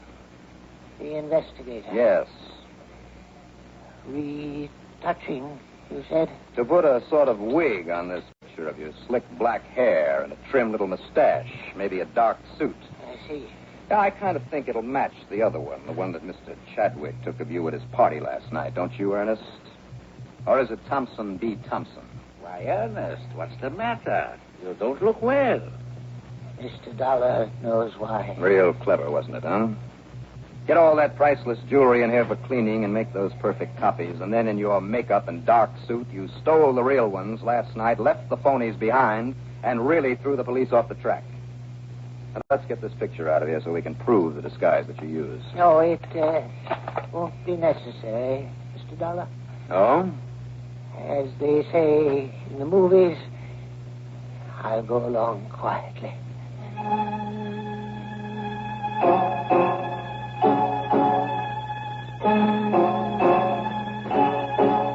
The gems he'd stolen? Oh, we picked them up at his apartment. And then took them along to police headquarters. It's funny. Lieutenant McQuaid even forgot to bawl me out for having kept that first picture of Ernest. Expense account total? What expense account? But believe me, I want a nice fee on this one. Yours truly, Johnny Dollar.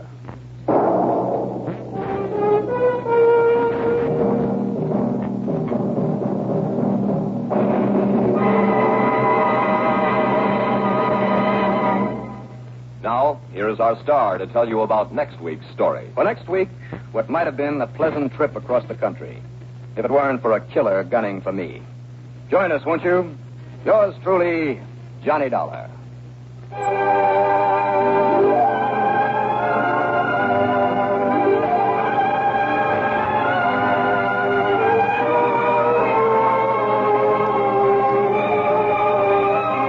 Yours truly, Johnny Dollar, starring Bob Reddick, is written by Jack Johnstone, produced and directed by Bruno Zerato, Jr., musical supervision by Ethel Huber.